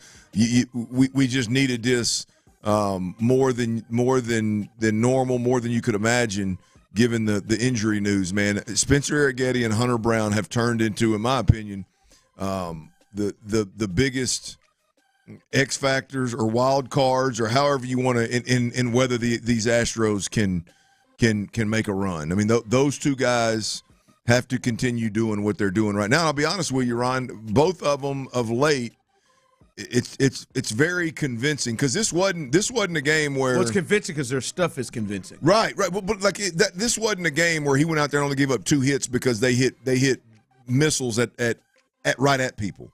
I mean, they were confused at the plate. They were off balance at the plate all day long, and Spencer was impressive. It's big that he and Hunter get into. Look, let's be honest. It's the only thing that's going to give the Astros a chance. If those 2 guys, if the wheels come off of those 2 guys consistently throughout the rest of the season, the Astros don't have a chance. No, yeah, and they picked the right time to get going, and it may be them for a minute when you look at Christian Javier and Jose Urquidy, where they could be. So they get a W, 4-0, as they'll come home and they'll get ready for the Twins, who are hot themselves. They'll get ready for them coming up in this weekend series. Ronel Blanco starts Friday for the Astros against the Twins. Coming up behind us, remember, as always, Texans All Access. as they'll look at Stefon Diggs, who we saw for the first time today, and the Hall of Famer, the General John McClain, will join Texans All Access. Brian, let me stop you right there. I won't. So that'll be coming up right behind us. Area 45, Bijani and Creighton should be a fun one tonight. OTAs. I know Sean Bijani was out there. Talked to him, sweated with him a little bit today. And with an Astros W, should be a good one coming up tonight. Area 45, Bijani and Creighton, 7-11 in this piece. They'll take over as soon as Texans All Access is over. I wonder if they'll talk about this, because this touched me a little bit. This got me a little excited. You know how I feel about Jalen Petrie. Got a little special heart, a little special place in my heart for Jalen Petrie. I think he's a really good football player that I think by necessity was probably put in a role that wasn't the best role to show his skill set. And today, what I saw a lot of, Clint, as we talk about, Lassiter, he may play nickel. Des King, he may play nickel. Man, they had three safeties out there, Clint, a lot of the time when I was watching on 7-on-7 and team, and they had Jalen Petrie playing the nickel. In fact, most of the I would say the vast majority of the time that I saw, he was up near the line of scrimmage. I never really saw him playing deep or playing back. I'm not saying he won't ever do that, but clearly to me, and what we've watched him from his first year under Lovey, and what we've seen since he's been here, remembering him at Baylor, those of you who are Baylor fans saw him, his instincts, and he was great around the line of scrimmage. Around the line of scrimmage is the best spot, and I hope that is something that we see moving forward, because I think that really plays into his skills the best. Yeah, look, he's going to be an interesting follow, Ron, throughout, because I don't know. I mean, I've watched him closely for 2 years now, and I have no idea where he fits in DeMeco Ryans' defense. But I do know that DeMeco Ryans, when he finds a guy with elite instincts, which Petrie absolutely has, without a doubt. As you said, it's most evident when he's at or near the line of scrimmage, when he's playing downhill, playing aggressive. I don't know where that fit is. It looks like they're going to work, as you just mentioned, they're going to work him in at nickel and see if that's the answer. But I just firmly believe that DeMeco Ryans sees a guy that he's got to find a way to use him. He's got to find a way to use him in this defense, and I'm talking about in impact positions. I believe that DeMeco Ryans sees it that way. I believe that he's gonna come hell or high water, he's gonna find a place for Jalen Petrie to make a difference on this team and on this defense, and I'm here for it because the kid's a football player. There ain't no doubt about that. No, yeah, and I think it's just where he's most comfortable. Yeah, he's a guy. I think him and Damian Pierce, two guys that were really great players. Their rookie years, I think, got caught in their head thinking a whole lot more than just reacting and playing the way that they normally do. Coming up behind us, remember, Texans All Access, Area 45 with Bijani and Creighton, following Texans All Access at 7 o'clock. Thanks and a shout-out to our guy, Tony Gwynn Jr., who, they win when we talk to him. By the way, I don't know if how many people he made feel better, but they get a W. Bless you. Thank you. Clint, great job. Tyler, great job as well. Hit that hand sanitizer when you get a shot. God bless you, Tyler Milner. God bless you, Ron Hughley. Thank you. I'm Ron Hughley. God bless both you guys. God bless you, CJ Stroud. I'm Ron Hughley. Yeah, for sure. God bless us, everyone. As always, Houston, we love you, baby.